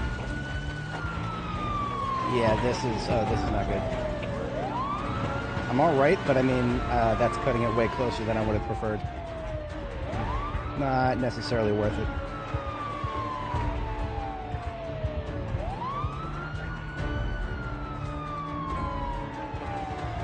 Yeah, if the Zeds slap your car, does that actually hit light bar damage. I mean, this one's still at 60. We have technically not taken a single point of light bar damage on this one, despite all the rigmarole we put it through.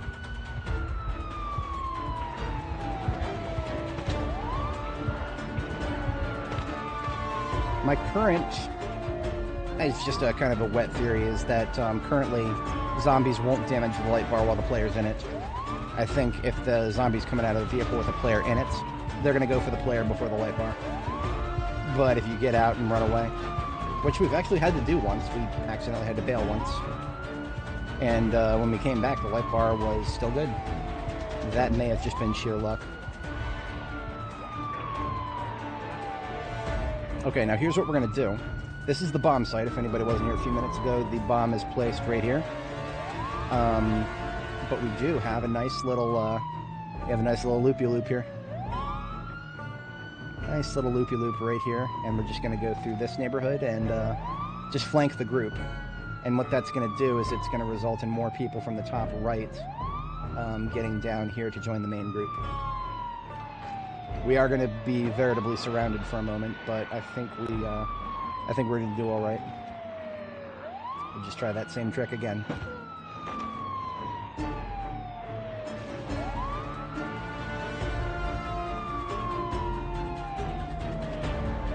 Second verse, same as the first.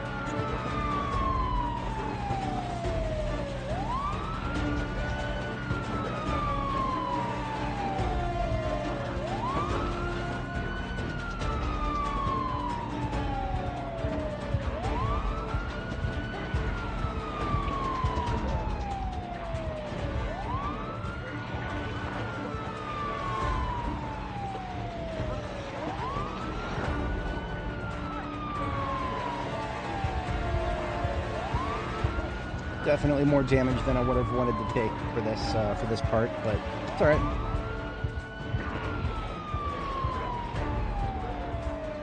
Best part of the game is to clear out the Louisville. Yeah, Louisville is a fun place to go. It's entirely not necessary. If anybody was ever wondering, Louisville. I've always felt Louisville is a group destination to go with your homies, as opposed to going solo. I think you have to be a little bit insane to go solo. A little bit insane. Just a little bit. But that's alright. Some of us are delightfully insane. That's my cope on it.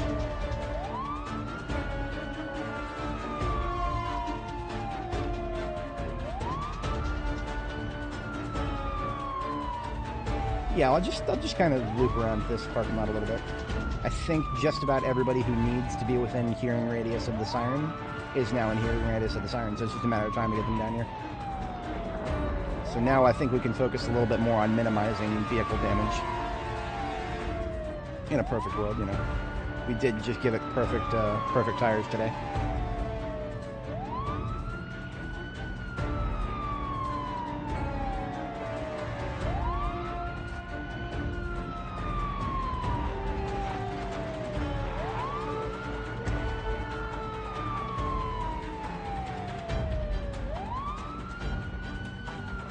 When you're at 15 miles an hour on the cruise control, you can pretty much stay ahead of everybody, even if you're going right past them.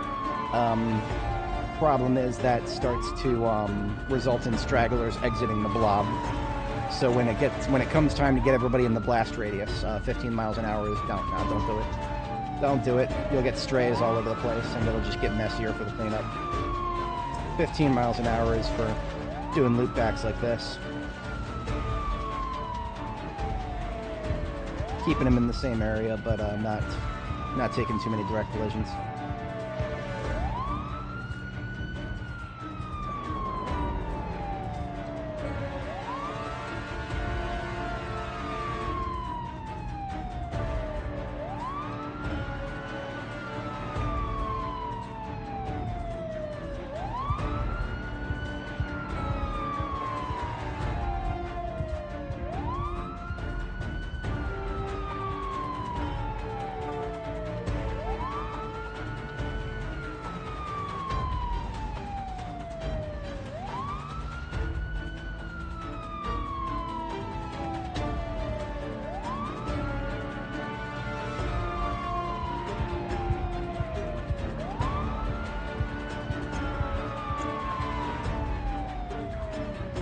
Last bite of soup.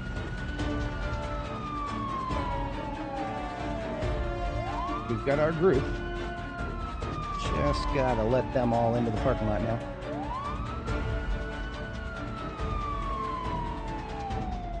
Get my UI ready, even though it's a little early.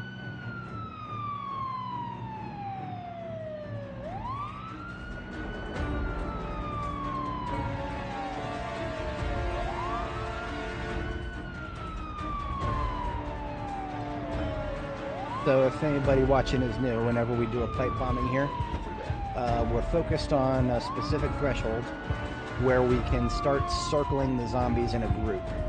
That's kind of what we're looking for here. So right now, we're nowhere near that point. We got to get them all out of these trees, all out of these areas that I can't drive around. So we're kind of just screwing around in the parking lot until everybody joins the party in the parking lot and gets to a point where I can drive in circles around them.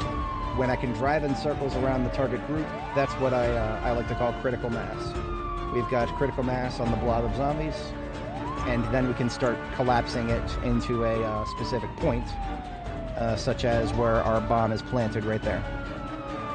So once they stop streaming in from the top right here, we will have critical mass, and we can make a little bit more progress on this.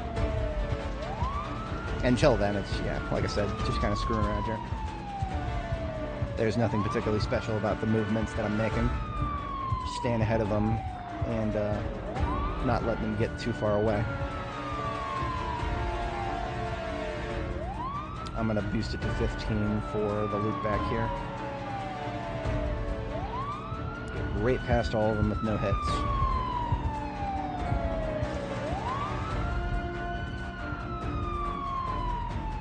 I think we've got critical mass. Yep. We're right about there. We're good. We have critical mass.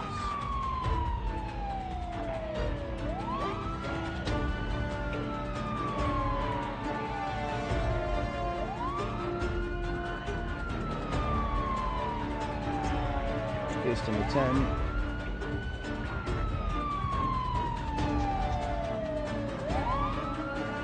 Remember, our blast radius is basically more or less traced by those parking lines, the white lines for the parking spots. Whoa! Okay, be very careful with the signs. They do a weird momentum thing. I don't know why I just accelerated to, like, what was that, 20 miles an hour for a second there? Yeah, weird things happen when you go really close next to signs, in addition to street poles. All right, we're good. No injuries.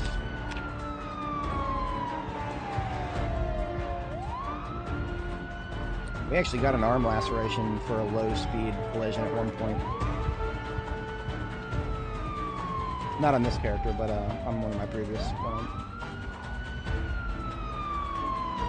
I'm gonna try to, like, err on the side of getting closer to the van this time. Yeah, there we go. Okay, much better.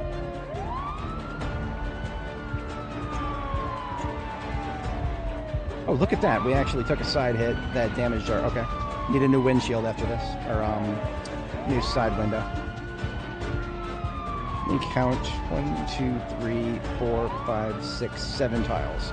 So basically, up to the first 2 parking spots on this axis. Now, we've still got people filing in from all sides here. Looks like most of them are slow. I'm not interested in waiting for them. I just need to make sure they're not going to slow me down or anything.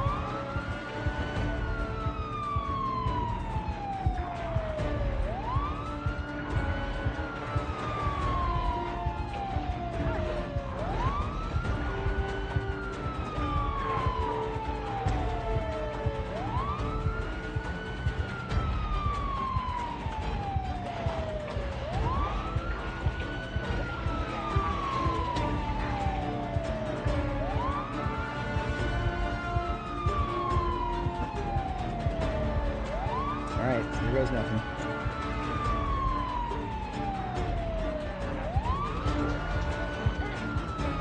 Hang on. Van messed me up for a second there.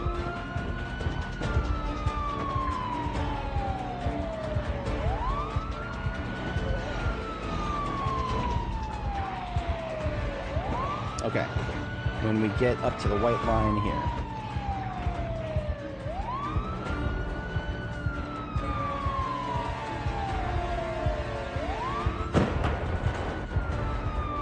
Ha 96%. That looks more than 95. That was beautiful. Oh, that was beautiful. Beautiful, beautiful, beautiful. A little long to set up, but the payoff was great.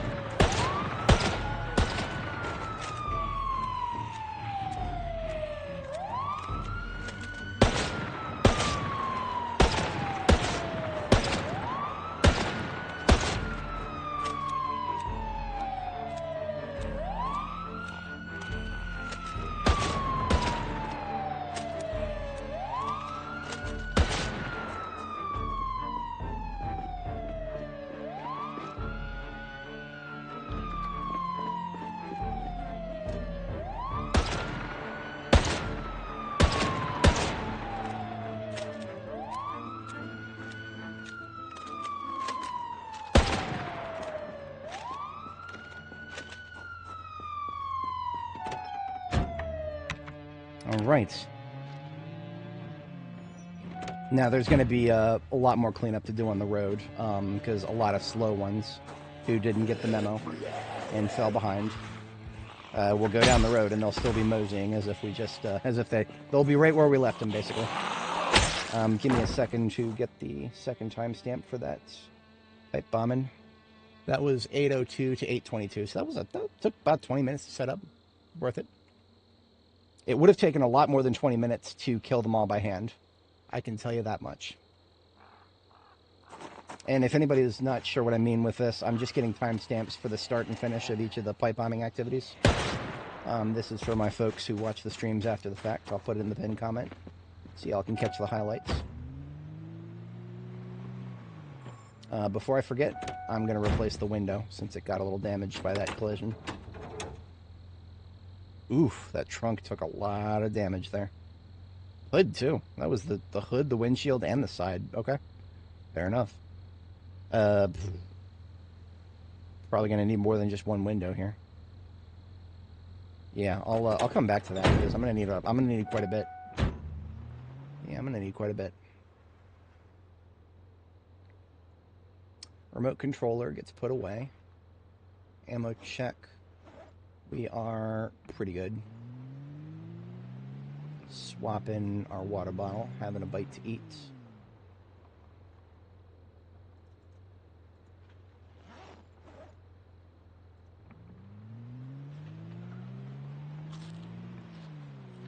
My meal plan today has been pretty weak. I have just been lazy and almost entirely non-perishables all week. It's fine. We got the job done. I needed to go into weight gain, and I did not feel like doing another meal prep after already prepping those salads that are not very high calorie. Those rabbit salads I made near the beginning of the stream today were just basically, they're basically all just, you know, hunger reducers. They were not very macro substantive. We never would have put on weight with those alone.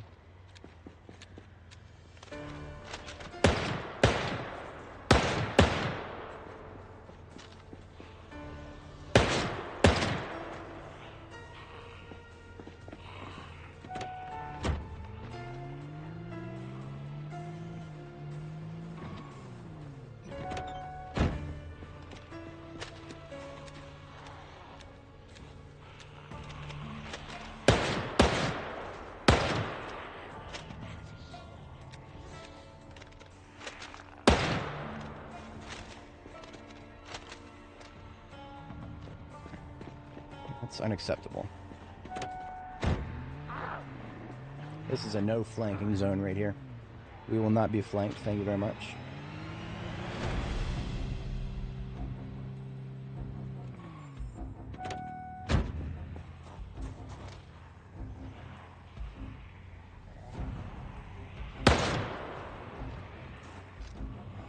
Alright, should I pick the side of the road for corpses? Have I been doing right? I think I've been doing right. Right side of this. Sometimes you just gotta make a decision.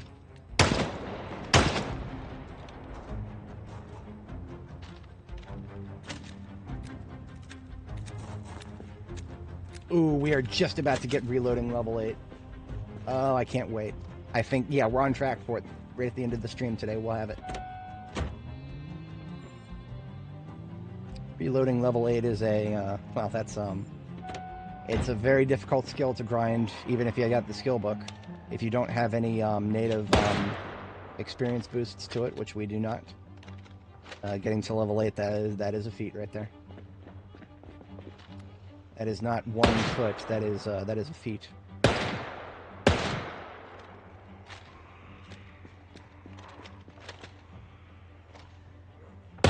Oh, that was just completely outside of the radius.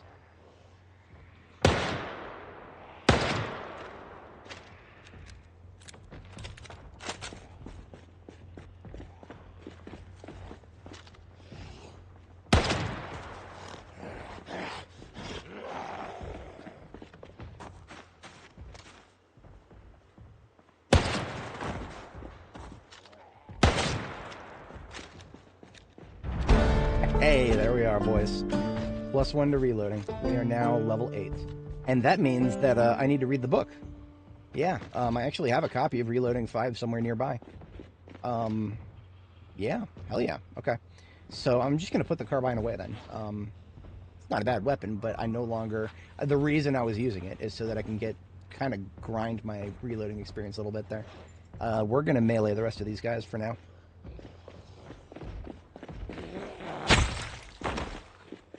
Or we'll shoot them if it's convenient, like this. I ain't going back there if I don't have to.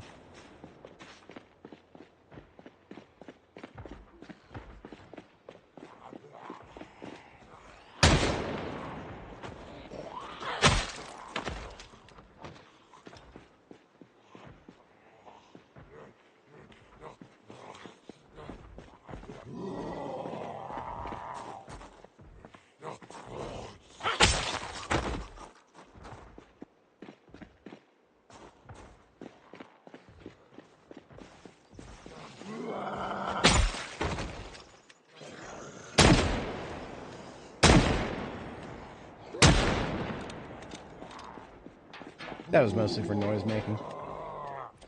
We need, if we want to have a supply line that we're not going to have random zombies wandering out of buildings all the time, we've got to make so much noise that anybody in the area will show themselves before we start driving back and forth.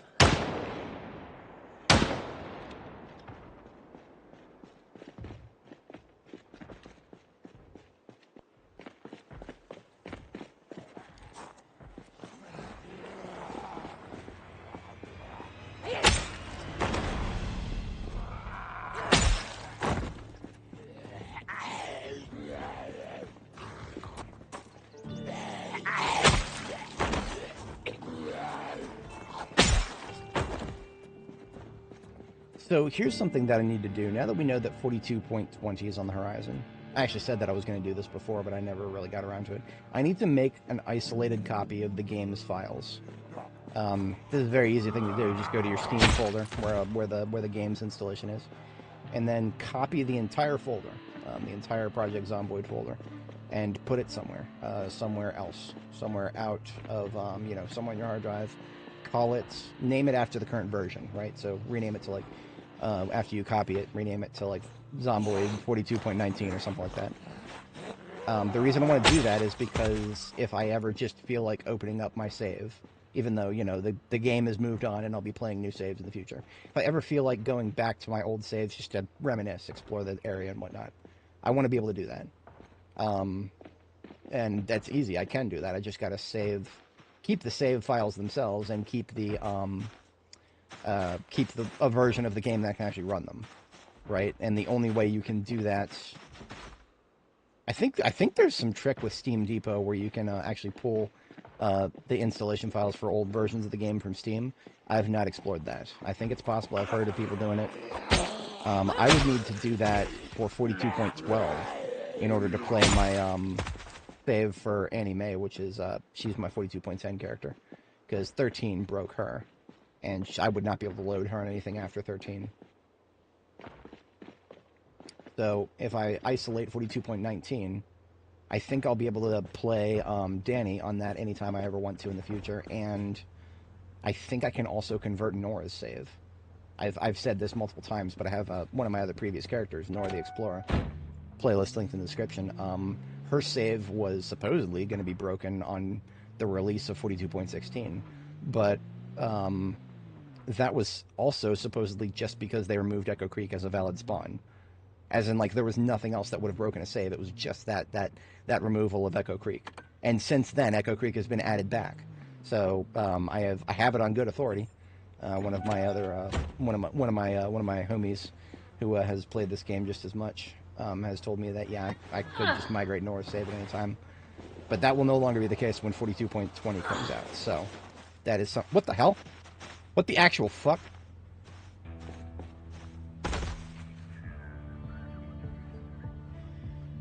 I have several questions.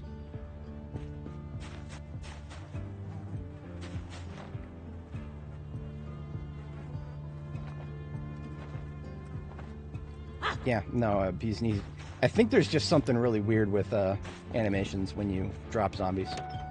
I've never seen them walk around, though. That was a new one. I've seen them do some unusual things when you drop them. Whatever.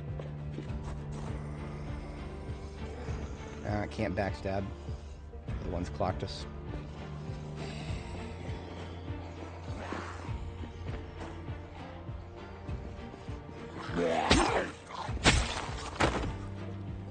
Sword is probably low.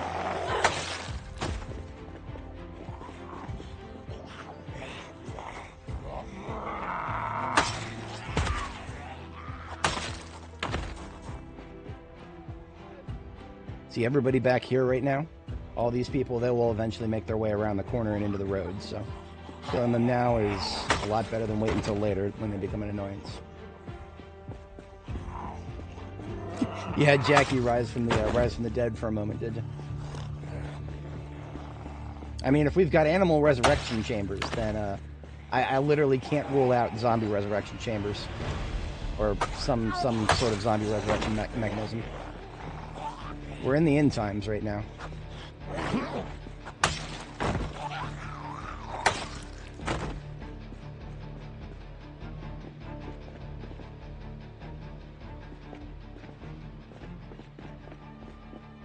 I'm just gonna peep these roads. I'm not gonna...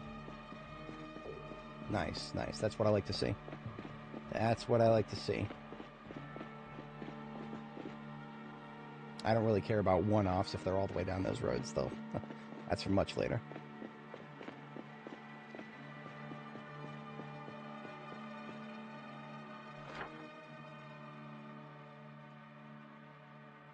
God's Mercy Street. Oh, God's Mercy Street, right. That is, okay, yeah. I mean, look at that. Rudy Grady is looking... It's very well explored, but now that we've linked up to territory where we've cleared a bunch of other ones, then I'm feeling good about this. We're going to sleep tonight at my forward base, and then we'll end the stream at my the gas station base that's at the hospital. And we'll just, as an overnight task, we'll be going back and forth to double check to make sure everything's cleared up here.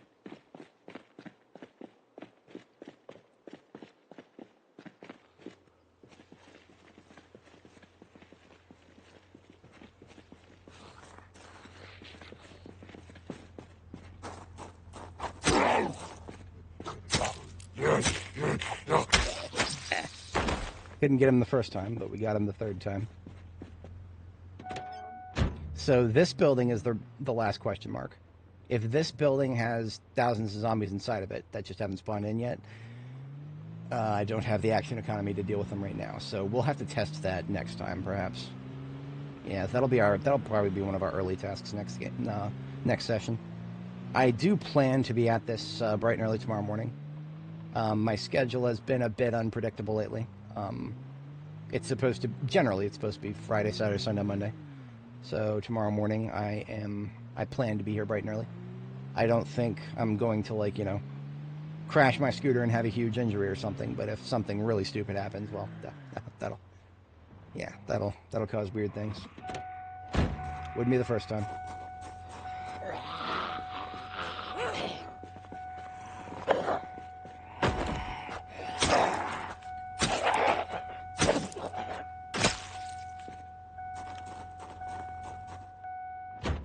You know what? I'm actually going to spend the overnight hour, See, the thing is, I left the generator running at the other base, and I know for almost a fact that if I don't take care of it at the end of today's stream, I will forget about it by next time. Right now, I'm only supposed to have 2 generators running, forward base and central base. Right now, I have 2 forward bases running, which is not necessary. But first bedtime is a go.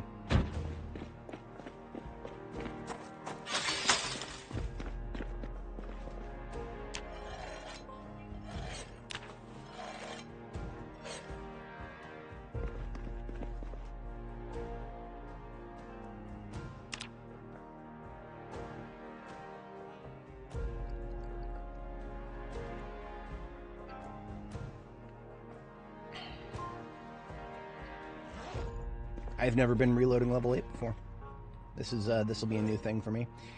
Seeing as they've nerfed reloading a little bit, we'll have to see how that feels. Now, we've got, in the ambulance, up here, Expedition Ambulance, farthest to the left, we've got ourselves a copy of Reloading 5.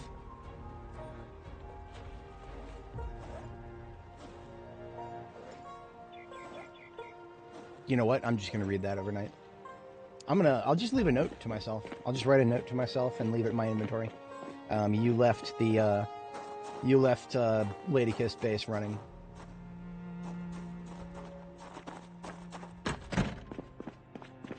Lady Kiss is the name of the street. Weird ass name. I didn't make it. Don't look at me.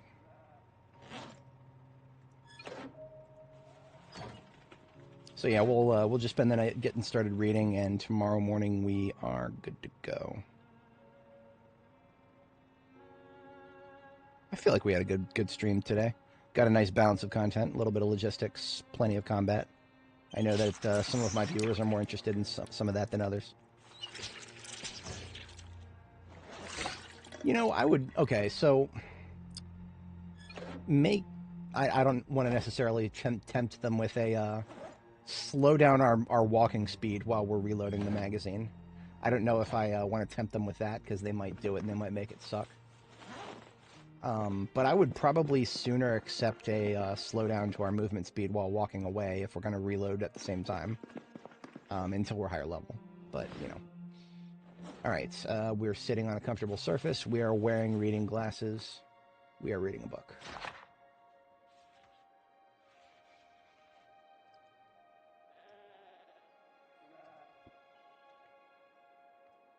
We're also hungry. You know what? We can go back to the salads now. I think we can go back to the salads.